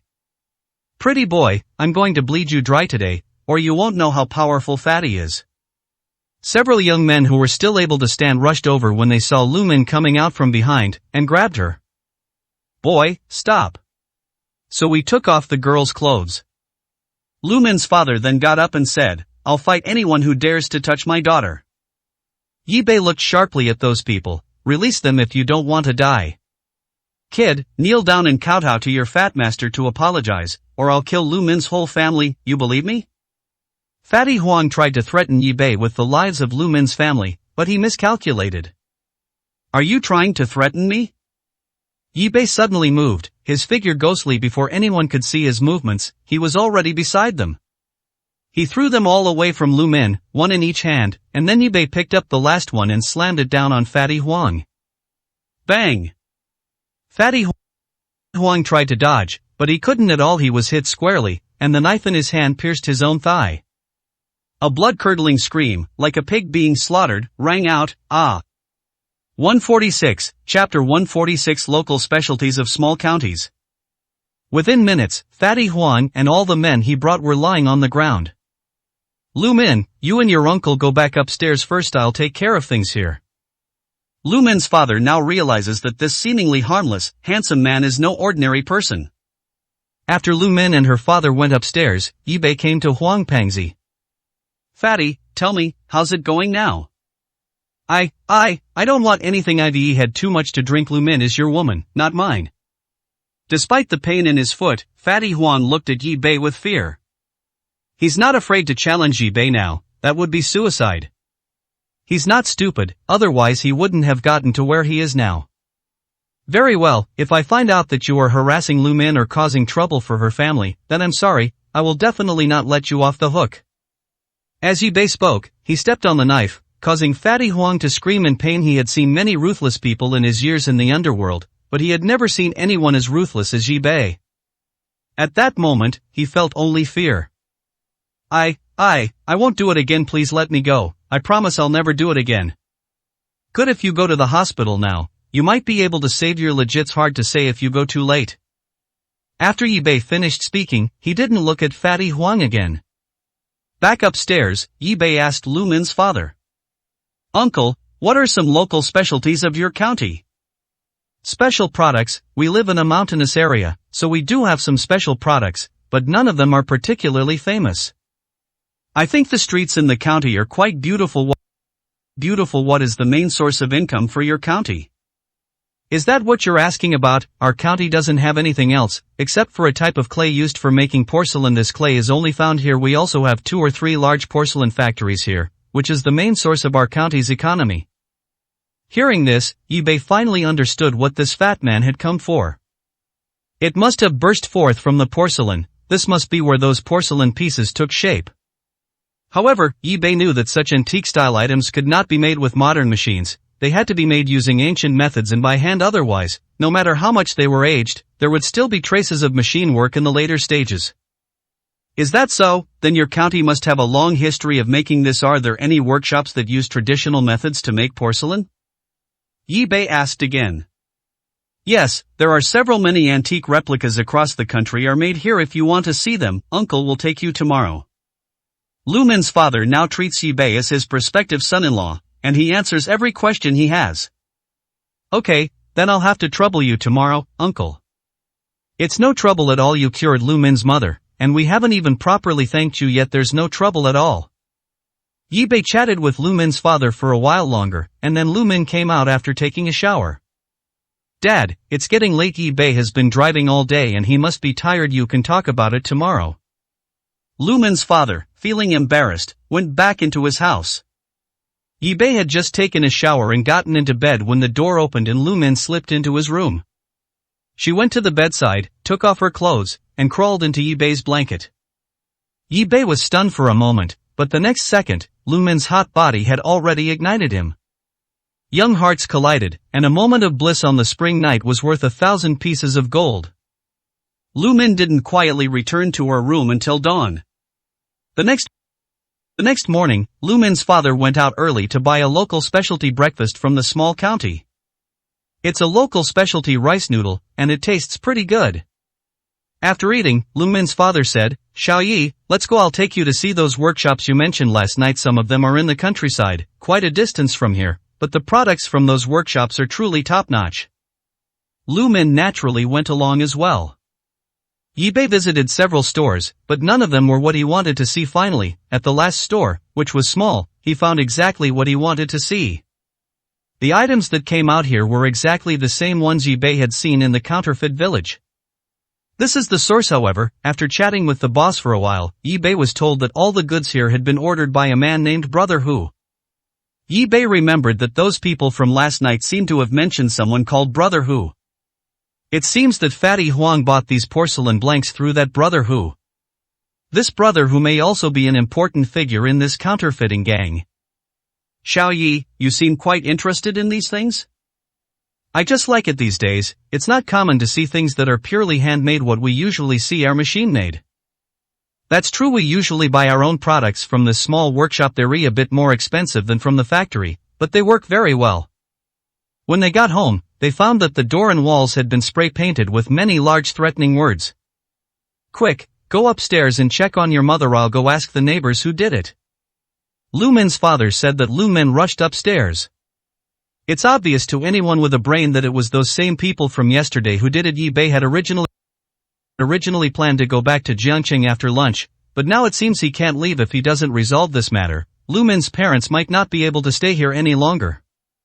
Lu Min's father quickly found out what was going on. The neighbors said it was one of Brother Hu's men. This Brother Hu has quite a few men in this small county town. The people who came with Fatty Huang yesterday were his men. His men went back and told him what had happened the night before. Upon hearing this, Brother Hu immediately started cursing. How have you done your job? Do you know that Fatty Huang is our god of wealth? His business is my business. Brother Hu's business. Settle things with that family for me. Fatty Huang has his eye on that woman. Just give him that woman. As for that pretty boy you're talking about, as long as he's still in this county, I'll make sure he's dead. This Brother Hu had learned some martial arts in other places in his early years. There weren't many people in this county who could beat him. In addition, he was ruthless, so everyone was afraid of him. He became increasingly arrogant, considering himself the boss of the county. After listening to Lu Min's father introduce Brother Hu, Yi Bei. Uncle, this matter was caused by Mei. Will definitely handle it properly and make sure it doesn't affect your and Aunt's lives. It's not hard to find out where Brother Hu is. He owns a KTV in the county, and he likes to sing and pick up girls there whenever he has free time. Yi Bei arrived at the KTV alone. As soon as he arrived at the door, several injured men saw him and immediately shouted, "This is the kid who beat us up last night. Brothers, grab your weapons." However, while shouting, the group of people retreated in unison, as Yi Bei's ferocity the previous night had already frightened them. 147, Chapter 147. One who reaps what one sows. When those people shouted that, a lot of people came out from inside. Yi Bei calmly looked at those people and said, "Which one of you is Brother Hu? I'm here to see him." "Are you going to apologize to Brother Hu based on reason? You wait here, I'll go in and ask Brother Hu if he'll see you." A young man with dyed red hair finished speaking, turned around, and went inside. He came out a few minutes later and said, "Brother who said you have to crawl in on your knees from here." Brother who really thinks too highly of himself. Yi-Bei calmly lifted his leg and was about to walk inside.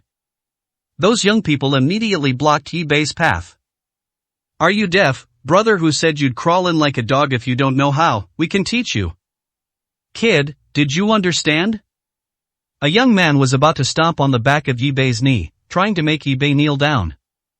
But strangely enough, before his foot even touched Yi-Bei's foot, Yi-Bei, as if he had eyes in the back of his head, suddenly turned to the side and kicked the man, sending him flying.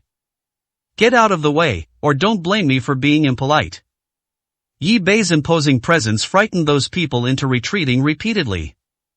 However, they did not move aside. "Kid, you dare to hit someone here? Today we'll show you what we're made of."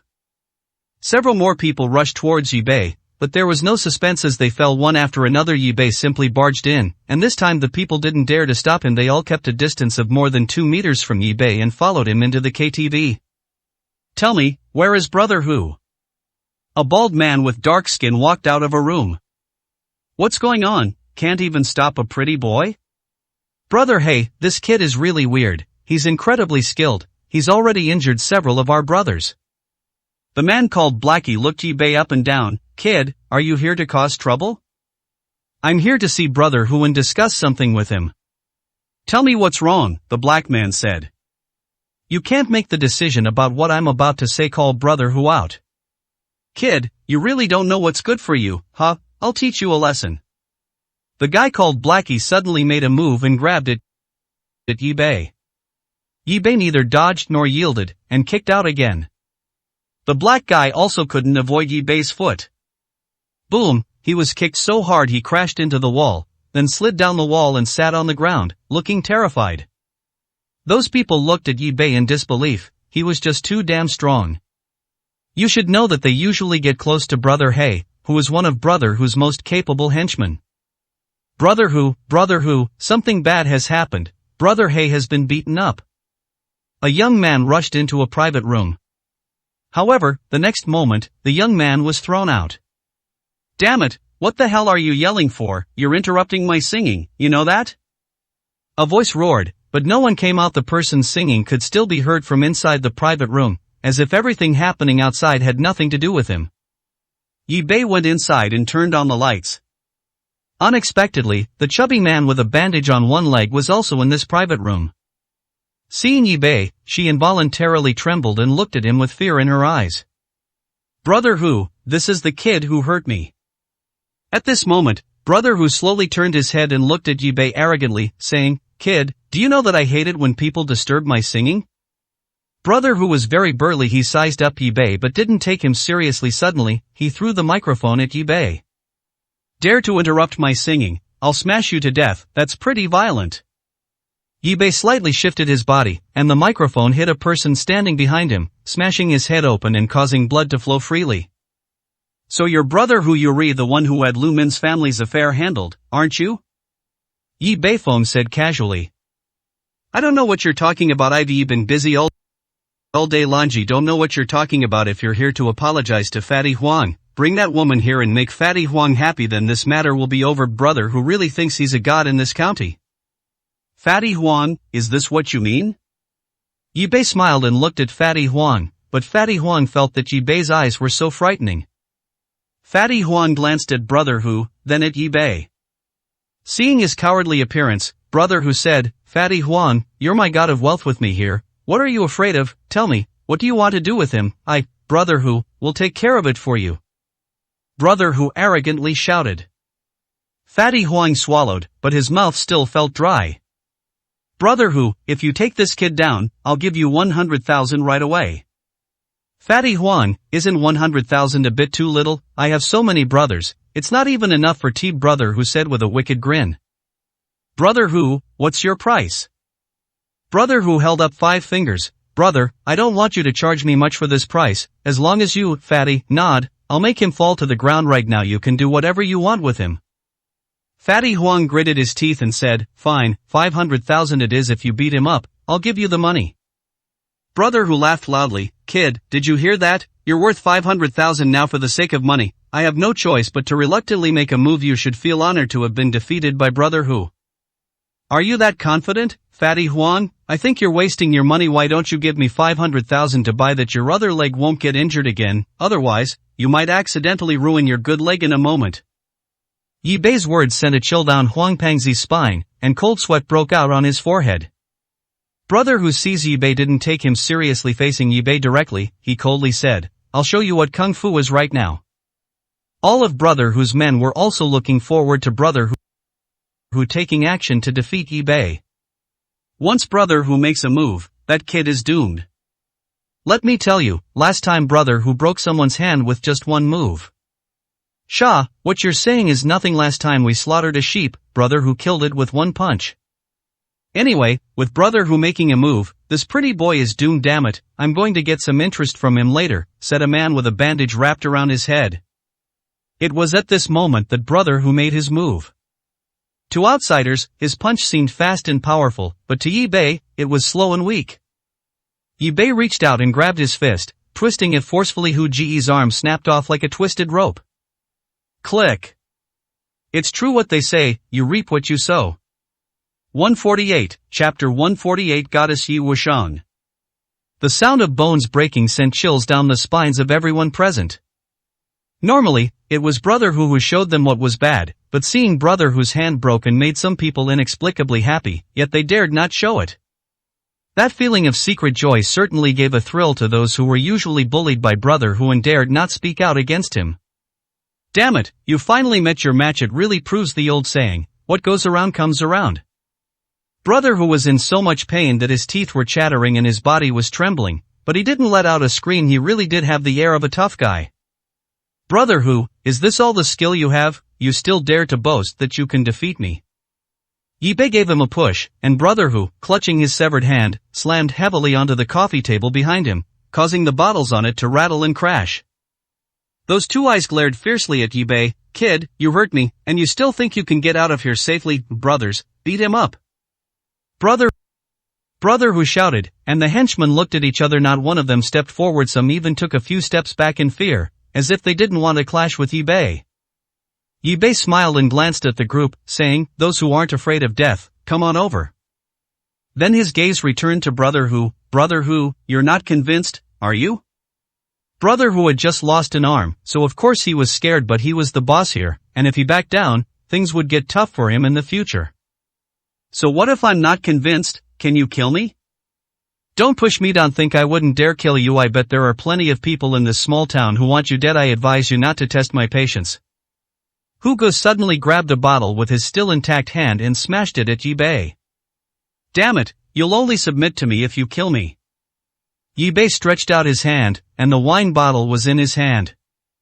Yi Bei didn't hold back. You want to play hardball with me? I'll play along to the end. Yi Bei took a step forward and smashed the bottle in his hand directly on Hu Ji's head without any hesitation. Bang! The bottle smashed a bloody hole in Brother Hu's head. Brother Hu almost fainted from the impact of Yi Bei's blow. Yi Bei casually picked up another bottle. Give up now, if not, I'll smash all these bottles over your head. After being hit, Brother Hu became much more docile, and the ferocity on his face lessened, replaced by fear. Fine, you weenie admit defeat. You draw the line, and I'll take it. Very well, did you have someone handle Lu Min's family affairs? Brother Hu stood up, clutching his head. Who did this? The hell, step forward right now. His shout prompted two thugs to step forward. We did it. We were beaten up last night and we were still angry. Damn it, you've caused me trouble. I'll kick you to death. Brother Hu raised his foot and kicked the two men.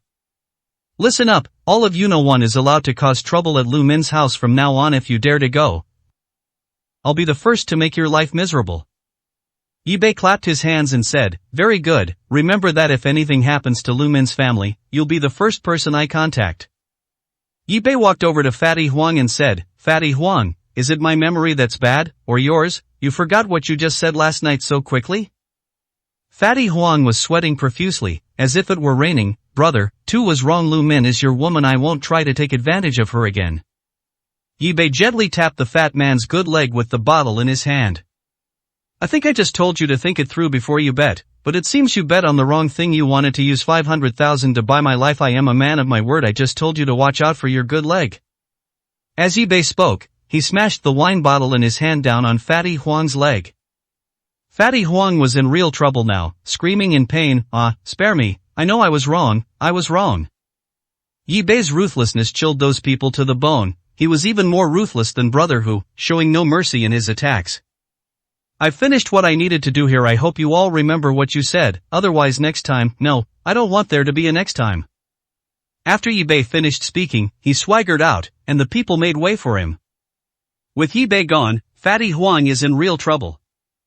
Fatty, of all people to mess with, you had to pick on this plague. You're going to cover all my medical bills now. Stop watching and get me to the hospital right now. Brothers, take me with you, I feel like both my legs are broken. When Yi Bei returned to Lu Min's house, Lu Min's father looked him over and asked, Xiao Yi, are you alright? Did those people give you any trouble? Uncle, don't worry, I've already taken care of it. If they dare to cause you any trouble, just let me know. I won't bother you anymore. I'll head back to Jiangcheng now. Yi Bei, can't you stay one more night and leave tomorrow morning? Lu Min's beautiful eyes were filled with reluctance. Her mother had just recovered, and she wanted to stay and spend a few more days with her. Next time, I'll be leaving Jiangcheng for a few days to visit my master. Yi Bei left the small county town alone. On his way back to Jiangcheng, Yi Bei called Master Feng and told him what had happened. Alright, I'll send someone to keep an eye on it, said Master Feng. However, when Yi Bei returned to Jiangcheng, he discovered that Yi Wuxiang had actually come to Jiangcheng. Yi Wuxiang was still as beautiful as ever. Her eyes were like big, expressive eyes, her slender figure was charming and alluring, and she was perfect. Xia smiled slightly. To Yi Bei, Yi Wuxiang was like a goddess. This woman was like an older sister to him, and also like a mother when he was little. Yi Wuxiang always protected Yi Bei and wouldn't let others bully him. Later, as Yi Bei grew up, he turned around and protected Yi Wuxiang, driving away all those who wanted to harm Yi Wuxiang. Xiao Bei, you're back. It was Yi Wuxiang who spoke first. Senior sister, when did you arrive? I was hoping to go back and celebrate your birthday. When I arrived, they said you had just left. I've been here for a day and have explored the whole city. The pretty girl who came to see you during the day, was she your new girlfriend? She was very cute. I think her name was Feng Xiaoyu. She took me around all day today and just left not long ago. Yi Wuxiang always speaks like an older sister. Feng Xiaoyu was the first friend I made in Jiangcheng. We were just ordinary friends. 149, Chapter 149. More Than Family. On the roof of Jishitang, Shenpi and Zisu tactfully went downstairs. Only Yi Bei and Yi Wuxiang remained, each holding a bottle of wine. Is master alright? Yi Bei looked up at the sky. Master, do you think there's anything he can't handle? He seems to be in a relationship recently. I heard it's with a university professor. Yi Bei knew that Yi Wuxiang was not exaggerating at all. Wu Wei often said that love makes one young. With his mature, older man appearance, Wu Wei is incredibly attractive to women. Wu Wei was witty and elegant, seemingly omniscient, knowing everything from the sky and the earth to the creatures that swim in the sea and crawl on the ground. Really, I remember Master saying on the phone last time that the Temple of Medicine had some trouble to deal with. Do you remember Situ Guang? He's the troublemaker Master was talking about's not a good person, and he always wants to be the leader of the medical god Halley. Don't know why Master has been putting up with him. If it were me, I would have crippled him long ago. Yi Bei certainly knew Situ Guang, a vice hall master of the Temple of Medicine god. He also held many titles in the secular world, such as university professor, well-known medical expert, and authoritative expert of some medical institutions. He's just a vain guy. I know that Master just doesn't want to deal with those mundane matters, but Situ Guang is different. He likes to be called an expert and he likes to be flattered. Xiao Bei, your senior sister feels that you have changed. You have grown up and become more and more mature. You have also become more measured in your actions. That stupid woman actually dared to dump our Xiao Bei. If your senior sister were here, she would definitely help you slap her a few times. Yi Bei looked up and took a big gulp of wine. I'm the stupid one. I only just realized that I gave 3 years of my life willingly, but it couldn't compete with money. Is money really that important? Even a penny can stump a hero, so tell me, is it important or not? Yi Wuxiang teased Yi Bei with a smile.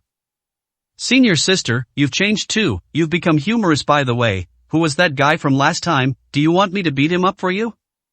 Yi Wuxiang knew that Yi Bei was referring to the man from the last phone call, and laughed. Our Xiao Bei is still the best to his senior sister. Next time you see him, teach him a lesson, for your sister's just an arrogant man who thinks all the women in the world should revolve around him. Are there any men like that in front of my senior sister? I think all men would be unable to move when they see her in my heart. She is my eternal goddess. Yi Wuxiang chuckled. Xiao Bei, you've learned how to make girls happy now. Come on, finish this bottle. I haven't been this happy in a long time.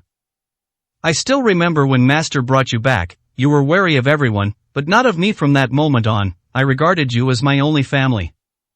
Senior sister, I know who I am now? Yi Bei suddenly said. You know who you are now? What do you mean, you found someone who dumped your parents? Yes, but they are all dead, leaving me with a formidable enemy. Yi Bei didn't tell Wu Wei about this, but told Yi Wuxiang first. I'm sorry, Xiao Bei, it's better that you know who you are than that I am. Master probably doesn't even remember where he found me. Don't you want to know my name? Don't you want to know who my enemies are? For some reason, Yi Bei really wanted to hear Yi Wuxiang ask him these questions. I don't ask because I know that if you wanted to tell me, you would, wouldn't you? Haven't you always been like this since you were little? Yi Bei suddenly chuckled. My name is Xiao Hao, son of Xiao Zhantian, a descendant of the Xiao family, which was famous throughout the world more than 20 years ago. One night more than 20 years ago, the Xiao family was wiped out. The enemy was the Ghost Palace senior sister. This is my background. Can you believe how lucky I am to have survived such a disaster? Yi Wuxiang put down the wine bottle in his hand. Xiao Bei, we are all pitiful people. My background may be even more tragic than yours. I won't comfort you, but I can lend you my shoulder to lean on, just like when you were little, you always liked to lean on my chest to sleep. Yi Bei actually moved closer, so naturally. Yi Wuxiang gently stroked Yi Bei's incredibly handsome face. Xiao Bei, I will definitely avenge you. It's just the Ghost Palace, right? My brother and I will uproot it completely. Thank you, senior sister. I haven't told Master about this yet because I don't want to interfere with his dating life. Xiao Bei is so sensible. No wonder Master always says Yi Bei is good in this way and that way. In his eyes, you are a perfect person. You may not know, but 3 years ago when you suddenly said you wanted to stay in Luoshui to repay a debt of gratitude and marry a woman, although Master did not object, I could see that he wanted you to grow up and teach you a lesson. That's why he made way for you in those rules. He wanted to tell you that in this world, you can give your heart to someone, but that person may not treat you well and may even repay kindness with enmity. Perhaps Master knew from the beginning that this would be the outcome. Xiao Bei, if your enemy is the Ghost Palace, then I want to tell you that if you don't rely on the power of the Healing God Palace, it will be very difficult to get revenge on your own.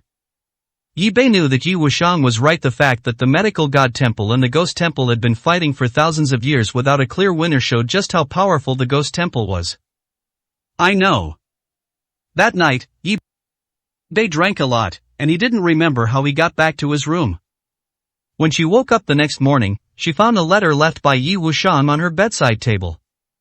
Xiao Bei, by the time you read this letter, I will have already left Jiangqing. Consider last night as you celebrating my birthday with me. Actually, that's my birthday, only heaven knows, but when we were little, our master set a birthday for each of us so that we would all be happy. He celebrated it for us every year, and we all thought it was our own birthday.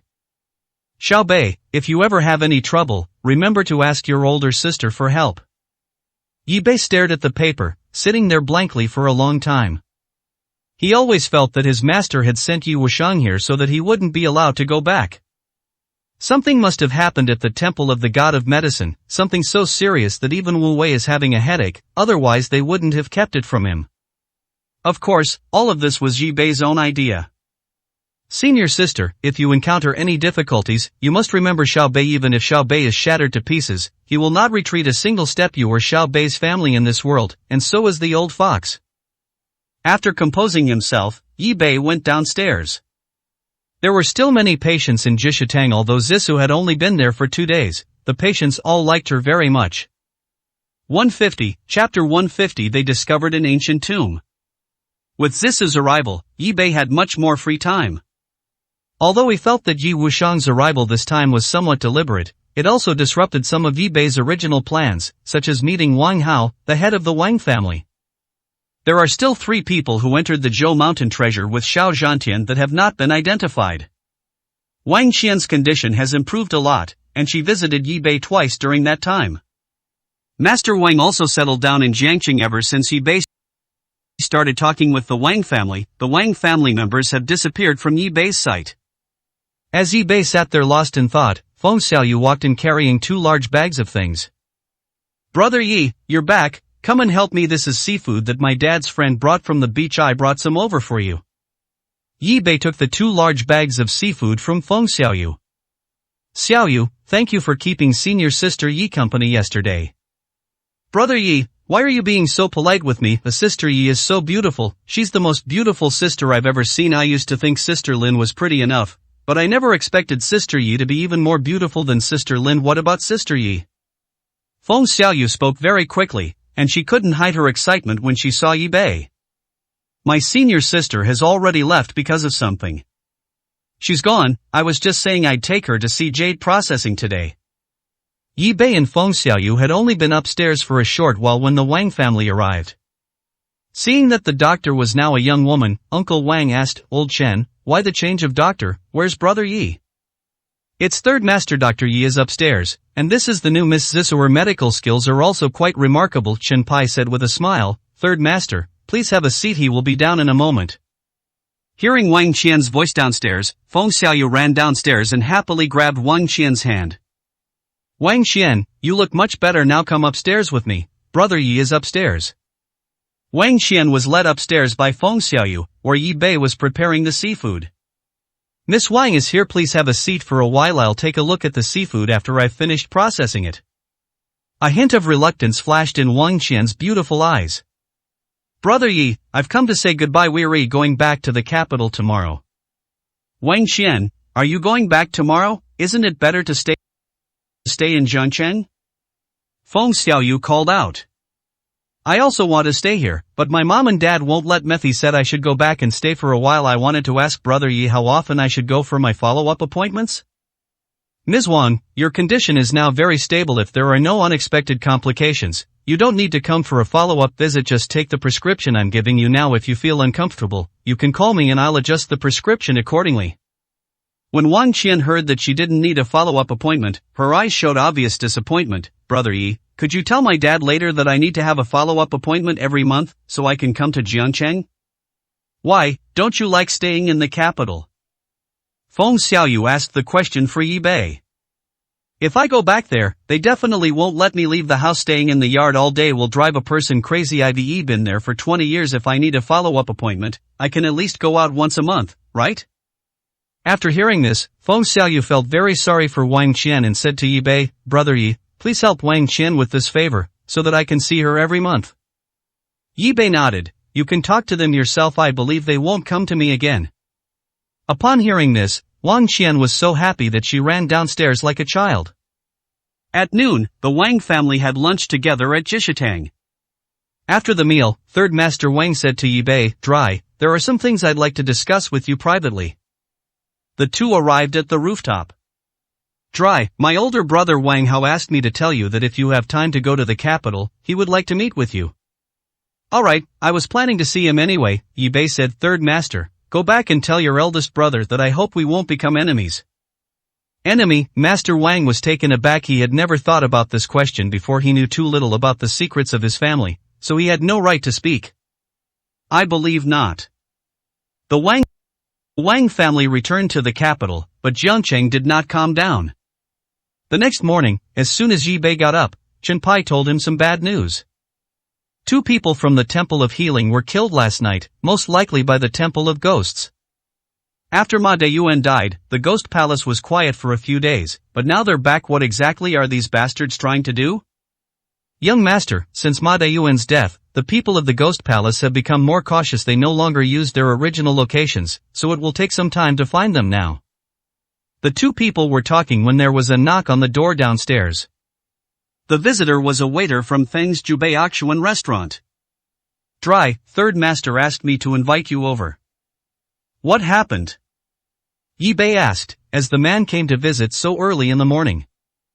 I don't know the specifics. Third Master only instructed us to invite Dr. Yi back. Yi Bei followed the shop assistant to Jubei Akshuan, where several big names in Jiangcheng's antique world were already seated.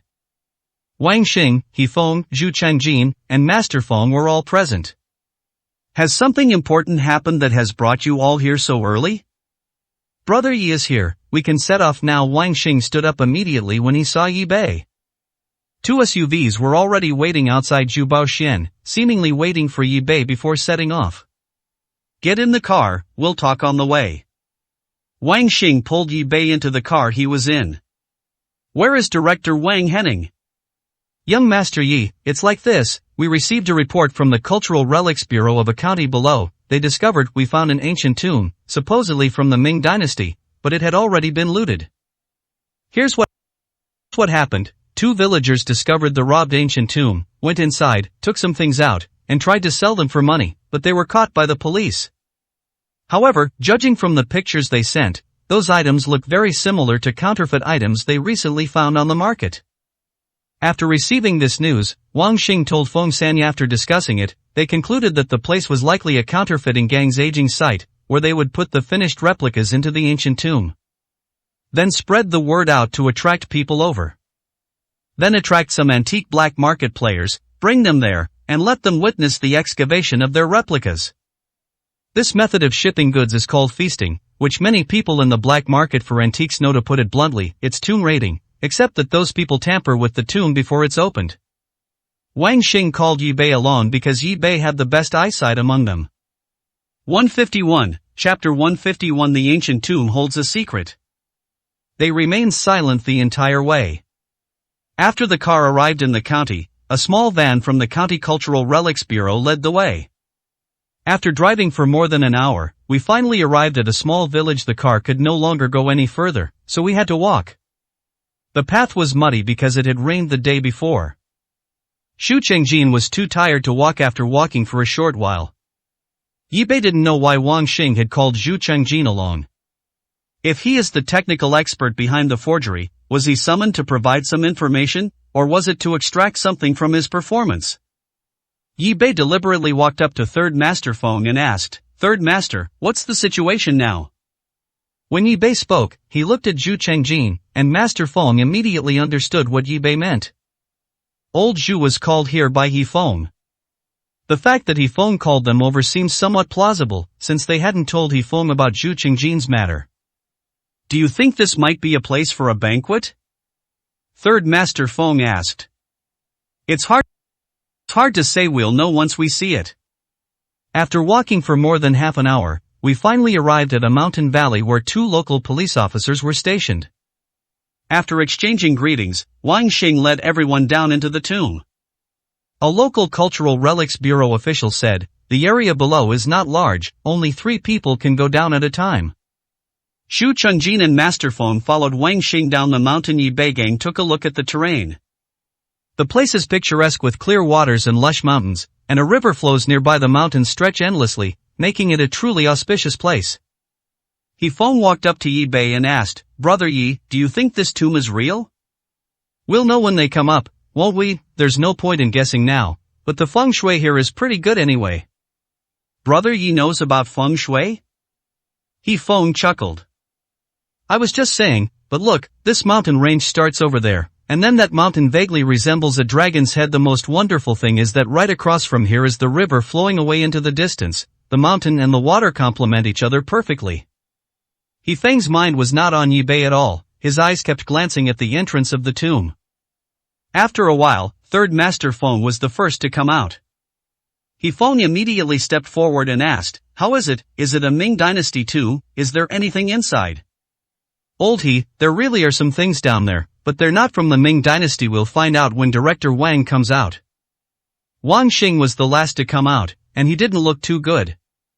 "Sigh, it's all ruined. Those people must have used this place as a banquet venue. The traces are very obvious. The things left inside now must have been deliberately left by them to prepare for the next banquet. I didn't expect that the 2 village chiefs would ruin it." "Director Wang, is it from the Ming Dynasty?" Wang Xing nodded. "Judging from the structure and the remaining traces inside, it's definitely from the Ming Dynasty, right, Professor Zhu?" Wang Xing's sudden question startled Zhu Changjin, who was wiping his glasses. "I agree with Director Wang's opinion, but it's a pity everything has been destroyed, so it's not very meaningful. None of the things inside are real. These people were just setting up a trap here, double-crossing each other. Wang Xing took out a piece of porcelain and handed it to Yi Bei. Brother Yi, take a look. Don't these things look a lot like the ones we've found recently? Yi Bei took the items in his hands and, after just one glance, immediately recognized them as products made in the workshop in Lumins County. The patterns on it were obvious, but Yi Bei didn't say anything on the surface, only agreeing with Wang Xing's opinion. This is one way those people sell their goods. These items will quickly flow into the antique market anyway. The people attending the banquet have different levels of expertise, some can tell the difference, while others can't. But none of that matters, what matters is that the products can be sold.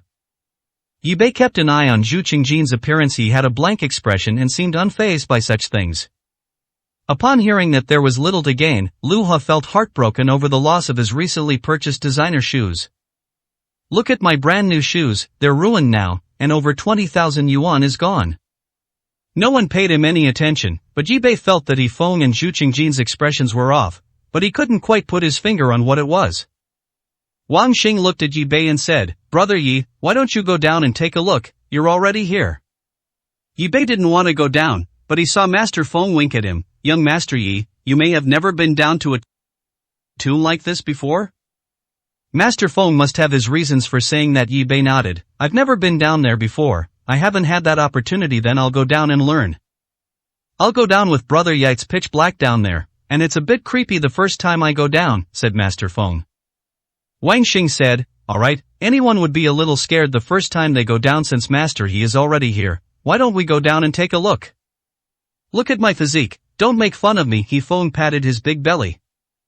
Yi Bei and Third Master Feng went down into the tomb. Yi Bei looked at the tomb for a while with a flashlight and said, Third Master, these things were all made by those people. Did you send me down here to see these things? Hee, of course not, come with me. Master Feng led Yi Bei to the other side. Shining a flashlight on a wall, he said, Brother Yi, look here. I have a feeling there's something behind this wall. This tomb chamber isn't the real main tomb chamber. After finishing speaking, Master Feng tapped the wall with his hand. Sure enough, the sound was somewhat hollow, indicating that there was more space behind it. Yi Bei didn't speak, but looked intently at the wall as if searching for something, and then touched the ground for a while. Suddenly touching something cold, Yi Bei laughed. Third Master, just as expected. You're incredibly observant, you noticed that too? Master Feng laughed and said, I only became suspicious because I saw Zhu Qingjin staring at this wall for a long time. I came down with you to confirm it. I really didn't see it just now. After Director Wang came down, he was focused on those replicas and didn't pay any attention to this wall at all. Yi Bei now understood why Zhu Qingjin looked strange after he went up there. He was afraid that others would discover the secret. What do we do now? Tell Director Wang about this discovery. I think we should say it. What do you think? Let's go in and take a look, Yi Bei said. Good. Yi Bei pulled hard on the iron ring, and with a loud bang, a passage that could only accommodate one person at a time appeared. The sound was quite loud, and Wang Xing and the others on the ground also heard it. He immediately shouted inside, Third Master, Brother Yi, what happened downstairs? 152, Chapter 152. There might be something unclean down there. None of the people above noticed that when Zhu Qingjin heard the loud noise, the muscles on his face twitched suddenly. He knew that Yi Bei and his group had discovered the secret below. The tomb passage has just been opened, and experienced people would not rush in at this time. There might be unexpected traps in the tomb passage, and the long-sealed gases inside might be poisonous. Master Feng was quite experienced in this matter, and he took out a barrier-avoiding pill and handed it to Yi Bei. Brother Yi, put this in your mouth. Yi Bei took it and put it in his mouth. A spicy yet refreshing taste strongly stimulated Yi Bei's nerves, keeping him awake.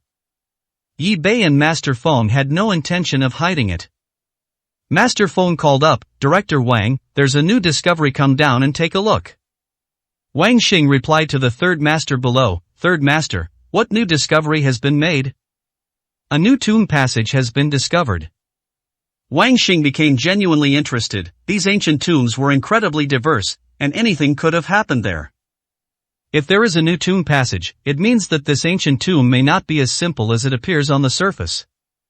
Zhu Qingjin offered to go down and take a look with Wang Xing. Director Wang, let me go in with you. Wang Xing nodded. Wang Xing and Zhu Chengjin re-entered the ancient tomb, and Yi Bei paid special attention to Zhu Chengjin's expression. His face clearly showed delight, but he frowned and asked, "Third Master, how did you discover this tomb passage?" It's because Brother Yi accidentally kicked something just now. He pulled on it, and now the tomb passage won't open, Third Master Feng said casually. At this point, Wang Xing looked through the entire tomb chamber again.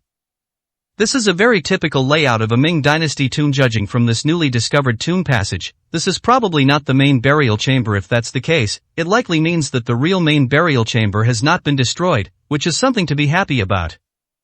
As a museum staff member, Wang Xing is very responsible for protecting and rescuing cultural relics. They peered into the tomb passage with their flashlights, but couldn't see the bottom. It was pitch black inside.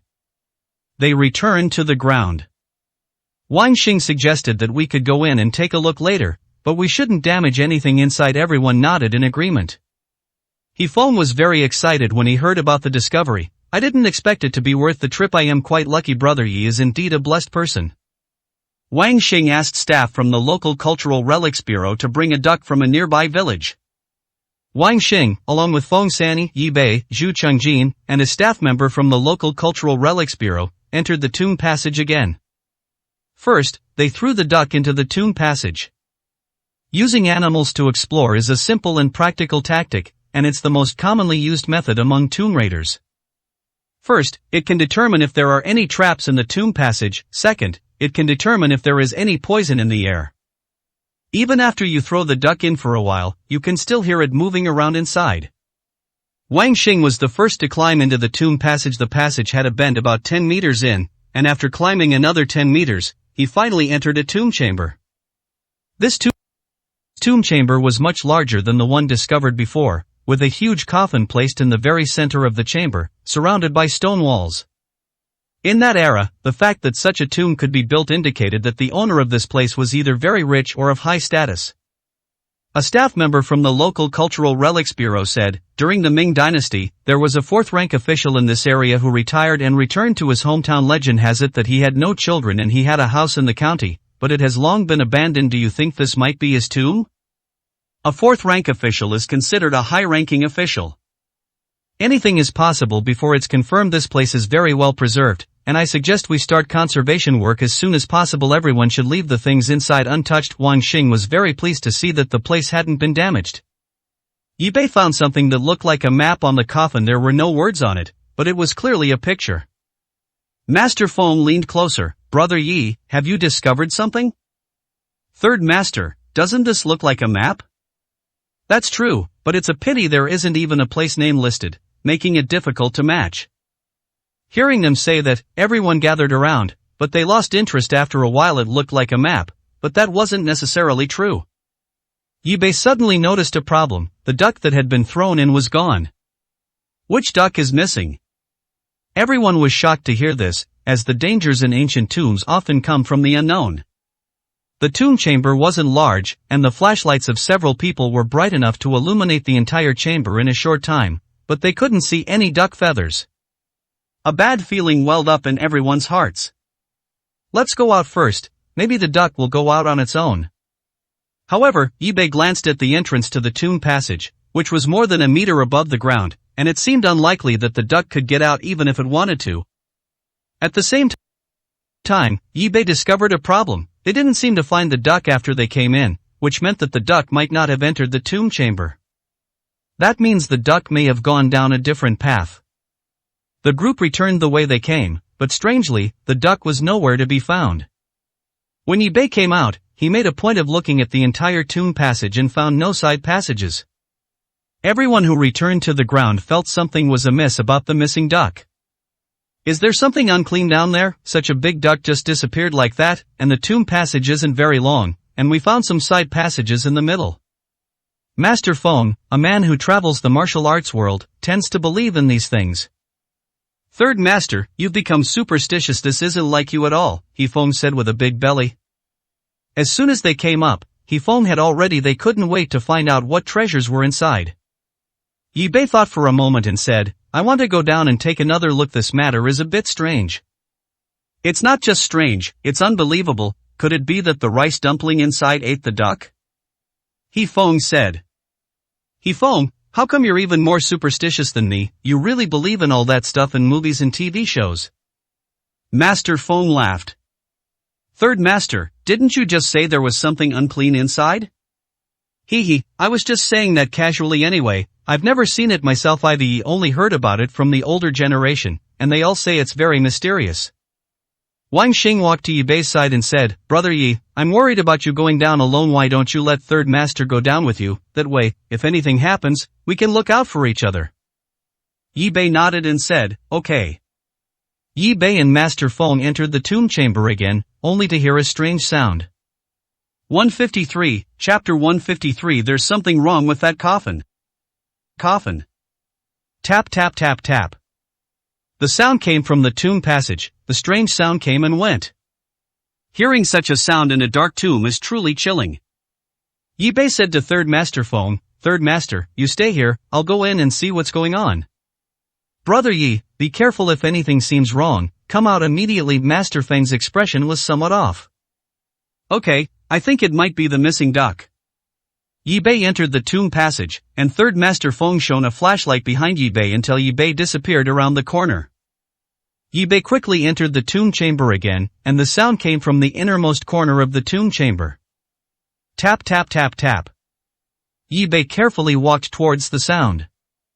There were some porcelain pieces piled up there, in all shapes and sizes. Before Yi Bei even reached that spot, he heard Feng San's voice from behind, Brother Yi, how is it going? Despite his concern that Yi Bei might get into trouble, Master Feng followed him in. Third Master, what are you doing here? The two people's voices did not stop the clicking sound. I'd like to know what happened too. The tapping sound echoed in the tomb. They soon discovered that the sound was coming from an overturned jar. Master Feng drew the dagger from his waist, just in case. Yi Bei held the flashlight in his mouth and turned the can over with both hands. It turned out to be the same duck they had let in earlier. After the duck got trapped, it pecked at the jar with its beak, which made the clattering sound. But who hid the duck in the jar? Why was there no sound at all when they were looking for the ducks? Yi and Feng exchanged a glance of the 5 people who had just come in. Neither of them had done this, so the person who did it was likely Wang Xing, Zhu Chengjin, and the person from the Cultural Relics Bureau. The first person to enter the tomb chamber was Wang Xing, followed by Zhu Chengjin, the people from the Cultural Relics Bureau, Master Feng, and Yi Bei was the last to enter. If we consider the order in which people entered the tomb, then the most likely person to have done this is Wang Xing. But why did he do that? What was his purpose in doing so? Why didn't that duck make a sound just now? Yi Bei and Bei San were both puzzled. If it wasn't Wang Xing, then it was very likely Zhu Chengjin. Was he trying to create some mysterious atmosphere to scare them away? But when the two of them came down just now, Zhu Chengjin didn't seem to be acting strangely. Yi Bei threw the duck back into the tomb passage, and then carefully examined the piles of porcelain. What he saw startled him. Several of the porcelain pieces were actually fakes. That means they had been here before them, otherwise these things wouldn't be here. Yi Bei told Master Feng about his discovery, and Master Feng was also surprised. The person who came in must be a master. They didn't leave any obvious traces. Could the coffin have already been opened? Master Feng examined the coffin closely, and indeed there was no sign of it being opened. That's strange. If the tomb raiders had already come in before, why didn't they open the coffin? Perhaps it really is as Third Master said, that person is a master, and doing this may be setting up a big trap, maybe to fleece a fat sheep. Does Brother Yi mean that those that were deliberately left unopened were meant to lure people into a trap? Yi Bei could tell from the Third Master's eyes that he really wanted to open it and take a look. After all, most valuable items are inside the coffin. However, as Wang Xing just said, these things need to be protected. Third Master, forget it. Judging from the burial items here, it's very likely just an ordinary wealthy family. Brother Yi, are you really not interested in what's inside? Feng San's eyes gleamed with the cunning of a Jianghu person, someone who is roamed. Curiosity killed the cat. Let's go outside. Yi Bei really had no interest in things involving dead people. The two went outside and told everyone they had found the duck. Everyone looked incredulous, and no one admitted to putting the duck upside down in the jar. When Yi Bei revealed that they weren't the first people to enter that tomb chamber and discover counterfeit porcelain inside, it was only after Yi Bei explained that they hadn't been the first to enter. Wang Xing asked in surprise, "Brother Yi, are you sure?" "I'm sure I examined the duck carefully when I found it. There's no mistake. Some of the porcelain pieces are the same as those in the outer tomb chamber." Wang Xing couldn't sit still any longer. He said to the people from the County Cultural Relics Bureau, "Xiao Zhu, why don't we go down and open that coffin?" The Cultural Relics Bureau officials had no objections and agreed on the spot. Yi Bei did not go down this time. He thought of a question. If those fake things were related to the Ghost Palace, then could this banquet be set up by the Ghost Palace as well? He Feng asked, "Young brother Yi, you don't seem very interested in these things?" "Let those things be left to professionals like Director Wang to protect. I am just here to watch the excitement," Yi Bei said with a slight smile. "Brother Yi, I acquired something a few days ago. Could you take a look at it for me when I get back?" "You're an expert. How could you possibly be wrong about what you've set your sights on?" The people below are all experts, and they are carefully opening the coffin. The way they opened it was different from the brutal way the tomb raiders used. Their method was much more civilized. Slowly open the coffin without damaging it. It is a stone coffin, without the usual coffin nails, but the sides are sealed well with some unknown material. It took them quite a bit of time to fully open it. After cleaning, everyone was excited and looking forward to opening it. Wang Xing said, "I'll count to 3, and then we'll all push the coffin lid open together." Then, when they finally managed to push open the coffin lid with great effort, they found it empty, with nothing inside. "How could this be? It's empty." The group looked at each other, their faces filled with disappointment. By the time they came out, it was already quite late. Yi Bei and He Feng were also taken aback when they heard that the coffin was empty. Was everything here built for a banquet? Wang Xing looked disappointed and exhausted. "Shall we go back to the county first? I thought we'd come up with something, but we've come up empty-handed." Yi Bei hadn't said a word since they got on the bus. Once inside, everyone lost interest and closed their eyes. When we returned to the county, a dish called gobeira, sweet and sour pork, was served at our meal. Upon hearing this name, a bold idea flashed through Yi Bei's mind. There was more to that tomb than met the eye. "Director Wang, there's something wrong with that coffin. We need to go back immediately, or the contents might belong to someone else." All eyes turned to Yi Bei. "Brother Yi, have you made any new discoveries?" 154, Chapter 154 Zhu Qingjin's Identity. Yi Bei glanced at Zhu Qingjin's expression as he spoke. When Zhu Qingjin heard Yi Bei say that there was a problem with the coffin, a slightly unnatural expression appeared on his face. When he came back just now, Zhu Qingjin wasn't in the same car as him, so Yi Bei couldn't be sure if Zhu Qingjin had sent any messages. That coffin likely had a hidden compartment. The people at the table were all seasoned veterans, and they immediately knew that what Yi Bei said was very likely. Such a huge coffin was so clean, which was completely illogical. If there was nothing inside, it would be impossible to seal the coffin so tightly. Wang Xing immediately put down his chopsticks and said to the people from the County Cultural Relics Bureau, "Xiao Zhu, contact the people guarding that place right away and tell them that they must not let anyone down into the tomb." The man named Xiao Zhu took out his phone and made a call, but neither of the two guards answered. Something might have happened? Wang Xing stood up. "We have to go back. Everyone is tired. Those who don't want to go can stay in the county and rest." Zhu Qingjin and He Feng said they were tired, so they waited for news in the county town. Yi Bei and the others rushed back to the place and found 2 guards who had knocked the man unconscious and tied him to a tree. When the group entered, they discovered they were too late. There really was a hidden compartment beneath the coffin. The stone coffin was forcibly opened, and all the valuables inside were looted, leaving only a skeleton that had been ransacked. "How did this happen?" Wang Xing asked, somewhat annoyed. "The person who sent the message must be one of us. That person discovered the secret but didn't reveal it. Instead, they sent the message to someone else," said Master Feng. Yi Bei already had someone in mind, Zhu Qingjin. When Zhu Qingjin first went down into the tomb, he was the last one to come out. He probably went back to confirm the secret of the coffin and also took a few replicas with him. The duck was very likely the one that Zhu Qingjin had hidden under the porcelain. His purpose in doing all this was to mislead Yi Bei and Wang Xing into believing that the tomb had already been entered and there was nothing there, thus leading them in the wrong direction. But there are many people around, and he has no evidence. It's all just speculation, so he can't say anything. It's highly likely that Zhu Chengjin sent the message out when Yi Bei and the others went down into the tomb for the second time. The people from the ghost temple appeared just as they left, knocked out the two guards, entered the tomb, and took away its contents. Once outside, the two guards had already been woken up. Not long after you left, a group of people came at first. We were wondering why you were back, but when they got closer, we realized it wasn't you. Without saying a word, they knocked us unconscious. We have no idea what happened after that. The group had no choice but to return to their hotel in the county town empty-handed. Master Feng and Yi Bei shared a room. Brother Yi, is there someone you suspect? Zhu Chengjin. Yi Bei voiced his suspicions, and Master Feng nodded in agreement. Should we tell Wang Xing about this?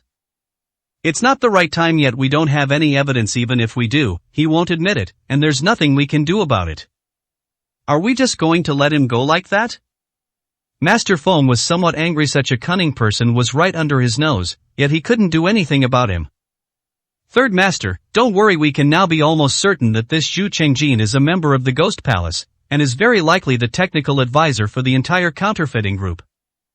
That bastard, I used to treat him like an expert and I was very respectful to him. Until we find solid evidence, you should treat him the same way you always have, or even better. I believe that once he does it, he will definitely slip up. When they saw Zhu Chengjin the next morning, his face showed a serious expression mixed with some pleasure.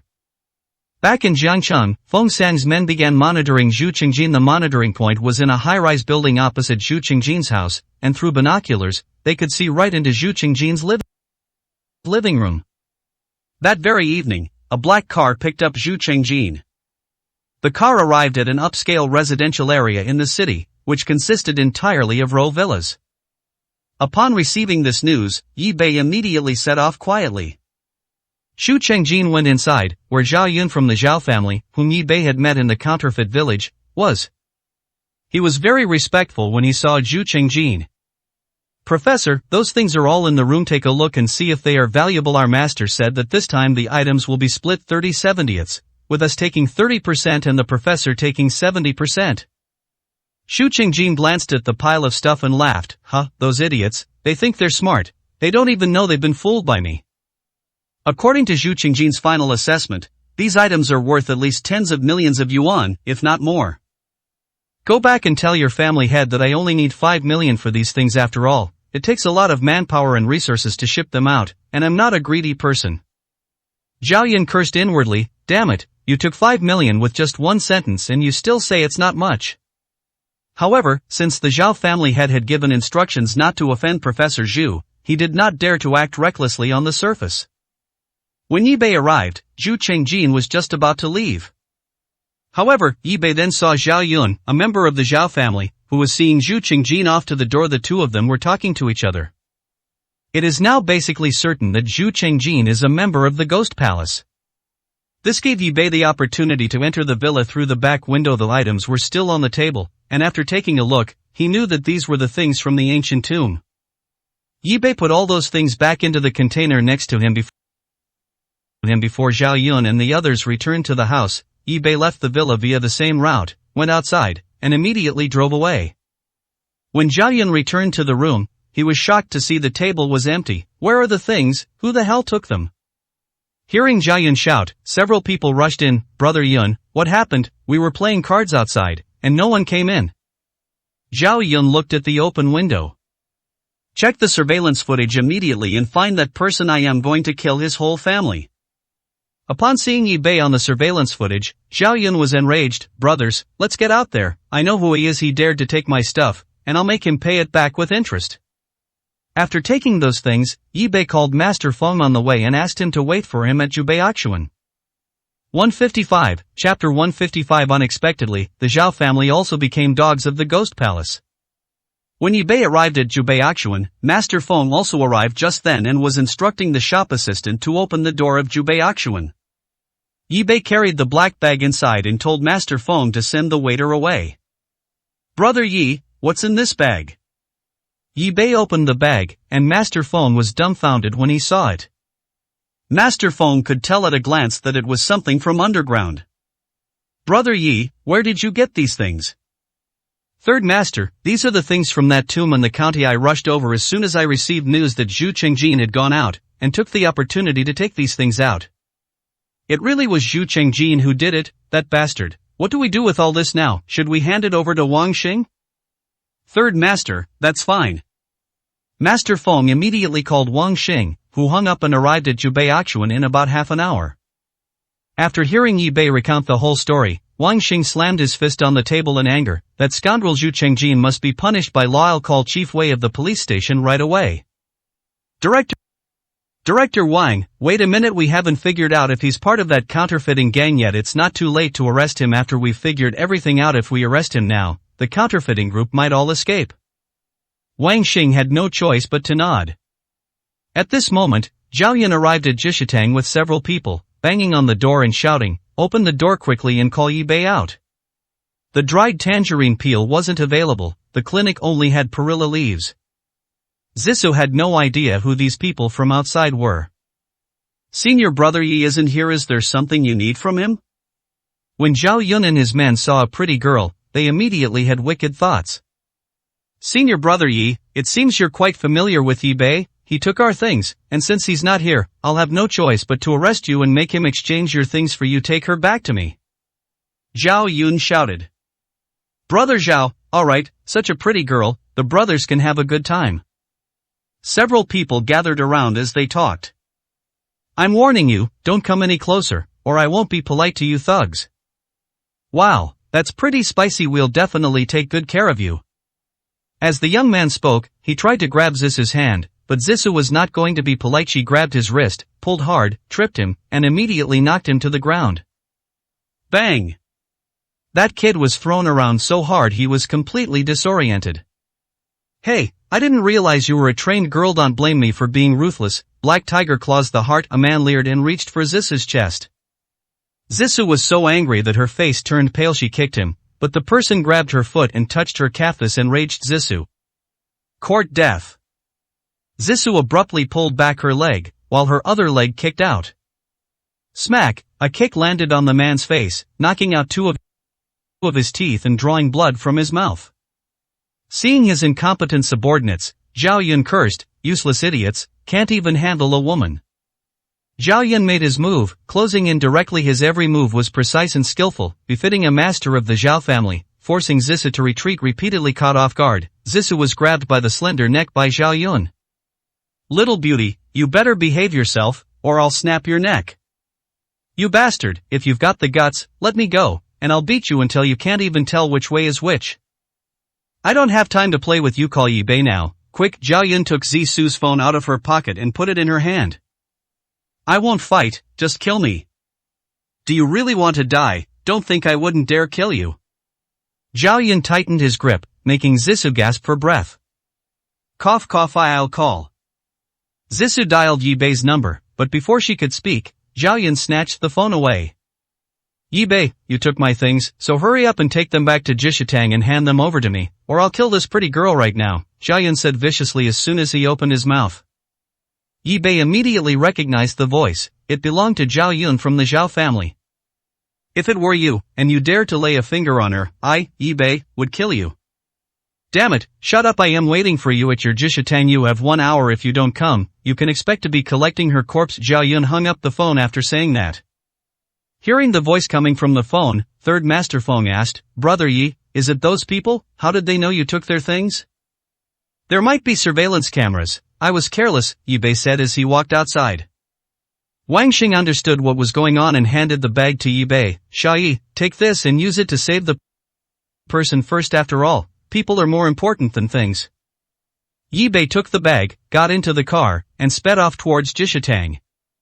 Feng San and Wang Xing exchanged a glance. "Director Wang, it's not appropriate for you to get involved in this matter. You should go back first. I'll go take a look." When Yi Bei returned to Jishitang, Zhao Yun was sitting there arrogantly. Zissou was tied to a chair and had something stuffed in her mouth. "Yi Bei, I didn't touch you, but you came after Meido. You think no one in Shuangjiang County can do anything to you. Today I'll make you kneel down and beg me to let you go." Yi Bei's eyes were filled with murderous intent. "Are you from the Zhao family?" "Ha ha ha, so what if I'm a member of the Zhao family? Very well, I didn't expect the Zhao family to become dogs of the Ghost Palace. In that case, you can only die. Yi Bei carried the bag and walked in step by step. I've heard you're quite the fighter. Well then, today I'll show you what it means to be outmatched. Our Zhao family's martial arts are unparalleled. No one in Shuangjiang County dares to offend us. As for that Ghost Palace you mentioned, I've never heard of it. Zhao Yun denied it. You coward, you've become a dog of the Ghost Palace, but you still don't dare admit it, do you? Shut the fuck up, trying to trick me into telling me anything. Zhao Yun was very strong, with a very muscular body. He grinned wickedly. Come on, let me see what you're made of. He waved provocatively at Yi Bei, his eyes full of disdain. He didn't believe that this pretty boy could withstand his iron fist. You're dead. Yi Bei made his move, and it was incredibly fast. The moment Zhao Yun saw Yi Bei make his move, he felt like he was seeing things and was shocked. Even the head of the Zhao family couldn't achieve that kind of speed. It was too fast. Before he could even retract his waving hand into a fist, Yi Bei was already in front of him. Slap! A resounding slap landed on Zhao Yun's face, nearly turning his head 180 degrees. Zhao Yun felt as if he had been hit in the face by a speeding vehicle. He staggered back several steps, his face swollen from Yi Bei's slap, burning and throbbing with excruciating pain. His mouth tasted salty, and he opened his mouth and spat out a mouthful of bloody foam mixed with his teeth.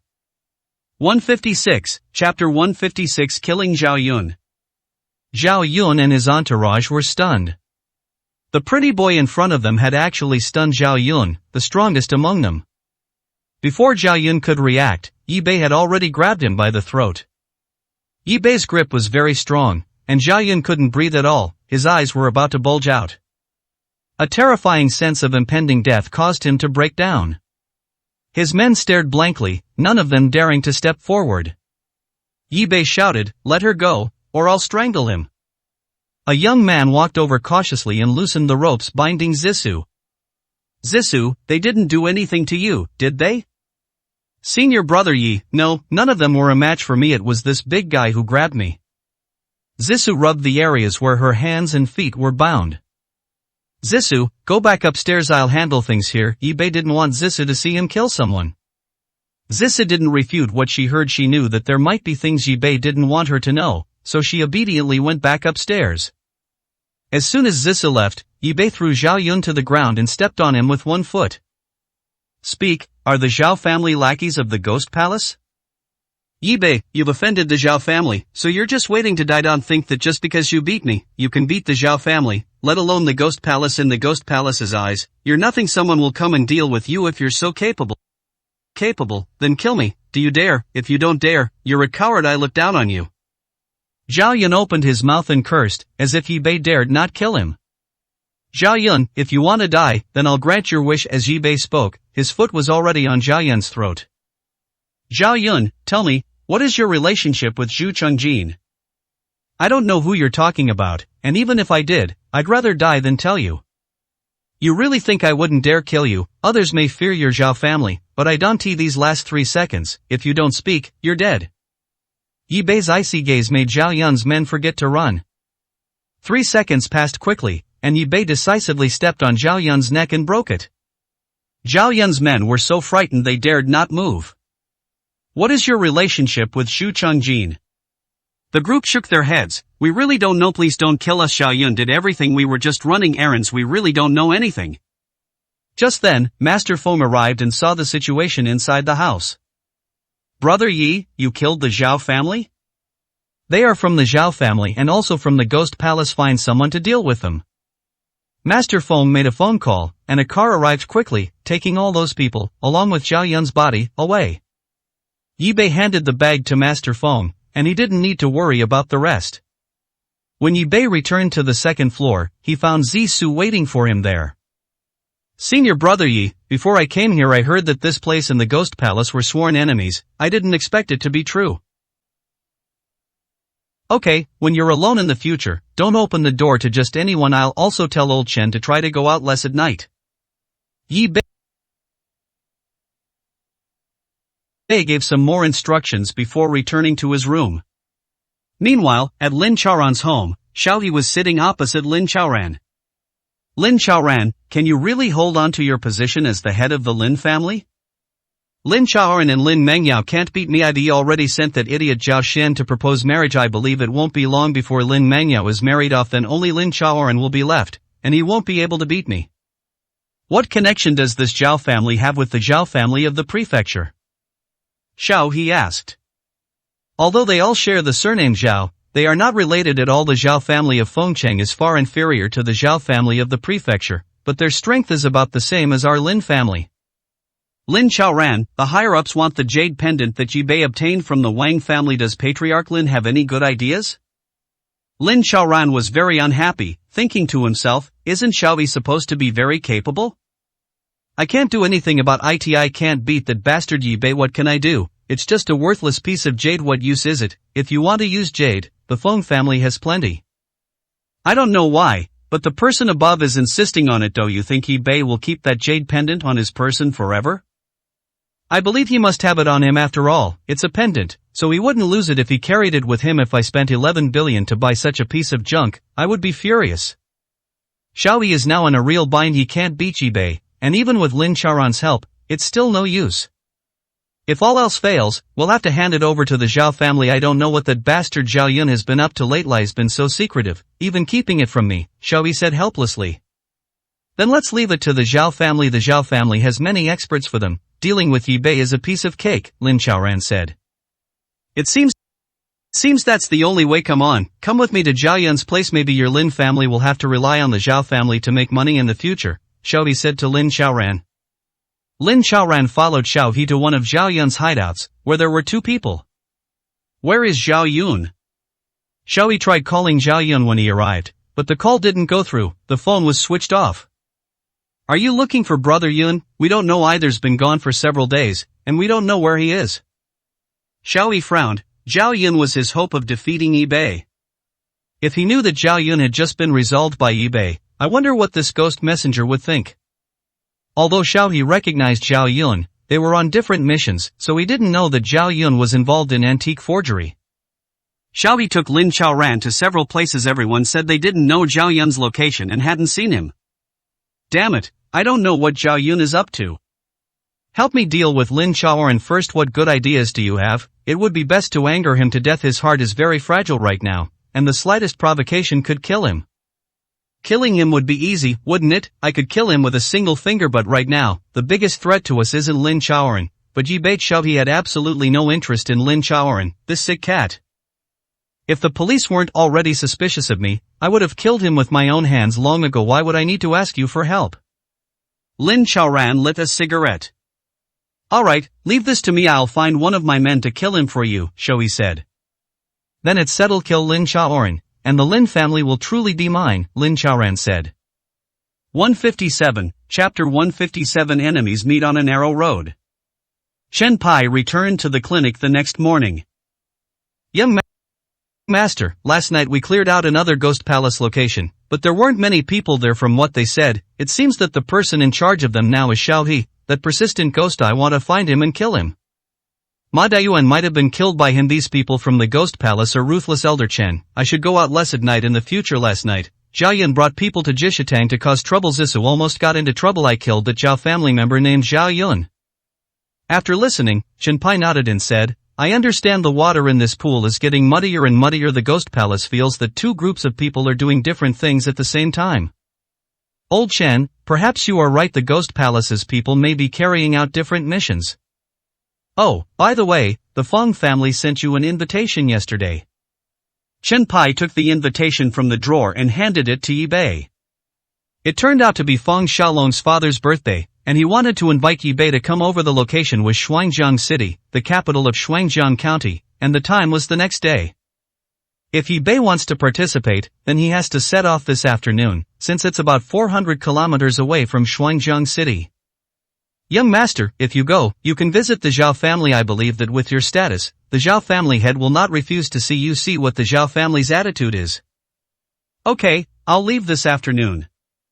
Yi Bei decided to go to Shuangjiang City. He had been in Shuangjiang County for 3 years but had never been to Shuangjiang City. Before setting off, Yi Bei met with Master Long. Uncle Long, the situation is getting more and more complicated. I need to go to Shuangjiang City for 2 or 3 days. If you need anything in Jiangcheng, you can contact Shen Pai. Young master, I understand IVE already arranged for someone to redo the tunes of Master and Madam. They should be ready in a few days. Okay, thank you for your hard work, Uncle Long. Yi Bei set off alone in the afternoon. When we arrived in Shuangjiang City, it was already past 9 p.m. He had just found a place to stay when Fang Xiaolong called. Brother Yi Bei, have you received the invitation yet? Received it. I just arrived in Shuangjiang City and have just settled in. Brother Yi Bei, why didn't you call me when you got to Shuangjiang City? Where are you now? I'll come find you. Fang Xiaolong was very happy to hear that Yi Bei was in Shuangjiang City. Yi Bei told Fang Xiaolong the location, and Fang Xiaolong said it would only take 10 minutes to get to the hotel. Yi Bei came out of the room and walked towards the elevator. As luck would have it, while waiting for the elevator, they ran into Su Qing and Su Man. They just happened to come out of the elevator. Yi Bei. Su Qing never dreamed she would run into Yi Bei here. They came to Shuangjiang City because of their project with the Fang family. Fang Xiaolong invited them there. Yi Bei ignored them and just smiled faintly. Su Qing stopped him. Yi Bei, I have something I want to say to you. There's nothing more to say here. I have other things to do. Yi Bei, you bastard, how come I run into you everywhere? You injured Su Lu when you went back to Luoshui last time, and we haven't settled the score with you for it. Su Man was still the same as before, speaking as if she didn't know who she was. He brought it on himself. Why don't you ask him why he became like that? Yi Bei was too lazy to explain. He said that you had a baby with the owner of a wonton shop, and he happened to see it, so you hit him. You really shameless, flirting with women everywhere. Su Man cursed and pointed at Yi Bei. You stupid woman, you actually believe what Su Lu said, don't you have a brain? Yi Bei was getting angry. Who are you calling stupid? You said the Su family couldn't do without you, but now that you're gone, our Su family is better off than before. Yuri just to jinx. Su Man's words turned vicious. Get out of my way. Yi Bei didn't want to say another word to these two women. Su Man, let's go. Su Qing wanted to say something, but didn't say it. She believed in Yi Bei, but she also knew that it was impossible for them to be together anymore. Sister, we can't let him get away with this, or he'll bully the Su family again next time. Su Man stood there, unwilling to leave.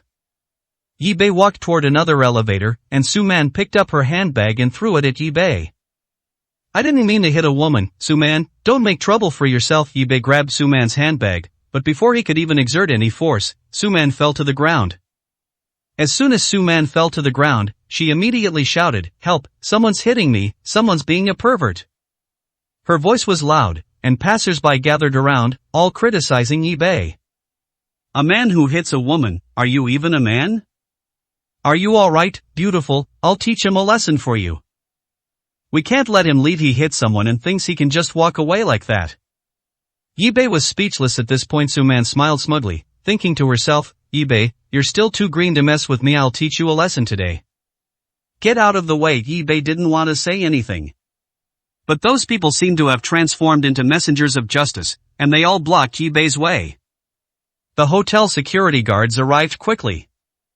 Sir, please come back to our office and explain the situation. If you do not cooperate, we will have no choice but to take coercive measures. I will not go with you. I have not done anything. You can check the surveillance footage.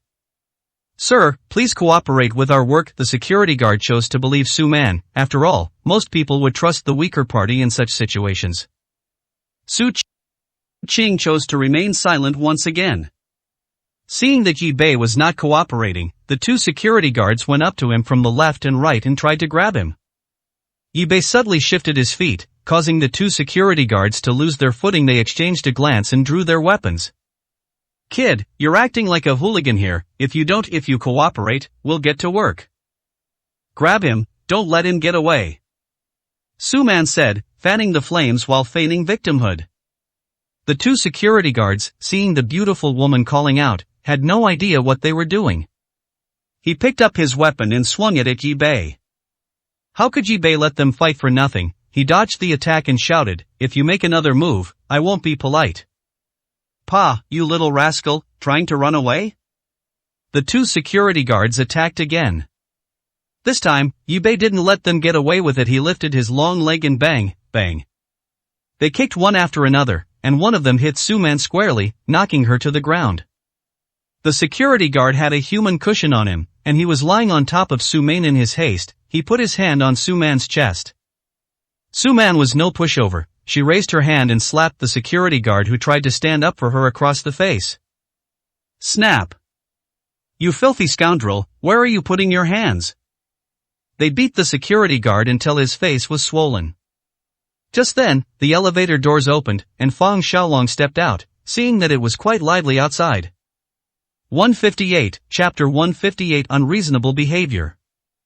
Su Cheng and Su Man were stunned when they saw Fang Xiaolong walk out of the elevator. Especially Su Man, who was lying on the ground with a security guard on top of her, looked extremely disheveled. Su Cheng immediately went to greet him. Young Master Fang, what brings you here? Su Man pushed away the security guard, got up, and straightened her clothes. Fang Xiaolong simply nodded politely to Su Cheng, because he had seen Yi Bei. Fang Xiaolong walked up to Yi Bei and said respectfully, Brother Yi Bei, how can you stay in such a place when you arrive in Shuangjiang City? I have already arranged accommodation for you at the best hotel in Shuangjiang City, the Zaiweier Hotel, which is one of the Fang family's properties in Shuangjiang City. The Zaiweier Hotel, owned by the Fang family, is the most expensive hotel in Shuangjiang County, and not an option for the average person. Those who were just watching the spectacle could only feel envy upon hearing this name. Su Cheng felt a little embarrassed when Fang Xiaolong ignored her. The two security guards who were knocked down by Yi Bei could tell that the newcomer was no ordinary person. He was followed by several bodyguards and seemed to be someone they couldn't afford to offend. However, this is their territory. They were attacked and have just called their comrades on the walkie-talkie. A dozen or so security guards, led by a squad leader, are rushing here. Thank you, Brother Xiaolong, it was quite nice staying here, but I ran into some shameless people. Fang Xiaolong was very clever and already knew that Yi Bei was referring to the Su family. He smiled and said, Brother Yi Bei, is there anything else you want to take? If not, let's go. At this moment, Su Man, oblivious to the danger, tried to get close to Fang Xiaolong, but was immediately stopped by one of Fang Xiaolong's bodyguards. Young Master Fang, I am Su Man from the Su family. Do you remember me? Fang Xiaolong acted as if he hadn't heard what Su Man said, without turning his head, and simply said something indifferently. If the Su family still wants to do business with our Fang family, I advise you to behave yourselves. Not just anyone can be messed with.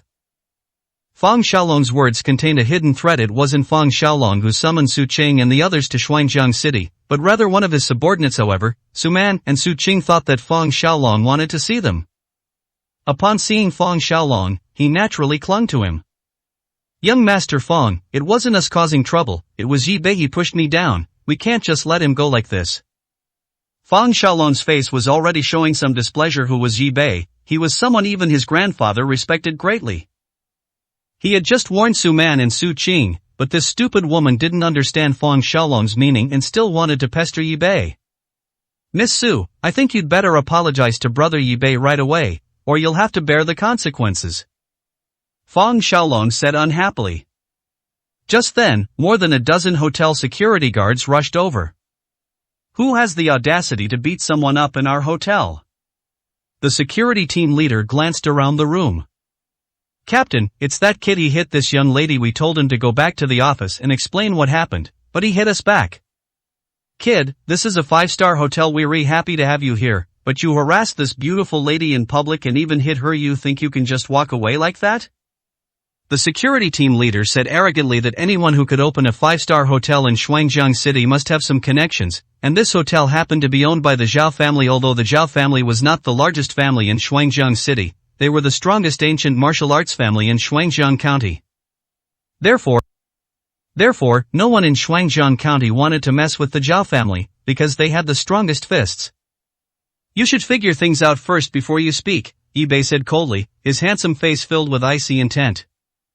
A grown man did it and doesn't dare to admit it. Is there even a need to investigate this kind of thing? It's late at night, and there are so many people around. If you don't harass them, do you think they'll blame you? Then you'll have to ask her. I have no interest in a shameless woman like that. Yi Bei, you bastard, who are you calling shameless? Su Man, with her shrewish temper, immediately pointed at Yi Bei and yelled. Fang Xiaolong's face immediately darkened. This woman wasn't even giving him face anymore.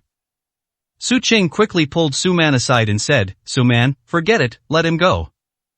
Yi Bei sneered and said, Su Man, you really don't know what's good for you since you want to find out the truth. I'll play along with you to the end today. It's not complicated, just look at the surveillance footage and you'll know if it's my fault, Yi Bei. I'll apologize to you, but if it's your fault, then you'll have to kneel down and apologize to me. Su Man's face turned pale instantly. If the surveillance footage were shown, she would have no way to back down, since she was the one who caused the trouble first. Yi Bei, don't push your luck. Su Man shouted, raising her voice. She's trying to gain sympathy from others, since in these kinds of situations, human instinct tends to favor women. The preconceived notion is that men who flirt with women fail to succeed. Kid, now come back to our office to cooperate with the investigation. The security team leader gestured for his men to pull Yi Bei away. However, before he could get close to Yi Bei, Fang Xiaolong's bodyguard stopped them. How dare you, can't you see our young master Fang is here? We don't know any young master Fang. This is the Zhao family's hotel. You've all checked carefully. Let me tell you, no one has ever dared to cause trouble in the Zhao family's hotel before, so you'd better behave yourselves.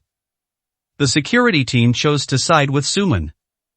Is the Zhao family so powerful? In the 5 southwestern prefectures, is there anyone who dares to disregard the Fang family? I, Fang Xiaolong, have never seen such a thing. Summon the head of your Zhao family to see me immediately, or the Zhao family will have no reason to exist. I'll take it.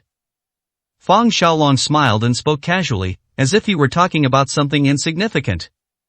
Fang Xiaolong, you're Fang Xiaolong from the Fang family? The security team leader finally realized what was happening. Startled, he trembled and knelt down. Young Master Fang, I was wrong, I was blind, please forgive my mistake. I, Fang Xiaolong, always keep my word. If Patriarch Xiao does not appear before me, he will bear the consequences. May I ask if we can leave now? Of course, the security team leader was sweating profusely. Before entering the elevator, Fang Xiaolong said, the Su family and brother Yi Bei have no relationship anymore. I think our Fang family's business with the Su family ends here. Fang Xiaolong's words stunned Su Qing and Su Man. They had come to discuss the next step of their cooperation with the Fang family, but now the business was lost because of Su Man's unreasonable behavior towards Yi Bei. 159, Chapter 159. Into big trouble. Young Master Fang, please don't, I was wrong, it was all my fault, I deliberately provoked Yi Bei. I beg you not to cancel the Su family's business. Su Man called out to Fang Xiaolong, who was about to enter the elevator. Fang Xiaolong didn't say another word before stepping into the elevator and leaving with Yi Bei. Sister, hurry and chase after young Master Fang, or it will be too late. Su Man pulled Su Chang, wanting to go after Fang Xiaolong. Su Man, have you had enough? Why are you always like this? Can't you just tone it down a little? Don't you know that Yi Bei and I have nothing to do with each other anymore? Why did you provoke him just now? Forget it. Everything the Su family has was originally given to us by Yi Bei, so let's just consider it returning it to him. Su Qing shed tears. The security team leader stood up and walked up to Su Man. Miss, you are not welcome in our hotel, please move out immediately. What did you say? You want us to move out of here in the middle of the night? We're not staying here without paying. Su Man didn't expect even the hotel security guard to turn hostile so quickly. You've caused us a lot of trouble. If you don't move out, I'll have someone throw your things onto the street. Let me tell you, if you've offended the Zhao family, you won't find a place to stay in Shuangjiang City. Su Man was completely stunned, and Su Qing was also filled with mixed feelings. The man she looked down on actually had such great power. Su Qing felt incredibly stupid for turning down such a good man and instead listening to her family and kicking him out. When Yi Bei arrived at the Zaiweier Hotel with Fang Xiaolong's father, Fang Yang, personally greeted Yi Bei at the entrance. I am Xiaolong's father, Fang Yang. I am really happy that you can come. My father also wanted to come and see Dry, but he had some official business in the capital. He asked me to give his regards to Dry. Fang Yang looks somewhat like Fang Xiaolong. He is very amiable, easygoing, and talkative, befitting someone in charge of the Fang family's external affairs. Uncle Fang, you're too kind. How is Grandpa Fang doing? My father is doing well. He often says that he has such good health thanks to the health-preserving tea that Dr. Yi prescribed for him. As they were talking, a servant came in and whispered something in Fang Xiaolong's ear. The voice wasn't loud, but Yi Bei still heard it. It said the head of the Zhao family was coming. Fang Xiaolong stood up and said, Brother Yi Bei, I have something to attend to, please excuse me for a moment. Yi Bei simply nodded. Fang Xiaolong returned shortly after leaving, having clearly reprimanded the Zhao family patriarch and sent him away. Fang Xiaolong and his son personally escorted Yi Bei to his room before leaving. Meanwhile, the main hall of the Zhao residence was still brightly lit. The people sitting in the hall were all important figures from the Zhao family, and none of them knew why they had been summoned here in the middle of the night. After waiting for a while, Zhao Hong, the head of the Zhao family, walked in. A rather burly man with thick, straight eyebrows, leopard-like eyes, and a fierce appearance. He didn't look like an easy person to get along with, and he exuded a strong aura of menace. As Zhao Honggang sat down, a man to his left who looked about 70% like him stood up. "Brother, what's the rush that you called us here so late at night?" The speaker was Zhao Hong's younger brother, Zhao Jiang. "Damn it, those reckless fools down there have offended the Fang family. I just went to see Fang Xiaolong. Guess who it was for?" "Brother, just tell me straight, who has such great power that they can get the Fang family to step in?" "This is exactly the person the higher-ups are looking for. I never expected him to come to Shuangjiang City. He is Yi Bei." Yi Bei, the successor of Wu Wei, the master of the temple of the god of medicine Zhao Jian, was also taken aback. "Yeah, I heard that kid saved that old bastard Fang Jinnan's life. The Fang family treats him like an honored guest. Yi Bei offended two women surnamed Su at our hotel, and Fang Xiaolong called me over and gave me a good scolding. It's really infuriating." Zhao Hong's voice was very hoarse, and it echoed when he spoke. The Zhao family indeed knew quite a lot about Yi Bei. "Brother, didn't the vice hall master say last time that the kid had something very important on him? Now that he's come to Shuangjiang City, how can we let him leave?" Zhao Zhang's killing intent was rising. "That kid isn't that simple. It's not time to turn against the Fang family yet, so if we want to kill that kid and get the jade pendant that the vice hall master mentioned, we can't let the Fang family know that it was our Zhao family who did it. Otherwise, with the Fang family's capabilities, it will be quite difficult for us to deal with them." "Brother, didn't the deputy hall master say this when he came last time? The Fang family is also one of the ghost hall's targets. It's only a matter of time before they are eliminated. What's there to be afraid of? At worst, we'll let the ghost hall take the blame. Even if the Fang family finds out, there's nothing they can do. The Fang family can't afford to offend the ghost hall," Zhao Jiang said arrogantly. "This can't be rushed. First, send someone to keep an eye on Yi Bei. As soon as he's alone, our chance will come." "Zhao Jiang, I'm leaving this to you. Make sure you're discreet when you do it." "Brother, you can rest assured about my work. When have I ever let you down?" One of the Zhao family's stewards stood up. "Boss, second boss, our people in Jiangqing say that Zhao Yun disappeared after meeting Yi Bei, and we suspect that Yi Bei killed him." "When did this happen?" Zhao Hong asked. "Just yesterday. The things that were taken out from underground also disappeared. The people down there said that Yi Bei took them. Then Zhao Yun went to find Yi Bei, and then he never came back. Damn it, this kid dared to ruin our Zhao family's business. Those things are worth tens of millions," Zhao Jiang said viciously. "He's dead this time. Xu Chengjin has likely been exposed as our cash cow. Yi Bei took those things, so we probably guessed that Xu Chengjin was the one who betrayed them. We can't let that kid live," Zhao Hong said thoughtfully. "Brother, should we inform Xu Chengjin and tell him to go into hiding for now?" "Xu Chengjin is just a pawn. You don't need to tell him too much. Just tell him not to go anywhere recently and to stay at school. I believe they don't have any evidence yet." "Okay, I'll inform him right away." "What if Xu Chengjin is really exposed?" Zhao Jiang asked slyly. "Have our men learned those techniques? If they have, then Xu Chengjin is worthless and can be eliminated at any time," Zhao Hong said. "There are also some more advanced things that the people below can't do without Xu Chengjin's guidance.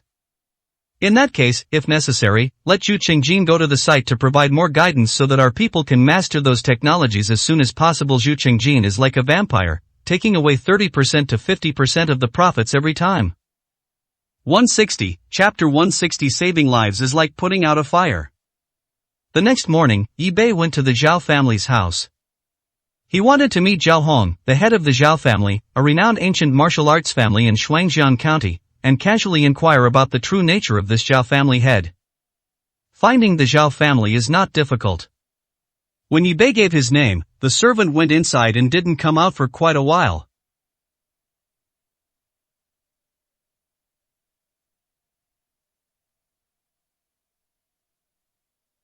"Yi, this way please. Our master is on his way." The servants led Yi Bei to a reception room. The reception room was small. The servants served Yi Bei tea and then withdrew. The surroundings were very quiet. Yi Bei waited for more than 10 minutes before a strong footstep approached the living room. Zhao Hong walked into the living room with measured steps, and the moment he saw Yi Bei, he froze. Yi Bei's appearance reminded him of a friend from many years ago, Xiao Zhantian. They look so alike, they're practically identical. He and Xiao Zhantian were good friends when they were young, but they eventually became enemies because of Yi Bei's mother. Both men fell in love with Yi Bei's mother at the same time. In the end, Zhao Hong's love turned to hatred, and he said that Xiao Zhantian had stolen his woman.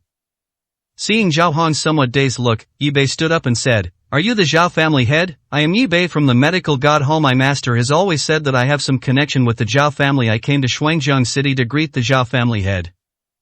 Zhao Hong concealed his unease and smiled. "Yi Bei from the temple of the god of medicine, I wonder who my master is?" Zhao Hong pretended not to know Yi Bei's background and asked.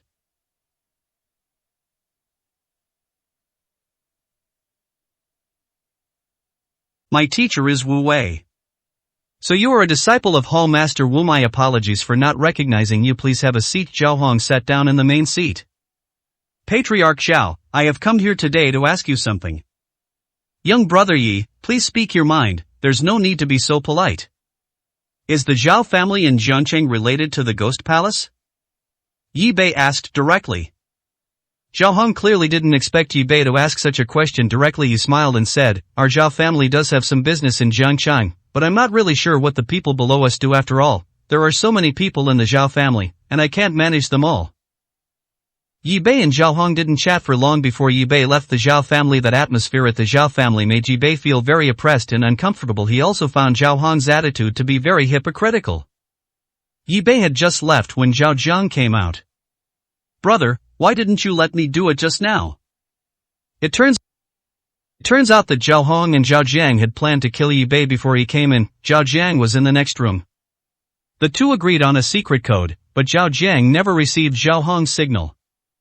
"This Yi Bei really resembles an old friend of mine. I want to know if he is his descendant. If so, he might know the secret of the Zhoushan treasure." Seeing him, I finally understand why he spent 11 billion to bid for the Wang family's jade pendant. Why? Because he is Xiao Zhantian's son, otherwise there would be no two people in the world who look so alike. His eyes are exactly the same as his mother's. I would never be mistaken. Xiao Zhantian's son Zhao Jiang was also taken aback. He knew Xiao Zhantian too. So, should we still kill him now? Let's hold off for now. I need to report this to headquarters. No one has been able to find Zhoushan's treasure for so many years. This kid might be the key. Zhao Hong frowned. Fang Yang's birthday dinner that evening didn't actually have many guests. There were only about 30 people, and their identities were naturally extraordinary. Even someone of Zhao Hong's status as the head of the Zhao family was not qualified to participate. Fang Yang raised his glass. "Everyone who is here today is a friend of the Fang family. Thank you all for coming. Please make yourselves at home." Fang Xiaolong sat next to Yi Bei, introducing him to the people who had come to the banquet from time to time. A radiant woman, dressed in a gorgeous evening gown, walked gracefully toward Yi Bei. She walked over to Fang Xiaolong's side, and Fang Xiaolong stood up and said very politely, "Miss Songyu, let me introduce you to my good friend Yi Bei, the divine Dr. Yi." Yi Bei also stood up. The woman in front of him had a noble temperament, with a pair of captivating phoenix eyes. She was tall and slender, wearing high heels, and was almost as tall as Yi Bei even without the shoes. She was at least 175 centimeters tall. "Yi Bei, Dr. Yi, hello, I am Songyu. I often hear Xiaolong mention you." Songyu extended her slender fingers, and Yi Bei shook them symbolically. "It's a pleasure to meet you." Songyu glanced at the empty seat next to Yi Bei and asked, "May I sit down and talk?" "You're very welcome." Yi Bei could tell from the way Fang Xiaolong looked at Songyu that Fang Xiaolong cared a lot about this Miss Songyu. "My father was supposed to come this time, but he hasn't been feeling well lately, so I was asked to come instead." "Is Uncle Song alright?" Fang Xiaolong asked with great concern. "The doctor examined me and said it's just a bit of fatigue, and I'll be fine after a few days of rest." "That's good. As for medical treatment, Yi Bei is an expert." Fang Xiaolong mentioned Yi Bei again. "You've told me this many times already. I really didn't expect that the Dr. Yi you mentioned would be so young and so handsome." The atmosphere of the banquet was not bad, but Yi Bei found it a bit boring. This kind of banquet was just a business event for the Fang family. However, Song Yu asked for Yi Bei's phone number before leaving. Yi Bei returned to his room and looked at the pair of jade pendants, which were simple and warm to the touch. Zhou Mountain, once I figure out the location marked on the map, I'm going to go and see what kind of amazing treasure is there. Yi Bei muttered to himself. I originally planned to return to Jiangqing the next day if nothing else happened. Who knew that the phone would ring the next morning before Yi Bei even got out of bed? Yi Bei? Is that Song Yu? Are you still in Xuanzhang City? Yes, it's so early, Miss Song. Is there something you need from me? Wait for me there, I'll be right there. Let's talk when we meet, Song Yu said anxiously. Yi Bei had just gotten up and dressed when Song Yu knocked on his door. Yi Bei, Dr. Yi, can you come back to the southeast with me? My father's illness has suddenly worsened. This was not in Yi Bei's plan, and he frowned. Try, I beg you, just name your price. How much do you want? Song Yu was so anxious she was about to cry. Fang Xiaolong ran over, panting, Brother Yi Bei, please help us, saving lives is urgent, we can't wait, the plane is ready and can depart at any time. A quote from Wu Wei flashed through Yi Bei's mind, a doctor's heart is benevolent, saving a life is better than building a 7-story pagoda. Okay, let's go then, Yi Bei agreed.